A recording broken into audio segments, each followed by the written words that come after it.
Amiche e amici della Pallina Vulcanizzata, buongiorno, buon venerdì mattina, ben ritrovati dal Palio di Valdagno, giornata numero 2 delle finali nazionali categoria Under 23 hockey pista.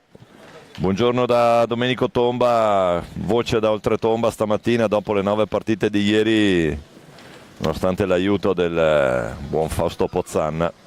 Si sfidano Hockey Seregno e SPV Viareggio in questa mattinata di gare, ancora qualificazione a gironi. Le riprese sono di Roberto Baucia, la regia di Filippo Zattera, Flavio Zattera a gestire un po' tutto il resto. Domenico Tomba alla voce, ancora buongiorno. Dirige Alfonso Rago. Andiamo a vedere le formazioni in pista, cominciando dal Viareggio. Il numero 1 è Pippo Poletti, il 29 Lorenzo Cortesi, il 9 Jonas Cinquini, il 4 Brando Del Medico, il 6 Mattia Menegatti, il 27 Matteo Corsi, il 12 è il capitano Francesco Poletti, il 18 è Mattia Bicecchi, il 7 Riccardo Biancucci, l'altro portiere Jacopo Mascherpa, allena il signor Alessandro Martini. Risponde la SD Seregno Hockey 2012, 44 l'argentino Mattias Cirino, il numero 8 Andrea Duroni, il 34 Leonardo Lanzani, il 36 Edoardo Febbo, il numero 2 Enea Pasquale, il 7 Riccardo Tessarolo, il 33 è il Bozzo Marco Tremolada, il 30 Luca Vaghi, il 18 Samuele Ceccacci, il 12 Leonardo Reggio. Ieri la parata del giorno è sua. Allena il signor Riccardo Alberio. Vediamo come si vanno a posizionare in campo i quintetti iniziali. Seregno con Tessarolo, Pasquale, Cirino e Tremolada. Dall'altra parte Cinquini, Poletti, Cortesi e Bicicchi.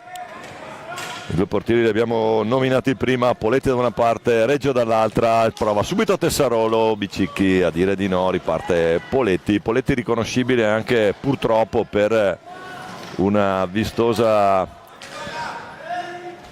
fasciatura, una medicazione sopra sopracciglio sinistro, una pallinata ieri, una pallina vulcanizzata un po' velenosa, fortunatamente di rimbalzo gli ha procurato questa ferita, naturalmente in campo ieri anche con una vistosa fasciatura. Tanto Poletti che ci prova. Andiamo anche a vedere come sono arrivate i risultati nella prima giornata queste due formazioni.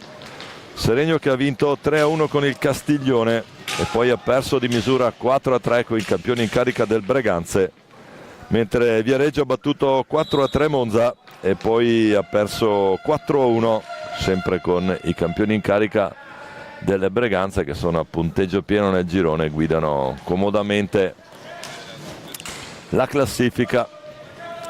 Tanto Pasquale, possiamo vedere grazie alla grafica che ci manda Flavio Zattera in sovraimpressione, Breganze in testa a 6 punti, Castiglione e Viareggio con 3, Seregno e Monza ancora a 0. Dall'altra parte Valdagno, Pumas, Sarzana e Giovinazzo 3 punti, 0 punti per l'Hockey Correggio. Torniamo in diretta con Poletti che scambia con Bicicchi. Vi dicevo, portate un po' pazienza per la voce, hanno lasciato parecchia ieri tra cerimonia d'apertura e la prima botta, la risposta sicura qui di Reggio. Diciamo ieri Reggio autore di un paratone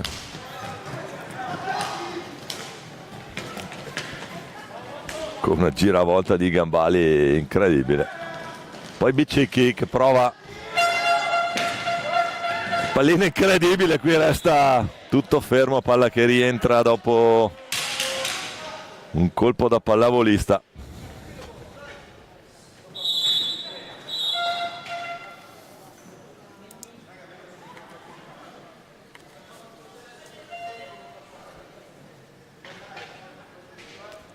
Diciamo due tempi da 20 minuti di gioco effettivo per questa fase a gironi. Pasquale che cerca Tremolada in sponda, poi il cambio di lato, accelera Enea, attenzione dritti, Tessarolo che può provarci, carica la botta, coi gambali Poletti che fa ripartire il fratellone.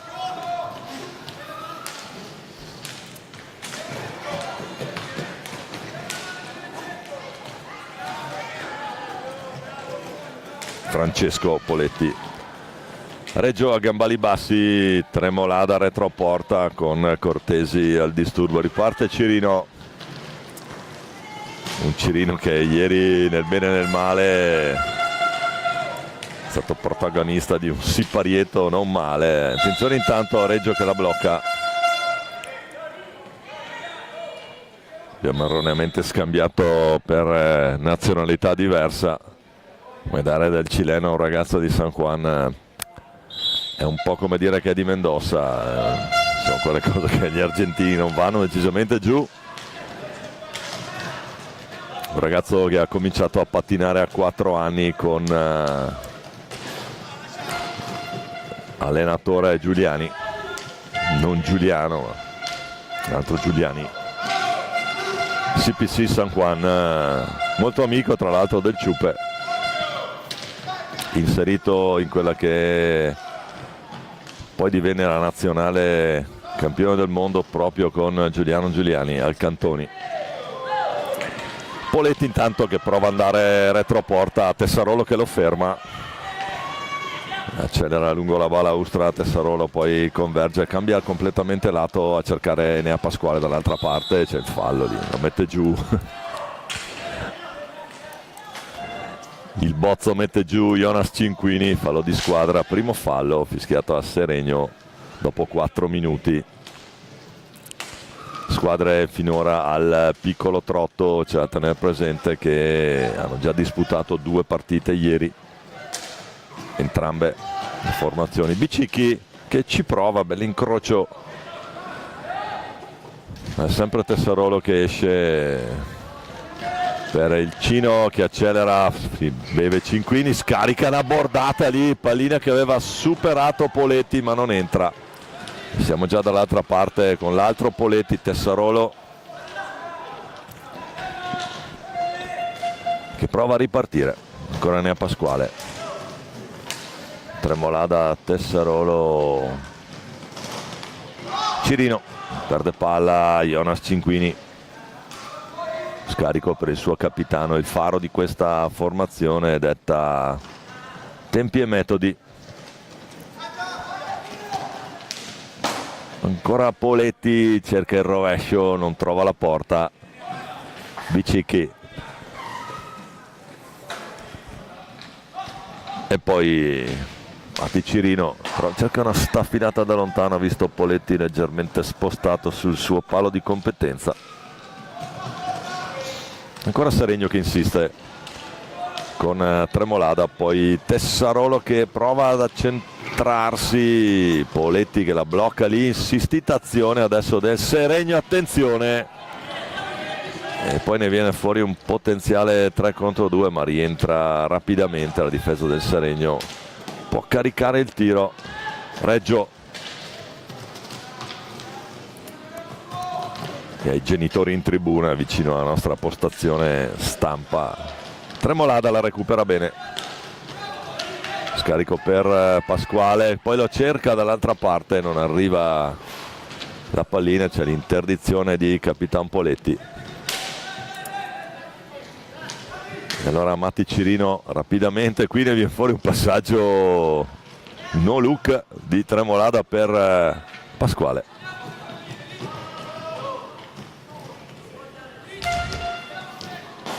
Poi terminata la partita avremo le interviste per i 2 capitani. Tessarolo prova ad andare.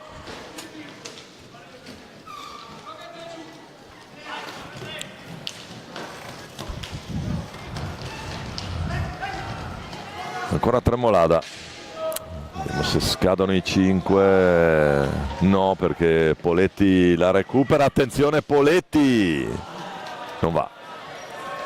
La buona guardia Reggio. C'è il cambio nelle file del Seregno, esce Tremolada, entra Vaghi, tocca la sua prima pallina in questa giornata 2. Pasquale lotta con Cortesi, spalla contro spalla, gli fa valere il fisico e ne ha. Poi Tessarolo cerca un alzo e schiaccia, un tentativo di assist verso Vaghi, ma la recupera bene Poletti qui, rallenta un attimo, rifiatano un po' entrambe le formazioni. Diciamo partita che naturalmente si gioca alle 9 del mattino del secondo giorno, si riparte un po' al piccolo trotto. Sono andati i primi 8 minuti di questo primo tempo, Seregno e Viareggio sullo 0-0, sono 3 punti importanti per entrambe le formazioni per la qualificazione in questa fase gironi. Tanto Poletti è pronto a cercare Bicicchi dall'altra parte, non è riuscito. Vaghi, Tessarolo, vediamo la soluzione, non gli riesce l'assist. Cortesi può ripartire, butta un po' via, capisce tutto Vaghi che poi però scivola, e allora altra opportunità per Poletti, la mette il capitano. La mette il capitano e fa 1-0 Viareggio.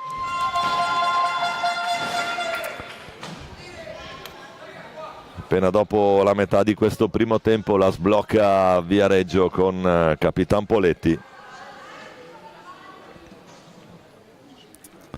Il tiro all'incrocio. Primo piano intanto per coach Riccardo Alberio.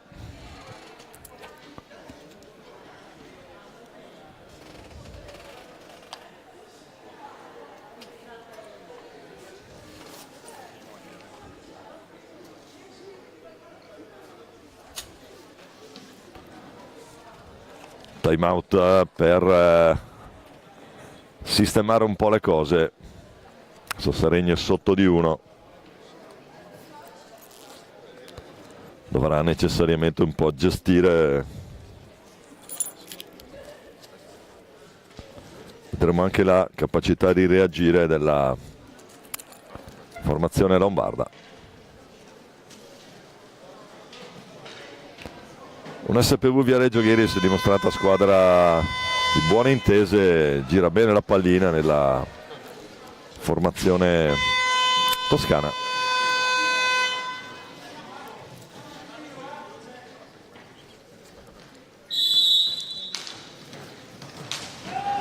Ricomincia Seregno, ricomincia con Cirino, uno dei protagonisti del Seregno di A2. Ancora Tessarolo, può caricarla col pattino, si oppone Cortesi, adesso si può fare. La gestione anche ieri Poletti, intanto di forza va via Vaghi, prova ad appoggiarla lì, non ci pensa troppo Reggio.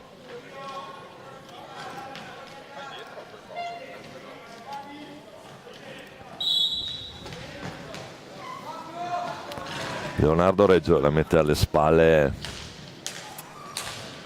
della panchina. Reggio che ricomincia a gestire, dicevamo partita che va al piccolo trotto, ha trovato il vantaggio con una bella conclusione del suo capitano. Tanto Cortesi, poi Poletti. Quando parliamo dell'uomo in movimento naturalmente parliamo di Francesco, mentre Filippo Pippo è in porta. Tanto ne ha Pasquale dritto per dritto, ma si chiude bene la difesa del Viareggio, deve scaricare su Matti Cirino. Personalità che mette in campo Matti. Tessarolo.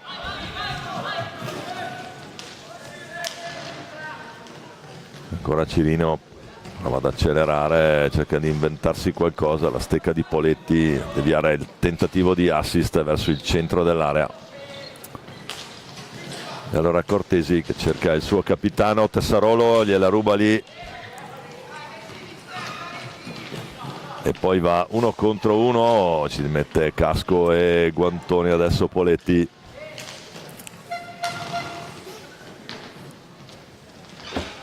Pippo Poletti, ancora Pasquale, c'è Bicicchi a far buona guardia lì sul tentativo di tiro, Vaghi dentro per Tessarolo che riesce con l'aiuto della sponda a recuperarla.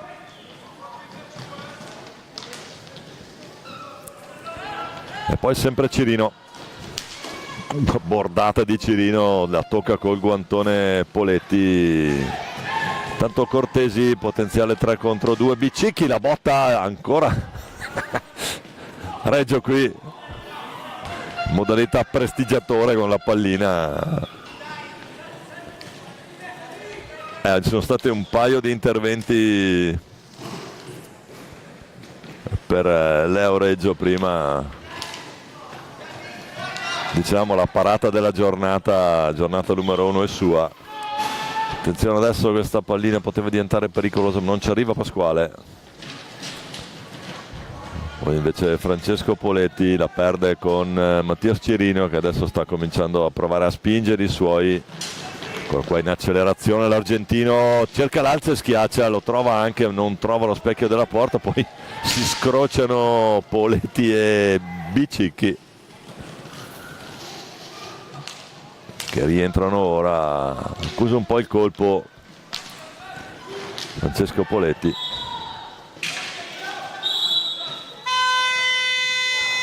Time out Viareggio stavolta, vediamo se chiederà il cambio.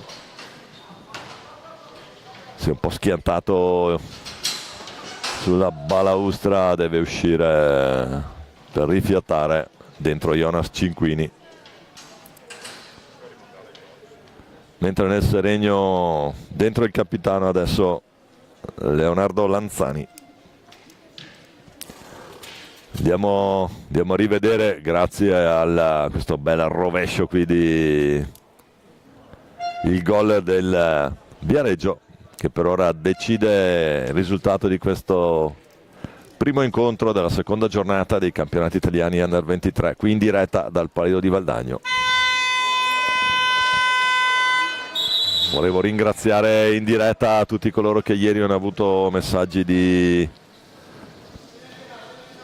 sostegno all'operato della società, al nostro tentativo di far vivere a tutti momenti di sport, ma anche di comunità. Ieri è stata molto simpatica la presentazione, ottima la presenza di pubblico e anche un po' di emozione con la tromba solista a suonare l'inno nazionale. Fallo di squadra intanto, Bicicchi da dietro su Tremolada, segno che c'è da pulire la pista.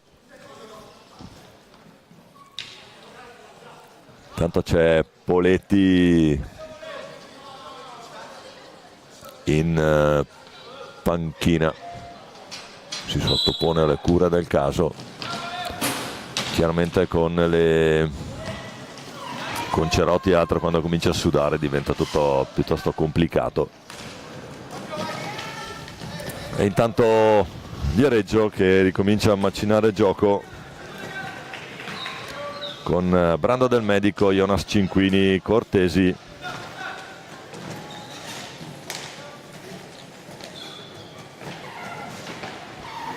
Lorenzo Cortesi, Bicicchi, ancora lui, cerca la conclusione dritta, gli esce qualcosina larga rispetto alla porta difesa da Reggio. Poi Pasquale con l'aiuto di Tremolada, c'è il fallo di squadra però, fischiato a Seregno, terzo fallo.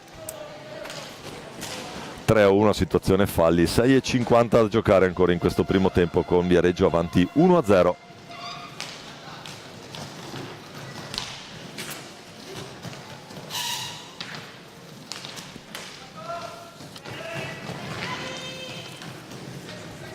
Oggi ricco calendario padroni di casa del Valdagno, che giocheranno 2 incontri oggi alle 12 e alle 18 rispettivamente contro Giovinazzo e Correggio. Enea Pasquale intanto retroporta, si ferma, guarda la formazione, la posizione dei compagni. Tessarolo che prova il blocco lì, anzi scusate, Lanzani, c'è rigore, blocco irregolare, subisce fallo proprio Capitan Lanzani. Andiamo a rivedere, eccolo lì, c'è questa spinta di Bicicchi. Alfonso Rago è lì a 2 passi, indica il punto di battuta del rigore. Enea Pasquale contro Filippo Poletti, tutto pronto. Al fischio di Rago la parata di Poletti, che poi la butta anche via, paratona. Attenzione intanto ancora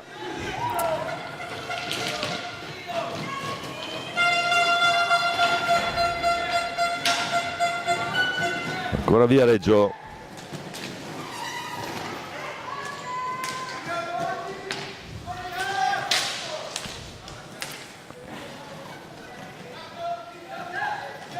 Scusate, ancora Viareggio adesso con Cortesi. Prima era Febbo che ha tentato la conclusione a incrociare.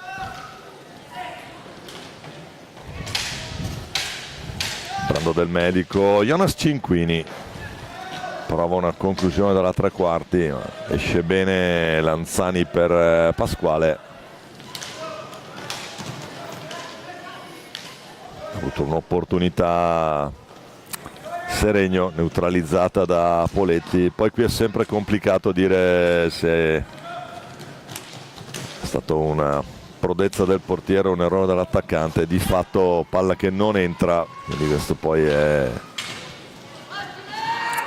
il risultato finale. Bicicchi che prova a ripartire, incrocia bene al centro del campo, perde una pallina velenosa sulla propria 3/4. Febbo, serve Capitan Lanzani, poi Vaghi, finta di Vaghi, può incrociare Vaghi, Poletti in anticipo, gambali alti. E allora Viareggio dall'altra parte con Cinquini, grande ideona per Cortesi, poi Cinquini traversa, pallina che non entra, salta sulla traversa.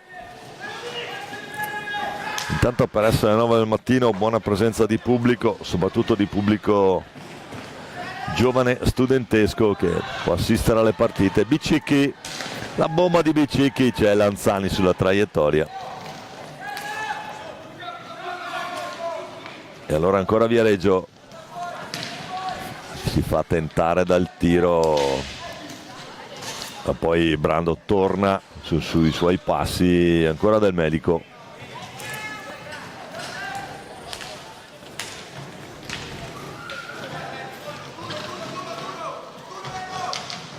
Cortesi prova ad accentrarsi, scarica su Poletti che ha dovuto sistemarsi. Qui Poletti in campo nonostante la fasciatura, qua ricorda un po' Robert De Niro nel Cacciatore.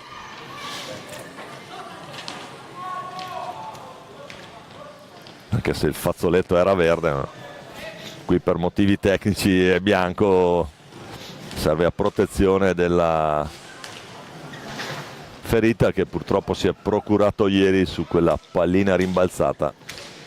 Si è vulcanizzato un po' troppo. Cortesi intanto cerca l'assist dentro per Cinquini, contrastato da Cirino. Ritorna intanto Tremolada, il Bozzo prova a girarsi, Febbo, Poletti riparte dritto, cambia lato, attenzione Cortesi, toccato forse al momento del tiro. Tessarolo, la recupera lui.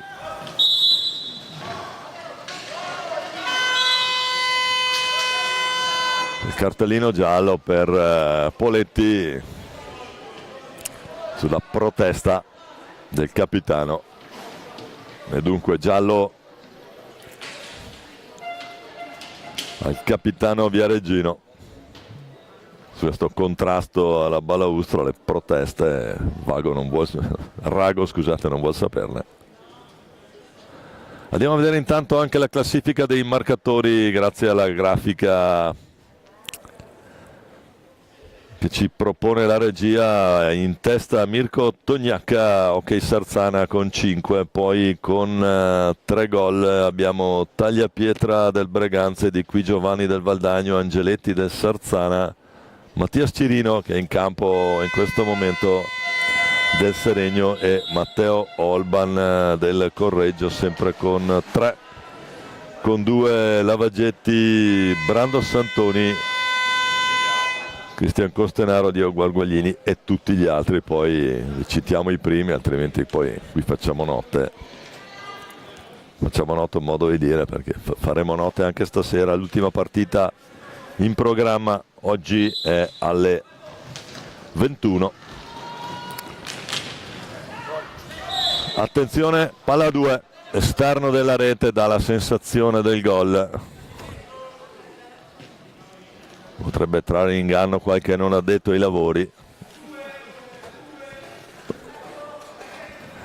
E qua, scusate, ma qui ormai a tribuna stampa abbiamo stabilito una specie di confraternita.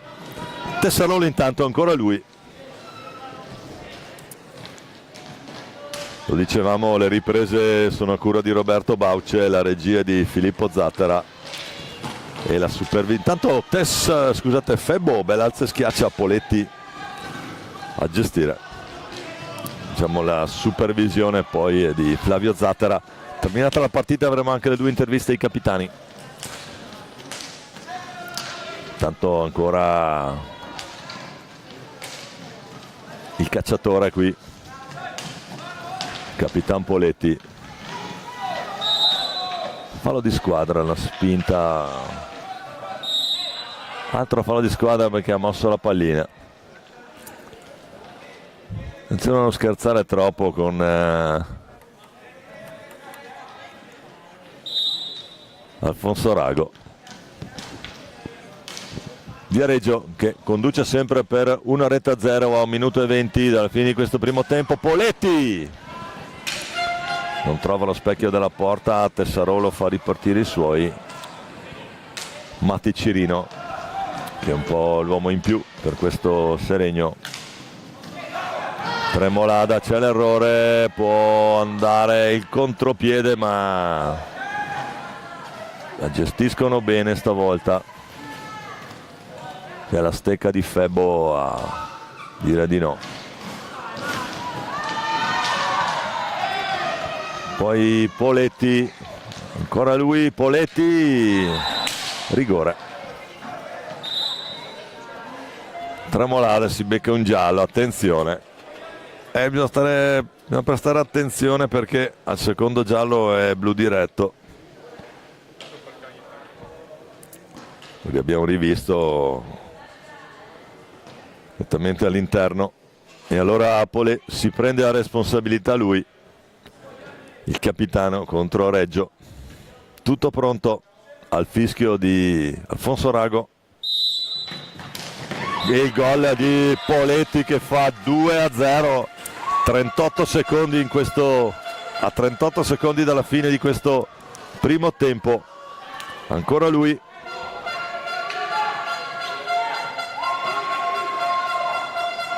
ancora Francesco Poletti.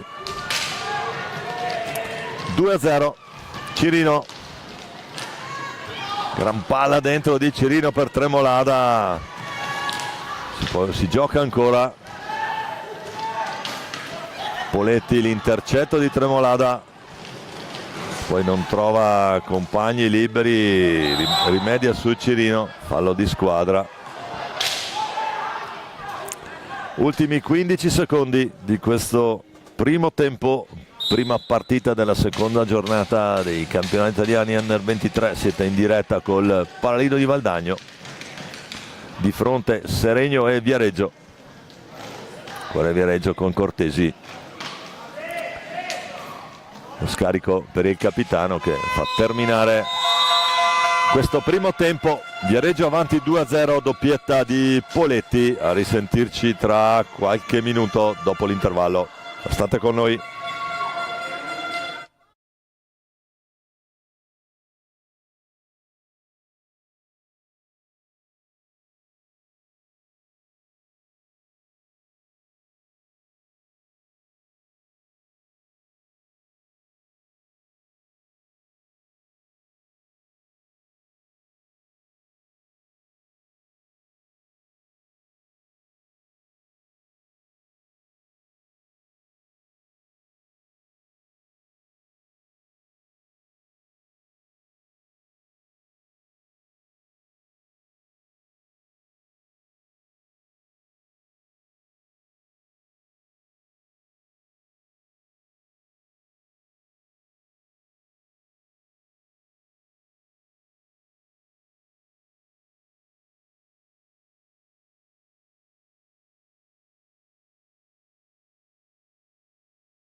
Ben ricollegati in diretta con il Palio di Valdagno, ancora buongiorno da Domenico Tomba.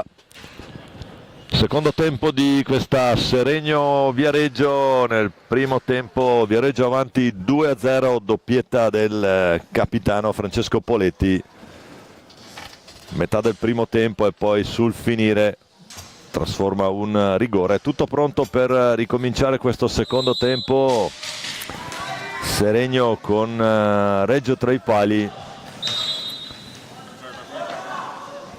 Cirino, Pasquale, Vaghi e Febbo. Come quintetto base risponde Viareggio: Poletti tra i pali, Filippo Poletti, Francesco Poletti il capitano, Bicicchi, Jonas Cinquini e Cortesi.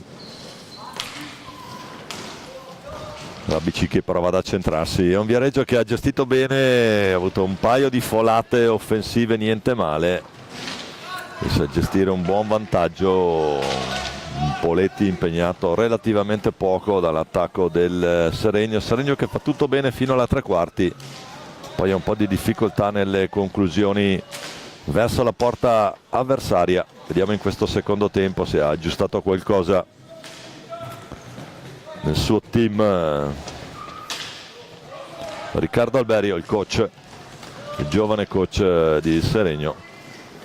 Tanto Febbo, buona finta su Bicicchi, lo scarico per Matti Cirino, l'argentino CPC San Juan, stato molto amico del Ciupe. Nel primo tempo Francesco Poletti, l'autore della doppietta, ha dovuto uscire per cambiare la medicazione dall'infortunio che ha subito ieri, una pallinata di rimbalzo. Ancora Bicicchi, gioca quasi senza ultimo uomo Viareggio ora, nonostante sia avanti 2-0, vuole comunque fare la partita. Direttore di gara Alfonso Rago, amichevolmente il giovinazzese della Valsugana. Attenzione intanto a Matti Cirino che la recupera sulla respinta del suo tentativo. Ancora Cirino. Pasquale riparte dalla propria metà campo. L'idea dentro per Vaghi, Bicicchi era meglio, poi prova a uscire il 18 Viareggino. Diciamo il Seregno in maglia bianca, inserti verdi. Scadono i 5, Viareggio nero e rosso.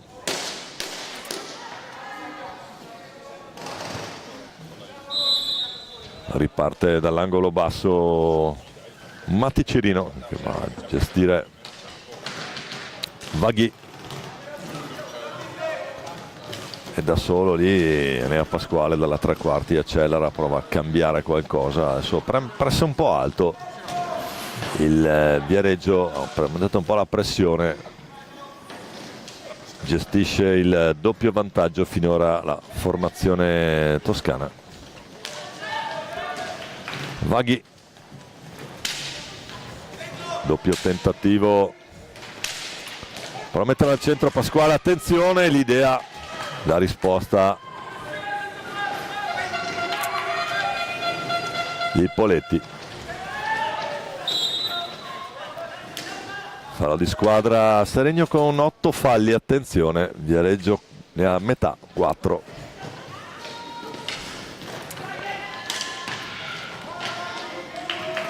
Jonas Cinquini che prova a uscire adesso dalla sua metà campo in appoggio su Bicicchi che si gira, scarica per Poletti, finta la conclusione, Poletti poi torna sui suoi passi. Cinquini, gran gol, ancora lui, approfitta di un blocco e va dentro Poletti, si fa spazio, incrocia e fa 3-0 Viareggio, tripletta per Poletti che punta alla classifica marcatori a sto punto.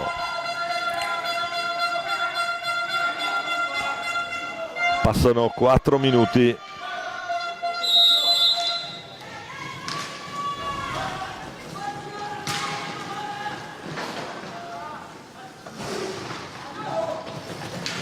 Ancora Capitan Poletti. Gol molto importante in apertura di questo secondo tempo, fallo di squadra, la spinta di Pasquale.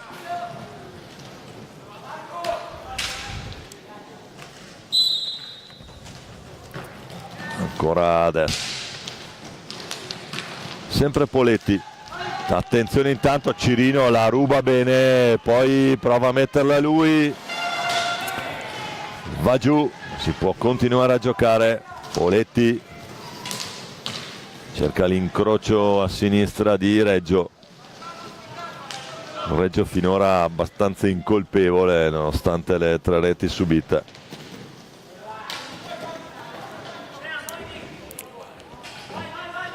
Approfittato di un ottimo spazio che si è andato a creare nell'ultimo gol Poletti. Intanto sempre Poletti, potenziale 2 contro 1 con Bicicchi che va a tirare, c'era libero il capitano dall'altra parte.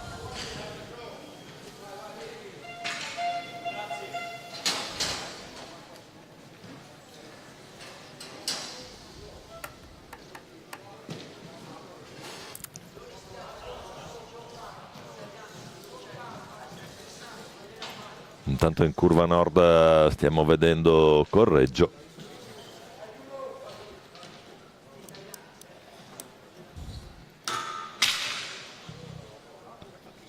Tutto fermo, pallina che deve rientrare e pista da asciugare. Ci pensa Dario Preto. Fischia Rago, comincia a correre, ricomincia a correre il cronometro. Cirino prova a inventarsi qualcosa lui. C'è il raddoppio Poletti e Jonas Cinquini che la riceve pallina. Lo scarico ancora per Bicicchi, adesso 2-2 per Viareggio a gestire con calma, è avanti 3-0 in questo secondo tempo. Se ne sono andati i primi 5 minuti, vi ricordo 2 tempi da 20 minuti di gioco effettivo.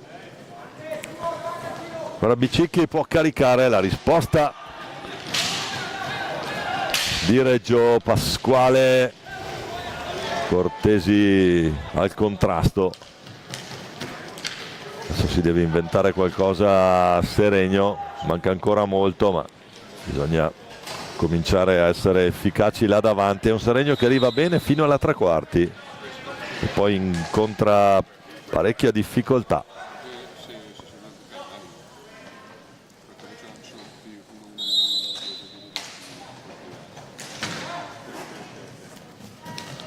Vaghi per Enea Pasquale, la botta di Pasquale, tentativo di deviazione sotto misura. Poi Poletti 2 contro 1, attenzione Cinquini, Poletti, Cinquini, gran risposta ancora di Reggio che legge bene il passaggio. Siamo già dall'altra parte, adesso sembra che manchi un minuto alla fine. Attenzione, c'è stecca alta.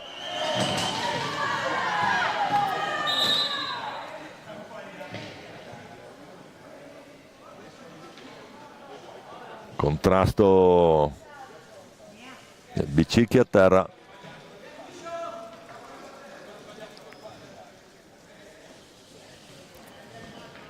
Devono intervenire i sanitari, deve uscire Bicicchi. Sono stati chiamati in campo gli addetti al soccorso, che è gestito dalla Croce Rossa Italiana, comitato di Valdagno.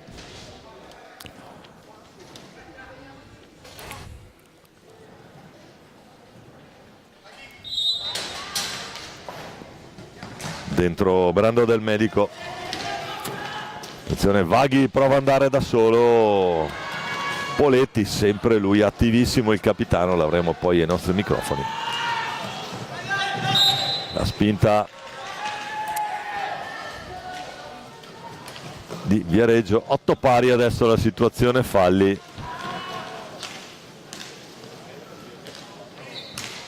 Tremolada. Pasquale, l'idea per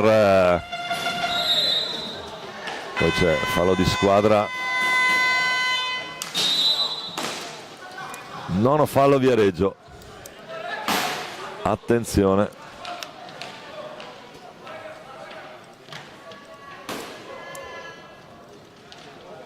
si accende la luce rossa,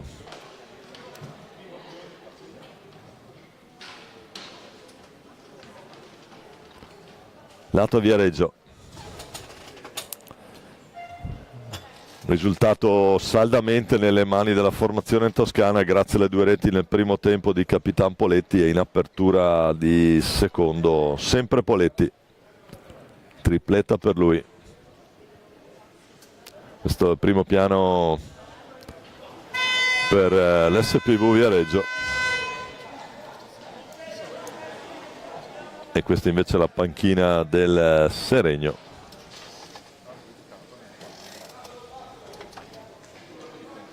Alessandro Martini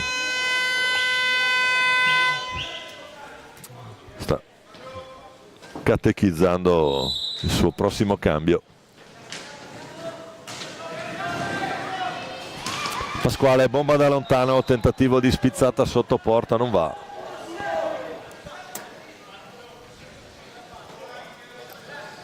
C'è un po' di nervosismo più che comprensibile nella formazione lombarda. Seregno che è sotto 3-0.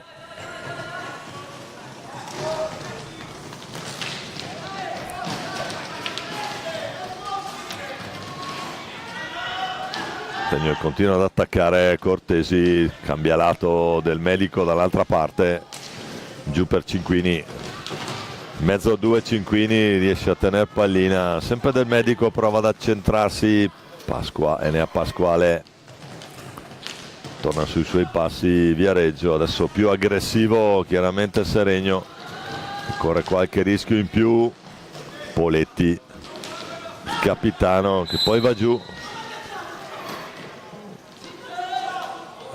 cartellino giallo e secondo me, non so se è il primo o il secondo,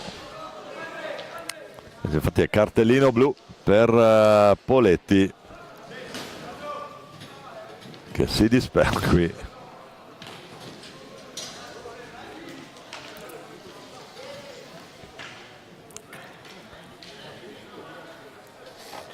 E manda sul punto di battuta della falta de primera, punizione di prima, ci va Tremolada.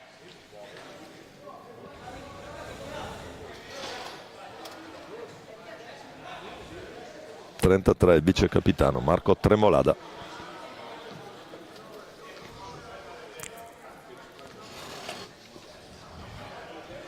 (13:04) da giocare.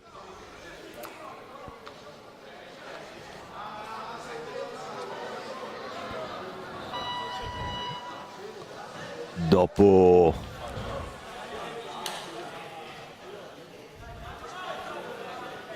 7 minuti dall'inizio di questo secondo tempo, l'opportunità per Seregno di accorciare. Tremolada, la botta di Tremolada, la palla a 2. Poletti che si oppone.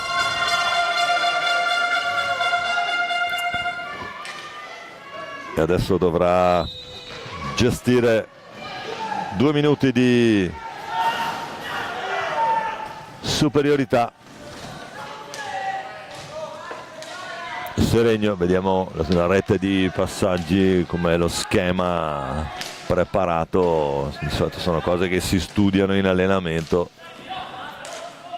perché ogni formazione ha vari modi di shiftare. Pasquale la può mettere per Tremolada dentro, palla che torna al Viareggio che cercherà di perdere più tempo possibile. Cinquini si porta a spasso intera difesa qui, poi rischia qualcosa, ancora Cinquini, Pasquale al raddoppio.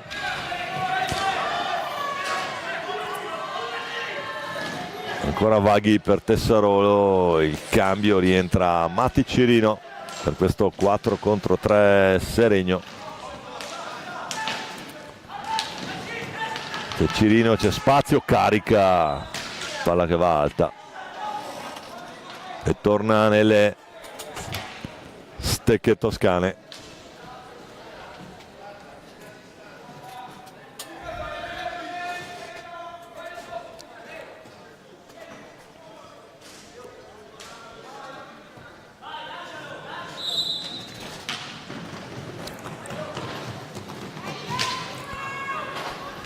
Matti Cirino riparte da dietro la propria porta per impostare il 4 contro 3 ancora. Fa lui da vertice alto in questo momento e decide con chi scambiare. Per ora è con Tremolada, poi ci riprova Cirino, ma c'è Cinquini efficace sulla parte centrale. E lo schieramento avversario difende bene. Ancora Cirino, cerca un alzo e schiacciano Luca alle spalle, il numero dell'argentino. Non trova la porta col pattino Tremolada. Adesso è Viareggio che sta un po' gestendo. Reggio diretto su Cirino. Tiro di Cirino, la risposta di Poletti. Tanto Brando del Medico, grande idea per Capitan Poletti. C'è fallo di squadra, fischiato a Seregno, nono fallo, attenzione.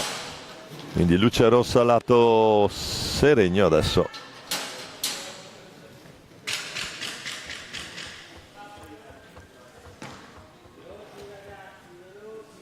Viareggio sempre avanti 3-0, tripletta del capitano.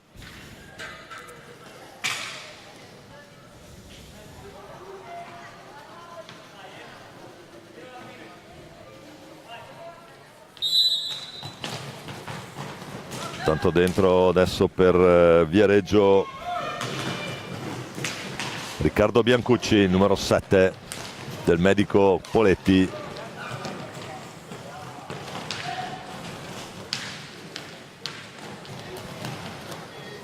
Poletti deve giocarsela, alla fine Seregno riparte, il tentativo al volo di Tessarolo. Abbiamo un altro potenziale 2 contro 1, attenzione del Medico, una grande opportunità, legge bene Reggio, Tessarolo dall'altra parte, partita che adesso sale di ritmo, si accende a metà di questo secondo tempo. Seregno deve fare qualcosa, è sotto di 3. Ancora Poletti a gestire, grande idea dentro, la palo clamoroso, palo interno per Biancucci. Opportunità per il 4-0, quasi gol, come si diceva un tempo nelle radiocronache calcistiche. Poletti che la tiene lì sulla limite della linea di metà campo, ancora lui lotta come un leone qui Poletti, poi la mette ancora per Del Medico, gli risponde Reggio, si è accesa la partita. Tessarolo, l'idea dentro ancora per Matti Cirino e sarà palla a 2. Time out.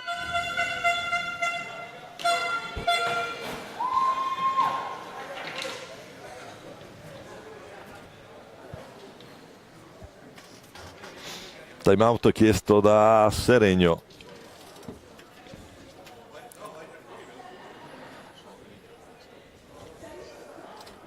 Riccardo Alberio a catechizzare i suoi, bisogna fare qualcosa, mancano 9 minuti e 11 secondi alla fine dell'incontro, sotto di 3 la formazione lombarda.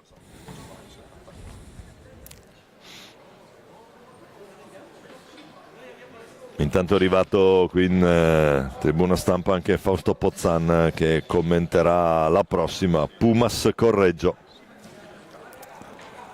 Pumas ieri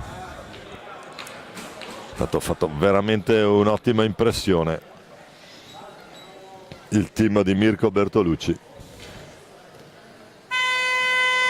letale, molto aggressivi, molto carrozzati un po' in tutti i reparti, a cominciare dal portiere Thomas Mecchini.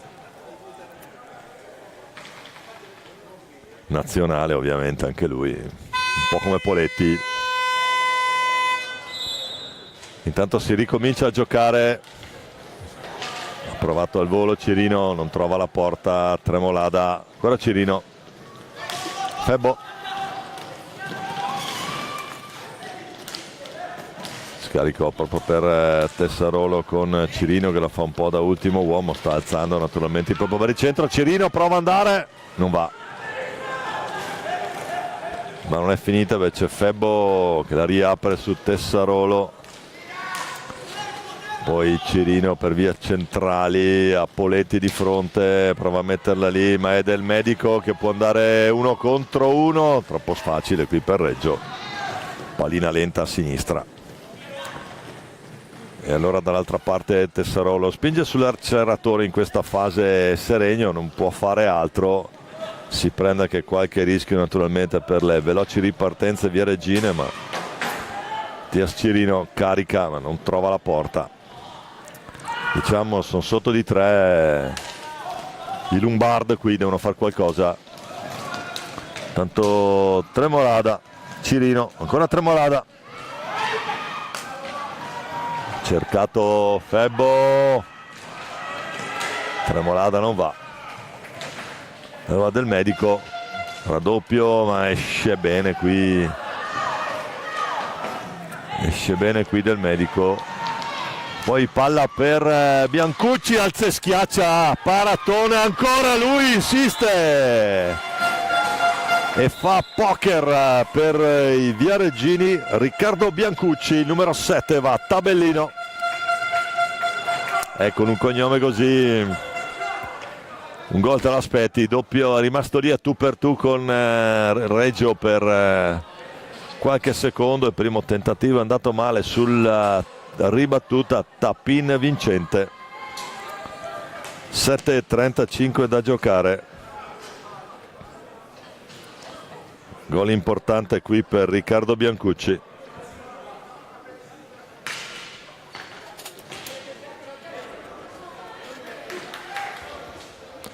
Che fa poker, gol che taglia un po' le gambe a Seregno.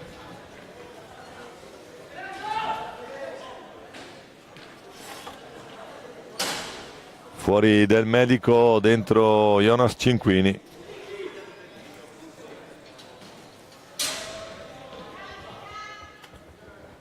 Nel Seregno dentro Capitan Lanzani. C'è da pulire la pista, da asciugare più che pulire, perché pulizia fatta ieri sera a mezzanotte.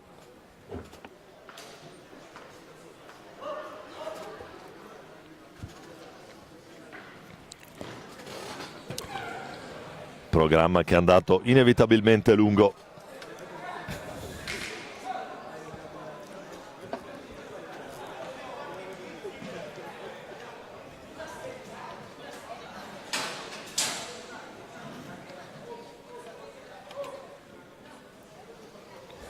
Squadre che rientrano in pista, c'è superiorità numerica per Seregno, si impanca Puniti il capitano, ci sono intanto palla a 2,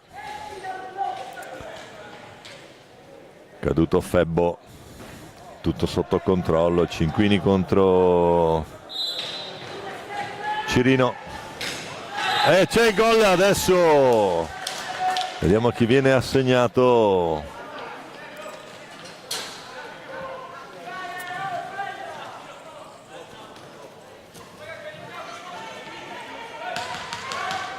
Se riusciamo a rivederlo, Edoardo Febbo con il 36, e dunque 4-1 a 7 minuti dalla fine, il gol di Febbo.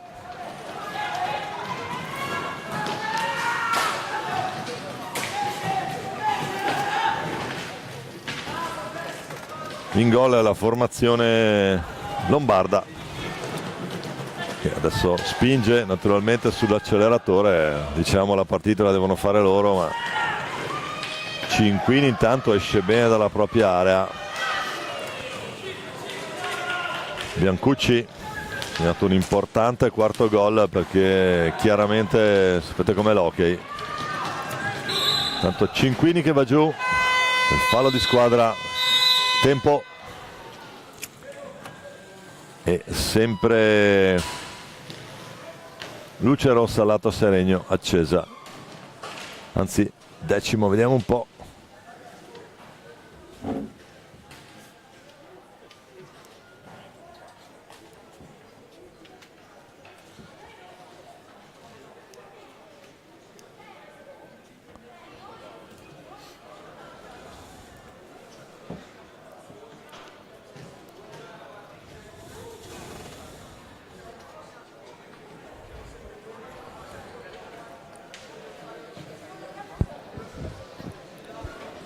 Senti,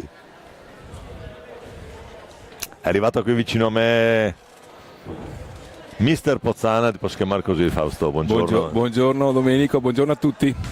Bella partita e il Viareggio si sta confermando sicuramente un osso duro per tutti. Quindi bene per Braganza che all'esordio ha vinto 4-1, ma sta dimostrando di essere squadra solida la formazione viareggina, anche perché a proposito di solidità Seregno è una squadra che non molla mai e lo sta dimostrando anche oggi, nonostante sia sotto nel punteggio. Attenzione, intanto andiamo a vedere questa punizione di prima per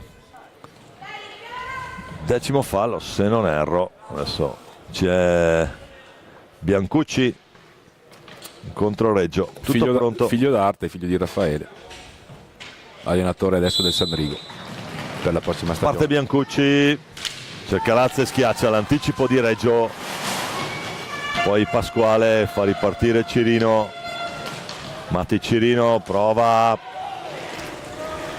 Capitan Lanzani a gestire. Concordo col tuo giudizio, Fausto. Viareggio formazione molto solida e soprattutto molto ordinata. Adesso guarda qui che bel lancio, l'idea non arriva, la pallina. Si deve impegnare Reggio ieri parata del giorno, l'abbiamo detto. Ottimo portiere anche per quanto riguarda.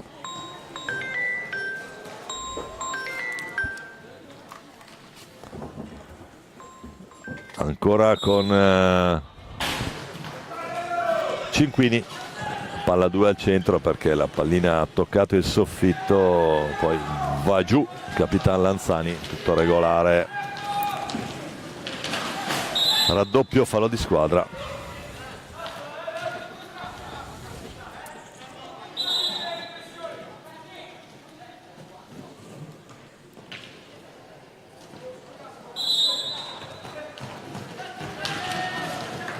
Ancora prova Viareggio, ha cercato di servire Jonas Cinquini, Enea Pasquale che esce, la finta di corpo di Enea. L'opposizione di Cortesi, poi Brando del Medico di forza può caricare il tiro, non trova lo specchio della porta, allora siamo già dall'altra parte. Ancora con Pasquale, trova la risposta, doppio tentativo, gli risponde 2 volte Poletti che dice presente. La sponda qui non è amica del tentativo viareggino e allora Matti Cirino, giocatore bianco-verde, cerca l'alza e schiaccia, Cirino non trova il bersaglio, Viareggio adesso esce con calma, Cortesi per Jonas Cinquini, la perde Cirino, bella finta del Matti che cerca il primo palo, non ci casca Poletti.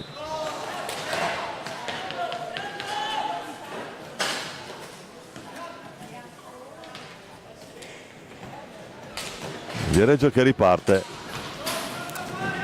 Cinquini lotta con Tessarolo, poi alla c'è il fallo di squadra qui, lo chiudono in 2. Lanzani che va giù, palla Viareggio a 4:20 dalla fine, con Viareggio avanti 4-1 e direi anche in controllo di questa partita. Sta già naturalmente ora giocando un po' col cronometro la formazione toscana,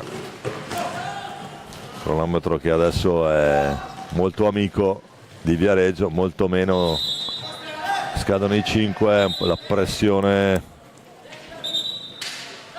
del Seregno, con Lanzani verso Cirino che non ha trovato finora la rete, uno dei migliori marcatori di categoria. La risposta ancora di Poletti,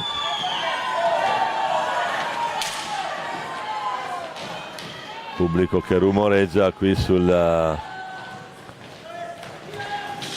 tribune del Palalido. Una bella presenza per la giornata e l'orario, ma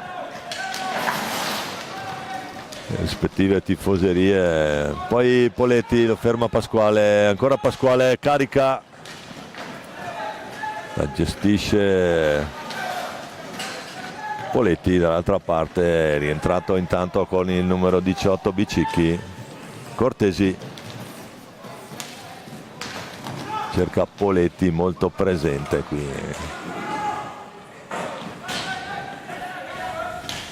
Poi attenzione, palla che finisce in tribuna. Sul rinvio, tentativo di rinvio di Poletti. C'è da pulire la pista, più che altro da asciugarla. Oggi giornata non troppo soleggiato, un po' di umidità ovviamente in vallata. Pista, ripeto, pulita ieri notte, è terminato l'ultimo incontro, è terminato grosso modo 11:30, 23:30. Gran lavoro questo da parte di tutto lo staff, dei volontari che stanno gestendo l'evento.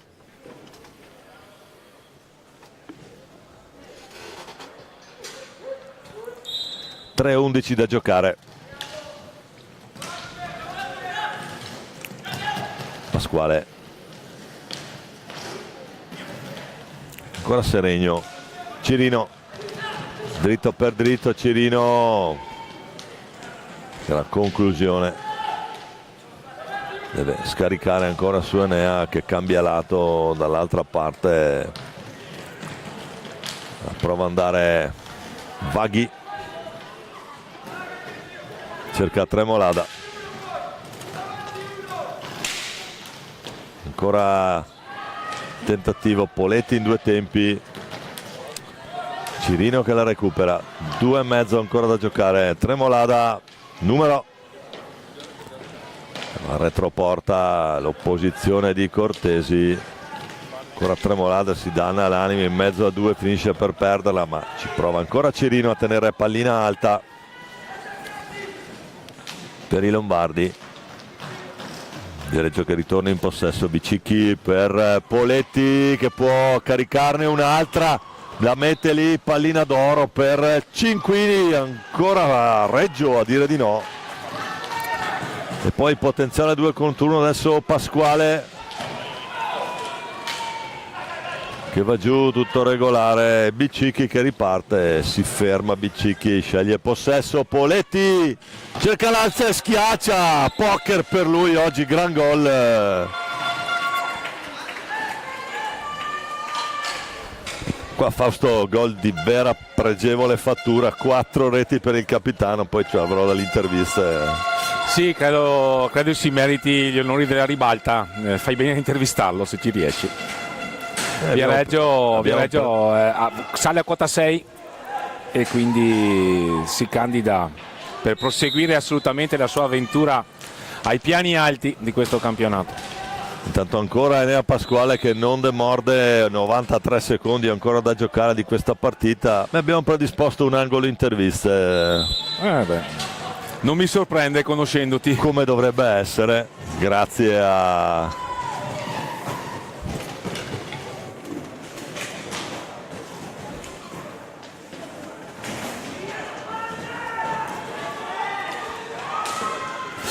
Qui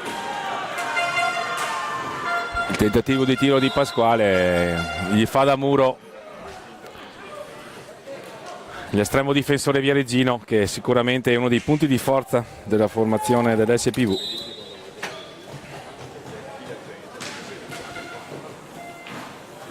Perde palla adesso in uscita Cinquini, Febbo a proporre uno degli ultimi assalti, perché ormai siamo all'ultimo giro di lancette.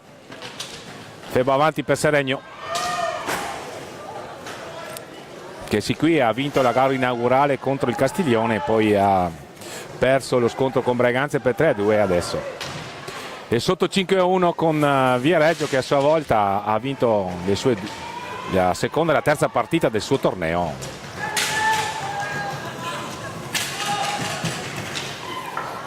Ultimi 30 secondi con Viareggio in controllo, Jonas Cinquini a gestire. E chiuderà quindi il suo girone Viareggio. Ecco, appena terminata la partita avremo in diretta le interviste con i due capitani. Oggi pomeriggio Viareggio Castiglione a chiudere il girone, ed è sicuramente una gara interessante anche in prospettiva primi posti della classifica di questo girone A. Tremolada esausto qui. Sta finendo il tempo. Il Bozzo non ha trovato la via della rete, mancano, attenzione intanto Cinquini, Biancucci. Biancucci ha cercato l'assist per il compagno, finisce qui, 5-1 Viareggio. Dice di no, Viareggio vince 5-1 nel primo tempo, doppietta di Capitan Poletti, nel secondo tempo Poletti, Biancucci, Febbo per il 4-1. L'alza schiaccia finale di Poletti a 1.38, termina 5-1 Viareggio. Ci vediamo dall'angolo delle interviste tra qualche istante.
Bentornati qui all'ascolto, gentili signore e signori, dal Paladino di Breganze. Vi augura una buona giornata Fausto Pozzan, che ha dato il cambio a Domenico Tomba per questa seconda gara del programma di oggi, venerdì 6 giugno 2025, finali nazionali, campionato Under 23 di hockey pista.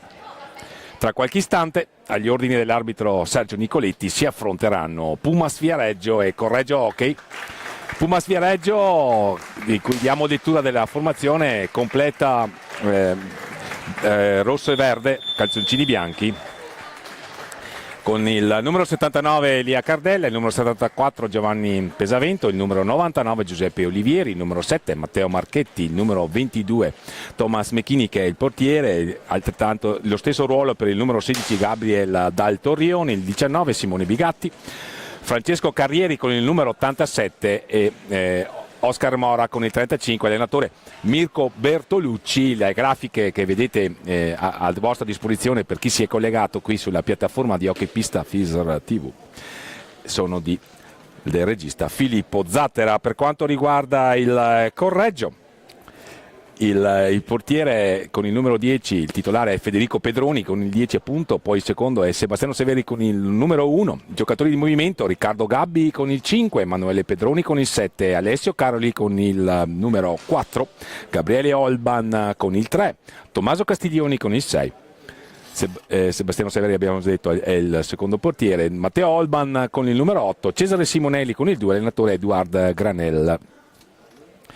Queste formazioni arrivano a questo incontro si tratta per Pumas della seconda fatica di questo girone di qualificazione, è il girone B, mentre Correggio ha già giocato 2 partite e è ancora alla ricerca di punti. Ha perso la prima gara con Sarzana per 9-4 e ha perso con l'FP Giovinazzo per 5-2. Pumas invece ha battuto Giovinazzo per 5-1. In classifica, quindi, nel girone B domina l'equilibrio, perché abbiamo Valdagno, Pumas e AFP Giovinazzo a quota 3, Correggio e lo stesso Sarzana, Correggio a quota 0. Si è giocato prima di questo incontro la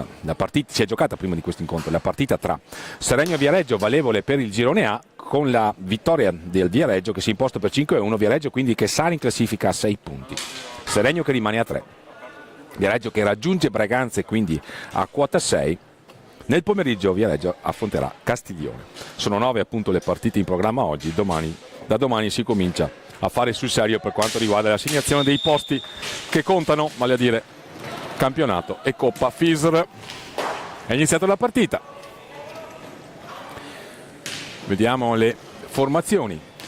Pumas con Mechini tra i pali, Bigatti, Mora, Francesco Carrieri e Capitan Marchetti. Per quanto riguarda Correggio, Federico Pedroni tra i pali, qui subito il tentativo di Mora, Alessio Caroli con il 4, Emanuele Pedroni con il 7, Riccardo Gabbi con il 5 e Matteo Olban con il numero 8. Sono quintiti che hanno iniziato anche le precedenti fatiche di queste 2 formazioni del girone B. In possesso ora Correggio, fasi di studio. Sono trascorsi poco più di 45 secondi, qui c'è una conclusione di Pedroni letta facilmente dal portiere Mechini e c'è il primo fallo di squadra fischiato contro Pumas Viareggio, fischio arbitrale del signor Sergio Nicoletti che dirige questo incontro. Ritmo non particolarmente elevato, Caroli a sfidare Bigatti nell'1 contro 1, con una trottola elude l'intervento difensivo, si rifugia all'indietro da Pedroni, alla ricerca di spazi Matteo Olban, lo spinge la palla Ustra nei limiti del regolamento Francesco Carrieri, e allora Mora a proporre una nuova azione per il Pumas Viareggio nella divisa sociale, calzoncini verdi, maglia rosso-verde, calzettoni bianchi, completo bianco invece con striature blu per quanto riguarda la formazione allenata da Eduard Granel, assistito da Jorge Bastias come suo secondo Francesco Carrieri, il tiro a scaldare i gambali di Federico Pedroni che risponde presente. Matteo Olban, stretto all'angolo, si gioca. Mora allora a servire Capitan Marchetti. Il tiro di Marchetti non lontano dal secondo palo della porta difesa da Federico Pedroni, ma siamo dall'altra parte con Emanuele Pedroni che va a subire un altro fallo, il secondo fallo commesso dalla formazione viareggina guidata da Mirko Bertolucci, che al debutto si è imposta, l'abbiamo già ricordato, per 5-1 contro l'FP Giovinazzo. Riccardo Gabbi, che ieri aveva portato in vantaggio i propri colori nella sfida contro il Sarzana, che poi si è invece imposto per 9-4. Ringhia alto Bigatti, ma non riesce a portare via palla, la recupera adesso Mora, quindi pressione attenzione subito Bigatti, ben imboccato da Mora, il tiro di prima intenzione, il palo colpito vicino al vantaggio Pumas Viareggio. Apprezzata dalla panchina viareggina questa ripartenza rapida, questo recupero palla verrà veloce, ci riprova Francesco Carrieri, ma è bravo Matteo Olban a resistere alla pressione. Trattiene palla lungo la sponda, fallo tecnico, sarà possesso per Capitan Marchetti, per i propri colori, per Pumas Viareggio, protagonista assolutamente di un'ottima annata la società viareggina. Campione d'Italia Under 17, finalista per i playoff promozione dalla 2 alla 1, finalista in Under 19 e qui a Valdagno a provare magari a far meglio del secondo posto conquistato lo scorso anno a Breganze. Matteo Marchetti, la conclusione, non inquadra la porta. C'è pressione alta di Pumas, quindi una strategia diversa da quella messa, da quella mostrata ieri nel confronto con il Giovinazzo, allorché la formazione viareggina preferiva attendere gli avversari nella propria metacampo. Qui invece si cerca il recupero palle immediato. Qui però c'è un cattivo controllo di Marchetti, ne approfitta Gabbi. Affida palla a Olban che è costretto ad andare dietro porta. Lo scambio con Pedroni che si ferma dietro porta. Prova l'alza e schiaccia, ha cercato di liberarsi, non ci è riuscito. Conquista palla però molto bene Caroli. Al momento di entrare in area lo affronta Matteo Marchetti, ma il duello prosegue tra i due. Sembra vincerlo Alessio Caroli, così è. Il passaggio di dietro però viene intercettato da Francesco Carrieri. Le finte di tiro di Francesco Carrieri, il passaggio impreciso, troppo rapido nella circostanza, ma ritorna in possesso Pumas Viareggio. Trascorsi 4 minuti, ritmo discreto considerando che siamo al 6 di giugno e le temperature si stanno facendo sentire, anche se non particolarmente elevate, ma comunque siamo anche a fine stagione. Pedroni, la conclusione, è contrastato, non inquadra la porta. Matteo Olban all'indietro per Pedroni. Alessio Caroli, tentativo di blocco laterale di pick and roll tra i due, ma intercettano quelli del Pumas. Giovanni Pesavento, il tiro, la parata e con la collaborazione del palo. Intanto Giovanni Pesavento in pista, e qui attenzione, vicino al vantaggio, corregge.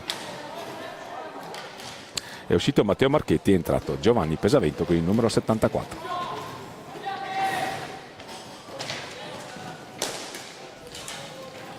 È il fratello di Michele, quest'anno al Monza, è destro mentre Michele è mancino. Queste le caratteristiche tecniche dei due fratelli di Montecchio Precalcino, che sono arrivati entrambi alla corte di Mirko Bertolucci, Michele che poi ha scelto il progetto dell'Hockey Roller Club Monza. Abbiamo già superato i 5 minuti dall'inizio della partita, 0-0 il punteggio, 3 falli di squadra commessi da Pumas, che si è avvicinato molto più di Correggio alla segnatura, ma il punteggio rimane ancora inchiodato sull'iniziale. 0-0. Gabbi a eludere l'intervento difensivo di Carrieri, che ringhia su di lui, poi si libera della sfera perché stavano scadendo i 45 secondi per andare al tiro. avviene in questo istante. Ripartenza veloce del Pumas, scambiano Carrieri e Giovanni Pesavento, ancora Carrieri, la conclusione, ottima la risposta di Emanuele Pedroni che con un urlo di soddisfazione a caricare i suoi. Correggio ha bisogno di schiodarsi da quota zero dopo le 2 sconfitte iniziali. Vuole provare a evitare la prospettiva di competere solo per la Coppa per la Coppa FISR, scusate. Dall'altra parte Pesavento, Carrieri recupera palla Holman per i propri colori, se ne va sulla sinistra, la conclusione, il palo e il gol. Poi insistita l'azione di Emanuele Pedroni dopo il palo colpito da Holman. Vediamo se la regia di Filippo Zattera ci mette a disposizione il replay. Così è.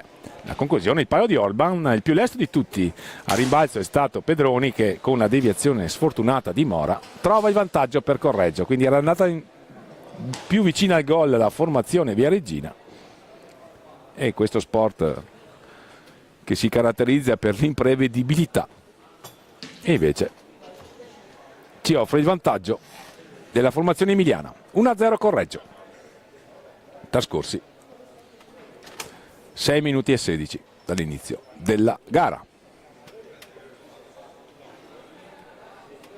Inquadrata la panchina emiliana, qualche ottima parata di Pedroni, un po' di fortuna, qualche palo, un paio di conclusioni appunto che hanno colpito il montante della porta difesa da Pedroni, e poi Correggio che a sua volta ha colpito un palo prima di questa realizzazione. Si riparte quindi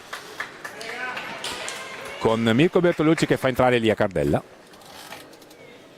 e inserisce anche il numero 99 Olivieri. Vediamo lo schema in partenza della formazione viareggina. Palla Cardella, la finta di tiro, si ferma a metà pista. 5 secondi. Non ha varcato da metà pista nei 5 secondi regolamentari la formazione viareggina, e quindi giustamente il signor Sergio Nicoletti assegna il possesso al Correggio, che riparte con Caroli in possesso. Gabbi all'indietro, classico schema 2-2 o sistema di gioco meglio 2-2, alla ricerca del blocco laterale, il tiro di Pedroni, attento Mechini, riparte Pumas con Giovanni Pesavento. Per la prima volta dall'inizio di questo torneo la formazione viareggina è sotto nel punteggio alla seconda partita. Olivieri, mancino per un altro mancino, cioè Elia Cardella. Giovanni Pesavento, destro, 3 mancini, perché c'è anche Francesco Carrieri e mancini.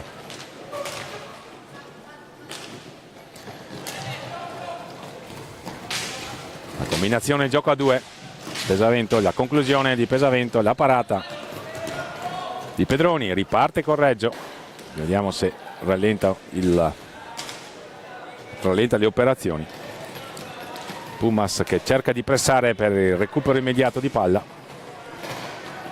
Ottimo lo spunto di Holman, il tiro sul suo palo, attento come suo solito il portiere viareggino Mechini, numero 22.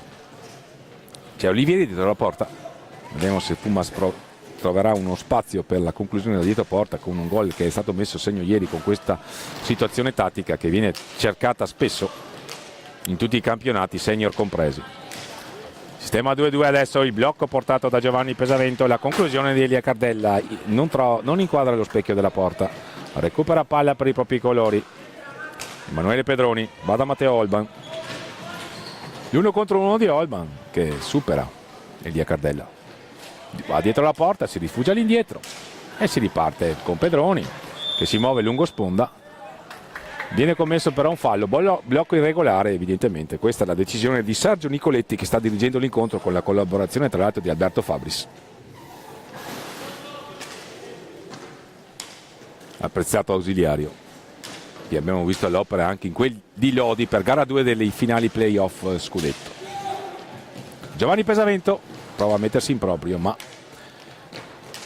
è attenta alla difesa di Correggio, che ieri con Sarzana invece in più di qualche circostanza non è stata efficace e ha consentito alla formazione rossonera ligure di dilagare nel punteggio, fermo restando che le reti messe a segno da Sarzana sono state sicuramente apprezzabili. Qui la conclusione della deviazione ravvicinata di Olivieri, che va a sfidare, attenzione, è caduto in area, è stato colpito in bocca, mi sembra, Francesco Carrieri. Signor Sergio Nicoletti ha interrotto il gioco, ma vediamo che decisione.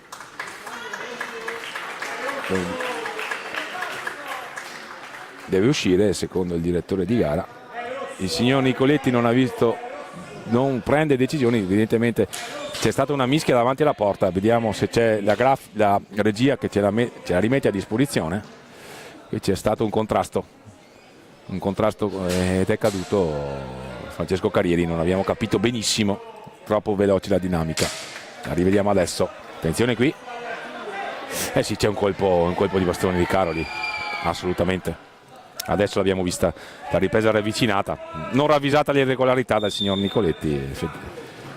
Effettivamente gli estremi per il provvedimento c'erano tutti, sia tecnico che forse anche disciplinare, anzi togliamo l'avverbio. Era un gioco assolutamente pericoloso e violento. Bigatti non ravvisata quindi questa irregolarità dal direttore di gara, con Pumas che è stata costretta a far uscire il suo numero 87. Vediamo se è in grado di proseguire. Lo stanno soccorrendo in panchina.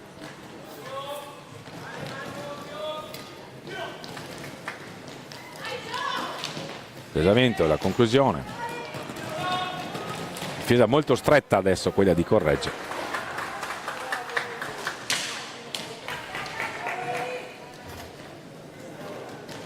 Pesamento si mette in proprio, non trova Pertugi. Uomo basso per la formazione di Edward Granel. Bigatti ora in possesso, occorre pazienza nelle giocate del Pumas. Il blocco di Giovanni Pesamento, se ne va a Cardella. Ancora Giovanni Pesamento, elude con una trottola l'intervento difensivo di Pedroni. Eccolo Cardella che prova l'alza e schiaccia, non inquadra la porta. Buona l'iniziativa del numero 79. Bigatti, la conclusione, la parata, si distende sulla sua destra a Federico Pedroni.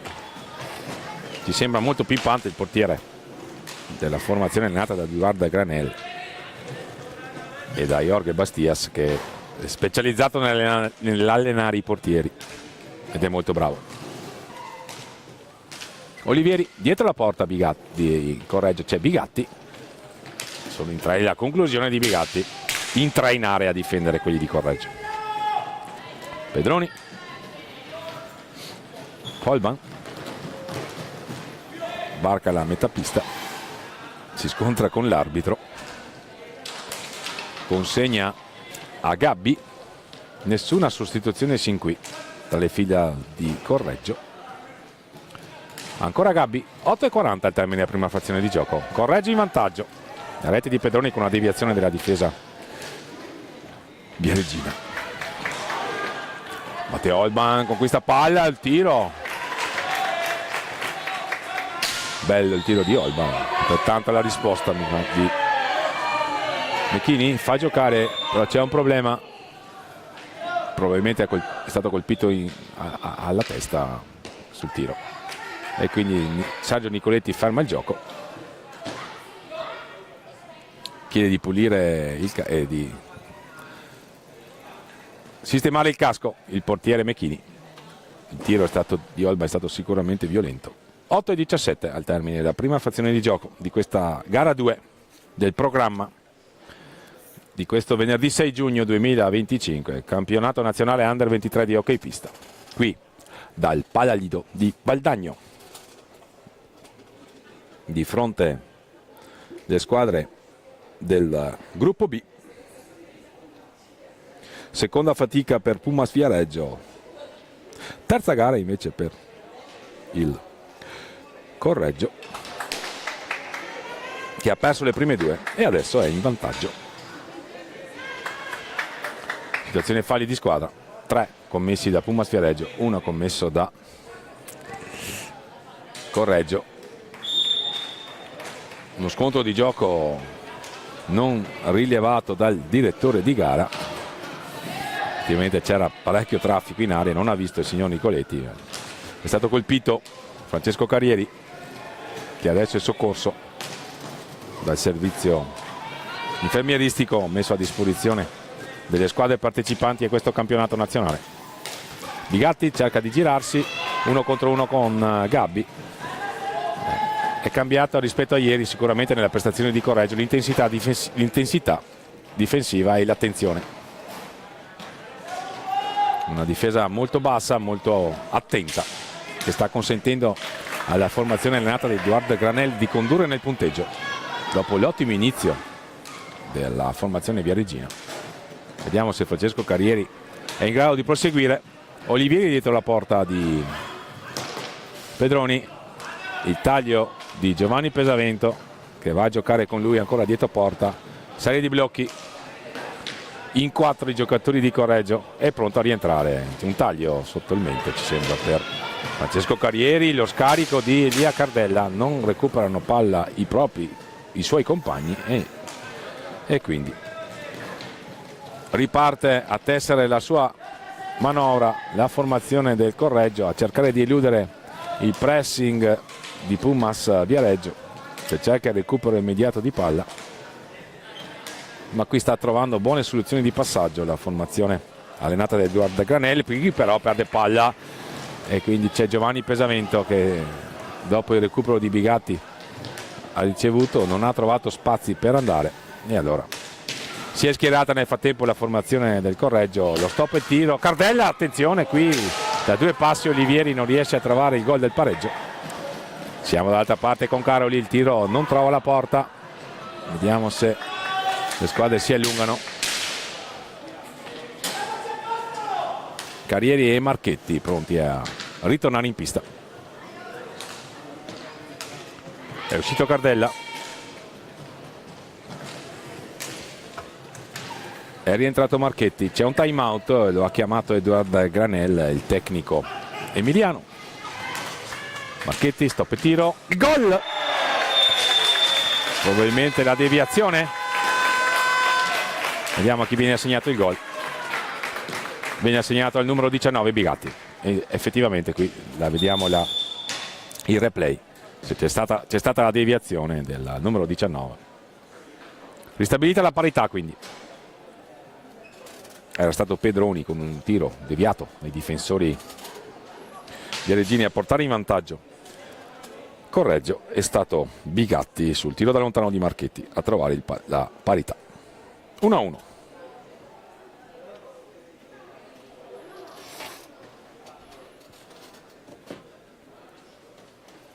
(5:47) al termine di questa prima frazione di gioco. Partita sicuramente apprezzabile per l'impegno dimostrato da entrambe le formazioni, che ci tengono assolutamente a fare il risultato oggi.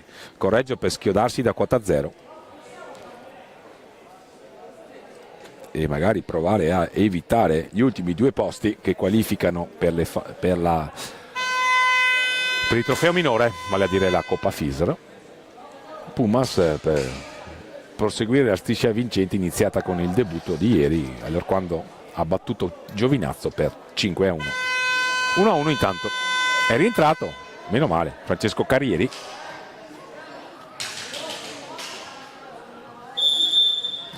Ti sembra in forma,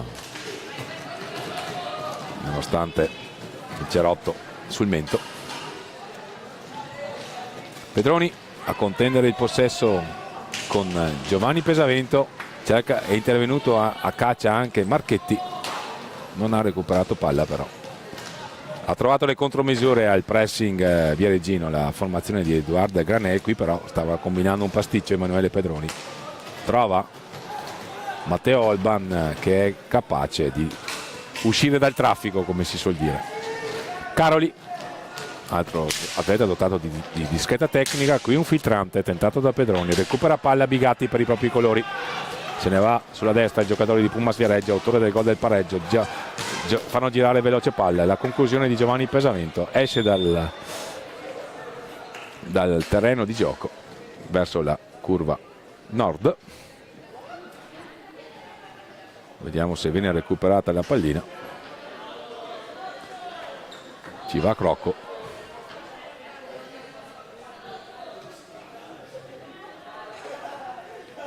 E la rimette in questo momento viene rimessa a disposizione. È entrato Castiglioni nelle file del Correggio.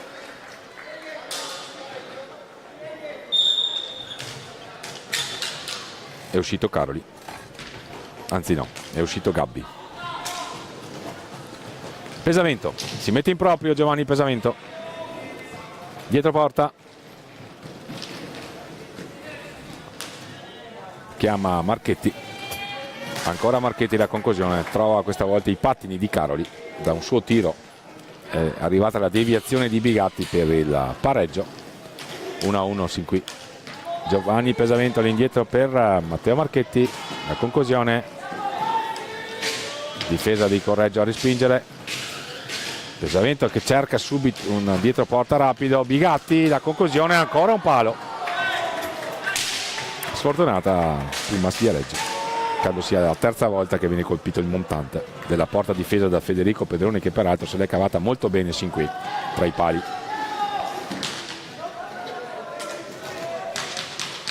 Holban, Matteo Holban all'indietro per Castiglioni, 1 contro 1 con Carrieri che lo va ad affrontare. Holban, Manuele Pedroni recupera palla Bigatti, molto ottima l'azione difensiva, impressione. Pesamento, lo scarico indietro per Carrieri, la trottola di Carrieri, la conclusione, la parata, era un tiro raso terra controllato da Federico Pedroni. Dall'altra parte Emanuele Pedroni. Lo triplicano i giocatori di Mirko Bertolucci, che vogliono spingere, vogliono provare ad andare in vantaggio prima della pausa. Marchetti è in area, la conclusione non inquadra lo specchio della porta, ma il più lesto di tutti, a conferma della sua proverbiale velocità, è Francesco Carrieri, ma perde palla per l'intervento di Caroli, che la consegna a Matteo Holban. Riparte quindi Correggio, mentre sono arrivati i giocatori di Valdagno, che daranno vita all'incontro successivo con il Giovinazzo, sempre per questo girone B, dove domina l'equilibrio, dal quale cerca di schiodarsi il Correggio perché è fermo a quota 0. Le altre squadre hanno tutte e 3 punti.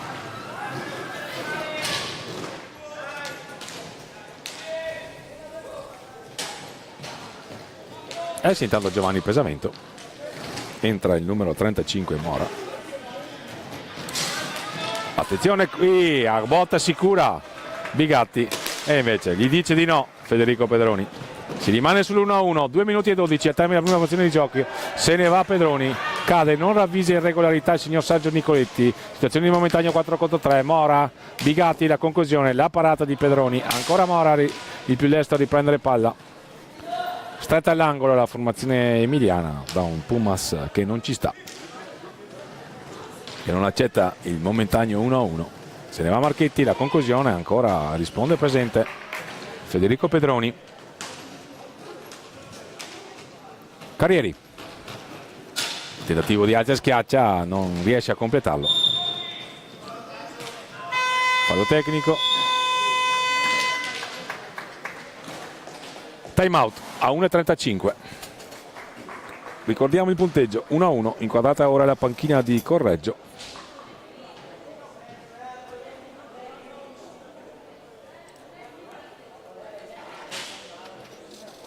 Castiglioni, Matteo Holman, Alessio Caroli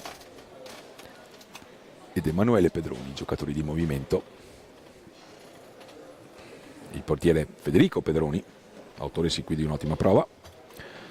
Bigatti, Marchetti, Carrieri e Mora sono i giocatori di movimento scelti da Mirko Bertolucci, verosimilmente per affrontare questo minuto e 35 alla fine della prima frazione di gioco. Tra i pali Thomas Mecchini con il numero 22.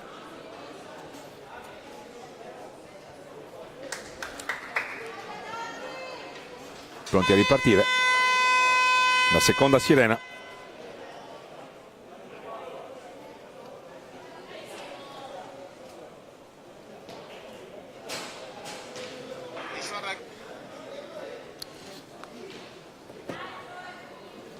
viene fatta asciugare la pista.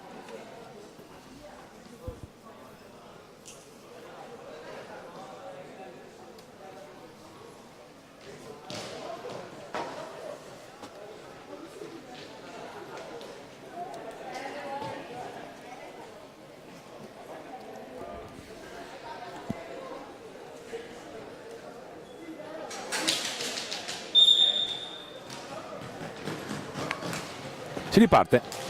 Pedroni 1 contro Mora. Azione insistita.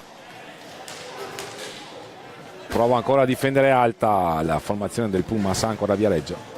Sì, ma Caroli se ne va. Il tiro però non inquadra la porta e allora Mora per i propri colori ha un'altra opportunità, lo scarico all'indietro. Francesco Carrieri dietro la gabbia, difesa da Federico Pedroni.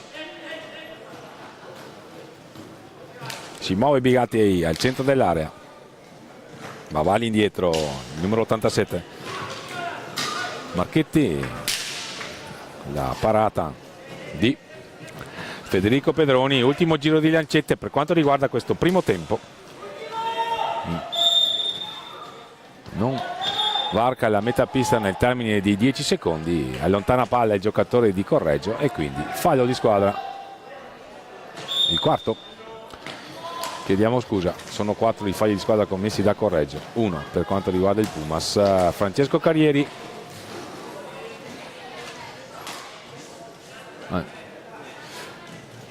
Ulteriore rettifica. Secondo fallo di squadra per Correggio, terzo fallo di squadra per Pumas, ne ha commessi 2. Quindi è stato un errore di lettura del tavolo. Attenzione, Oscar Mora all'indietro, sta finendo il primo tempo.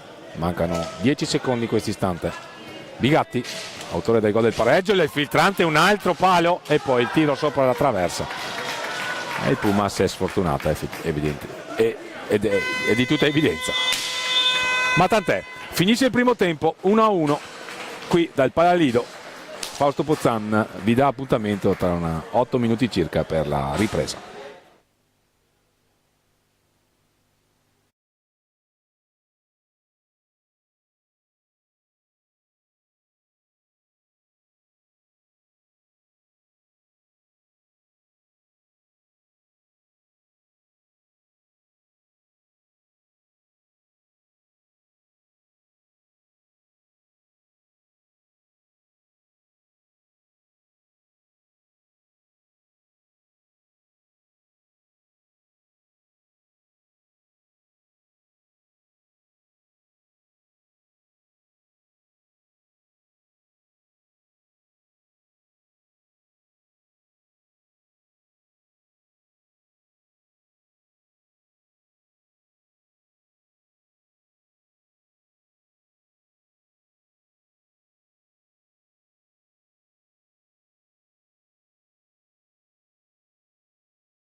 Bentornati all'ascolto, gentili signore e signori, qui dalla Lido di Vallagno. Per questo venerdì 6 giugno sono le 11:10. Tra qualche istante il secondo tempo di Pumas Ancora Viareggio. Correggio Hockey contro Correggio Hockey. Primo tempo concluso in perfetta parità, 1-1. Reti di Pedroni e Bigatti. Collezioni di pali e traverse, in particolare su sponda Viareggina, e questo spiega le sole due reti che sin qui stanno caratterizzando l'andamento di questo incontro. Grande impegno di entrambe le formazioni comunque, che va sottolineato. Incontro diretto da Sergio Nicoletti. Si parte, inizio secondo tempo, Marchetti per i propri colori, lo scambio rapido con Mora e la conclusione. Era andato sul secondo palo Francesco Carrieri. Ripartenza veloce del Correggio con Gabbi. Carrieri conquista la palla vagante, prova ad andarsi, se ne scambia con Marchetti, la conclusione va sul tap-in, non inquadra la porta, è partita veloce la formazione rosso-verde del Pumas Ancora Viareggio, calzettoni bianchi, allenata da Mirko Bertolucci. Abbiamo visto anche il fratello Alessandro, CT della nazionale e allenatore del Bassano, qui presenta il Palalido. Marchetti, quasi in 4 in area i giocatori di Mirko Bertolucci. La finta di tiro di Mora a deludere l'intervento difensivo di ben 2 avversari, poi il tiro di Carrieri alto sopra la traversa. Trascorso un minuto di gioco, possesso per la formazione in completa maglia bianca, la formazione emiliana del Correggio Hockey, ancora quota 0, lo ricordiamo prima di questo incontro. Marchetti, il tiro, ancora pronto Federico Pedroni, ma adesso c'è un'opportunità per Correggio che rallenta, cerca di eludere la pressione esercitata dai giocatori di Pumas Ancora. Sarà possesso per la formazione viareggina, perché Correggio non ha superato la metà pista nei termini regolamentari. Il signor Sergio Nicoletti fa ribattere la punizione, a suo dire con palla in movimento.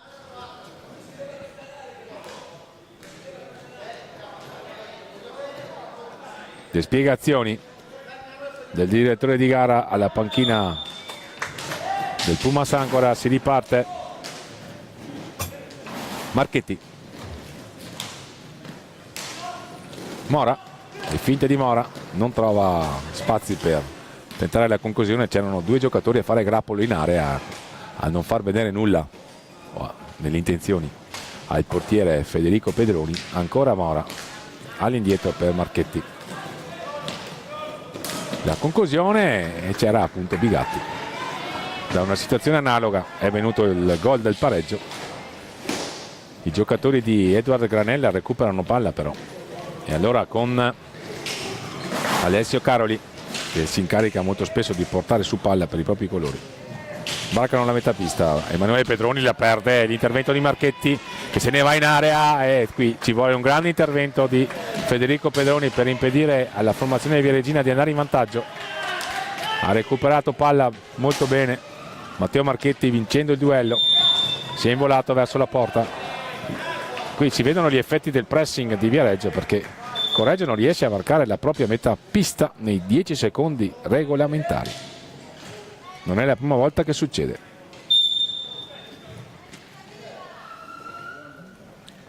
C'è un problema, c'è da pulire la pista, se ne è accorto il capitano Marchetti per i propri colori.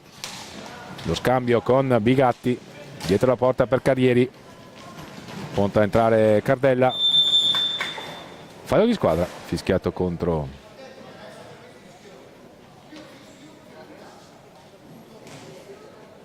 Nicoletti, che invita le contendenti a non eccedere con le proteste. Punizione dal limite, Mora e Bigatti sul punto di battuta sulla destra, conclusione, la barriera respinge il tiro. Gabbi lo scatto di Gabbi, varca la metà pista, va da Pedroni, affrontato e raddoppiato, perde palla, Bigatti non ravvisa in regolarità il direttore di gara, non riesce a ricevere il passaggio Francesco Carrieri. Si rimane sull'1-1. Trascorsi più di 3 minuti dall'inizio della ripresa, capabile azione difensiva di Bigatti. Mora, Marchetti, Mora, blocco laterale di Bigatti a favorire l'inserimento di Oscar Mora. A vertice basso adesso Pumas ancora con Mora che riceve palla oltre la propria metà campo, finta il tiro, seconda finta, dietro porta. Si muovono i giocatori di Mirko Bertolucci, ecco la reazione classica con lo smarcamento, il tiro di prima intenzione di Bigatti, non ha inquadrato la porta. Abbiamo marcato i 4 minuti dall'inizio della ripresa, sempre 1-1 il punteggio. Caroli, la conclusione, Sibila non molto lontano dal secondo palo, questo tiro del numero 4 di Correggio, possesso di Correggio, ed è una notizia perché sin qui il pallino ce l'ha avuto sempre Pumas, ancora attenzione qui un potenziale 2 contro 1, Francesco Carrieri, ancora una volta ottima la parata di Pedroni, qui però c'è una palla persa, ce ne approfitta Carrieri, la conclusione ancora Pedroni, messo a dura prova.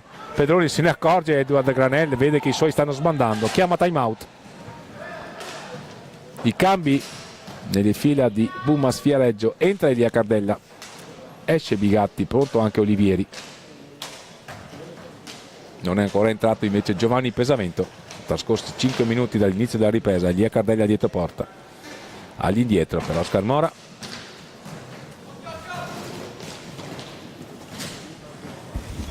ancora a manovrare la formazione viareggina. Cardella, il tiro di Cardella, la deviazione di Marchetti, alta sopra la traversa. Caroli,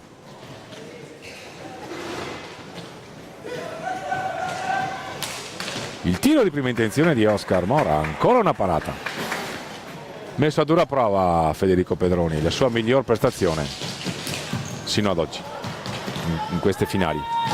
Pedroni, sì, ottimo controllo, il tiro, la parata di Mecchini, era un bello il tiro di Pedroni, di Emanuele Pedroni. Dall'altra parte entra adesso Giovanni Pesavento, anzi no, entra Olivieri, è uscito Carrieri, Cardella, Olivieri, Marchetti dietro porta, all'indietro per Cardella, il blocco centrale di Mora, la conclusione di Cardella, l'ennesima parata di Federico Pedroni che è visibilmente stanco, ha chiamato time out il suo allenatore, è stato messo sicuramente a dura prova il portiere emiliano. Attenzione Pedroni, la conclusione è controllata dal bastone di Thomas Mecchini. Siamo dall'altra parte, Matteo Marchetti 1 contro 1, all'indietro Elia Cardella, vedremo se proverà a tirare subito. No, forse quelli di Viareggio preferiscono il grappolo a 2, il blocco centrale, eccolo infatti, è saltato Mora per provare a ingannare i difensori e il portiere avversario. Pedroni, Manuele, riceve palla Olban, la pressione di quelli di Mirko Bertolucci, l'intercetto di Olivieri che però non riesce ad avere un'ottima conduzione di palla, recuperano i giocatori di Correggio, attenzione Pedroni, il palo, la traversa anzi, vicino al vantaggio Correggio, fallo di squadra commesso da Pumas Viareggio, è il famoso time out di cui sopra, chiamato subito da Granella un paio di minuti fa, allora quando ha visto un paio di conclusioni consecutive di Pumas Viareggio. Correggio nel frattempo però si è ripresa, è andata a colpire una traversa importante. A sua volta con Emanuele Pedroni ci sembra, e si è avvicinata al gol del 2-1. Quindi partita ancora in perfetto equilibrio. Sin qui abbiamo visto le reti di Correggio con Pedroni, una deviazione dei difensori viareggini nella circostanza, e poi Bigatti a impattare nel punteggio.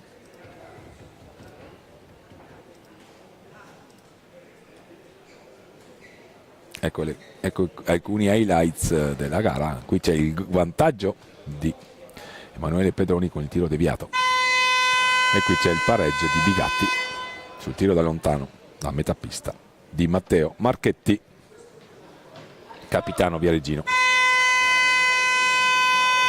1-1, si riparte. Giovanni Pesavento che fa il suo ingresso in pista.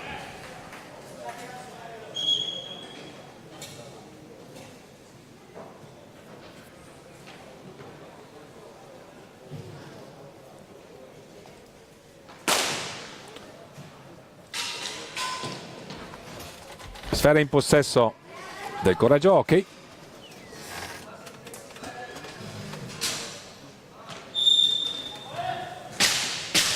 Matteo Olban. Caroli, la conclusione da lontano, non inquadra lo specchio della porta. Marchetti. Olivieri. Mancino anche lui, così come questo atleta. Via Cardella, il tiro non preciso. Si riparte. Possesso per Caroli, numero 4 della formazione in maglia bianca. Emanuele Pedroni. La conclusione assolutamente insidiosa. Ottima la risposta di Thomas McKinney. Matteo Marchetti dall'altra parte. Pesavento, Cardella entra in area. La rete di Cardella a spezzare l'equilibrio a 11:35 dal termine. E Elia Cardella, numero 79, entrato in area dalla destra. Il rovescio di questo mancino non ha lasciato scampo all'ottimo Federico Pedroni. 2-1 quindi Pumas Viareggio, che ha fatto sicuramente di più rispetto a quanto fatto da Correggio, che comunque non si è limitata a guardare.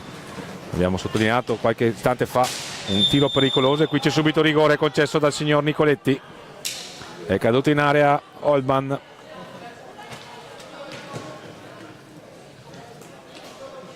Irremovibile Sergio Nicoletti. Rigore. Vedremo chi si incarica del tentativo di trasformazione. Ci va Emanuele Pedroni.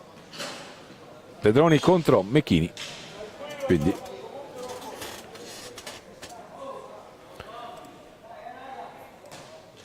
vediamo se è possibile rivedere.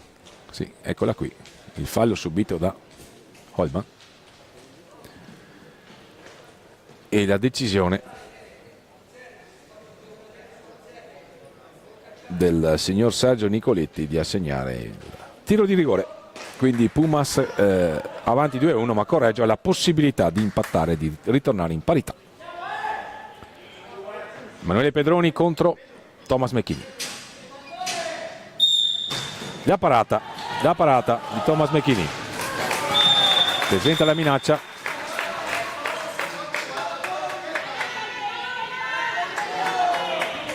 E c'è la munizione per Emanuele Pedroni, che sosteneva la palla fosse entrata,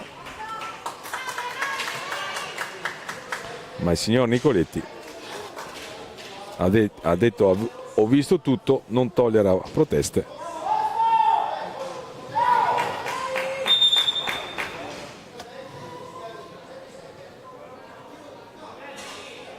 Le spiegazioni del direttore di gara, il numero 7 in maglia bianca.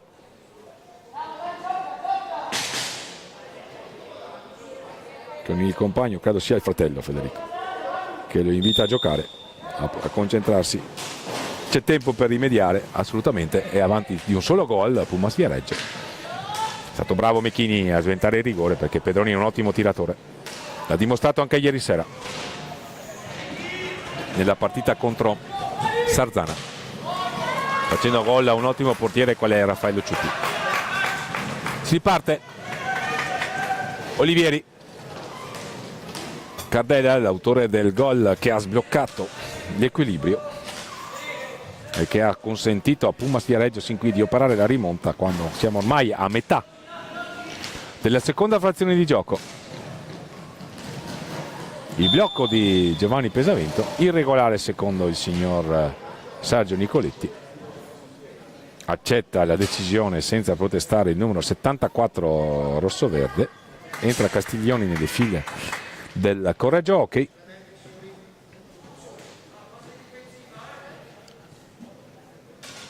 Sul punto di battuta Castiglioni, all'indietro per Matteo Olban che aveva subito il fallo che ha originato il rigore, uno sfiduciato Manuele Pedroni che si sta probabilmente rammaricando del rigore fallito, ma è stata più che altro un'ottima parata di Mecchini. E comunque il giocatore emiliano deve essere bravo a non demoralizzarsi, ha dimostrato di avere ottime qualità soprattutto nel tiro. Da un suo tiro è arrivato di vantaggio, qui cade, non ravvisa irregolarità Sergio Nicoletti, si riparte. Marchetti,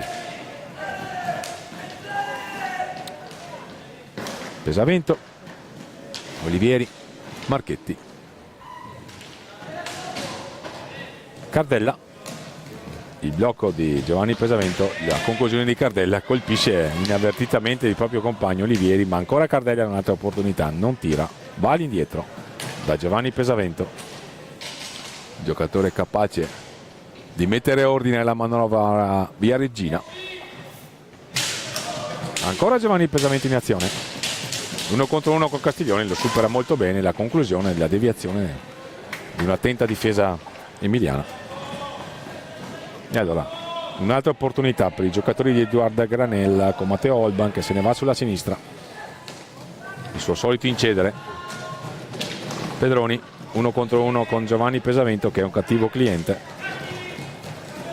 Olban, le finte di tiro di Olban, cerca di liberarsi di 2 avversari, va all'indietro da Emanuele Pedroni che ha poco tempo per varcare la metà pista, lo fa in questo istante, cerca subito il servizio per Olban, ma ottimo ripiegamento difensivo della formazione rossoverde. Va a lottare però Emanuele Pedroni, conquista caparbiamente palla, si è ripreso probabilmente dal punto di vista psicologico il numero 7 della formazione in maglia bianca, che è sotto nel punteggio per 2-1, che non ci sta a rimanere inchiodata a quota 0. Questa è la terza partita per Correggio, la seconda per quanto riguarda il Pumas, che completerà le fatiche del proprio girone domani mattina alle 10:30 affrontando i padroni di casa del Valdagno, per quello che potrebbe essere sicuramente uno scontro molto atteso dal punto di vista tecnico e tattico. 8-11.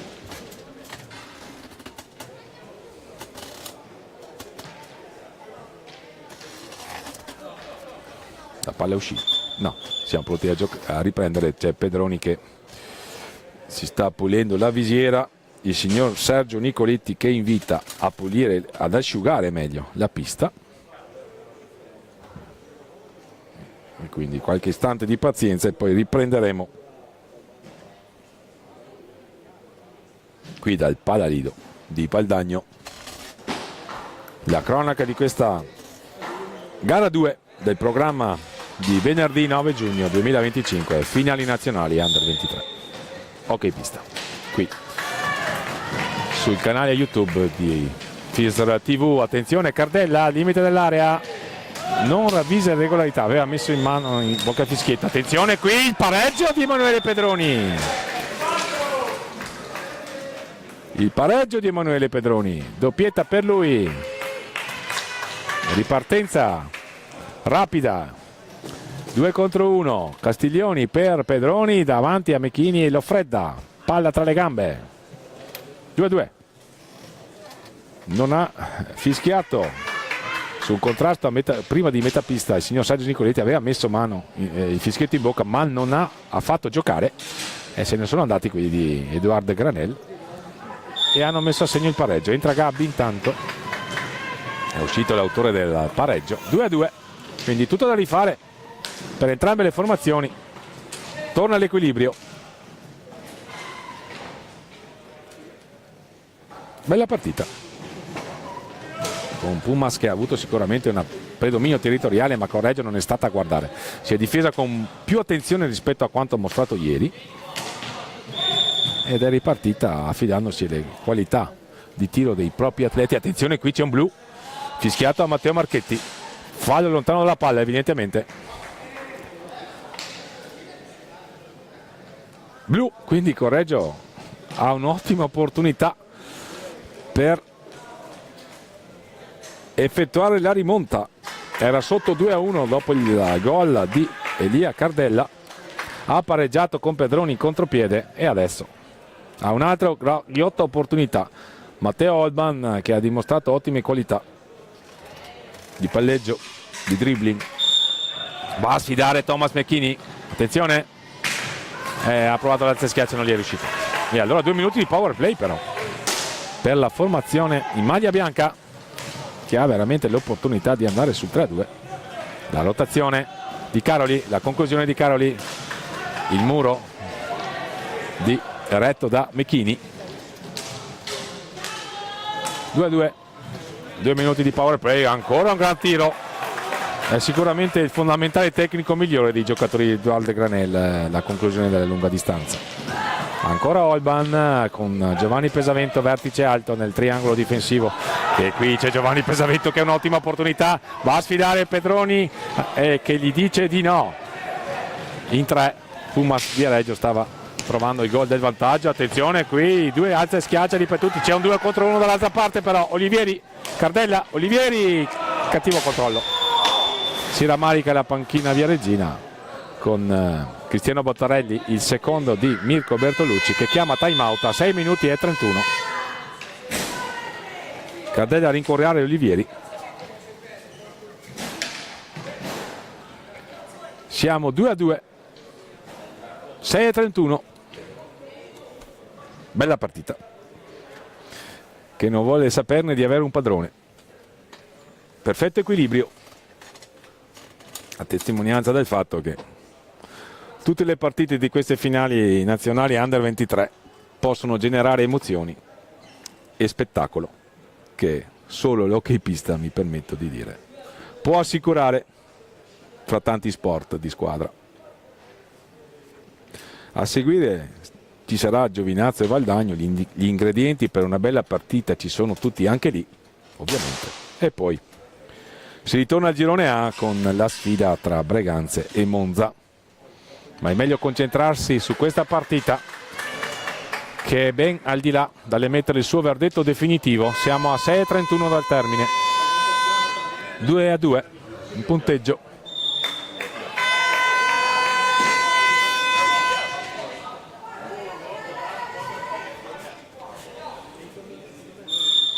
Si riparte, possesso per Correggio, che ha un power play da provare a sfruttare.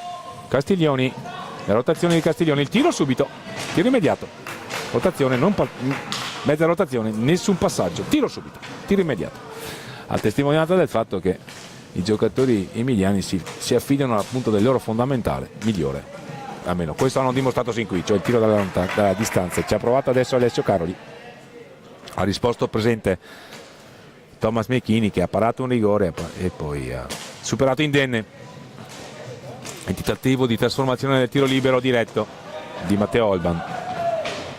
Olivieri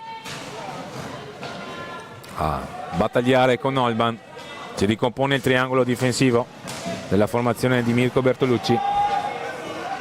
Castiglioni, Gabbi, il tiro sopra la traversa, il signor Nicoletti ferma tutto.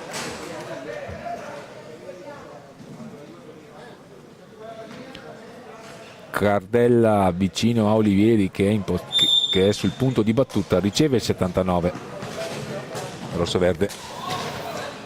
Giovanni Pesavento, esaurito il power play, entra Francesco Carrieri nelle fila viareggine, che ormai a 5 minuti dal termine di questa partita, questa gara 2 del programma odierno. Cardella, 1 contro 1 con Olban che stava ringhiando su di lui. Francesco Carrieri, qualcosa a metà tra il tiro e l'assist per Giovanni Pesavento, che recupera comunque palla per i propri colori. C'è il grappolo davanti a Pedroni, se ne è accorto Elia Cardella, ha tentato subito il tiro, nessuna deviazione, e allora un'altra opportunità per la formazione in maglia bianca con Gabbi. Matteo Olban 1 contro 1 con Giovanni Pesavento, il tentativo di raddoppio, Cardella e Pesavento per un attimo, ma Olban è dotato di buona tecnica, di ottime capacità di palleggio e quindi elude la pressione avversaria, va indietro da Castiglioni, è pronto a rentare Emanuele Pedroni, cade Olivieri, la conclusione, raso terra, la parata di Thomas Mechini. Cade ancora una volta Gabbi, Olivieri riceve palla che esce però dalla pista. Sarà comunque possesso per le stecche dei giocatori di Mirko Bertolucci, che sarà a distanza da Cardella. Riceve Giovanni Pesavento. Ultimo time out a disposizione chiamato da Edoardo Granel, allenatore del Correggio Hockey.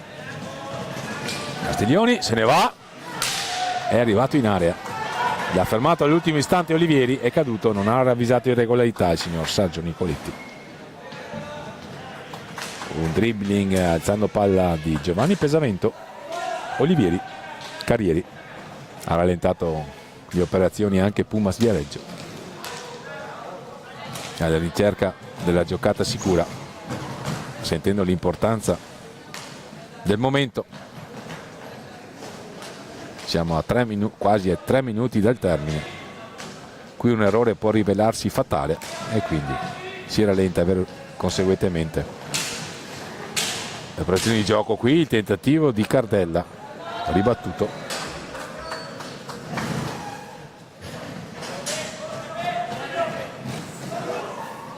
Caroli.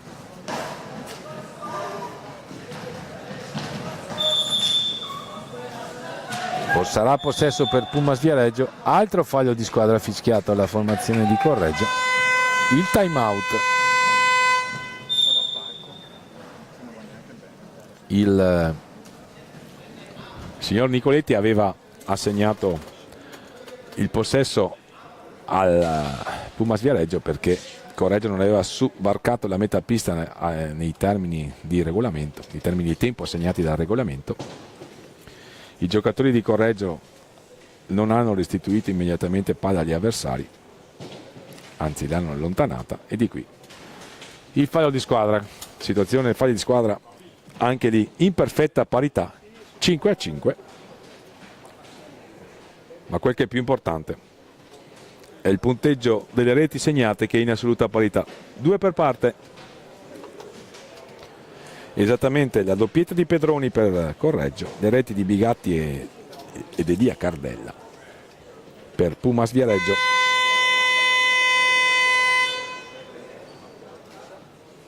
Vedremo se questo equilibrio si schioderà di qui alla fine.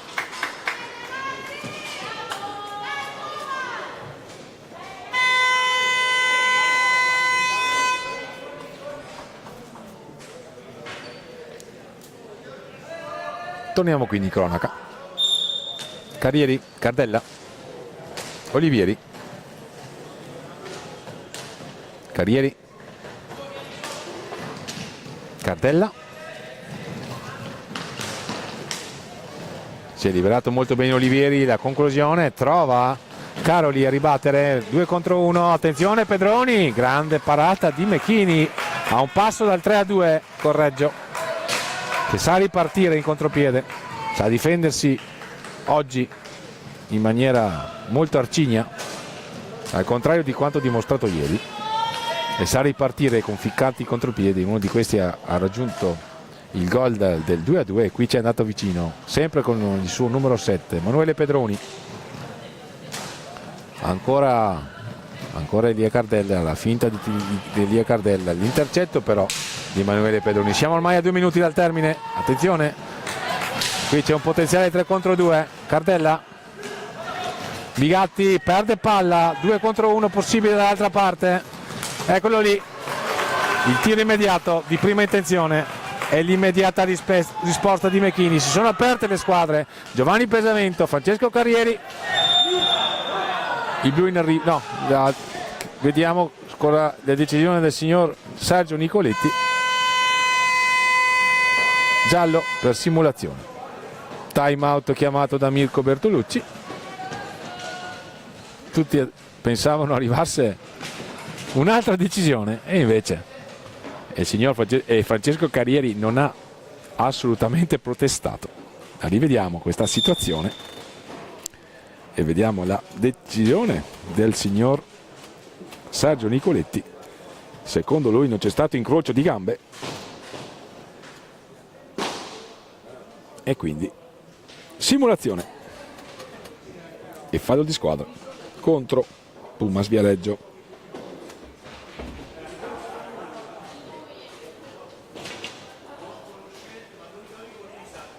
Ci fosse stato incrocio di gambe sarebbe stato cartellino blu per i difensori di Correggio e tiro libero diretto a favore del Pumas,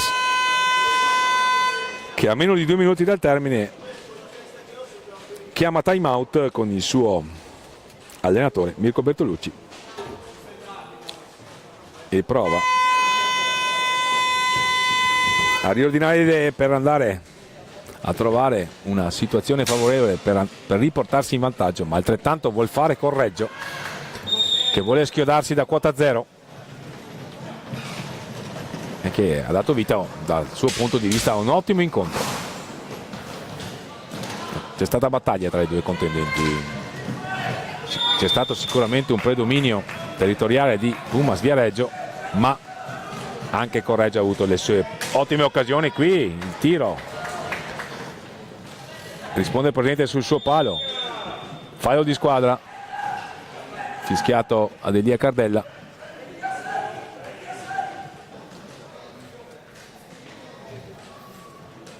Bigatti e Carrieri, riceve Cardella, la finta di Cardella, eccolo il tiro di Cardella, la parata di Pedroni.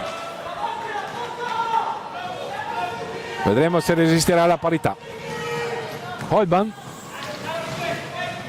porta palla, lo raddoppiano i giocatori di Pumas Viareggio. Bigatti alla fine vince il duello, si impossessa della sfera, va da Francesco Carrieri, cattivo controllo. Cardella, la conclusione di Cardella murata da Holban, ancora Carrieri che si mette in proprio, entra in area.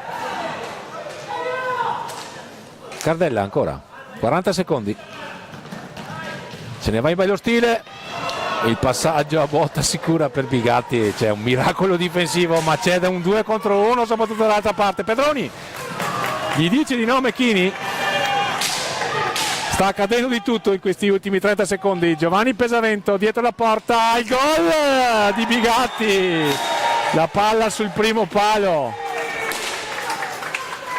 di Giovanni Pesavento a 22 secondi dalla fine. Bigatti, doppietta per lui, porta in vantaggio Pumas Viareggio. Non ci credono i giocatori emiliani, hanno dato vita a un ottimo incontro. Tolgono il portiere, inseriscono il quinto di movimento, vale a dire Castiglioni. È giusto che lo facciano perché sono sotto nel punteggio a 22 secondi dalla fine, hanno assolutamente bisogno di schiodarsi da quota 0. Pumas Viareggio che si prepara verosimilmente a difendere a rombo per questi 22 secondi. Vedremo se avranno il tempo di orchestrare uno schema ai giocatori di Edoardo Granel.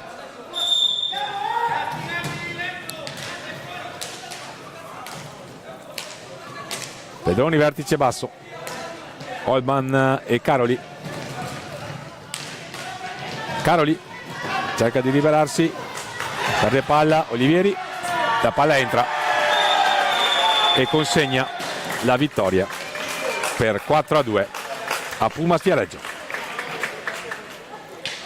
Ha giustamente tentato il tutto per tutto la formazione emiliana, sotto a 3-2 a 22 secondi dal termine.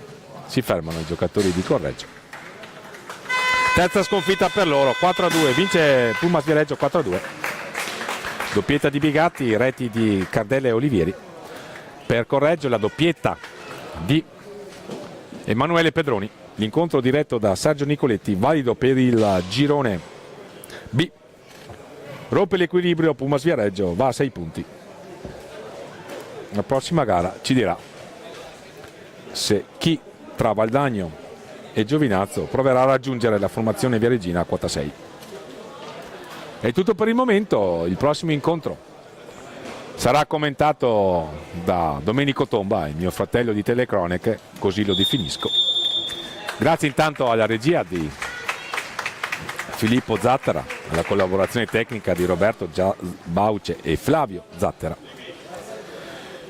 Ci sentiamo più tardi per il prosieguo. Buon divertimento a tutti qui dal Palalido di Valdagno. Finali nazionali Under 23, Hockey Pista, edizione 2024-2025. Per il momento da Fausto Pozzan è tutto.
Amiche e amici della pallina vulcanizzata, ancora buongiorno da buon venerdì mattina da Domenico Tomba, qui in diretta dal Paradiso di Valdagno, gara numero 3 di questa seconda giornata delle finali nazionali Under 23. Sono di scena i padroni di casa del Valdagno contro l'AFP Giovinazzo, in questa sfida che è stata anche gara di A1 non molto tempo fa proprio su questo parquet.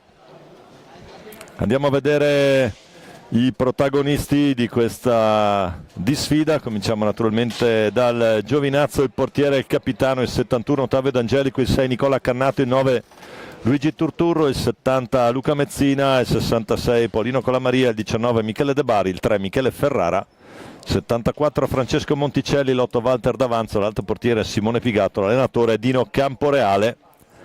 Risponde Valdagno con il 12 Ciupe Giuliano Giuliani, il 3 Tiago Sanchez, il 4 Marco Tomba, il 6 il capitano Nicolò Crocco, il 7 Leonardo Di Qui Giovanni, il 9 Nicolò Vallortigara, l'11 Pietro Crosari, il 2 Mattia Cocco, il 15 Giulio Checchetto, il portiere schierato 25 Giovanni Cunegatti, l'allenatore signore Dario Rigo.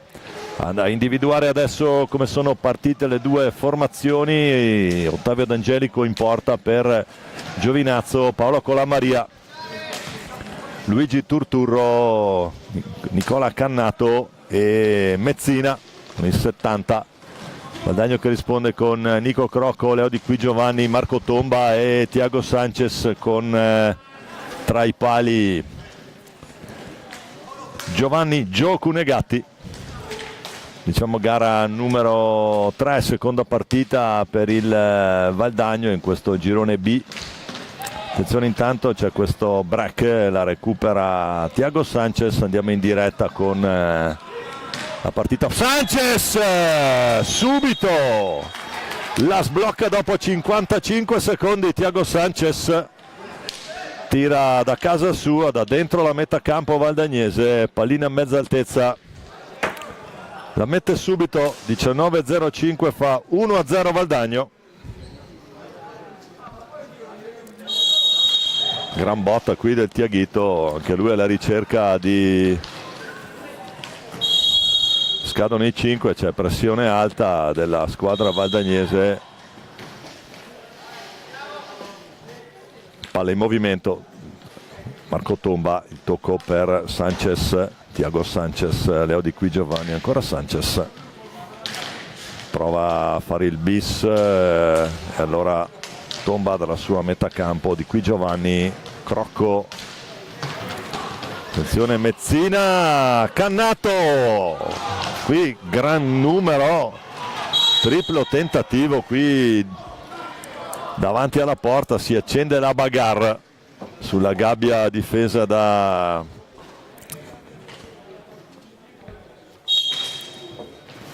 Giovanni Cunegatti. Il fallo di squadra fischiato al Valdagno. Primo fallo, Valdagno 1-0, gol subito di Tiago Sanchez. Dirige l'incontro, non l'abbiamo citato prima, Mario Trevisan, genitori di Lonigo, papà di Lonigo anzi, Viareggino. Intanto Paolo Colamaria prova ad accentrarsi, ad aggirare Cunegatti in velocità, poi Tiago Sanchez che riparte per vie centrali, si presenta sulla tre quarti, il taglio di Tomba per Crocco, ancora Sanchez, Di Qui Giovanni. Ora Sanchez non dà molti punti di riferimento, pallina che si può giocare e allora Crocco Tomba nella sua tre quarti, chiama lo schema Sanchez, la intercetta Paolino Colamaria, poi attenzione Colamaria, si distende Cunegatti, poi Crocco per il Di Qui, palla alta, la deve ricontrollare Tomba che prova ad accentrarsi. Prova Marco Tomba, il numero di D'Angelico sul tentativo del numero 4 valdagnese.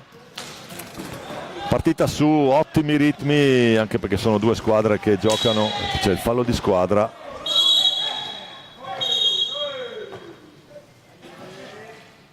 Fischiato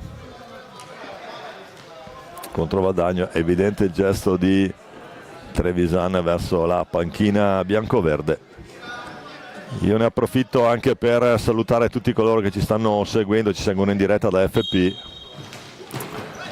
Angela e Michele che seguono quel PC66. Tomba di qui Giovanni, lo scambio tra i due, un po' larga la pallina per il Di qui, ancora retroporto, arriva Tomba per Nico Crocco, già rientrato tutta la FP a fare muro davanti ad Angelico. Attenzione, c'è l'errore, poi cade giù Cannato, Cunegatti, c'è un po' di confusione adesso qui, un Giovinazzo che stava andando, ha speso un fallo tecnico lì, tomba su Paolino Colamaria. 3 falli Valdagno, attenzione, già caricata formazione di casa.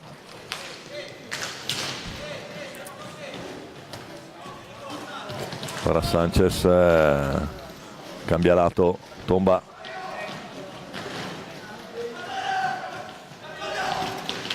prova, Tomba subisce fallo,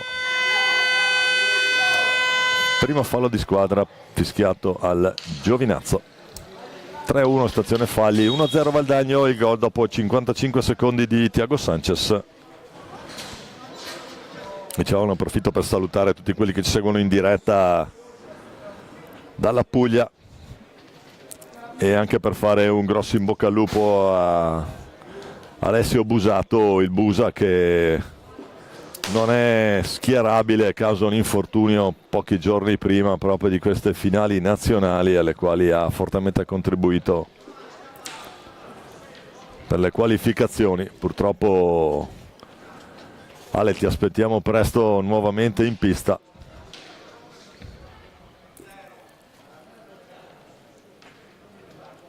Dario Rigo che vuole vederci chiaro sui suoi, un po' di confusione lì davanti, un paio di interventi decisivi di Gio Cunegatti.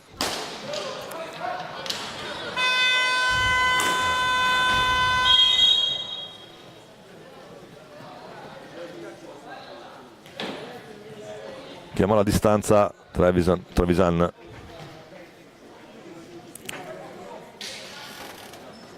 Di qui Giovanni per Crocco, proprio Crocco tomba,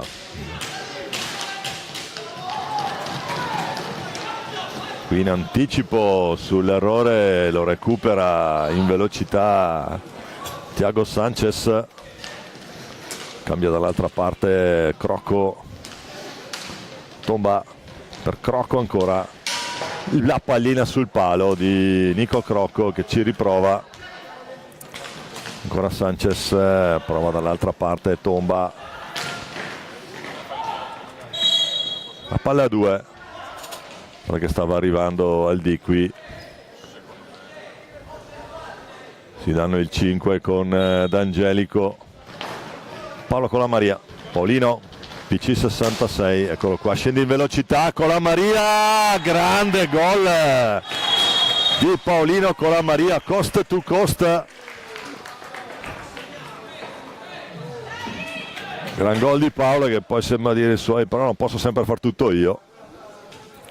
La pareggia Paolo Colamaria, 15-34.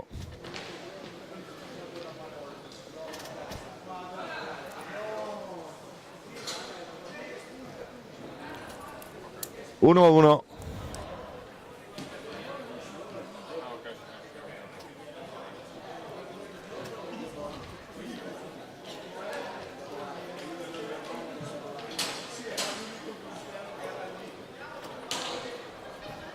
Sarà da pulire e asciugare più che altro la pista.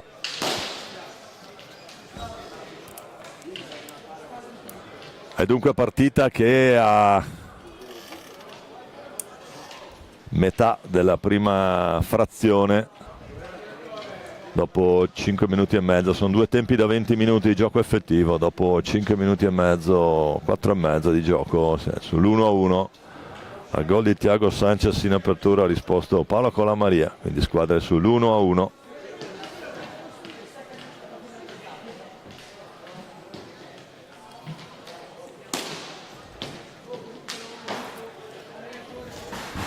quanto al primo piano per la panchina valdagnese, che ha il Ciupa e Giuliani in panchina.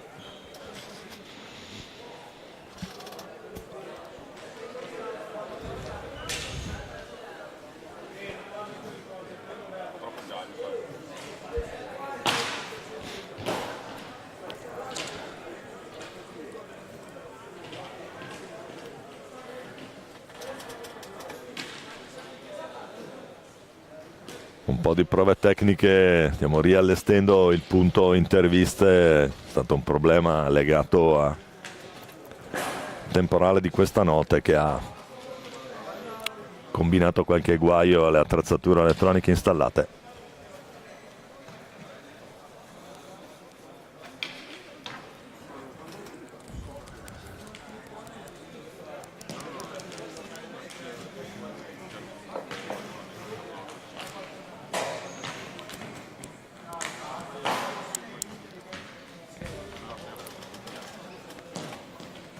Qua sembra ci sia un problema tecnico sulla balaustra, se ne sta occupando Carlo Danzo, meccanico ufficiale il Mola, meccanico ufficiale del Valdagno. Cronometro fermo a 15:34, 3 falli Valdagno, 1 Giovinazzo, 1-1 tra FP e Hockey Club Valdagno in questa seconda giornata, partita numero 3.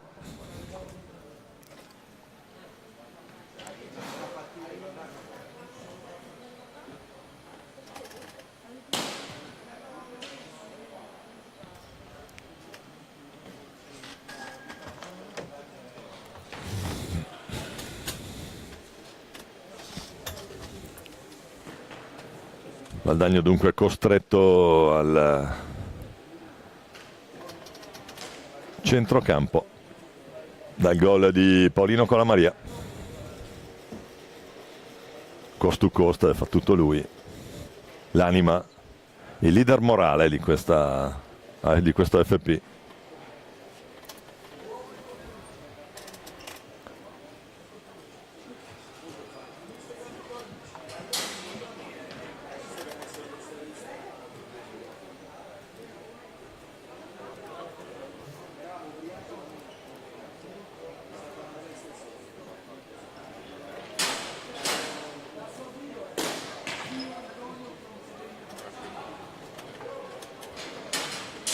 Sembra tutto pronto per ricominciare. Fischia Trevisan, riparte Valdagno. Di qui Giovanni per Sanchez che prova subito a sorprendere D'Angelico. Fa buona guardia. Tomba. Crocco. Fa ancora Sanchez che accelera dietro per Marco Tomba, il gol di Marco Tomba, l'incrocio rientra da retroporta, la mette lui,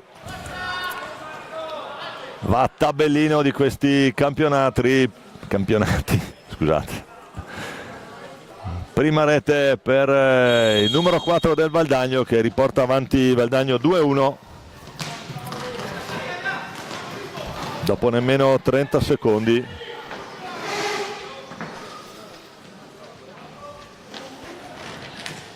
Sanchez, di qui Giovanni, il rilancio, l'intercetto ancora del di qui.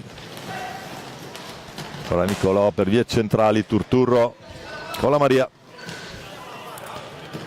Butta un po' lì, soccorre ancora Turturro, scadono i 5, deve lasciare lì pallina per non incorrere nel fallo di squadra.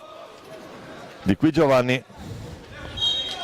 che si è sbloccato anche il numero 4 Sanchez, una buona l'idea dentro per Tomba, D'Angelico col bastone, prova a colpirla al volo, palla sull'esterno della rete, poi ancora la recupera Sanchez, il fallo di squadra fischiato al Valdagno, quarto fallo. Attenzione a non farsi caricare troppo. Qui Nico Crocco cerca l'appoggio No, sarà angolo basso, palla in movimento. Turturro sul punto di battuta. Luigi Turturro.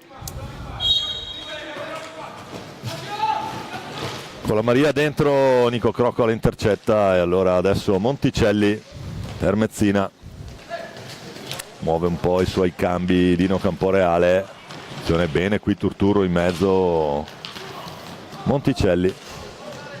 Scambia ancora su Paolino Colamaria, il faro di questa formazione. Palla alta. La chiama alta Trevisan. Aveva provato un assist, una palombella. Intanto fuori di qui Giovanni, dentro il Ciupe Giuliani. Poi Crocco retroporta. Vediamo lo schema dello scambio. Prova a liberarsi Crocco. Pallina che finisce dall'altra parte, c'è Sanchez. Tomba. Sanchez dentro, oh, Marco Tomba, ancora lui, fa 3-1 Valdagno. 13-18, assist al bacio di Thiago Sanchez. Ancora a tabellino il numero 4 valdagnese, Paolo Colamaria. Stecca alta, sarà palla, cosa ho fatto? Continua a giocare, dentro il Ciupe Giuliano Giuliani. Prova ad andare il Ciupe, Nico Crocco, Sanchez. Ancora Crocco, va fuori due, va retroporta Nico Crocco, bene qui. Scambio centro Tomba Sanchez. Scambiano il portoghese, l'argentino. Poi Tomba Sanchez.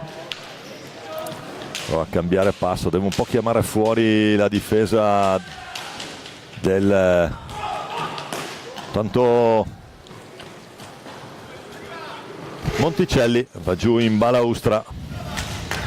Chiama Paolo Colamaria la conclusione, il vantaggio, sembrava alta la palla, poi Crocco con calma a superare la metà campo. Ancora Sanchez, tomba fuori per Crocco, raddoppio su di lui e allora Crocco la deve scaricare per il Ciupe che parte dalla tre quarti valdagnese. Prova a metterla lì, la recupera Tomba sull'arrivo di Mezzina, qui non corre rischi Crocco. Tomba sulla linea di centrocampo, ancora il Ciupe Giuliani sfrutta, attenzione rigore trattenuto in adesso possiamo rivedere il replay. Ciupe va lì, poi è trattenuto al momento di puntare la porta. Fischia Trevisan. 11:30 di questo primo tempo, Valdagno 3, Giovinazzo 1.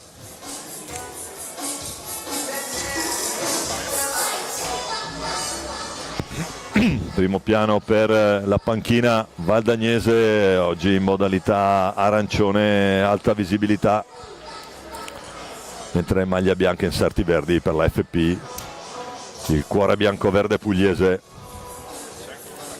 col suo leader morale Paolino Colamaria. Poi Dino Camporeale in panchina, una leggenda dell'hockey giovinazzese.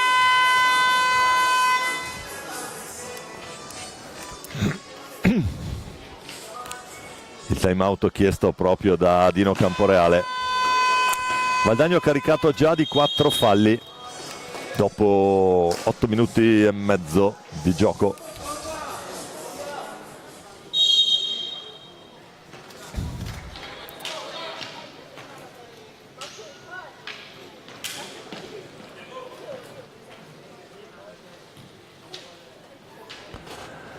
se ne incarica Thiago Sanchez. Vediamo un po', Sanchez contro D'Angelico, tutto pronto, Sanchez la mette lui, rasoiata bassa sulla destra, si alzano i gambali a sinistra di D'Angelico. Sanchez sceglie una soluzione standard e fa 4-1 Valdagno su rigore, 11:30. Quindi doppietta anche per Thiago Sanchez. Poi Ciupe Giuliani prova ad andare, lo contrasta Nicola Cannato.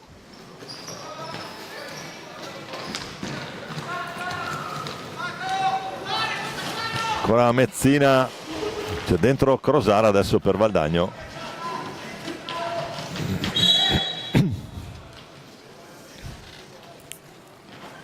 Sarà angolo basso, palla bianco-verde.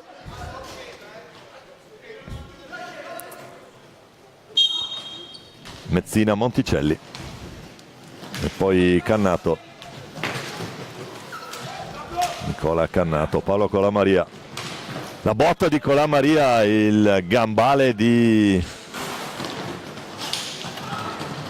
Cunegatti. Poi bello questo recupero di D'Angelico che fa anche ripartire Monticelli. Si ferma Monticelli, cerca l'appoggio su Cannato, ancora Monticelli nella sua tre quarti. Riesce a liberarsi, attenzione, poi Crosara tomba, prova la conclusione, D'Angelico è pronto stavolta. Siamo già dall'altra parte, Paolo Colamaria,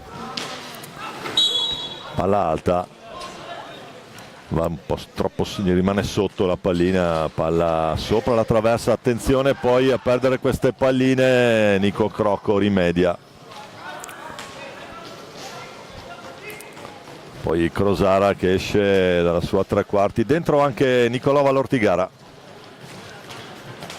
Nicolò Valortigara che è stato anche il creatore del logo di questi campionati Under 23. Valortigara, gol! Si fa un bel regalo qui Nicolò Valortigara.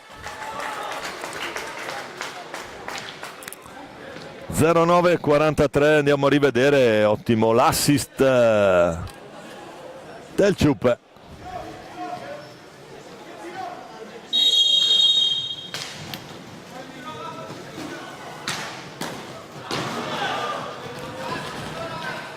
Ciupe Giuliani,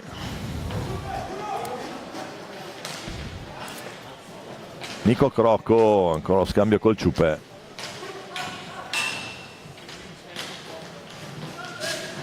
Dagno che sta piano piano prendendo confidenza anche nei propri scambi, nelle geometrie che chiede mister Dario Rigo, anche con una buona prestazione globale. Sono andati a segno Sanchez Tomba e Valortigara finora, per il risultato che al momento è di 5-1. Quando mancano 8:59 alla fine di questo primo tempo.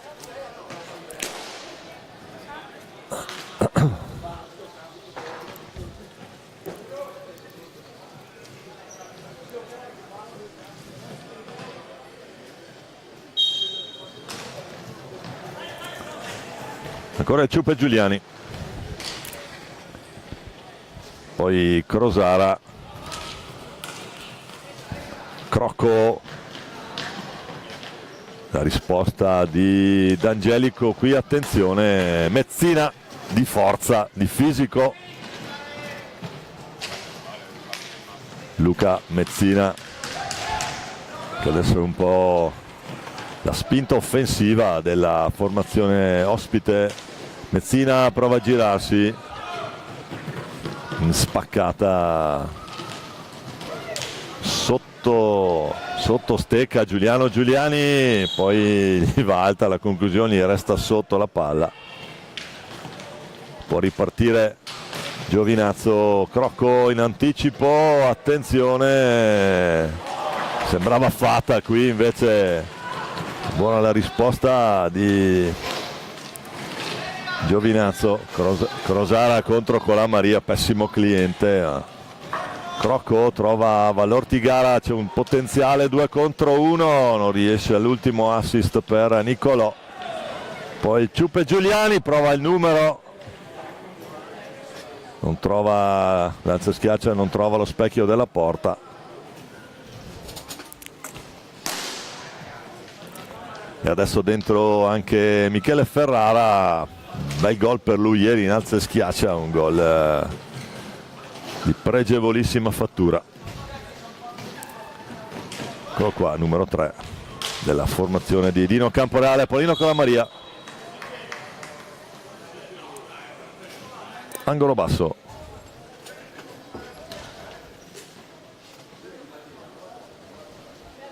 In panchina Tomba Sanchez e Di Qui Giovanni. Fa girare i suoi, giustamente Dario Rigo. Valdagno oggi ha doppio impegno, giocherà poi alle, attenzione, intanto prova Monticelli,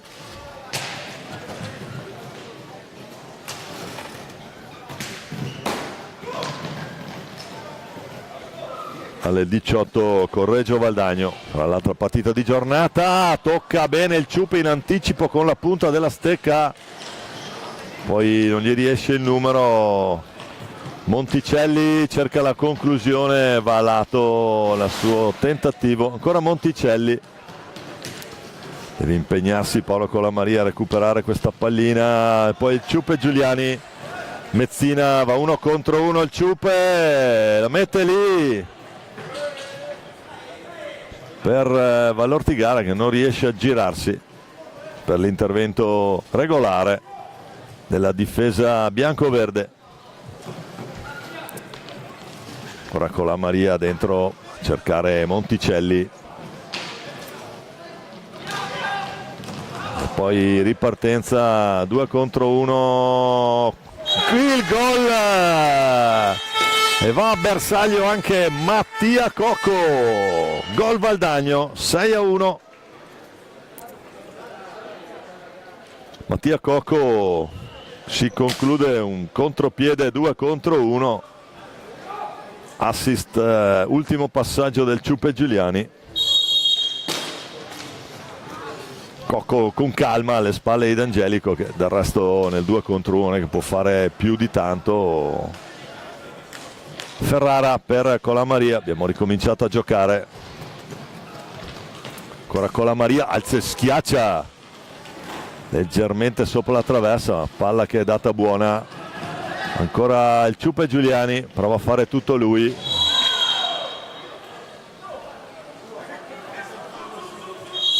Fischiato il fallo di squadra. Scontro tra Giuliani e D'Angelico. La sensazione è stata che Ferrara l'abbia sbilanciato all'ultimo momento. Eccolo lì, magari è Ferrara che frana addosso a D'Angelico nel momento difensivo. Abbiamo rivisto al replay, lo vediamo anche da questa inquadratura, è un po' tutte e due. Il Ciupe centra la porta, Ferrara centra D'Angelico. Vediamo come sta Ottavio. Sembra tutto a posto, dovrà sicuramente a sistemare il casco. Gli dà una mano Simone Pigato. Nulla di grave, 5:31 da giocare in questo primo tempo. Valdagno 6, Giovinazzo 1.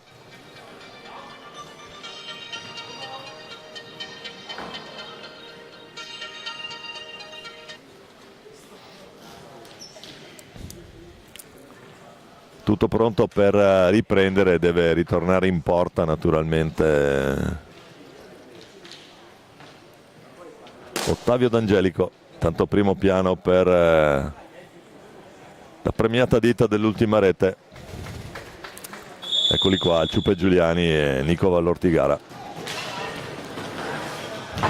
Palla bassa a Crosara che riparte. Largo per il Ciupe. poi si gira il Ciupe, numero su Monticelli, Cocco va all'Ortigara, scambio per Crosara, ma capisce tutto Mezzina che si presenta al tiro, la bomba di Mezzina, che gol per Luca Onofrio Mezzina, numero 70, fa 6-2.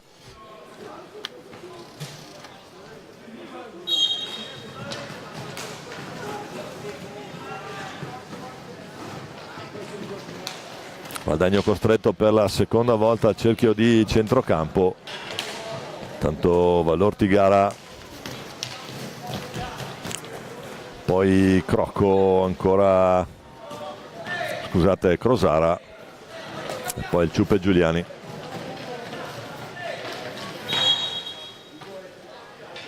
Fallo di Lunetta, Mezzina che può ripartire, Luigi Turturro. È più elegante come stile della giocata in questo Giovinazzo Under 23. Mezzina la bomba ancora. Vediamo cosa decide Trevisan. Sarà palla a 2 al centro. Palla che è finita sul soffitto dell'impianto che ospita queste finali. Intanto fuori va l'Ortigara, dentro Tomba. Su questa palla a 2 Ferrara ha a che fare con Sanchez. C'è pressione Valdagno, Crosara pressa alto,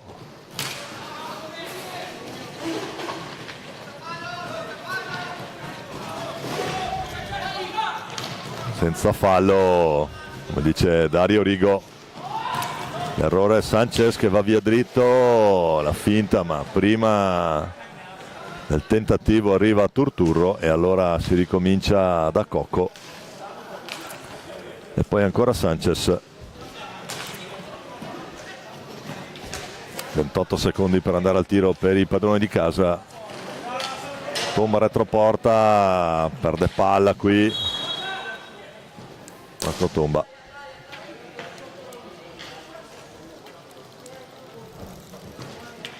Riceve istruzioni da Tiaguito Sanchez.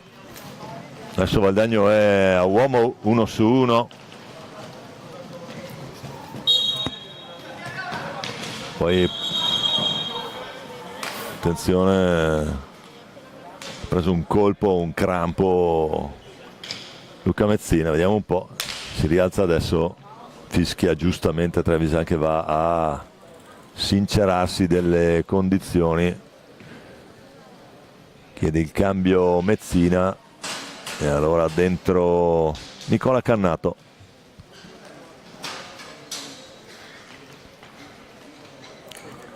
C'è da asciugare un attimo la pista perché è caduto Luca Mezzina, l'autore della seconda rete che fissa ora il risultato.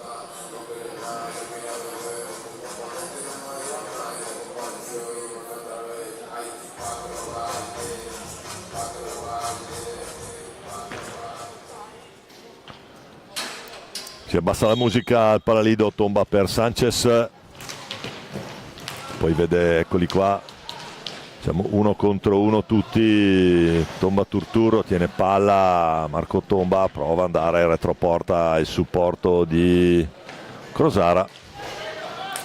Cocco Sanchez, pallina che rimbalza lì davanti ad Angelico, Tomba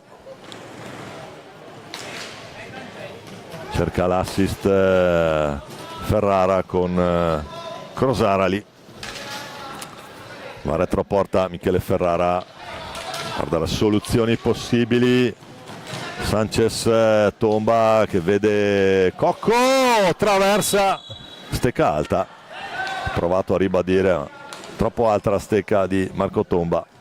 La traversa del Valdagno la mettiamo a tabellino quando mancano 2 minuti e 10 secondi alla fine di questo primo tempo. La recupera Thiago Sanchez, prova la conclusione. Nicola Cannato che riparte, prende il patino di Tomba in modalità difesa.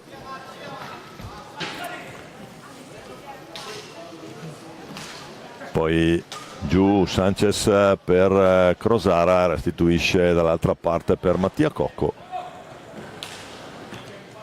Tomba nella propria tre quarti, può ripartire, incrociare, punta l'uomo, in questo caso è Cannato, prova,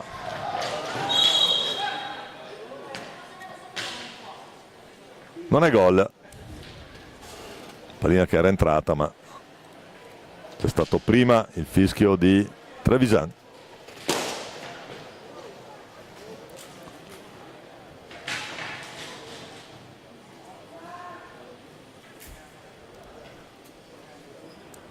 D'Angelico che ha necessità di sistemare la visiera a 97 secondi dalla fine di questo primo tempo.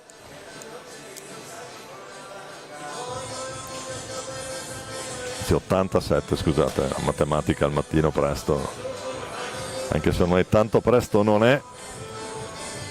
Il classico calo di zuccheri negli anziani, portate pazienza.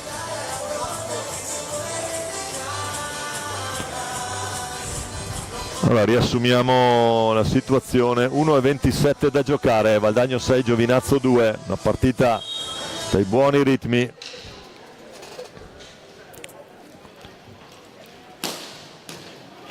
Anche perché Giovinazzo non rinuncia a giocare, accetta. Tomba, palo, ha provato a caricare il colpo, trova il palo alla sinistra di D'Angelico. Poi adesso Nicola Cannato, la risposta. Cotomba, Noluca ha cercato Sanchez di qua, Turturro, alta, non riesce il controllo a Luigi Turturro. È stato buono l'assist servito da Monticelli, si è trovato a tu per tu con Curegatti, ma gli viene alta, rimane sotto la stecca, palla che si alza, e allora Sanchez può far ripartire i suoi, incrocia il passo il portoghese che ha in panchina uno dei suoi anfitrioni, Carlos Nicolia. Poi speriamo di averlo anche ai nostri microfoni magari più tardi. Marco Tomba intanto con Cannato, prova, si distende D'Angelico, ultimi 28 secondi di questo primo tempo.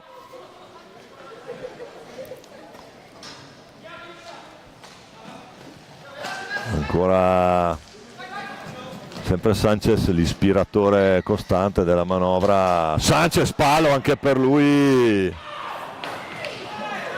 Adesso lì si lamenta qui Thiago per un colpo sul bastone al momento della conclusione. Allora c'è il raddoppio, adesso qui alla kamikaze, finisce qua questo bel primo tempo, finisce 6-2 Valdagno, comincia Sanchez, pareggia con la Maria, poi doppietta per Marco Tomba, ancora Sanchez, Vallortigara e Cocco per il 6-1, il 6-2 è di Luca Onofrio Mezzina. Termina così questo primo tempo tra Valdagno e Giovinazzo, ci sentiamo tra qualche minuto dopo il riposo.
Ben ricollegati in diretta con il Palio di Valdagno, secondo tempo di Giovinazzo Valdagno, primo tempo 2-6, Padone di casa avanti 6-2. Vediamo come ripartono le due formazioni AFP con D'Angelico in porta.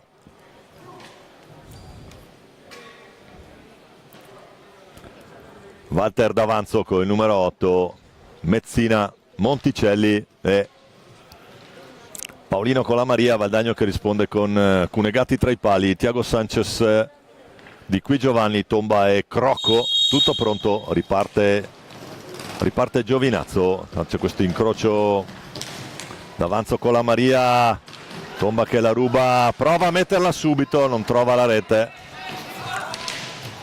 Da sull'esterno ha recuperato una pallina, un break a centrocampo. Monticelli. Viene larga questa idea per Paolo Colamaria. Allora Sanchez guarda il posizionamento dei compagni, chiama lo schema. Ancora Sanchez, lo scambio con Crocco dentro, ma capisce tutto Monticelli. Poi D'Avanzo. Colpito Sanchez, sembra, tiene botta Thiago, tentativo da distante, ci mette la manona. Adesso attacco deciso del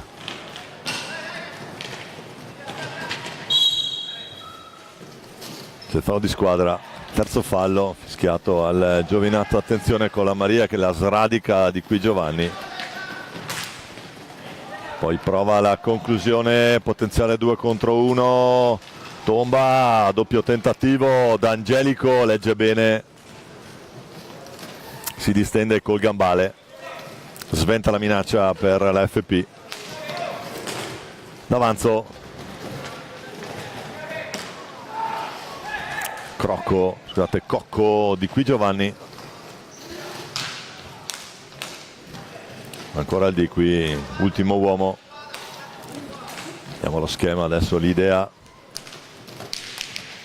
di Qui Giovanni. Cambio lato spesso qui per Valdagno. Sanchez buono qui per Nicolò Crocco. Tomba cerca Di Qui Giovanni sull'altro palo, uno schema visto ma non si chiude correttamente l'ultimo passaggio e allora Monticelli fa ripartire la FP. Tiene nella sua tre quarti, deve un po' buttarla via con Monticelli pressato. Sanchez, Di Qui Giovanni. Ora un tentativo, non va. Colamaria, Mezzina carica la botta Colamaria, ma si riparte con Di Qui Giovanni. Scarico per Sanchez in buca d'angolo lì. Thiago, vediamo come ne esce. Monticelli, D'Avanzo che si prova a girare, arriva Di Qui Giovanni, fa ripartire Crocco, Sanchez dall'altra parte, la riprende ancora il portoghese. Tutto regolare, si può continuare a giocare. Colamaria non riesce l'assist verso D'Avanzo e allora Di Qui Giovanni, l'intervento in difesa di Monticelli decisivo, sta arrivando la pallina sulla stecca di Tomba, appostato sul palo lontano. D'Avanzo, Crocco,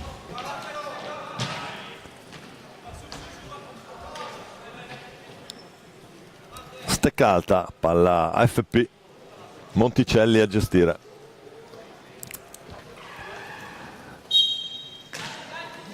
Mezzina, sta crescendo la pressione dell'AFP. Valdagno che è costretto a ragionare meno, deve distendersi qui anche Cunegatti, pallina molto insidiosa. Adesso Tomba tiene palla e giù Crocco. Sanchez, dentro per il di qui, ma in anticipo, è in anticipo d'avanzo su di qui Giovanni, chiama lo schema Monticelli.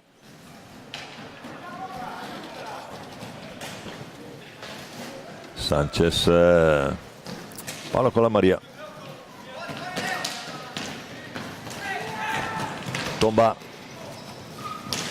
prova a caricare, Monticelli gliela stoppa lì e poi altro miracolo di D'Angelico, ancora Valdagno adesso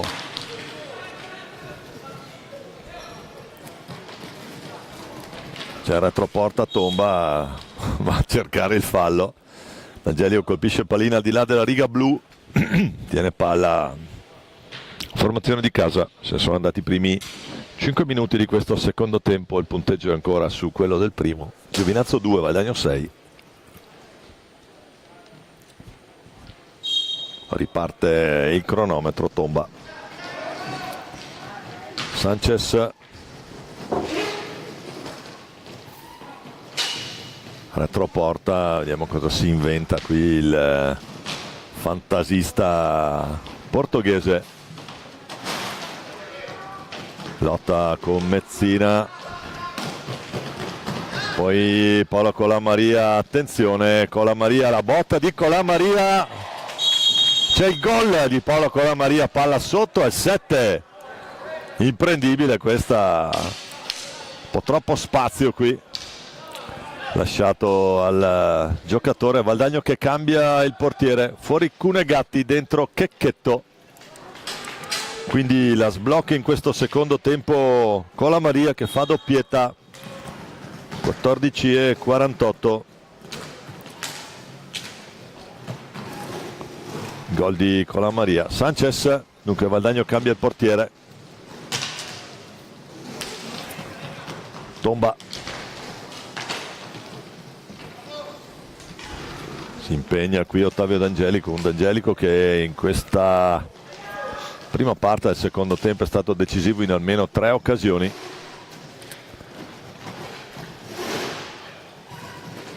Poi Colamaria lo ferma Sanchez, pressione alta adesso del Giovinazzo. Crocco.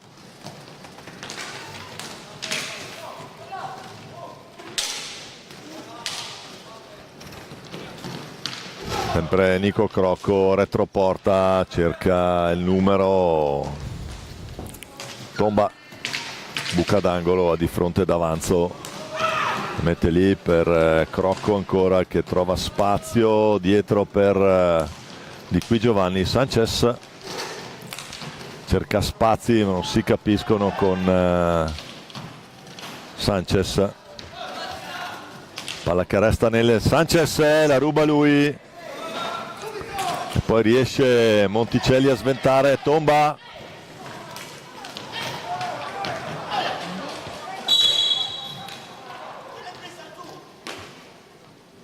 C'è cartellino giallo per proteste a Paolino Colamaria.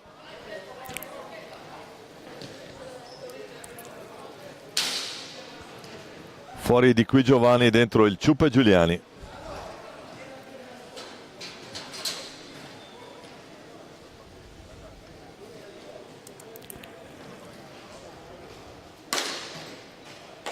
Punteggio che resta Giovinazzo 3, Valdagno 6, l'ultima rete molto bella, staffilata sotto la traversa di Paolo Colamaria e ne ha messi 2 su 3.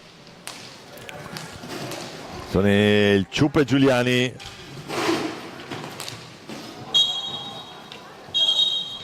Pallina alta, c'è da asciugare la pista. Gioco fermo, 13 alla fine. Se ne sono andati i primi 7 di questo secondo tempo.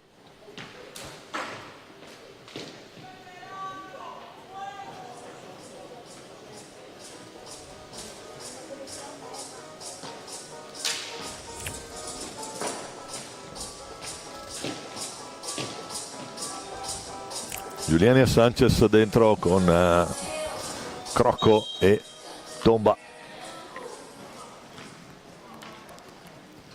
D'altra parte Cola Maria, Walter D'Avanzo, Monticelli e Mezzina.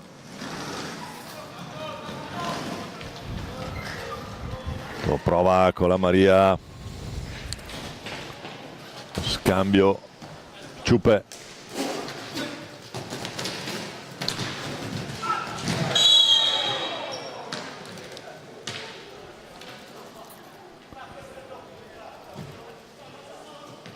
Sarà cartellino blu per Mezzina. Andiamo a rivedere. C'è questo primo intervento, questo secondo che manda giù Crocco. Opportunità per la formazione di casa, se ne incarica Nico Crocco contro Ottavio D'Angelico. Primo piano per Nicolò, che è anche la fascia di capitano.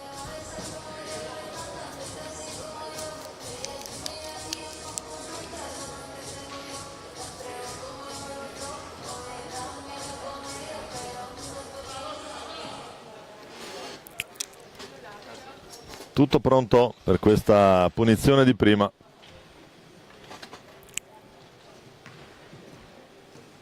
Vediamo la scelta di Crocco, le finte. E ce la fa D'Angelico, la parata, pallina che si impenna ma non entra, finisce sopra la rete.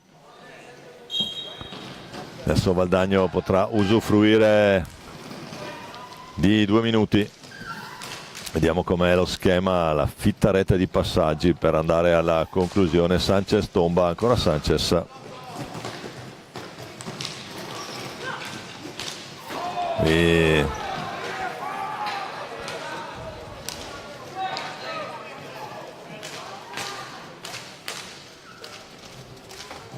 non bene qui l'ultima esecuzione.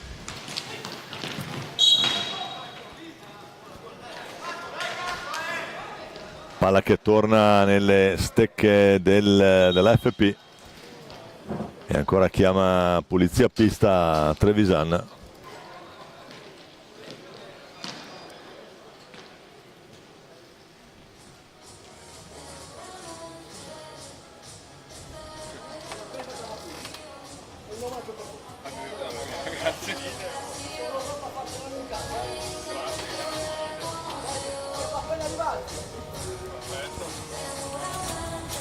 Grazie. Grazie. Ci arrivano anche gli omaggi qui in tribuna stampa, eccezionale amici, direttamente dalla Puglia, dal cuore bianco-verde che è in pista. Palla con la Maria, Ciupe Giuliani, qui a porta vuota riesce a sbagliare un gol, si dispera Thiago Sanchez. Sorride D'Angelico che era nettamente fuori causa. 4 risate col Ciupe.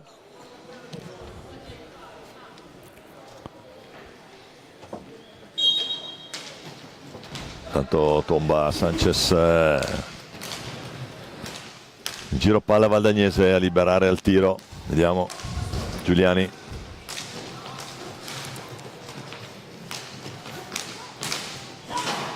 Quindi ancora una buona opportunità, ma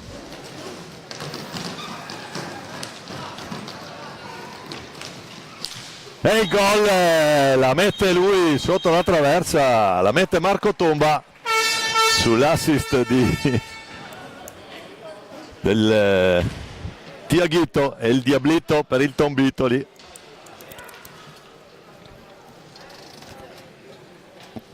(11:25).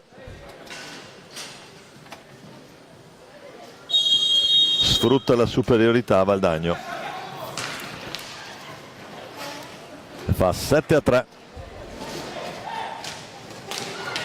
Attenzione, qui si supera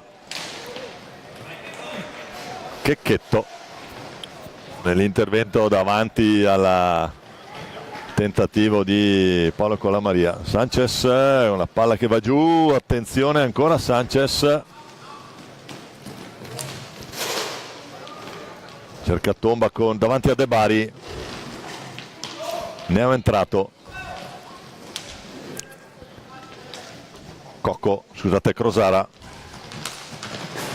1-2, ma capisce tutto Paolo Colamaria. Poi fa tutto lui, attenzione. Ottimo l'assist largo, ma pallina che non arriva dalle parti di Checchetto.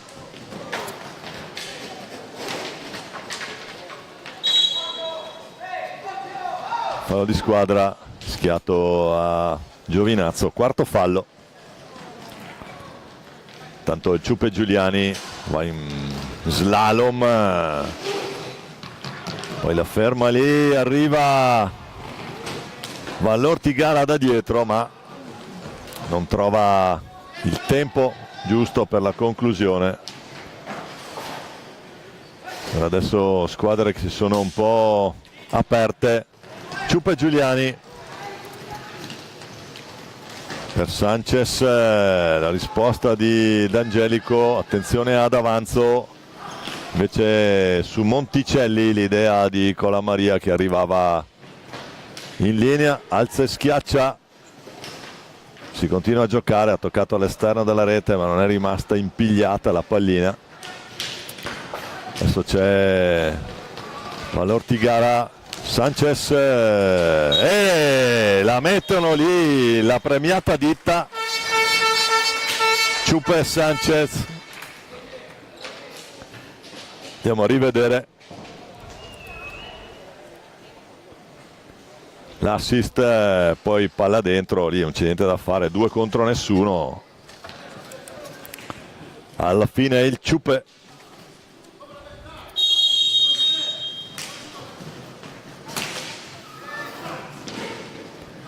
Giuliano Giuliani che fa 8. Vallortigara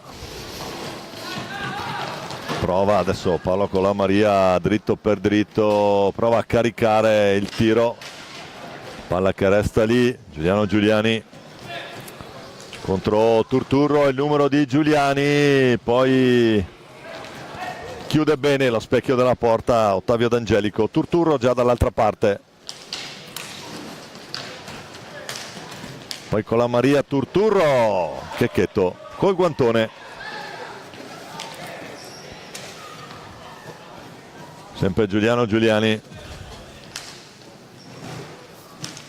poi Sanchez per Nicolò Vallortigara.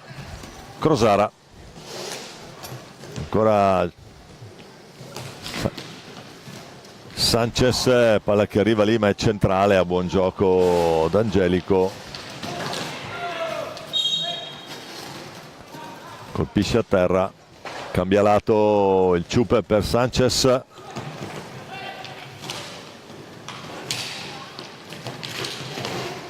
Cerca Vallortigara ma Mezzina, adesso potenziale 3 contro 2, rientra Vallortigara, la botta di Colamaria. Riparte bene, poi si chiude a difesa di D'Angelico. Di gran palla lì per Vallortigara, se la trova storta per andare a colpire Ciupe Giuliani. Mezzina adesso all'1 contro 1. Giuliani, Sanchez, ancora Giuliani, Crocco, Mezzina adesso può ripartire con un altro 3 contro 2 molto veloce a ritornare lì davanti. Il gol, sfrutta questo 3 contro 2 e se non erro è ancora Paolino Colamaria a dare assegno. Andiamo a rivedere, eccolo lì, la trova giusta sul palo a porta vuota, proprio lui. Il replay ci dà ragione. E dunque tripletta anche per Paolino Colamaria quando mancano 7:09 alla fine di questo incontro.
Anche Giovinazzo cambia il proprio portiere, entra Simone Pigato. Quindi Checchetto da una parte e Pigato dall'altra.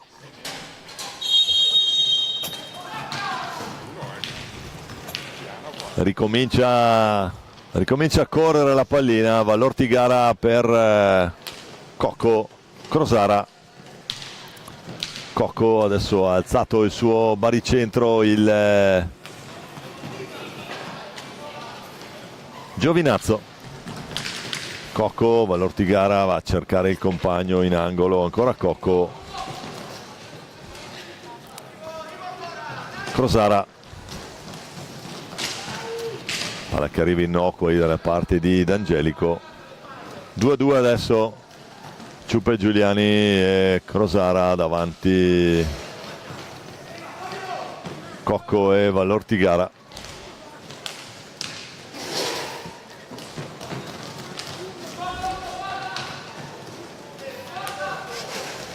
Un po' di pressione alta adesso di Giovinazzo. Poi il controllo, De Bari. Può ripartire il controllo di Pigato. Turturro. Luigi Turturro. Ecco qua l'elegante pattinata del numero 9 biancoverde. Ancora lui, salta l'uomo, fa tutto Turturro, poi Ciupe Giuliani 1 contro 1 su Cannato. La mette lì per Cocco, D'Angelico in anticipo. Attenzione Cannato, Turturro. C'è il Ciupe, diamo l'idea, Crosara in anticipo riesce a recuperarla Cannato. Proprio Cannato adesso per vie centrali, carica la botta Cannato, la risposta col gambale di Checchetto.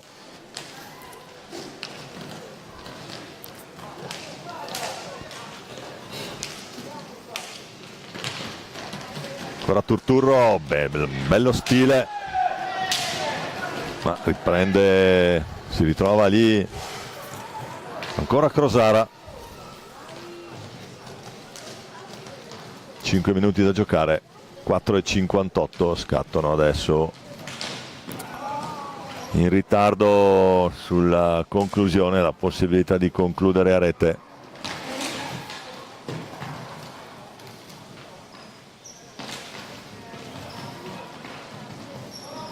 C'è il tocco, il gol del Valdagno sull'assist del Ciupe Giuliani.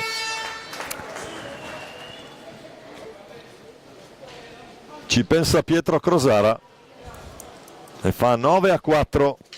Valdagno a 4:34 dalla fine.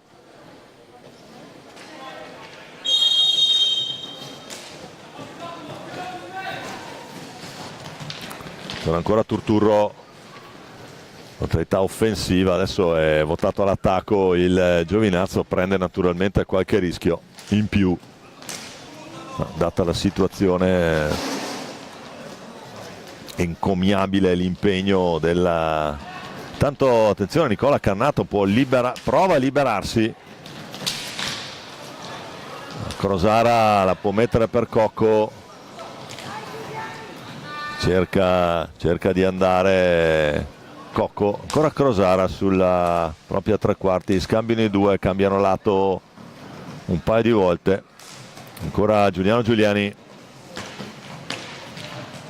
prova a cercare Vallortigara che è ben guardato da Mezzina.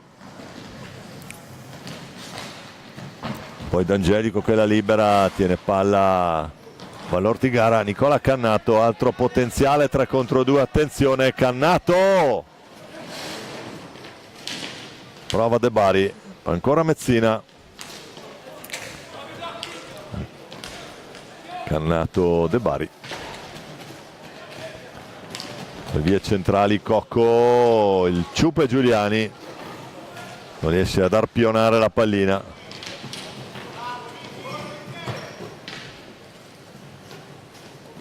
Poi ancora il Ciupe fa possesso, va in mezzo a 3, subisce anche fallo.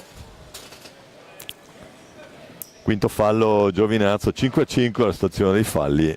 tra Giovinazzo e Valdagno, partita stradinati corretta con Ferrara al cancelletto bianco-verde, mentre a quello bianco-azzurro, oggi arancione, c'è Di Qui Giovanni. Vediamo a chi darà il cambio. Intanto sigilla il palo, lì impossibile andare via, colpisce a terra il Ciupe, quindi palla bianco-verde. 2:45 ancora da giocare. Nicola Cannato,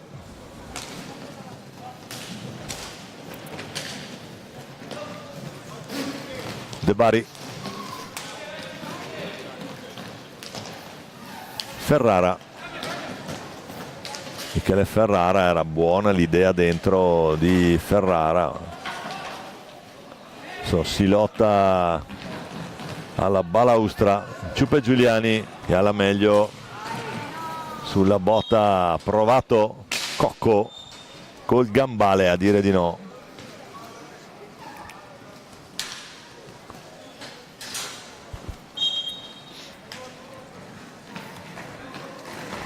Finta di Turturro che poi va a guadagnare metri.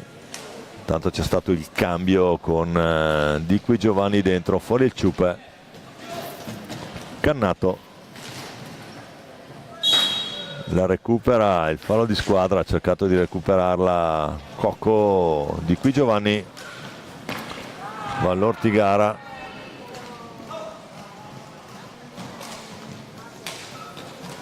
Siamo già dall'altra parte. Nicola Cannato carica la botta a Checchetto, la lascia lì per il Di Qui. Poi Cocco prende il tempo, cerca di prendere il tempo, ma Ferrara adesso può galoppare sulla fascia. Tiro di Ferrara, poi la sradica davanti a De Bari. Sta tenendo pallina, fa possesso adesso Valdagno. 1:15.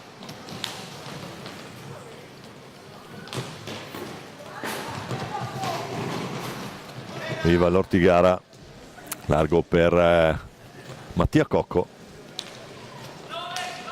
Ultimo minuto, chiama lo schema, la perde sul contrasto Cannato. Carica, prova a caricare il tiro, gli viene stoppato al momento della conclusione. Turturro che guadagna metri, si accentra, prova a cercare la soluzione personale. Ultimi 30 secondi di questa Giovinazzo Valdagno. Ancora Turturro, tiene palla Giovinazzo, prova ad andare alla conclusione.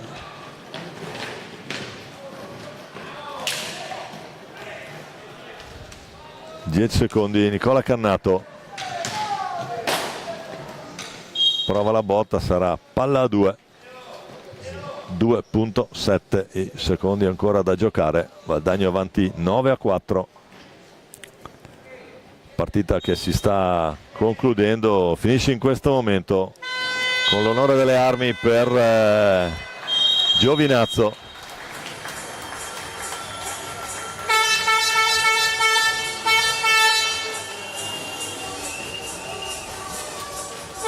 Eccoli qua, Cannato va a recuperare pallina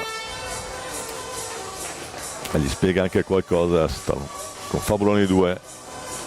Siamo ai saluti finali, vi ricordiamo le reti al Sanchez in apertura, poi con la Maria per l'1-1, poi doppietta di Tomba, Sanchez, Vallortigara, Cocco, primo tempo 6-2, nel secondo tempo 6-3 di Paolo Colamaria, 7-3 Tomba, 8-3 il Ciup, 8-4 ancora Colamaria e il 9 di Crosara, 4:34 da giocare, fissa il risultato. Valdagno 9, Giovinazzo 4.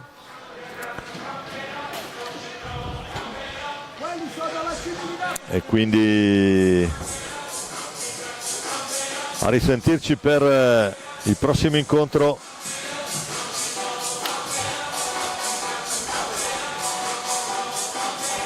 Che sarà Breganze Monza. Quindi a presto in diretta. ricordo le riprese di Roberto Bauce, Filippo Zattera con Flavio. Adesso vediamo se riusciamo a fare anche qualche intervista dai piani bassi. A risentirci, a presto.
Nicolò Crocco è il capitano del Valdagno. Non una partita facile, perché dopo un inizio che sembrava semplice si stava andando un po' a complicare.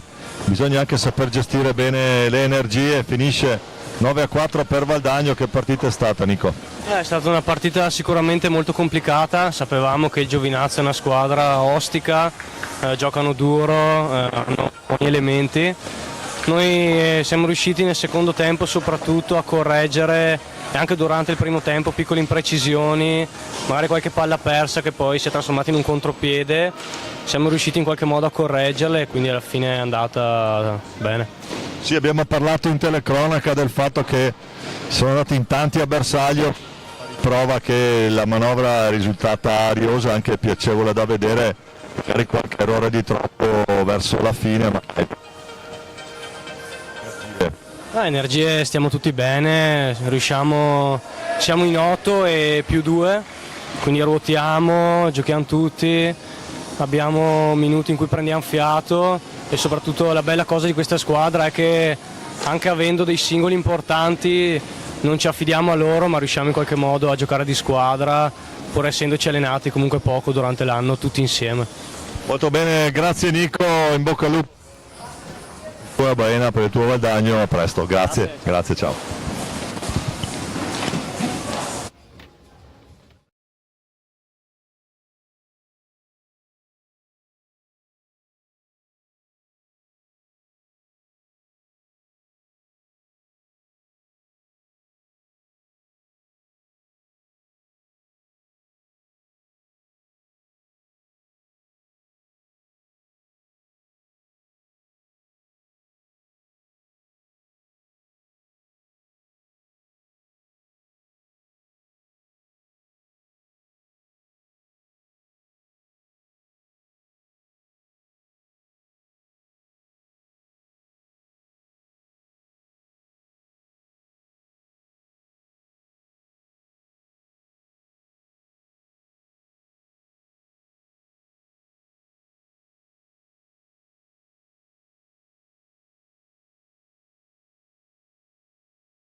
Bene, siamo con Ottavio D'Angelico. Ottavio, non una partita facile, ma l'avete interpretata bene, cuore bianco-verde, tanti interventi anche decisivi tuoi, certamente eravate di fronte ai padroni di casa. È comunque stato un bel incontro, niente di scontato, perché così, la fantasia ogni tanto non manca nel giovinazzo, anche se poi il risultato non vi dà contro. Come state ad energie, ragazzi? Beh sì, inizio col dire che sicuramente non è stata una partita facile, interpretativo appunto della partita, anche perché come sappiamo il Valdagno c'ha molti giocatori che giocano in pianta stabile nella squadra di A1. Noi abbiamo giusto un paio che giocano, diciamo, in A1, gli altri eravamo appunto, diciamo, non scarichi, ma appunto sono i primi minuti che giochiamo in partite appunto come queste di alto livello. Quindi, diciamo, interpretarla è stato molto difficile, diciamo, non ci siamo riusciti nel modo sicuramente dal punto di vista mentale, perché appunto poi diventa complicato recuperarla. Per le energie non mancano alla nostra età, le recuperiamo velocemente, però quello che dobbiamo migliorare sicuramente sia a livello mentale che appunto a livello di gioco di squadra. Ok, grazie mille, perfetta interpretazione. Anche secondo me adesso c'è il proseguo comunque, perché il campionato ci sono ancora partite nella fase di qualificazione, e poi con questa fase piuttosto buona poi l'idea di poter comunque giocarsi qualcosa.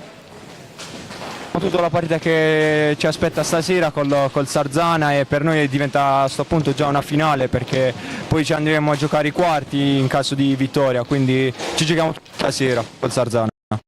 E dunque buon lavoro al capitano Ottavio D'Angelico, a presto. Grazie Ottavio.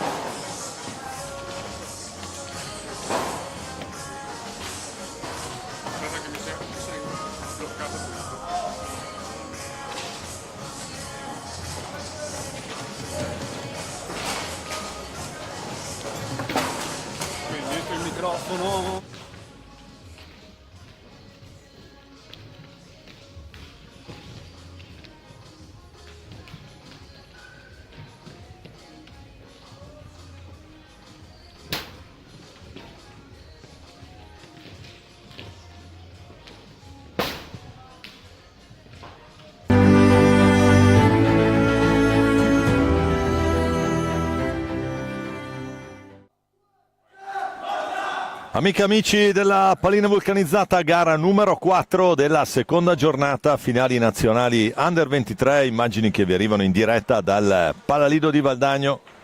Ancora buongiorno da Domenico Tomba, le riprese di Roberto Bauce, la regia di Filippo Zatera con comandante Flavio Zatera a gestire tutto. Abbiamo cominciato a fare anche qualche intervista in diretta, la partita è Breganze-Monza. Andiamo a leggere i protagonisti dell'incontro. Cominciamo dal Monza. Il numero 1 è il portiere Luca Borgonovo, il 5 Giulio Piccoli, il 4 Marco Gariboldi, il 7 Ottavio Ponti, l'8 Carlo Maria Riva, il 2 Tommaso San Giovanni, il 10 l'altro portiere Mattia Stien, il 6 Michele Pesavento, l'allenatore Richard Alberto Lorenzo.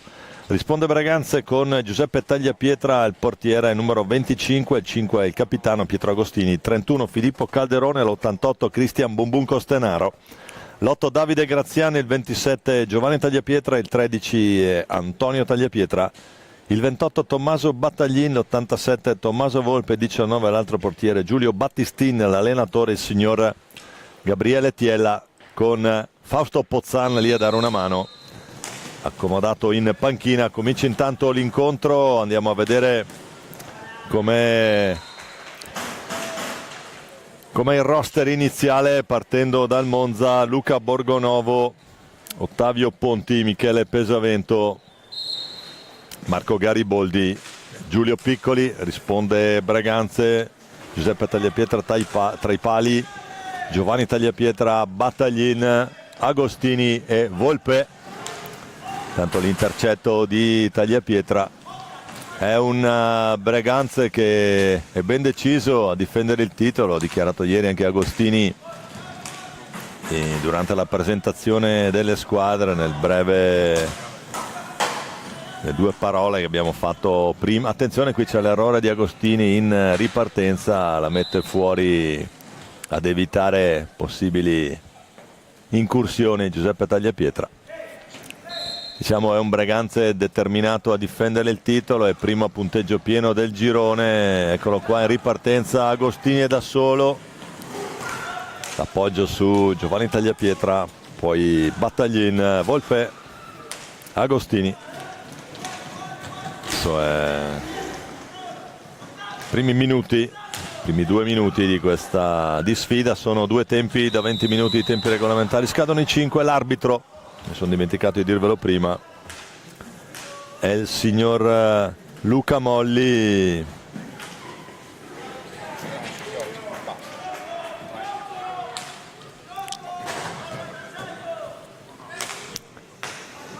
Ricordo siamo alla gara numero 4, il padrone di casa del Valdagno hanno appena lasciato il parquet dopo essersi aggiudicati la gara contro Giovinazzo per 9-4. Prima gara di oggi.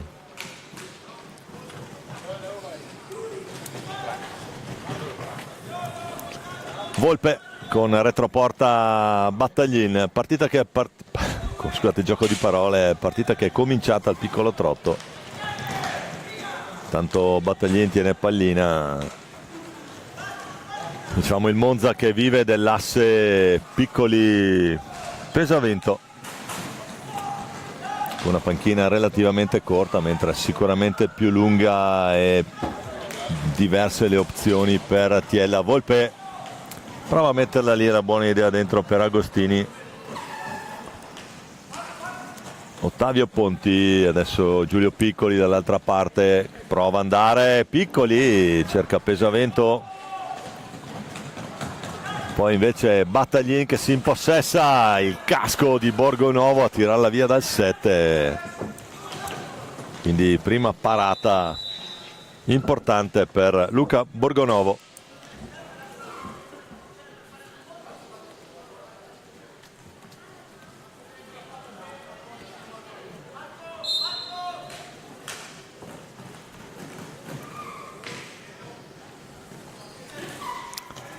Giulio Piccoli per vie centrali, poi Pesavento, ancora Ponti,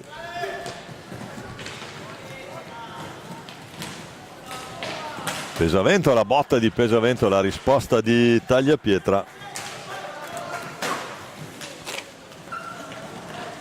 Agostini, Tagliapietra, c'è l'intercetto di Gariboldi.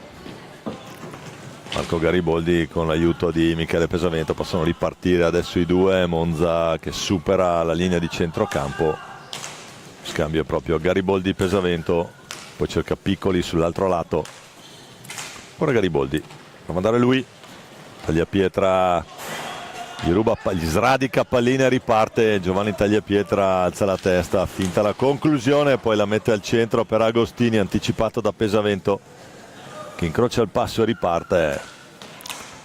I due motorini, gli instancabili motorini del Monza, Michele Pesavento e Giulio Piccoli, l'asse portante di questa formazione. Almeno in questa occasione Tagliapietra col guantone mette fuori.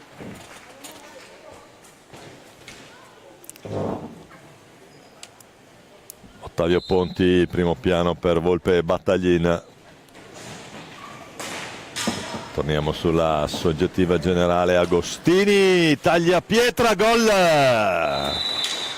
L'apre così Breganze, tutto di prima. Agostini per Giovanni Tagliapietra. Papadiego in panchina assieme a TL Pozzan, la dinastia Tagliapietra con Giuseppe in porta, Antonio e Giovanni giocatori di movimento, e poi Francesco under 15 del Breganze quest'anno, Franci fa il supporter ai fratelli qui. Ancora Giulio Piccoli, salta tagliapietra, attenzione, l'idea dentro per Carlo Maria Riva. Intanto di nuovo Agostini che ripropone la soluzione offensiva di prima, stavolta c'è Ponti, rientra bene Battaglina a chiudere il passaggio, cambia lato Ponti, lo serve ora Pesavento. Risultato che si è sbloccato grazie alla rete di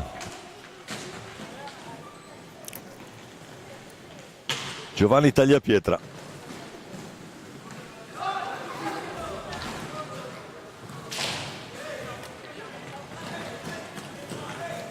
Ancora Agostini, capitano breganzese, carica la botta, gli risponde Borgonovo col guantone, la palla che arriva a Carlo Maria Riva, ma il più svelto di tutti è Tommaso Volpe che lotta lì alla balaustra con l'aiuto di Battaglin, palla che torna ad Agostini, possesso Breganze.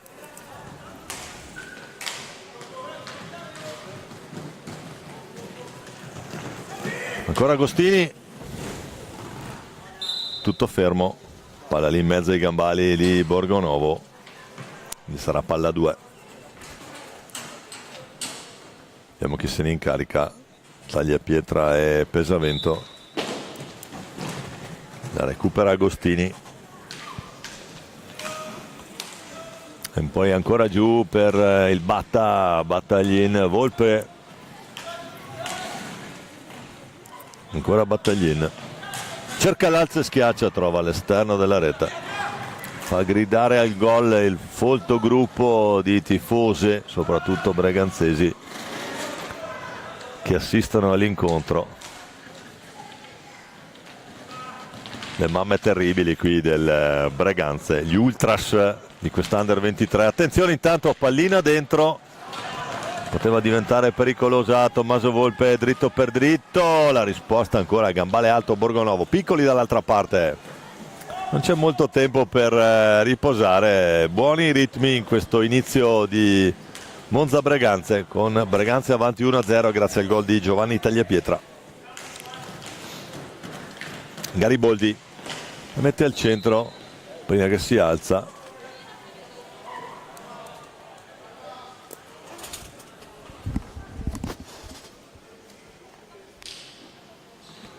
Fischia Luca Molli, angolo alto, palla monzese. Vediamo se c'è lo schema. Piccoli, Farini si incasta sotto il gambale, rimane lì Giulio.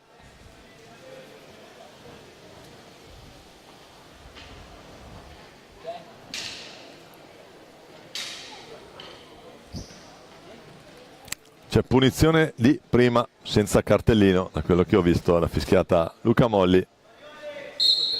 Parte Battaglin,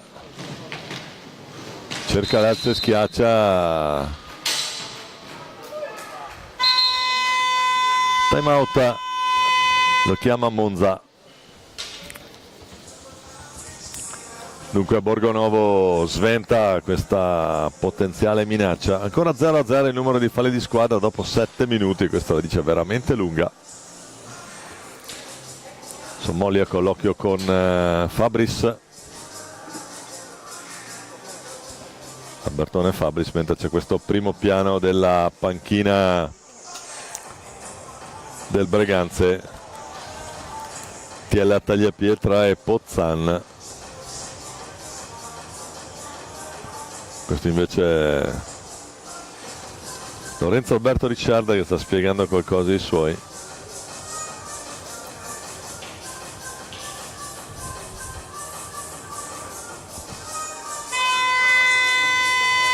Un Ricciarda che purtroppo può contare su una panchina relativamente corta, cosa che invece non ha Breganza, che può gestire sicuramente qualche elemento di peso in più, quindi non me ne voglia Cristian. Che entra adesso Cristian Costenaro, i chili e centimetri li ho sempre definiti così da un po' di tempo a questa parte, e anche la tecnica di Cristian, soprattutto a tu per tu col portiere avversario, un Cristian Costanaro che ha fortemente contribuito a far vincere il trofeo Promote Zona 2 quando lo vinse il Veneto, con quello che molti chiamarono il Bregagno. È facile capire le due formazioni impegnate. Eccolo qua, 88, come il pezzo d'artiglieria tedesco, il cannonate di Costenaro. E poi c'è anche Agostini che prova ad andare via, palla dentro, Pesavento manda fuori tempo Battaglin, scarica per Riva. Riva, attenzione, prova Gariboldi, potenziale 3 contro 2, la botta di Volpe, sempre Gariboldi, cerca Riva dall'altra parte, non arriva l'assist e allora è Volpe che va a cercare Agostini, la mette dentro Agostini, chiama palla alta Luca Molli.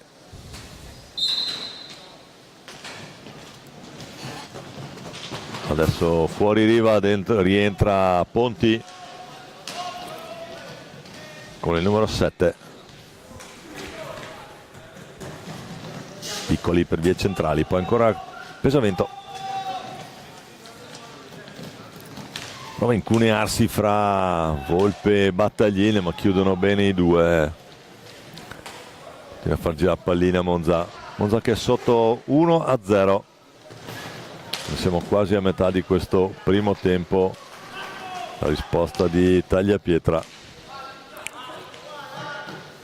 Ponti prova a caricare, gli viene un po' sbilenca la conclusione, finisce abbondante sulla destra della porta difesa da Tagliapietra.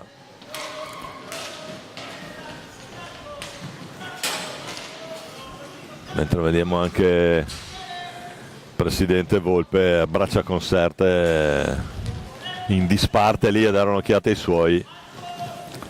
Ci prova Costenaro da distante, stoppato al momento della conclusione. Giulio Piccoli fa ripartire Ottavio Ponti. Ancora Piccoli dentro, attenzione. Gariboldi. Monza che ci sta provando adesso dentro anche Antonio Tagliapietra e anche Graziano al posto di Volpe. Quello qua Antonio Tagliapietra, adesso un po' più leggera, si fa per dire la formazione di Mister Tiella, fa girare i suoi elementi. Intanto attenzione, Antonio la può mettere lì, sembrava botta sicura la conclusione di Agostini. Borgonovo a gestire. Pesavento, Gariboldi, poi Piccoli, conclusione centrale bassa. Tagliapietra, Agostini fuori di poco, sulla destra sembrava fuori causa Borgonovo in questa situazione. Tagliapietra, adesso ce n'è uno solo ed è Antonio in pista. Agostini con Pesavento e Borgonovo, cerca l'alza e schiaccia, ma Michele Pesavento la serve a Gariboldi che può pedalare e servire, finta del Pesa, cerca la conclusione, stoppato da Costenaro che poi incrocia il passo e riparte. Va al tiro, ci sono i gambali di Borgonovo, poi la riprende proprio Costenaro. Agostini non trova Tagliapietra dall'altra parte, c'è invece Michele Pesavento che con calma fa ripartire Gariboldi. 8:42 alla fine. Attenzione qui Gariboldi, ma si distende Tagliapietra a dire di no. Siamo già dall'altra parte, Costenaro, Grazian non lontano dal palo sinistro di Borgonovo, la conclusione del breganzese. Poi Pesavento scivola il neo entrato Tommaso San Giovanni. 2-2 adesso per Breganze, si trova un po'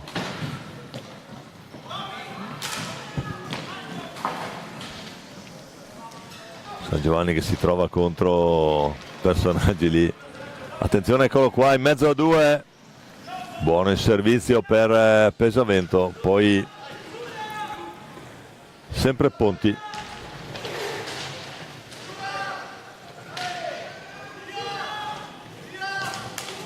L'errore, attenzione, il capitano non perdona, intercetta pallina, recupera, taglia l'area e la mette sull'altro palo, fa 2-0 Agostini.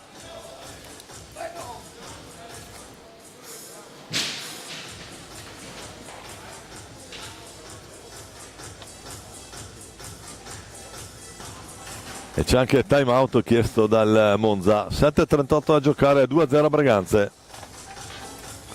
Minimo sforzo, massimo risultato per i rossoneri. Lo ricordiamo, campioni in carica di categoria.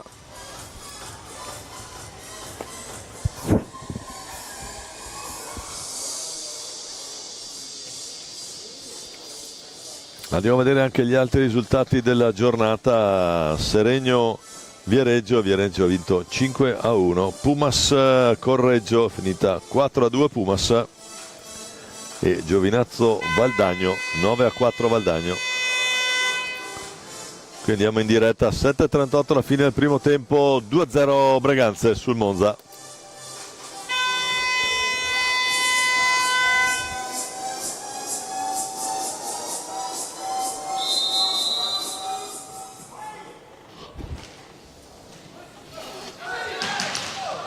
Attenzione, qui adesso sembra tutto fermo, Tagliapietra fa ripartire l'azione.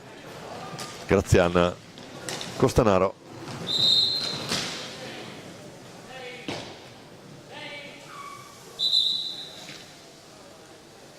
Chiama Michele Pesavento a sé Luca Molli.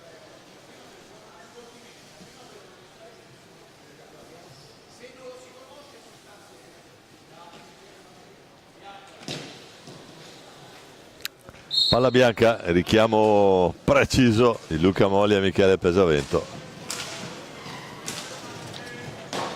Su un cartellino, solo una ramanzina verbale, la mette lontana Costenaro, trova comunque Grazian attaccato da Piccoli. Grazian tiene palla, raddoppio su di lui, Piccoli che la recupera, Monza che non ci sta.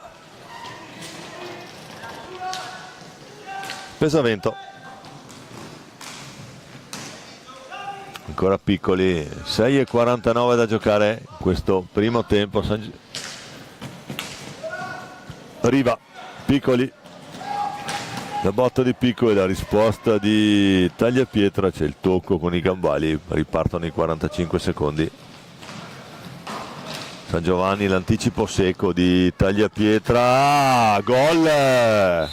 La finta sul fratellone, poi la mette sull'altro palo. Gran gol di Antonio Tagliapietra che fa 3-0 Breganze. Andiamo a rivedere, eccolo qua, intercetta pallina, poi il Borganova si aspetta il passaggio, invece lo chiude dall'altra parte diretto Tagliapietra. Antonio però stavolta. 6:12, passa un minuto e mezzo e fa 3-0 Breganze. Piccoli, San Giovanni si può giocare, la regola del vantaggio. Qui è Antonio Tagliapietra, dopo che la pallina è uscita. Costanaro la mette dall'altra parte per Giovanni. Finta il tiro Giovanni Tagliapietra, poi ancora Grazian.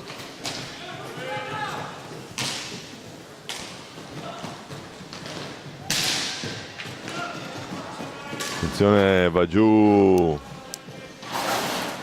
Costenaro, si continua a giocare, anticipo il potenziale 2 contro 1 di Pesavento, si divora un gol qui. Carlo Maria Riva, palla 2, time out, lo chiama fuori Lorenzo, fa rientrare Ponti. Ha fatto tutto bene Monza, ha costruito una gran palla gol.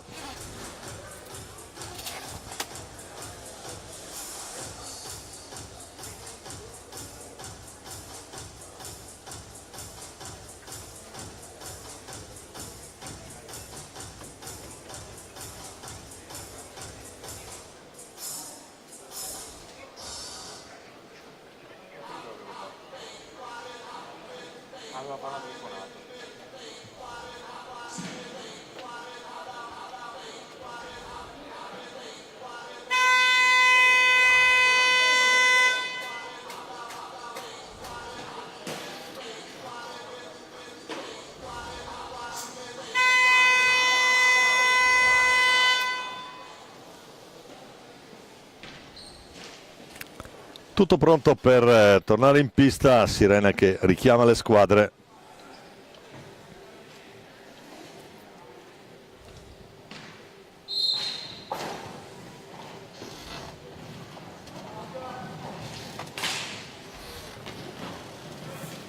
E ancora Braganza in possesso con Cristian Costenaro per Giovanni Tagliapietra. Taglio dentro di Antonio. Gariboldi, poi Pesavento in seconda battuta. Piccoli che cerca la conclusione, Tagliapietra Giuseppe per Antonio, poi Battaglin, Antonio Tagliapietra, doppio tentativo, palla che resta lì per la parte di Borgonovo, fischia Molli, palla 2.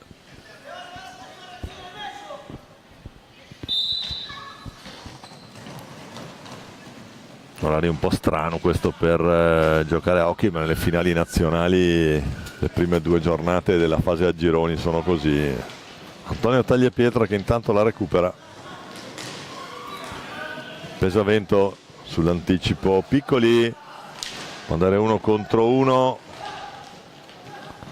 Battaglin tiene palla, Costenaro fa girare i suoi, mantiene le energie, mantiene pressione sull'avversario mister Tiella e ne ha finora risultato che gli dà ragione. Braganza avanti 3-0. Antonio Tagliapietra carica la botta, trova Borgonovo ben piazzato stavolta sul suo palo, non riesce a sorprenderlo. Gariboldi va via bene, ma c'è Battaglin in raddoppio anticipo, Giovanni Tagliapietra per il fratello Antonio. Ancora Antonio, la mette lì, Giovanni Tagliapietra, palla che esce. È riuscita l'alza e schiaccia.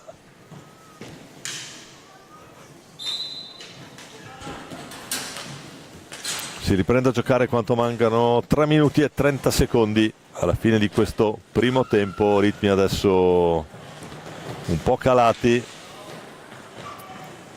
Monza che paga probabilmente la panchina corta, possibilità di concludere e si riduce sostanzialmente a un cambio solo da disposizione.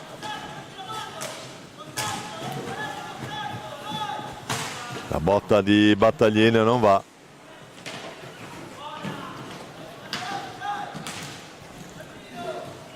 Ancora il Batta per vie centrali. Volpe. Riva può far ripartire un potenziale 3 contro 2 impreciso, però il controllo di Ottavio Ponti. Allora è Antonio Tagliapietra che si accentra, la botta di Tagliapietra sotto la traversa ma non entra. Sta ancora vibrando la traversa di Luca Borgonovo. Ancora Tagliapietra dentro per Agostini, indietro, troppo altruista qui questo passaggio no look.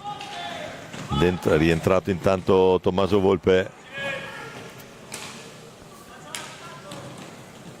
Costanaro si accomoda in panchina, sulla lunga panchina breganzese. Agostini, Tagliapietra, Battaglin e Volpe, mentre dall'altra parte Riva, Piccoli, Ponti e Gariboldi, pesamento in panchina. Prova ad accelerare adesso Battaglin, Agostini, prova Volpe dall'altra parte, ultimi 90 secondi di questo primo tempo, con Monza che è alla ricerca del gol. La para comunque la gestisce Giuseppe Tagliapietra, l'estremo difensore rossonero breganzese, un Breganze tra l'altro in tenuta completamente bianca, pantaloncino grigio, la cosiddetta seconda maglia, mentre Monza con tenuta blu a inserti rossi.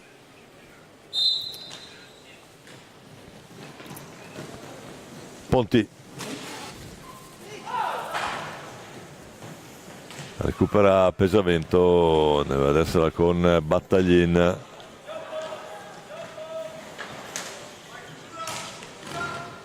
Ecco qua. Ponti a rischio qui, Gariboldi, Agostini, scambio con Tagliapietra, ancora Agostini, tiene pallina, Piccoli velocissimo a girarsi in mezzo a due, ma triplicato Piccoli e là da solo a portare su palla. Agostini cerca la deviazione là davanti da parte di qualcuno, ma non succede nulla. Ultimi 20 secondi di questo primo tempo, Breganze 3, Monza 0, lo dicevamo prima, massimo risultato col minimo sforzo.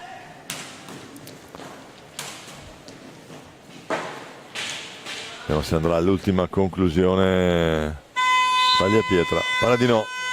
Finisce qui questo primo tempo con Breganze avanti 3-0. Tagliapietra Giovanni, poi Agostini, poi Antonio Tagliapietra. Si conclude qui il primo tempo con Breganze avanti 3-0. Ci vediamo tra qualche minuto, sempre qui in diretta per il secondo tempo di Breganze Monza.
Ben ricollegati in diretta con il Paleio di Valdagno, buon pomeriggio da Domenico Tomba. Secondo tempo di Breganze Monza, primo tempo 3-0 Breganze, Giovanni Tagliapietra, Agostini, Antonio Tagliapietra 3-0. Andiamo a vedere come ripartono le due formazioni. Sempre Giuseppe Tagliapietra per Breganze tra i pali, Agostini, Antonio Tagliapietra, Battaglin e Volpe. Monza con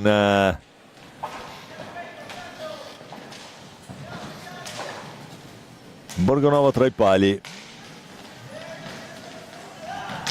Riva, Piccoli, Ponti e Gariboldi. Dunque c'è in panchina Michele Pesavento, uno dei due motorini assieme a questo numero 5. Prova Monza, 2 contro 1, Tagliapietra,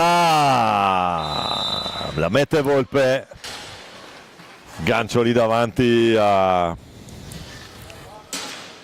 Borgonovo, niente da fare, contropiede 2-1, 2 contro 1, eccolo qua, sto gancio e poi sul palo, portiere già seduto, niente da fare. Quindi dopo 40 secondi fa 4-0 Breganze con Volpe. Va tabellino anche lui.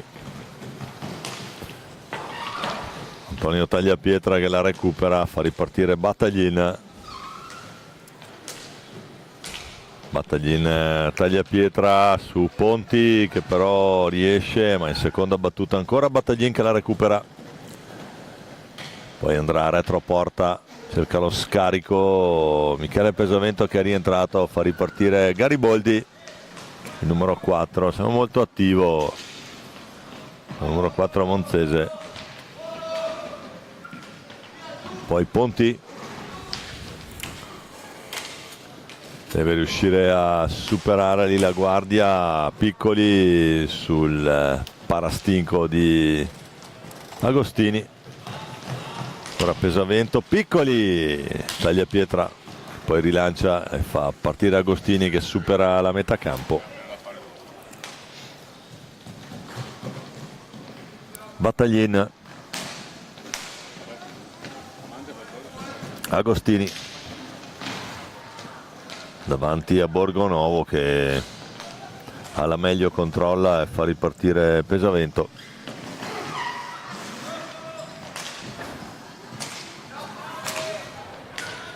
Monza adesso 2-2, un po' come gioca spesso Breganze. Gariboldi fermato da Agostini che apre un 3 contro 2. Battaglin la mette lì, ancora Volpe, troppo facile per Breganze, palla che arriva lì. Buona l'idea di Battaglin, Volpe lì che aspetta, andiamo a rivedere, eccola qua. C'è questo mezzo rimpallo, palla, basta solo accompagnarla in rete. Bella anche questa possibilità di vedere da questa inquadratura sul primo palo, niente da fare per Borgonovo. Ancora Volpe. Dopo 2 minuti fa 5-0 Breganze. Come dicevamo, una partita che sta scorrendo via col minimo sforzo per Breganze, che guarda già ai prossimi impegni, considerando che ormai dovrebbe avere praticamente vinto il girone e quindi dovrebbe saltarsi il quarto di finale. Pesavento, c'è l'intercetto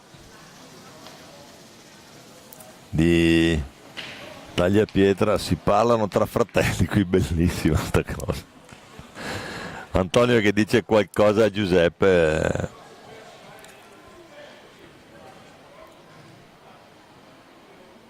Non so se è rigore o punizione di prima, perché colpisce a terra in area. Pesavento contro Tagliapietra.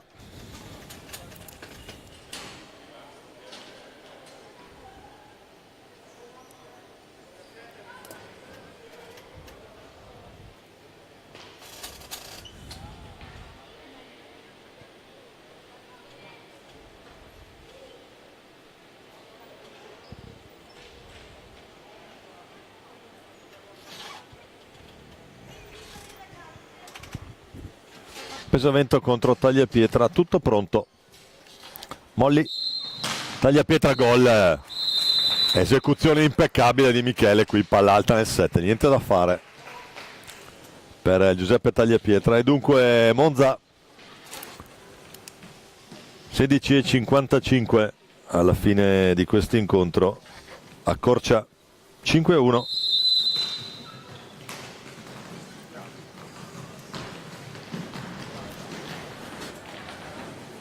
Ancora Agostini, scarico per Volpe impreciso in questa circostanza, non riesce il controllo, scaldano i 5.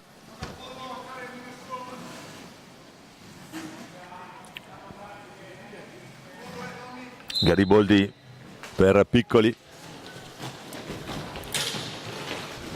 prova Piccoli, Agostini, croce il passo, patinata di potenza di Agostini, guadagna la 3/4 avversaria, scarica per Battaglin, indietro per Volpe che riparte dalla propria 3/4, supera il metacampo, cerca la conclusione, gli risponde Borgonovo col gambale. Quindi ancora Gariboldi per Piccoli. Adesso ritmi che si sono ulteriormente abbassati, anche se poi ci sono queste folate offensive. Tagliapietra, Pesavento. La botta di Pesavento, pallina che finisce in curva nord.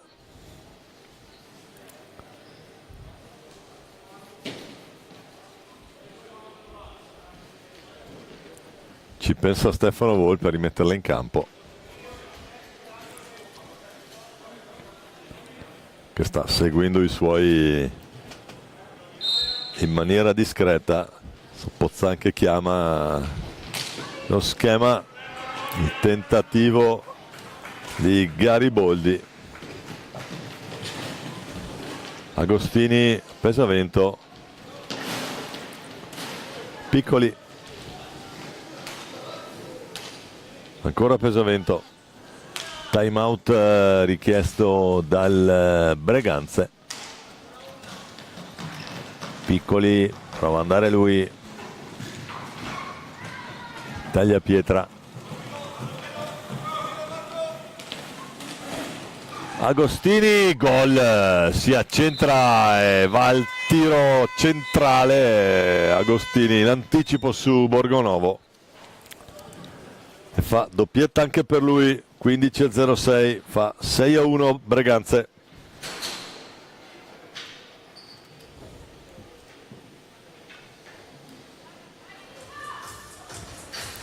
Poi con la regia, se ne avremo la possibilità, andremo a proporre anche la classifica marcatori di questi campionati. Qua bella azione, pallina che passa sopra il portiere.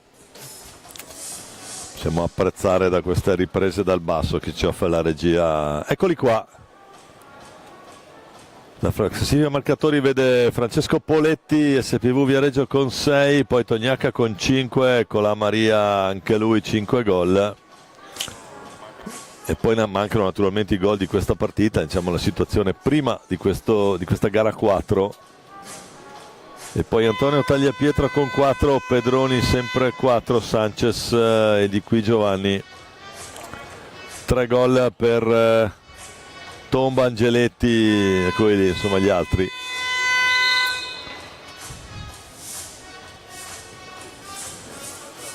Si ritorna in pista. Ultimi 15 minuti di questo incontro.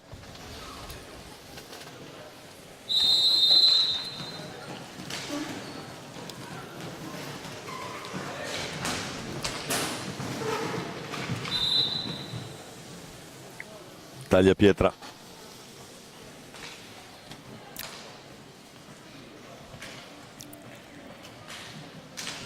Palla che è nelle stecche del Monza in questo momento. Pesavento per Ponti, punta Costenaro, massimo cliente da superare. Appoggio per Gariboldi che trova Riva, ancora Pesavento, Riva punta Calderone, 1:31.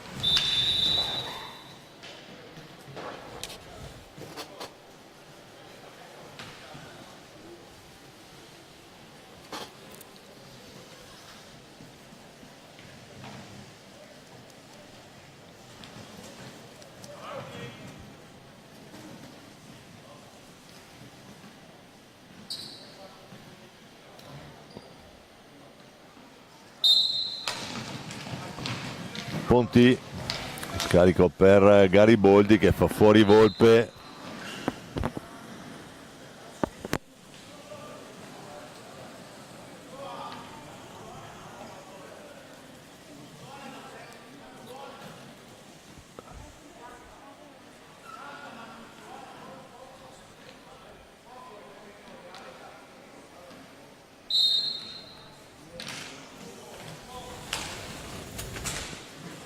Scaduti i 45, non si è sentito il cicalino dei 45. Molli che se ne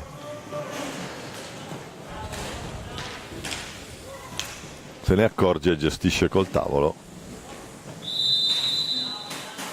Scadono i 5. Agostino riesce ad andare oltre la propria metà campo in tempo utile. Pesavento, Ponti, Gariboldi, ancora Ponti, Pesavento ci arriva lì davanti, conclusione ravvicinata a Costenaro, potenziale 3 contro 2, Calderone un po' qualche centimetro troppo lunga, poi scivola Calderone, allora Pesavento, possesso della pallina, la finta, Pesavento ancora, prova a girarsi Riva, ma il più lesto di tutti è Volpe, poi Agostini in seconda battuta che riparte dalla propria tre quarti, incrocia il passo il capitano rossonero, scarica per Costenaro, poi Volpe e poi Monza che prova adesso un 3 contro 2, vediamo, rientra intanto anche Volpe, adesso c'è un 2 contro 1 Breganze, riesce Borgonovo a evitare la settima rete, poi Battaglin che lascia a Costenaro in velocità e Coste fa tutto lui, conclusione che va di poco sul lato destro della porta difesa da Borgonovo.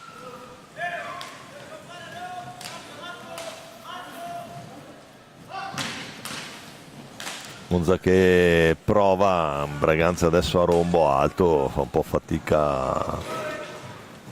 Formazione. Qui sfiora il palo, anzi la traversa, scheggia la traversa alla conclusione di Piccoli e finisce in curva nord.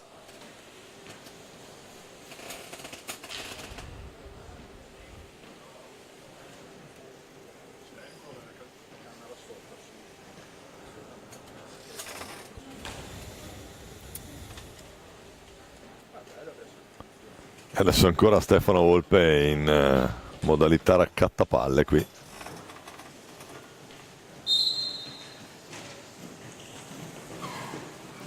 Breganze che riparte con calma. Costenaro per Volpe, lo scambio dei due, poi è Costenaro che supera la tre quarti, cerca di metterla dentro per Tommaso Volpe che poi restituisce pallina. Il giro retroporta di Costenaro. Tiene palla, l'idea per Calderone, d'altra parte a cercare capitano Agostini,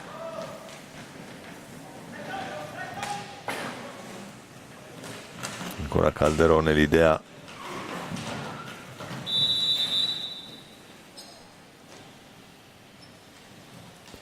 il fallo di squadra, travolto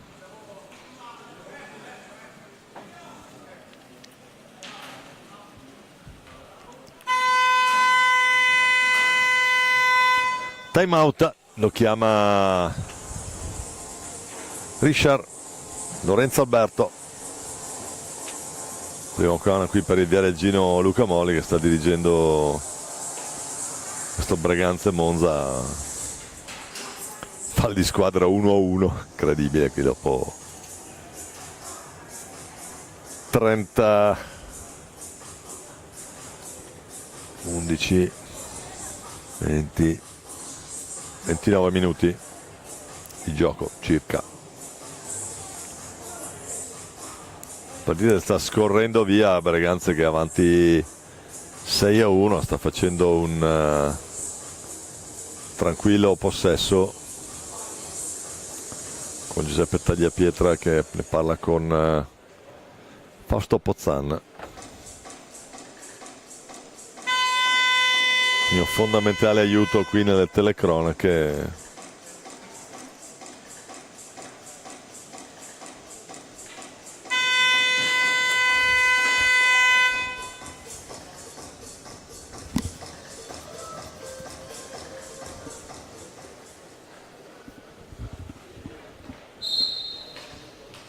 Riprende l'incontro con Costenaro che prova la conclusione da lontano per il tentativo di spizzata di Agostini, ci mette la stecca Gariboldi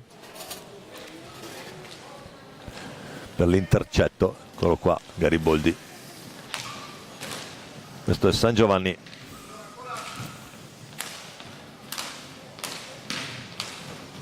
Ancora Pesavento.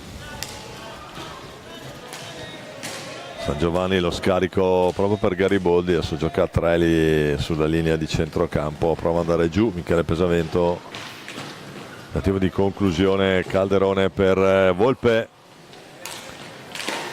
Costenaro, Volpe ancora, arriva Pesavento a ribadire il concetto, tengo pallina, c'è ripartire Gariboldi, San Giovanni dall'altra parte riceve in questo momento Tommaso, tiene pallina lì, Tommaso San Giovanni, Gariboldi, la finta, Costenaro davanti, Calderone può liberare per Breganze,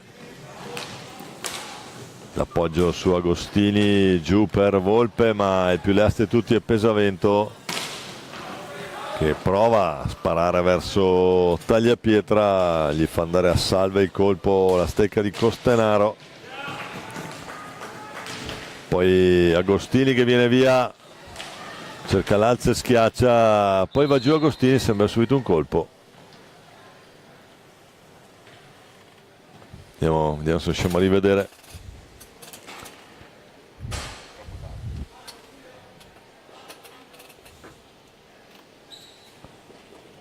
Abbiamo il replay dell'azione.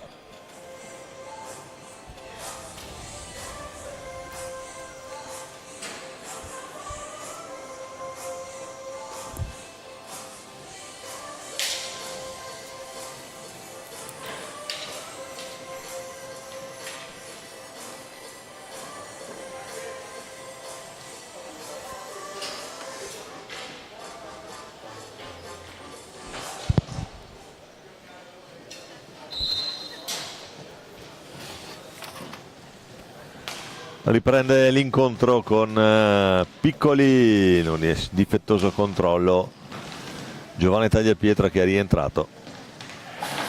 Buona l'idea per Tommaso Volpe che poi preferisce Grazian Costenaro.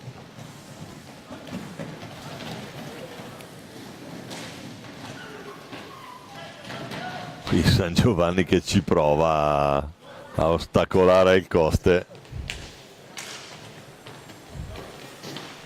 Ma la differenza di stazza qui è tanto break di Pesavento.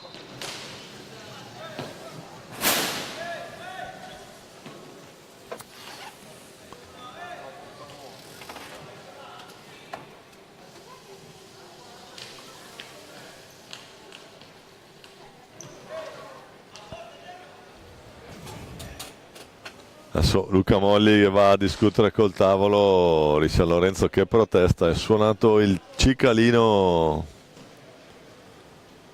dei 45, che Pesavento tentava la conclusione, tra l'altro non finiva in porta. Palla che torna nelle stecche del Monza con Piccoli e ci prova da vicino e poi ancora il palo a dire di no, arriva, niente da fare, tagliapietra, un po' no look qui per il Coste, senza paura Cristian. Poi pesavento adesso elegante il disimpegno del numero 6 Monzese. Riva giù per Piccoli e si riparte, eccola qua l'asse, come abbiamo detto molte volte, palla che non trova lo specchio della porta. Ponti, Piccoli, sposta col guantone a chiudere il suo palo per Giuseppe Tagliapietra. Qui Grazian poi d'esperienza, pesavento scarica per Piccoli.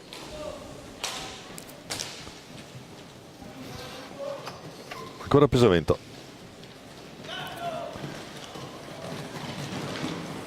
Si è dannato l'anima qui pesavento per servire palline invitanti. Qui era buona ancora per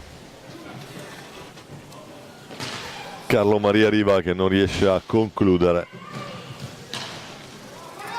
Grazian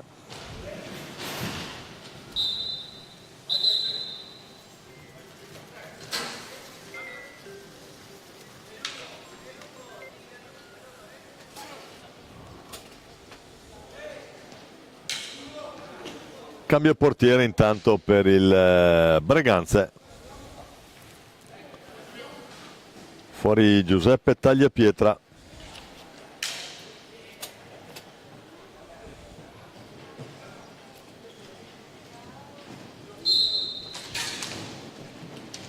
E dentro Giulio Battistin. Pesavento, la botta di pesavento stoppata da Tagliapietra che poi fa il giro retroporta, incrocia il passo, accelera, riparte il breganzese, ma retroporta dall'altra parte, fa cost to cost. Poi Costenaro per Antonio Tagliapietra, questo è Giovanni. Costenaro, Tagliapietra, Grazian. Davide Grazian. In possesso ora, scambia con Costenaro. Prova Costenaro in mezzo, attenzione. Tiene pallina, adesso fa possesso, 6,50 da giocare. Buona l'idea dentro, Grazian, anche un'opportunità per andare alla conclusione. Non trova lo specchio della porta. È rientrato Piccoli, ma Tagliapietra ruba pallina, cerca Lazio, schiaccia basso, ha cercato il numero Giovanni.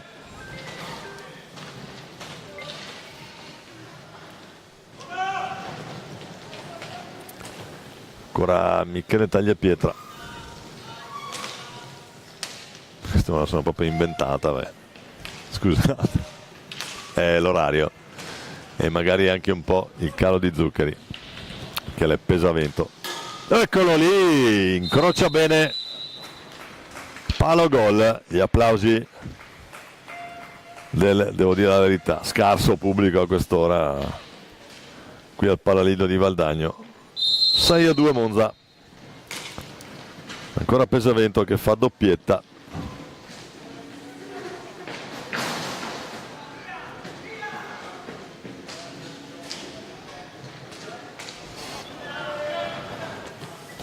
Poi Piccoli, pesavento, prova a girarsi, non trova lo specchio della porta.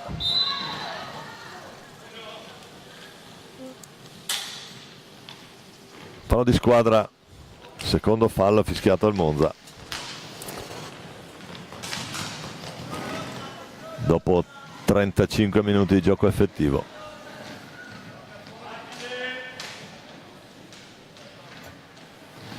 Tagliapietra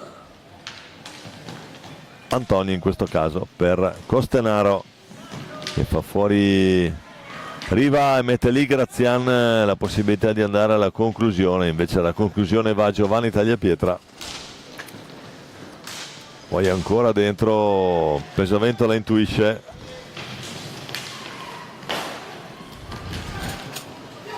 Poi Grazian, potenziale 3 contro 2, non passa la pallina e allora ancora Michele. Ho fatto cambiare Casato a Pesavento prima, portate pazienza. Qui la diretta è senza rete evidentemente. Piccoli. Buona l'idea qui, ma alla fine la domestica Antonio Tagliapietra, che vede Grazian libero di là. Borgonovo a dire di no, ancora Tagliapietra, arriva, non va. Battistin, chiude lui la porta.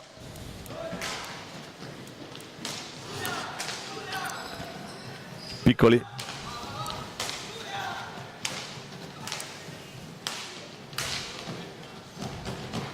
Arriva.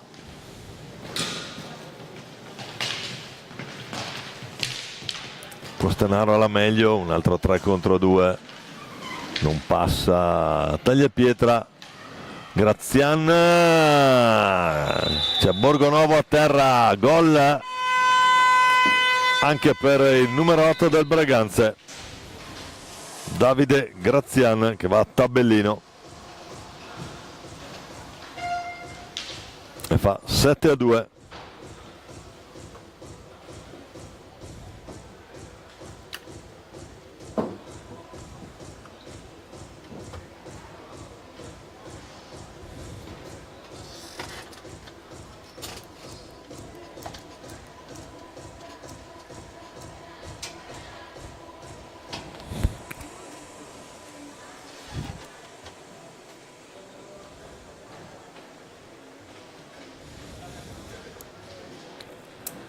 Il time out è chiesto dal Breganze, 3:48 da giocare, 7-2.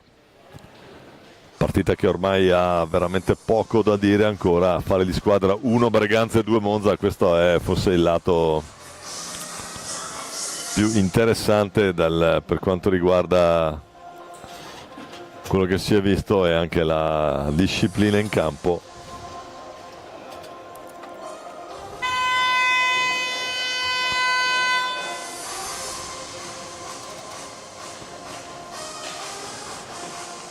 Rimane in campo Tommaso Sangiovanni, mentre Viareggio e Castiglione sono già pronti.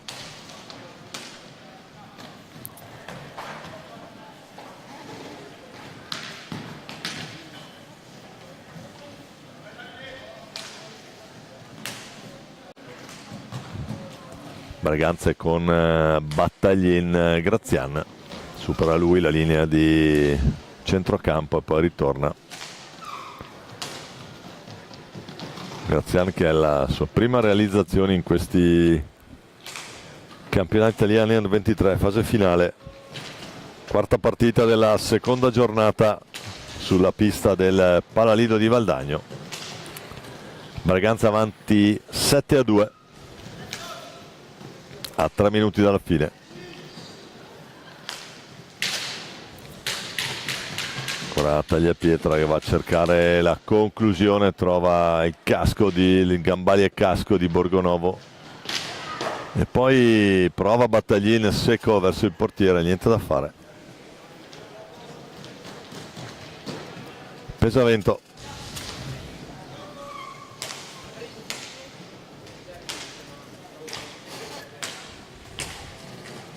Piccoli. Scambia dall'altra parte Gariboldi sotto gamba, qui elegante, poi il tentativo di servire Tommaso Sangiovanni, ma c'è Grazian che fa buona guardia in mezzo all'area davanti al suo portiere, che adesso è da qualche minuto Giulio Battistin, numero 19. C'è Giuseppe Tagliapietra accomodato in panchina. pronto a rientrare Calderone per questi ultimi minuto e 48. Esce Giovanni Tagliapietra, entra proprio Calderone, 6 secondi al tiro. Il possesso è ancora nelle stecche del Monza.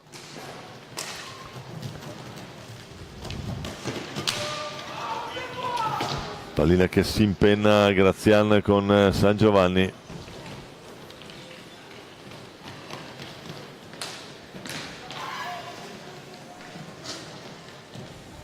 Calderone, Grazian, l'autore dell'ultima rete che fissa il risultato sul 7-2.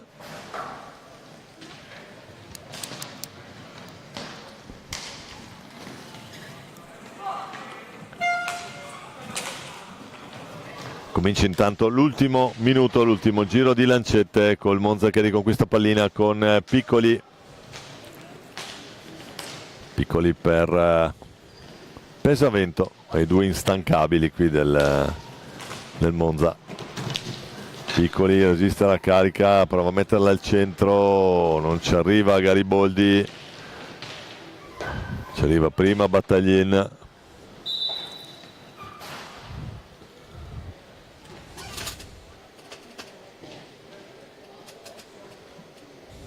Di 9-7 da giocare.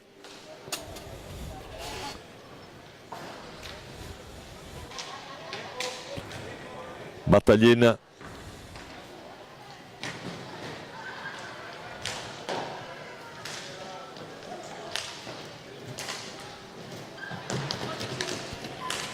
Grazian oltre la metà campo, vediamo se andrà un'ultima conclusione. Pesavento. Calderoni in anticipo su Pesavento, riconquista pallina, 3 secondi, finisce qui. E dunque Braganza punteggio pieno, batte 7-2 il Monza, primo tempo 3-0, Giovanni Tagliapietra, Agostini e poi Antonio Tagliapietra. Nel secondo tempo doppietta di Volpe, poi il gol su rigore di Pesavento, Agostini per il Braganze, ancora Pesavento e chiude Grazian per il definitivo 7-2. È tutto per noi, ci sentiamo per gara 5, probabilmente la commenterà Fausto Pozzana, adesso vedremo se entrare in tempo. Grazie, a presto in diretta qui dal Pallido di Valdagno, grazie a Domenico Tomba.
Io sì. Dite quando posso andare. Va bene, allora siamo con Capitano Agostini, se così non sbaglio il nome. Una partita che Braganza ha dominato anche il girone. Beh, siete a punteggio pieno, 3 partite, 9 punti.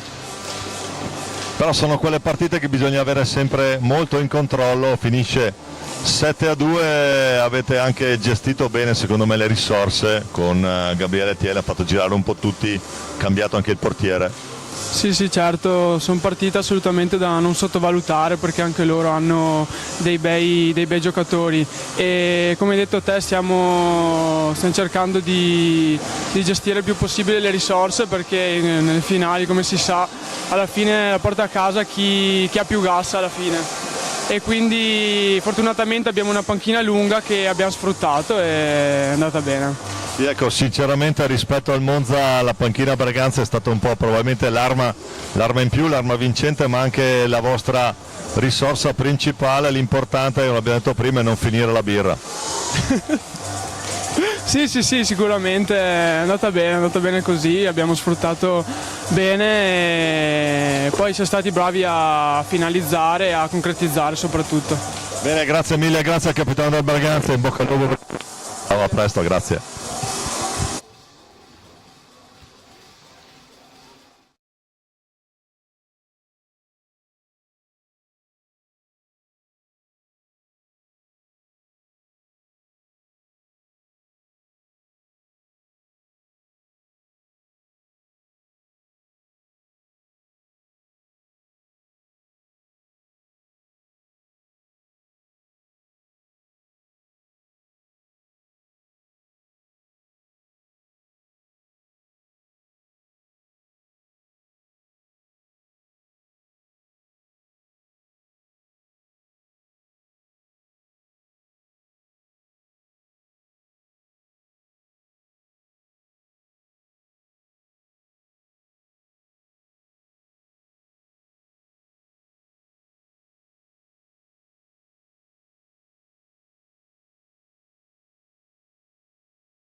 Eccoci qua, siamo con Luca Borgonovo, capitano Monza. Non è stata una partita facile, Luca, ne parlavamo prima con Agostini e probabilmente la panchina lì fa un po' la differenza, la possibilità di gestire le risorse perché sono giornate lunghe.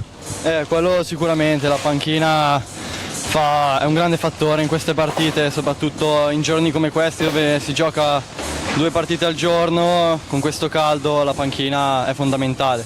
Noi ovviamente cerchiamo di dare il massimo, però purtroppo siamo corti, diamo il massimo e basta.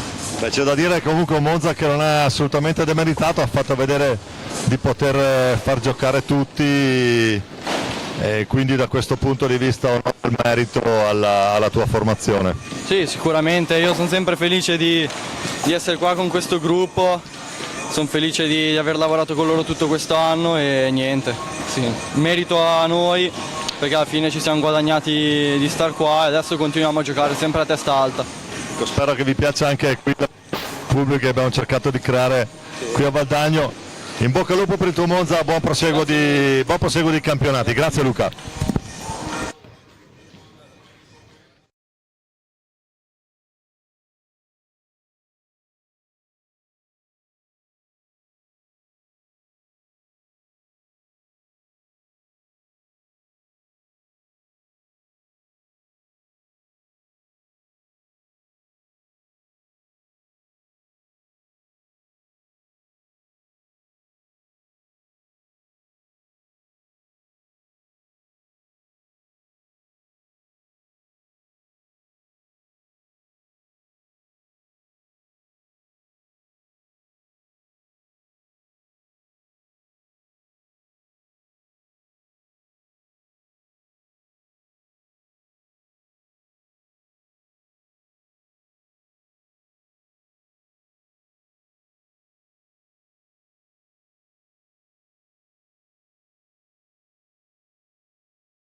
Bentornati all'ascolto, gentili signore e signori, qui dal Pallalido di Valdagno. Secondo incontro consecutivo per il girone A, dopo che Hockey Breganze ha battuto Monza per 7-2. Si affrontano Castiglione ed SPV Viareggio. Per la precisione gioca in casa appunto l'SPV Viareggio, gioca in casa, che si schiera con la maglia rossonera. Vediamo la grafica che ci mette a disposizione il regista Filippo Zatter. Filippo Poletti è il portiere con il numero 1, il secondo portiere è Jacopo Mascherba con il 54, giocatori di movimento Lorenzo Cortesi con il 29, Jonas Cinquini con il 9, Brano del Medico con il 4, Mattia Menegatti con il 6, Matteo Corsi con il 27, Francesco Poletti con il numero 12, Mattia Bicicchi con il 18, Riccardo Biancucci con il 7 è Alessandro Martini è l'allenatore. Per quanto riguarda il Castiglione, i portieri sono Federico Bussotti con il numero 1 e Alessandro Donnini con il 10, giocatori di movimento Matteo Faelli con il 7, Giulio Donnini con il 33, Diego Gorguaglini con il 9, Filippo Montauti con il 22, Tommaso Bracali con l'8, Francesco Cornacchini con il 69, Brando Santoni con il 12, Mattia Maldini con il 49, che è il capitano della formazione, che si schiera con la divisa sociale bianco-azzurra, i colori sociali dell'Hockey Castiglione, calzoncini neri, calzettoni bianchi. L'allenatore dell'Hockey Club Castiglione è Federico Paghi. Incontro assolutamente strategico ai fini dell'assegnazione dei posti finali che qualificano per il titolo, per le squadre che giocano per il titolo. Praticamente sono le prime 3 di ogni girone. Sono in lizza entrambe queste formazioni. La quarta e la quinta vanno a concorrere invece per l'assegnazione della Coppa FISR. A dirigere l'incontro il signor Claudio Ferraro. I precedenti di queste 2 formazioni ve li dico tra poco, intanto ci mettiamo ad osservare gli starting 5. Per quanto riguarda Castiglione abbiamo dunque Guarguaglini, Maldini con il 49, il 12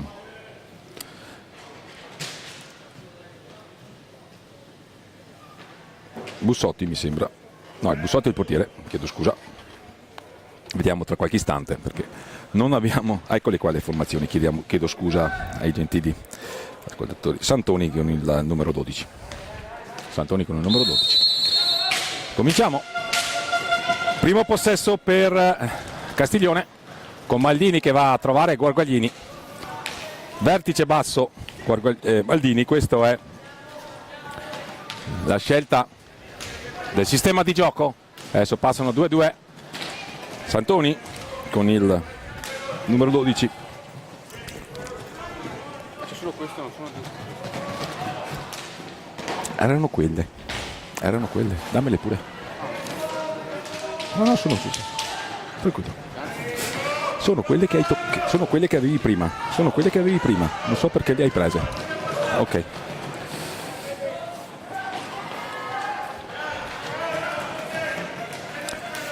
Possesso per SPV Viareggio con il numero 29.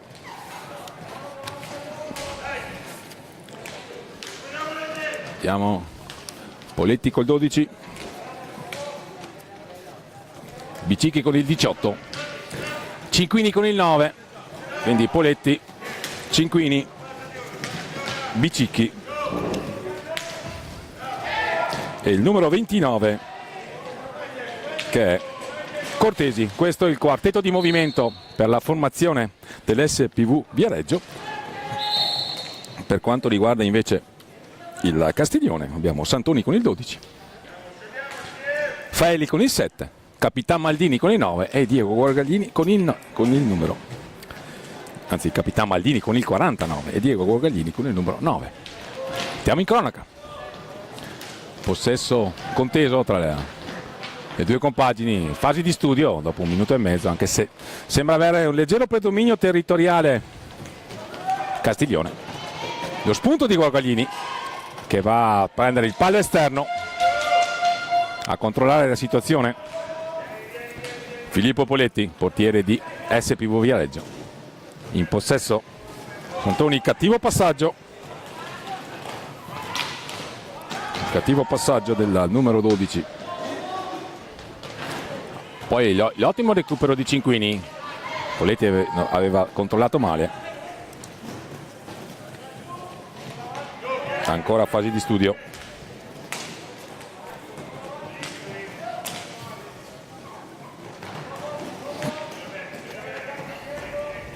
Corsi in possesso, il numero 29, anzi Cortesi. Poletti a trovare Bicicchi, ottima iniziativa. Cortesi poi sulla palla vagante fa riprendere i suoi. Poletti ancora, il tiro, pronto l'estremo difensore della società presieduta da Pericoli, da Lorenzo Pericoli, allenatore, presidente e anche in passato allenatore del Castiglione, mentre il mister della formazione grossetana in provincia di Grosseto è Federico Paghi. Qui un facile intervento di Bussotti, era un tiro di alleggerimento. Ancora Poletti in possesso, giocatore dotato di maggior tecnica, abusa della sua qualità tecnica nella circostanza. Attenzione, Maldini ha cercato Guarguaglini sul secondo palo, si stanno dando battaglia, si è acceso il match, siamo a 16:38 dal termine della prima frazione di gioco. Ancora 0-0 il punteggio, ma già emozioni. Qui c'è un buon intervento del portiere Poletti che sventa la minaccia. Dall'altra parte il suo omonimo, il numero 12, a cercare Bicicchi che aveva un ottimo assist, non è riuscito a finalizzare. Guarguaglini dall'altra parte a sfidare Cinquini. Maldini con il 49 in possesso. Siamo in prima fase di stasi di un incontro che ha visto ripetuti capovolgimenti di fronte sino a questo momento. Resiste lo 0-0 iniziale, giocano con 2-2 a metà pista i giocatori di Federico Paghi. Qui c'è il tentativo di Faelli di portare un blocco, di proporre una linea di passaggio per Maldini. Adesso lavoriamo lungo la sponda, c'è il blocco di Faelli a favorire lo spunto di Maldini, il tiro di Maldini, attenzione il tap-in tentato da Guarguaglini, era un'ottima opportunità. Poletti adesso il dai e vai con Bicicchi, ottima la trottola di Poletti, l'assist è il miracolo di Bussotti sul tiro a botta sicura di Cortesi. C'era stato un assist veramente al bacio. Si stanno dando battaglia le formazioni. Faelli dall'altra parte per Guarguaglini, non c'è un attimo di sosta, è uno degli incontri più vincenti da questo punto di vista. Poletti adesso vuole ragionarsi su, annuisce il tecnico Martini. È un derby toscano, la rivalità si sente, ma qui soprattutto c'è in ballo il possibile passaggio ai quarti di finale o addirittura la vittoria del girone. Potrebbe conseguirla a Castiglione vincendo questo incontro e battendo domani Breganze nell'ultimo confronto. Dovessero arrivare a pari punti invece Viareggio e Breganze, sarebbe Breganze a prevalere in virtù dello sconto diretto. Ma torniamo in cronaca con Faelli, lanciato da Maldini, la conclusione sul primo palo accompagnata, attento il portiere Poletti. Siamo dietro la gabbia dell'estremo difensore viareggino, all'indietro per Guarguaglini. Le squadre si affrontano a viso aperto senza troppi tatticismi. C'è un passaggio indietro errato, si lamenta Federico Paghi, fallo di 5 secondi.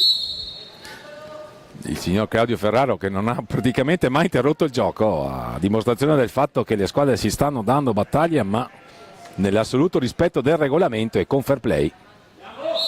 Abbiamo visto alcune giocate veramente apprezzabili, sia nelle intenzioni che in qualche caso anche nelle finalizzazioni. Grande lavoro per i portieri. Un bel incontro. Qui c'è un tentativo di premiare il taglio di Cinquini, ma siamo dall'altra parte con Guarguaglini che prova a vincere il duello con Bicicchi, che ci mette il fisico, smetta la minaccia, un passaggio errato, si lamenta Poletti, non insegue la palla per risparmiare energie.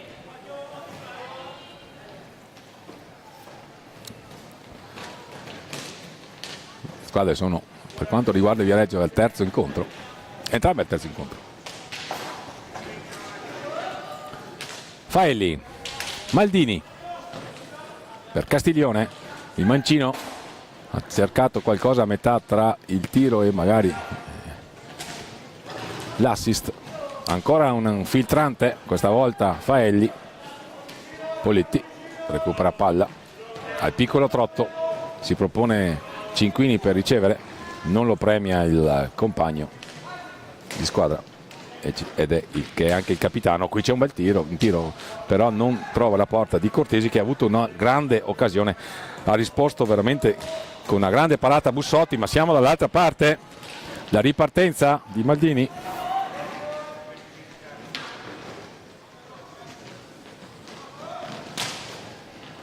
Ancora una parata del portiere Poletti.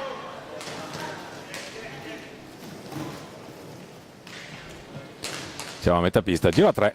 L'abbiamo visto poco questo fondamentale tattico, questo sistema di gioco meglio. Prediligono il gioco a 2 o rombo basso le squadre presenti qui al Palalido. La conclusione, il tentativo, una deviazione che non c'è.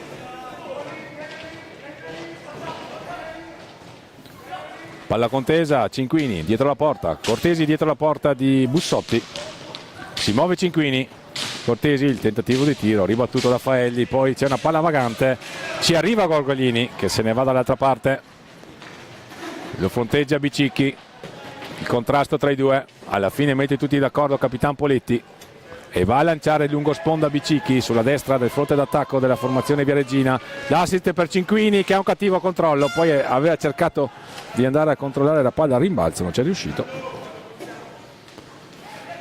Primo cambio alle viste, lo sta ordinando Federico Paghi. Qui c'è un bel numero di Guarguaglini, recupera palla Poletti per i propri colori.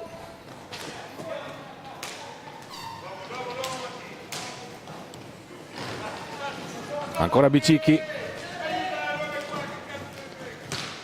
Cortesi, Poletti, siamo a metà pista, ancora Cortesi, il tiro, la parata di Bussotti, agevole. Eccolo il cambio, ci sembra il numero 22, sì, il numero 22 del Castiglione, esattamente Filippo Montauti. Guarguaglini, la finta di blocco, poi si propone con il taglio, è una classica giocata a 2. Sulla palla vagante ci va Cinquini, trova Bicicchi lungo la sponda, la pressione alta di Castiglione, Faelli, Montauti, Mancino all'indietro per Guarguaglini, c'è Capitan Maldini dietro la porta, adesso si muove a dettare il passaggio al compagno. Sistema 2-2 con il blocco laterale di Montauti per Faelli, il tentativo di trovarlo sul secondo palo non riesce, palla vagante, ci arriva Guarguaglini, time out intanto chiamato da Alessandro Martini, l'allenatore di SPV Viareggio, la formazione rossonera, la seconda squadra di Viareggio, o comunque l'opposta per un particolare derby con il CDC, ma c'è anche il Puma, sono 3 le formazioni viareggine e poi c'è la rotellistica Camaiori e quindi ben 4 formazioni a distanza di pochissimi chilometri a nobilitare l'hockey in Versilia. Poletti l'1 contro 1 con Montauti, perde palla ma ferma il gioco e assegna il fallo di squadra in favore di Viareggio. Time out, abbiamo già scollinato la prima metà di questo primo tempo, sicuramente divertente, con parecchie emozioni. Non abbiamo registrato segnature, ma sicuramente le squadre si stanno fronteggiando a viso aperto e stanno assolutamente onorando lo spettacolo. Inquadrata in questo momento la panchina di Castiglione, adesso è il turno dell'SPV Viareggio con Alessandro Martini, il tecnico della formazione toscana, la provincia di Lucca, mentre Castiglione in provincia di Grosseto. Entrambe i comuni si affacciano sul mare Tirreno e andare a giocare lì vuol dire, specie d'estate, vuol dire anche fare un po' di vacanza per le famiglie al seguito. Come ben sanno, le famiglie delle Formazioni che si stanno disputando contemporaneamente a questa manifestazione, il campionato nazionale Under 15. C'è un cambio intanto nelle fila del Viareggio, è entrato Del Medico con il numero 4. Gli ha dato il cambio Cinquini. 9:37, ripetiamo, al termine della prima frazione di gioco, 0-0 il punteggio. Qui dal Palalido di Valdagno per queste finali nazionali Under 11.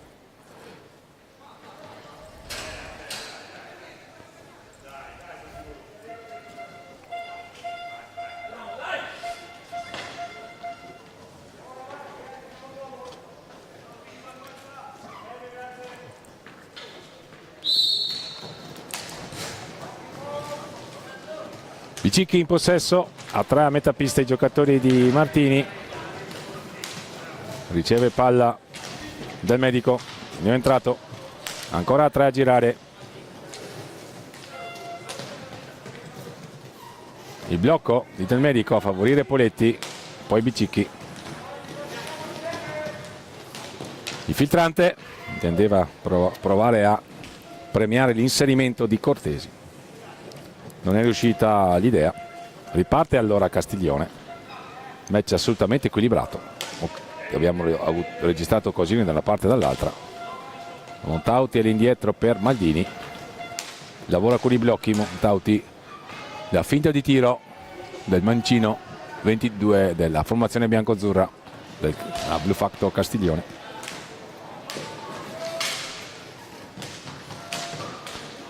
Il tentativo di giocare a 2 tra Guarguaglini e Maldini non riesce. Poletti prova a mettersi in proprio, lo fermano. Riparte allora la formazione bianco-azzurra che gioca fuori casa per calendario. Qui c'è un alza e schiaccia, apprezzabile il gesto tecnico di Capitan Maldini. Ancora Maldini dietro la porta a servire Guarguaglini.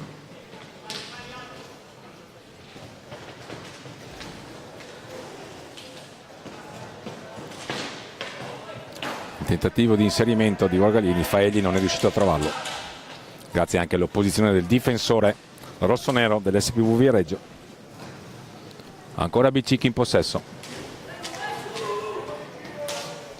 per Poletti, mai uscito Poletti, nemmeno Cortesi e nemmeno Bicicchi dall'inizio del match. È un solo cambio. Sin qui riparte Faelli, se ne va verso la porta, lo ferma il portiere Poletti. È un gran bel portiere Filippo Poletti, lo ha dimostrato più volte nel corso di questo campionato. Palla vagante, non ci arriva Del Medico, ci arriva invece Guarguaglini per i propri colori e va a riproporre una nuova trama offensiva. All'indietro, vertice basso Capitan Maldini, che avevamo visto qualche minuto fa andare a smarcarsi dietro porta.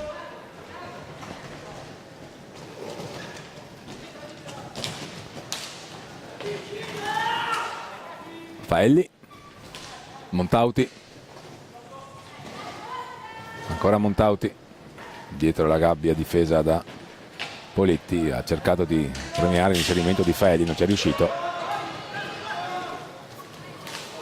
Cortesi, Bicicchi, stop e tiro, la deviazione c'è stata, attenzione sulla palla vagante, c'è Poletti, il tiro, la grande parata di Bussotti. Si rimane sullo 0-0 ed è gran merito di entrambi i portieri, un paio di interventi apprezzabili da un lato e anche dall'altro. Poletti e Bussotti si sono dimostrati ottimi estremi difensori. Qui Poletti prova il tiro, rimpallato, facile l'intervento del portiere di Castiglione. Attenzione qui, Faelli trova un muro, vale a dire Filippo Poletti. 6 minuti e 05 al termine della prima frazione di gioco, 0-0 il punteggio. Maldini dietro la porta, vediamo se prova a rientrare sul primo palo o se completa il giro. No, tenta di servire Guarguaglini, recupera palla Cortesi, c'è un potenziale 2 contro 1, viene servito Bicicchi, ma è grande recupero difensivo di Faelli che viene atterrato, fallo di squadra. 5:47, rientra Cinquini, gli dà il cambio Capitan Poletti. C'è un cambio anche nelle fila di Castiglione, ci sembra Agresti.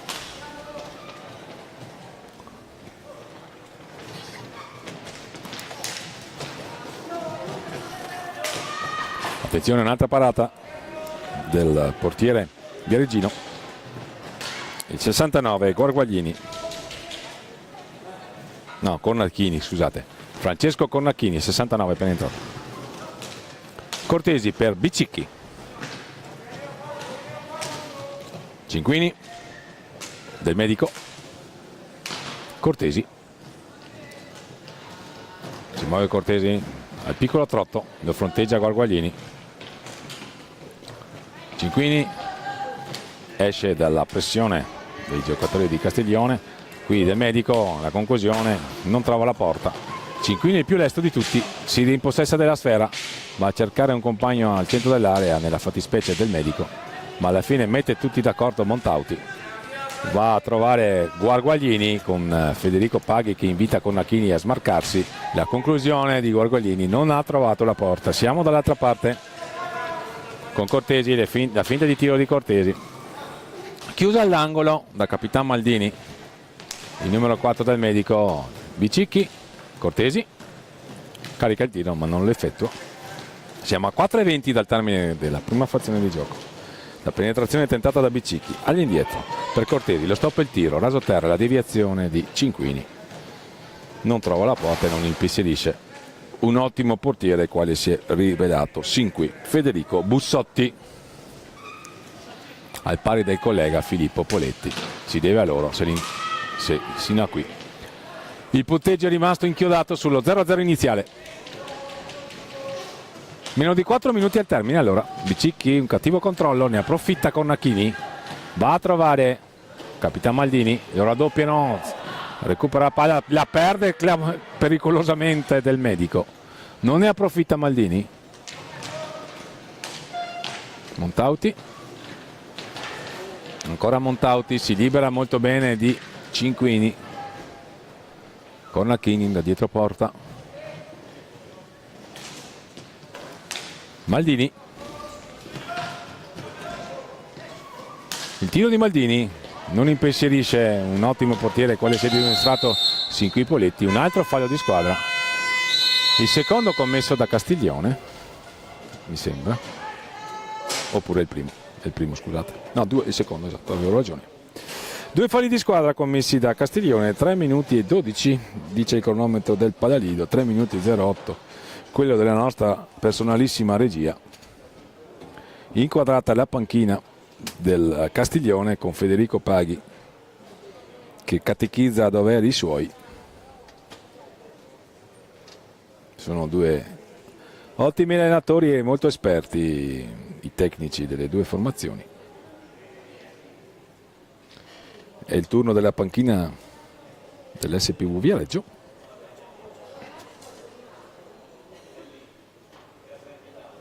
Della Pancina 0-0, quindi il punteggio in questo girone, il girone A di qualificazione per queste finali nazionali Under 23 di hockey pista, edizione 2024-2025. Qui dal Palalido di Valdagno vi parla Fausto Pozzan, che si è alternato al commento delle partite con il collega e fratello di telecronache, così lo definisco, Domenico Tomba. Si riparte, è rientrato Poletti. Del Medico che ha ricevuto da Bicicchi, ancora Poletti, è uscito Cortesi. Hanno ruotato in 5 gli atleti di Alessandro Martini. Un cambio in più, quello di Federico Paghi. C'è il recupero di Bicicchi con Cornacchini che con una mano stava provando a servire Maldini. Del Medico, la parata ancora una volta di Bussotti. Cornacchini 1 contro 1, vinto ai danni di Cinquini. Se ne va Cornacchini, ottima tecnica. Alla fine Poletti in collaborazione con Bicicchi lo ferma, propone una nuova manovra offensiva per i propri colori. Meno di 3 minuti, anzi 2 minuti e 15 ormai al termine della prima frazione di gioco. Punteggio che rimane inchiodato sullo 0-0, forse è la prima volta che ci stiamo avviando al termine della prima frazione senza registrare segnature dall'inizio di questa rassegna. per lo scudetto di categoria Under 23. Cicquini, Del Medico, la conclusione del Medico, la parata di Bussotti, ancora un doppio tentativo prima di Poletti e poi di Cicquini senza effetto alcuno. Non ha ravvisato irregolarità il direttore di gara. 1 minuto e 35 ormai al termine della prima frazione di gioco. Capitan Poletti al piccolo trotto a proporre una nuova trama offensiva per i propri atleti, a trovare il mancino Del Medico che cede forse in confidenza e allora cerca di liberarsi, ma la palla viene fatta propria da Montauti. Maldini, ancora Maldini, cerca lo spazio, non lo trova, da dietro porta ritorna all'indietro, conduzione palla per il capitano di Castiglione, lo affronta Bicicchi, se ne libera con una trottola, attenzione, c'è un dai e vai, bellissima azione, meritava il gol. Sfortunata Castiglione, ottima trama orchestrata da Maldini in collaborazione con i compagni, un ottimo dai e vai.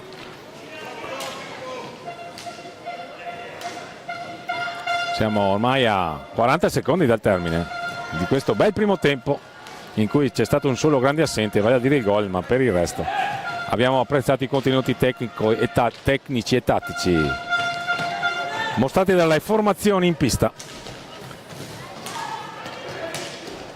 Numero 12 di Castiglione, attenzione Montauti, c'è una possibile ripartenza di 2 contro 1, Cicquini, Poletti, Cicquini gli dice di no Bussotti. Siamo dall'altra parte con Maldini, il gol, sblocca il risultato Maldini a 8 secondi dal termine della prima frazione di gioco. Batti e ribatti e alla fine è Maldini a gonfiare la rete, a battere Poletti.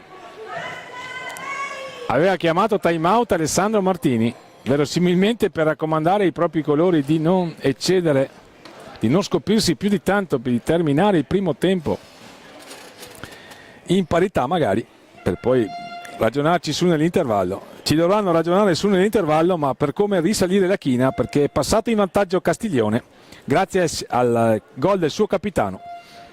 E ci permettiamo il giocatore dotato di maggiore tecnica, Mattia Maldini. 1-0 quindi per Castiglione a 8 secondi dal termine della prima frazione di gioco. Vedremo se ci sarà la reazione immediata. 8 secondi nell'hockey pista a volte possono riservare sorprese. Ci viene in mente la frase nel film Ogni maledetta domenica di Al Pacino, quando disse 4 secondi durano una vita, manca una vita ragazzi. Eccola qui, Poletti che prova a concludere, ma non è questo il caso. Perdonate la digressione cinematografica. Termine il primo tempo con il punteggio di 1-0 in favore di Castiglione, a risentirci tra una decina di minuti scarsi per il secondo tempo. A più tardi da Fausto Pozzan qui dal Palalito di Valdagno.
Bentornati all'ascolto, gentili signore e signori, qui dal Palalido di Valdagno, le formazioni che dovranno dare vita al secondo tempo di questo Viareggio Castiglione.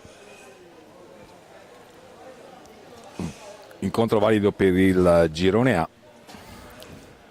e precisamente la quinta partita di giornata, ne mancano altre 4. Non sono ancora entrate, anzi in questo momento fanno l'ingresso in campo i giocatori dei viareggini. Entra adesso il Castiglione. Castiglione in vantaggio al termine del primo tempo ed è un risultato importante ai fini della qualificazione alla fase finale, quella che assegna i titoli, che inizierà domani con una disputa oltre agli ultimi incontri dei gironi di qualificazione, per la precisione Castiglione Breganze alle 9 di domattina, Valdagno Pumas Viareggio alle 10:30. Dopodiché si giocheranno i quarti di finale e gli incontri per determinare le finali che vanno ad assegnare rispettivamente la Coppa FISR, riservata a chi arriva settimo in questa rassegna per lo scudetto di categoria Under 23, e poi invece Coppa FISR, quindi che viene di fatto conquistata a chi arriva settimo, scudetto che viene assegnato invece a chi vince al termine delle semifinali precedute dai quarti di finale. Questo torneo si riparte quindi dal gol di Mattia Maldini, che ha sbloccato il risultato a 8 secondi dal termine della prima frazione di gioco. Viareggio che deve risalire la china ai fini della qualificazione alle semifinali e ai quarti di finale. Il risultato di questa partita è molto importante, perché qualora finisse così, cioè con la vittoria, con Castiglione che adesso avrà verosimilmente l'opportunità di allungare nel punteggio, perché c'è l'espulsione temporanea per un fallo decretato dal signor Claudio Ferraro, che ha fischiato questa penalità ai danni del numero 7 Riccardo Biancucci. Allora, dicevamo, dovesse vincere Castiglione salirebbe a 6 punti, gli stessi che ha Viareggio, e conseguentemente domattina Castiglione avrebbe la possibilità, vincendo con il Breganze, di arrivare primo. Viceversa sarebbe Breganze a prevalere qualora il risultato arrivasse a Viareggio in virtù dello scontro diretto. Ma è meglio tornare in cronaca. Cornacchini a sfidare il portiere Poletti, che è stato battuto da Mattia Maldini a 8 secondi dal termine della prima frazione di gioco. Cornacchini contro Poletti, il gol di Cornacchini, 2-0, magistrale esecuzione del 69 della formazione allenata da Federico Paghi, che concede il bis dopo 13 secondi dall'inizio della ripresa. Quindi, ricapitolando, a 8 secondi dal termine del primo tempo, gol di Mattia Maldini. Dopo 13 secondi dalla ripresa, il raddoppio di Cornacchini su tiro libero diretto. Qui subito il tentativo di reagire di Viareggio con Bicicchi, la parata di Bussotti.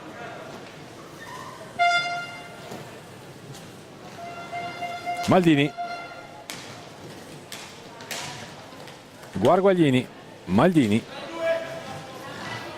si propone Guarguaglini, riceve da Maldini, l'autore del primo gol. Il raddoppio è stato messo a segno appunto dal 69 Cornacchini. Ancora Cornacchini, cerca il possesso prolungato la formazione biancazzurra, che è avanti per 2 gol. L'autore della prima rete, Maldini, in possesso. Pochi secondi al tiro, al termine dei 45 secondi regolamentari. Scadono in questo istante. Possesso per la formazione rossonera, che sarebbe la squadra che gioca in casa e che è sotto nel punteggio per 2-0. In questo punteggio sarebbero sicuri i quarti di finale per Viareggio, con Castiglione che potrebbe andare a sfidare Breganze domattina per la conquista del primo posto, che esenta dalla disputa dei quarti di finale e fa passare direttamente in semifinale. Per questo il primo posto è molto ambito dalle squadre partecipanti a questo torneo. Castiglione galvanizzata dal raddoppio, sta giocando in scioltezza.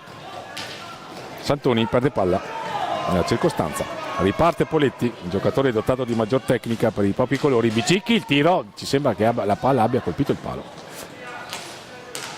Ancora Poletti, si mette in proprio, se ne va, grande gesto tecnico, un doppio dribbling al centro per Bicicchi che accorcia le distanze e si riapre allora la partita, ammesso che fosse chiusa. Lo fa il numero 18 Bicicchi, partita sicuramente avvincente, ben lontana allora dall'esprimere un padrone. In meno di 2 minuti abbiamo già visto 2 reti, in tutto il primo tempo ne abbiamo vista una realizzata da Capitan Maldini ed è quella che consente a Castiglione di stare avanti nel punteggio nei confronti di Viareggio. Viareggio che dopo aver perso con Breganze ha battuto rispettivamente Monza e Saregno. Qui c'è una missile di Maldini che non inquadra la porta. Santoni, provano a pressare i giocatori di Martini che sono sotto di 1 nel punteggio, situazione falli, 2-1, 2 li ha commessi Castiglioni, 1 Viareggio. Qui c'è il tiro sul primo palo, attento Poletti, grandi protagonisti i portieri sino a qui, abbiamo visto 3 reti soprattutto grazie a loro. Bello il gesto tecnico di Cornacchini che ha trasformato il tiro libero del parziale di 2-0, poi ha rimesso in carreggiata i propri colori l'esperto Bicicchi, prova a mettersi in proprio Poletti, abusa forse della sua tecnica. Dall'altra parte Santoni, bravo Santoni, il tentativo, il tiro finale non ha trovato la porta, c'è un potenziale 3 contro 2, se ne va Bicicchi in possesso, va a trovare Poletti, il movimento di Poletti, il tiro, la grande parata di Bussotti ancora una volta. Cinquini, Bicicchi, il tiro di Bicicchi, trova i pattini di Capitan Maldini. C'è da soffrire in casa Castiglione, è normale. La partita è importante, è sentita, c'è la rivalità tra 2 squadre della zona 4 che hanno dato vita al confronto. C'è Maldini, non so che, forse ha accusato il colpo del tiro in precedenza. Se ne va con Nacchini, l'autore della seconda rete, trova Santoni. Ancora Santoni con il 12. Cornacchini si libera, cerca di giocare con Guarguaglini, il passaggio di ritorno, la sponda imprecisa, ci prova Poletti a trovare lo spunto, non viene accompagnato dietro porta dall'avversario con una trottola all'indietro per Cortesi, si mette in proprio Cortesi, pensa per un attimo il tiro, invece consegna palla a Cinquini, all'indietro per Poletti, ancora Poletti, il tiro di Poletti fuori misura, e allora un altro possesso per un Mattia Maldini che ci è parso un po' sofferente per essere stato colpito da una pallinata.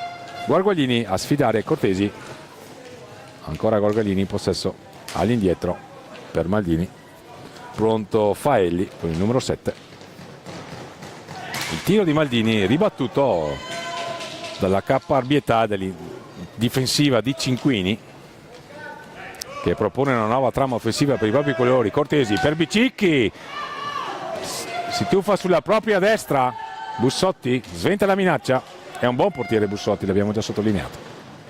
Ancora Cinquini, ancora Bicicchi, si gira in trottola, non trova il tiro è deviato. A duello Cinquini e Maldini, alla meglio la difesa di Castiglione con Santoni, potenziale 3 contro 2, Guarguaglini, attenzione Cornacchini, ha un cattivo controllo.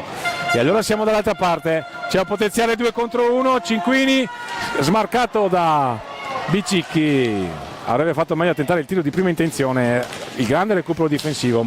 Le squadre si sono aperte, c'è un 3 contro 2 che si profila dall'altra parte, Cortesi all'indietro per Cinquini, per Poletti, l'inserimento di Bicicchi, Poletti, la grande parata di Bussotti, esulta la panchina di Castiglione con Bussotti che è stato colpito al volto, proprio è stato colpito sulla visiera. Fallo di squadra commesso ai danni di Cornacchini. Il time out lo chiama Federico Paghi a 14 minuti e 12 dal termine di questa vincente sfida per il girone A. In palio piazzamenti importanti con vista sulle semifinali di questo campionato nazionale Under 23 di hockey pista qui dal Palalido di Valdagno. Si gioca da giovedì 5 giugno, cioè ieri mattina. 9 incontri in programma oggi, 9 anche ieri. L'ultimo si è disputato alle ore 22. Questa sera a chiudere il programma sarà Sarzana Giovinazzo per il girone B. A seguire questo incontro Sarzana Pumas,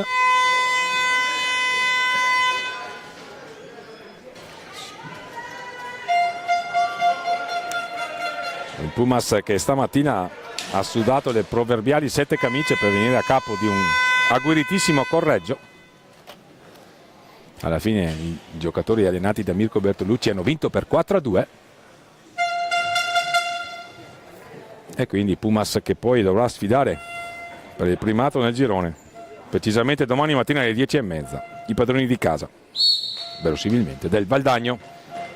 Ripeto, quello sarà l'incontro per privato. Attenzione del medico che è stato in pista, si decentra, il tiro è agevole, il compito al portiere Bussotti, aveva fatto forse meglio a cercare il tiro centrale.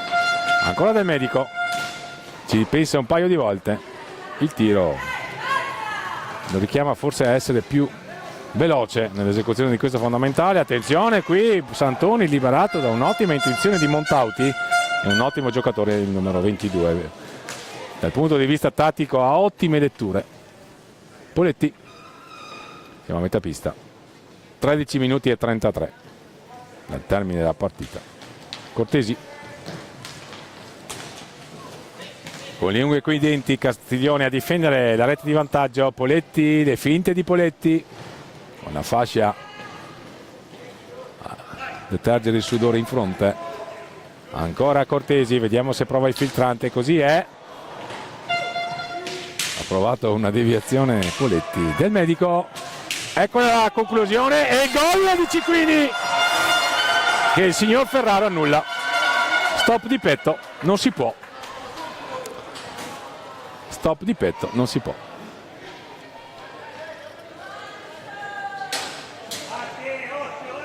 Il sorriso di Ferraro a spiegare il motivo dell'annullamento del gol.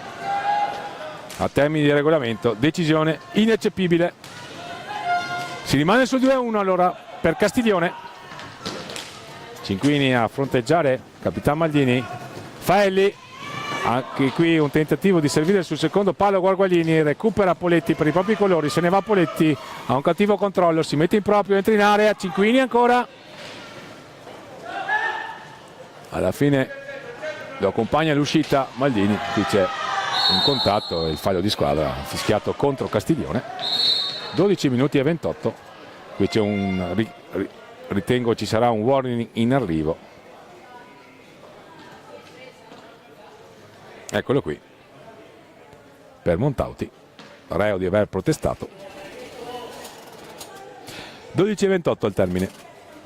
Bella partita dai contenuti agonistici sicuramente apprezzabili, anche qualche bella giocata, a testimonianza del fatto che questa categoria è una categoria assolutamente importante dove si vede giocare del buon hockey.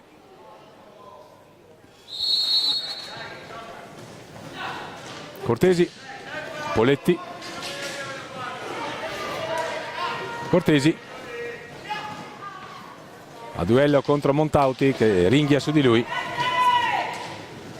lo raddoppiano e alla fine hanno la meglio i giocatori allenati da Federico Paghi a riproporre con Faelli una trama offensiva. Ha ritardato il tiro per ingannare il portiere,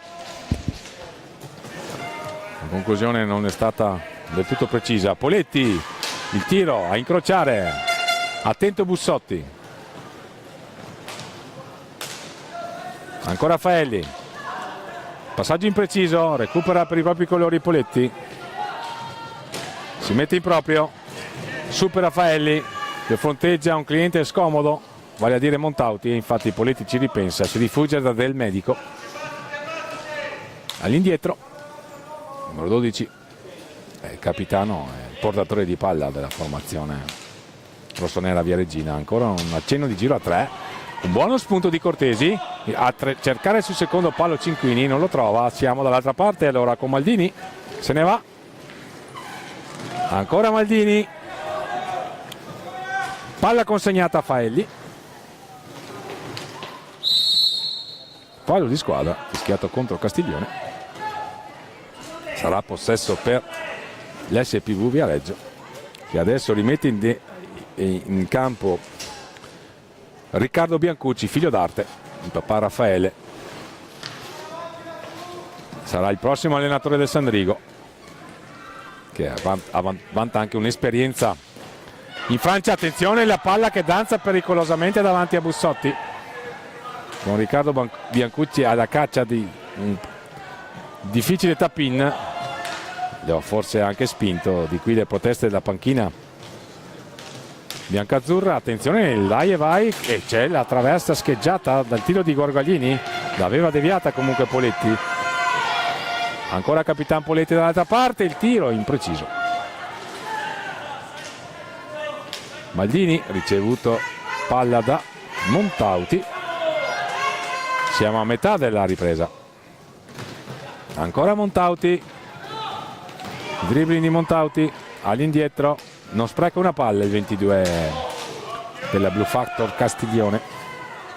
Capitan Maldini, un altro giocatore assolutamente esperto, dotato di ottima tecnica e in più mancino, quindi sicuramente un cliente scomodo per chi lo deve marcare.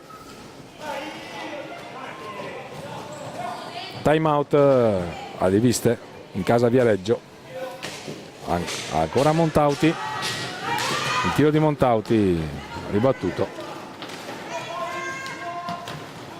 recupera palla Biancucci, Del Medico pronto ad andare all'indietro per Poletti,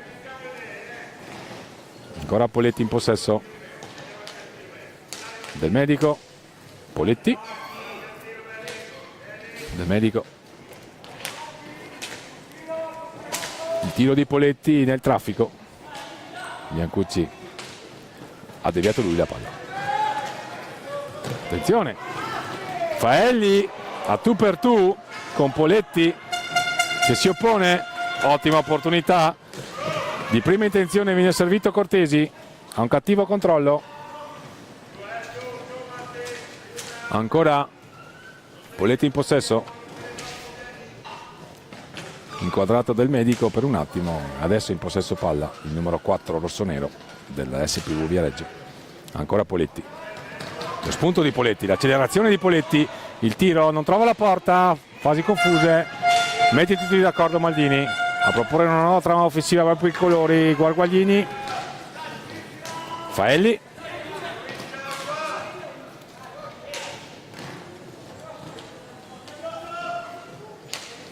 Maldini, Montauti,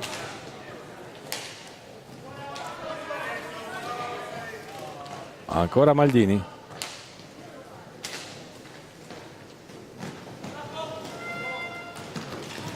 ottimo il taglio di Faelli, ma ci vuole altro per impensierire un esperto portiere qual è Poletti. L'uno contro uno tra Poletti e Montauti, lo scarico all'indietro per Del Medico, pronto a entrare Bicicchi per questi ultimi 7 minuti e 40 che mancano alla fine dell'incontro. Cortesi, Poletti, Del Medico, ancora Poletti, il filtrante di Poletti intendeva servire Biancucci che si era appena spostato, e allora un'altra opportunità per Castiglione, vedremo se sceglierà di giocare anche con il cronometro.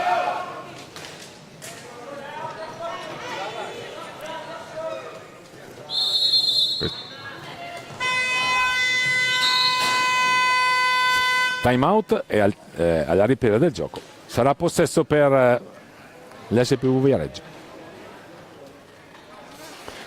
che rimette in pista Bicicchi.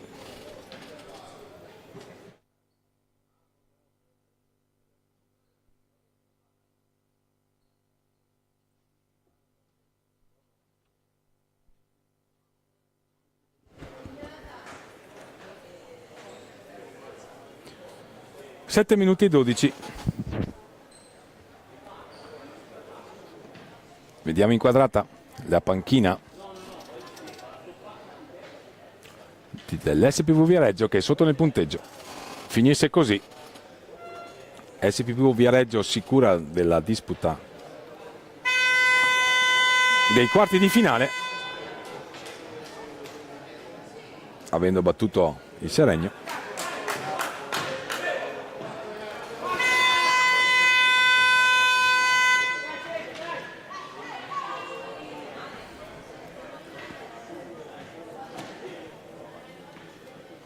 Questa mattina Castiglione a sfidare Breganze per il primato nel girone domattina alle ore 9 qui al Palalido di Valdagno. Si riparte il grappolo dei giocatori viareggini con Montauti e Maldini costretti a marcare gli avversari davanti al loro portiere, l'ottimo Bussotti. Riceve palla Montauti, palla consegnata a Guarguaglini, è evidente l'intento di Castiglione di giocare al limite dei 45 secondi, si libera molto bene Guarguaglini a trovare Montauti, ancora Guarguaglini, dribbling prolungato, fa giocare il signor Ferraro che ferma il gioco e fa pulire la pista. Non ha rilevato irregolarità.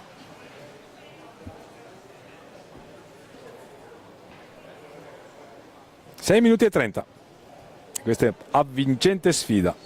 Tutta toscana. Nell'hockey pista è la zona 4, la Toscana. Toscana Liguria per la precisione. Abbiamo infatti anche Sarzana a rappresentare quella regione.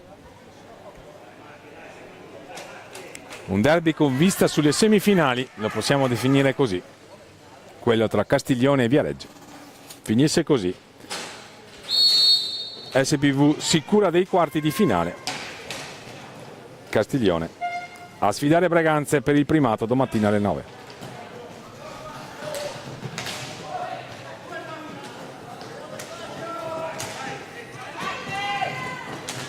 Faelli, Montauti, ancora Faelli a sfidare Biancucci, il tiro che gli esce non è particolarmente preciso e nemmeno insidioso. Montauti pensa per un attimo al tiro, va all'indietro invece. Il tiro di Maldini alto sopra la traversa, recupera palla per i propri colori Bicicchi a trovare Cortesi, il blocco di Del Medico, è uscito Poletti a rifiatare. Cortesi, la conclusione, va a fare baruffa Biancucci e a commettere anche fallo secondo il direttore di gara ai danni di Maldini. Riparte velocemente Castiglione, un potenziale 2 contro 1 con Guarguaglini che forse avrebbe fatto meglio a cercare Faelli sul secondo palo. In ogni caso Poletti ha sventato la minaccia. Siamo dall'altra parte con Del Medico, 5 minuti e 20 ormai. Con il mestiere Montauti lo ferma.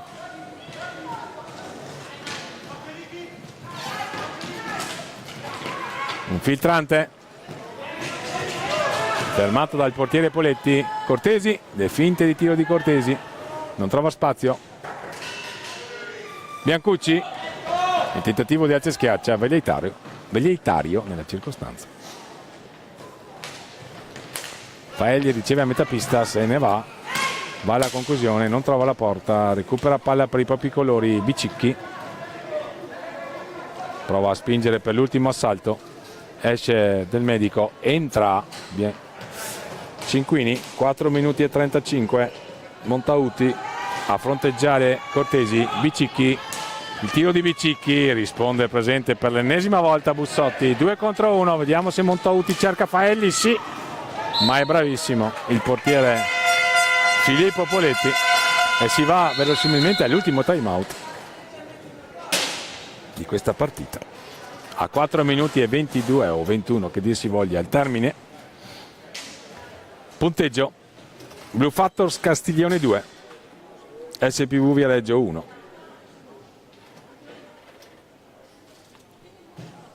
con Castiglione, è inquadrata la panchina, che adesso è il turno della panchina viareggina, con Castiglione che deve resistere con Domenico Tomba che si prepara alle interviste del post gara, ma mancano 4 minuti e 22, vedremo se il risultato rimarrà questo o se ci saranno altre reti. Vedremo se Castiglione saprà allungare nel punteggio o se viceversa sarà SPV a imporsi o a impattare.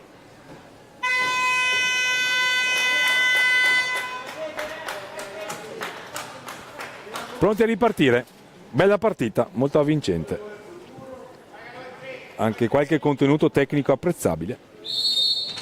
Ingaggio vinto da Castiglione con Montauti, con Maldini, autore della prima rete della formazione toscana. Montauti, ottimo il suo spunto, ha cercato di servire sul secondo palo Faelli, attenzione, fallo di squadra. Il fallo l'ha subito il numero 12, vale a dire Capitan Poletti. Il signor Ferraro gli chiede se è in grado di proseguire, ottiene le rassicurazioni di rito dal capitano rossonero e allora si riparte con Cortesi che ha ricevuto da Poletti. Bicicchi, lo spunto di Bicicchi, a spazio, il tiro, la grande parata di Bussotti. Si fidano di lui i compagni e fanno bene. Grande parata questa. 3 minuti e 48.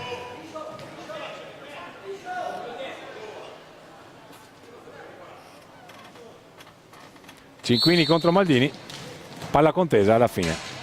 Arriva sulla stecca di Montauti. Maldini la trottola a deludere l'intervento di Bicicchi, all'indietro, sistema 2-2. Il taglio di Faelli pescato divinamente da Montauti.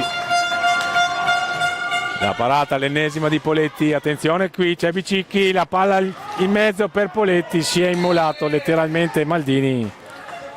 Era una trama insidiosissima questa, portata dai giocatori allenati da Alessandro Martini.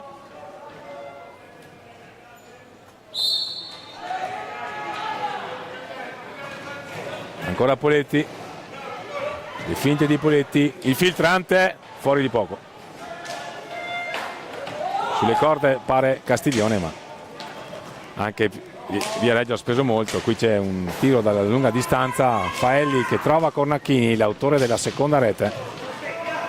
Ancora Cornacchini a battagliare con Cinquini che lo ferma, consegna a Poletti, se ne va Poletti. È vicino all'area, il tiro a incrociare, ci vuole altro per impensierire un ottimo portiere quale ha dimostrato di essere sin qui Bussotti. E allora ancora possesso per la formazione del Castiglione con Montauti, se ne va Montauti, attenzione, un ottimo assist per Cornacchini che sceglie il possesso palla e fa bene perché mancano 2 minuti e 25 al termine della partita. Cortesi che va a pressare Montauti, perde palla Montauti, se ne va Poletti, attenzione, vediamo, reo di aver protestato Montauti, un giocatore della sua esperienza forse non dovrebbe commettere un'ingenuità di questo genere a 2 minuti e 19 perché viene espulso. Poletti va a sfidare Bussotti che chiede ovviamente di pulire la visiera. 2 minuti e 19. Possibile svolta della sfida. Una protesta di troppo. Inflessibile il signor Ferraro. Pareggia il conto delle espulsioni. Era stato espulso Biancucci a inizio ripresa. Qui viene espulso Montauti. 2 minuti e 19. Quando si riprenderà Poletti andrà a sfidare un ottimo portiere quale ha dimostrato di essere Bussotti per il potenziale 2-2. Non dovesse riuscirci 2 minuti di power play, praticamente Castiglione dovrebbe resistere in inferiorità numerica fin quasi a fine gara. Bussotti ha dimostrato di essere un ottimo portiere, Poletti ha dimostrato di possedere un'ottima tecnica individuale. Vedremo chi vincerà questa sfida nella sfida. Fischia Claudio Ferraro, Poletti la vince Bussotti questa sfida, e allora 2 minuti di power play per Viareggio. Ottimo portiere Bussotti, l'abbiamo sottolineato più volte. Attenzione Bicicchi, vediamo come orchestrerà questo power play la formazione viareggina. Indispettito Poletti, lo si vede proprio dal linguaggio del corpo. Cortesi, Poletti, lo stop e il tiro impreciso, Bicicchi da dietro porta, attenzione, ancora Cortesi, Poletti, Cinquini, la parata di uno splendido Bussotti, Bicicchi all'indietro per Cortesi,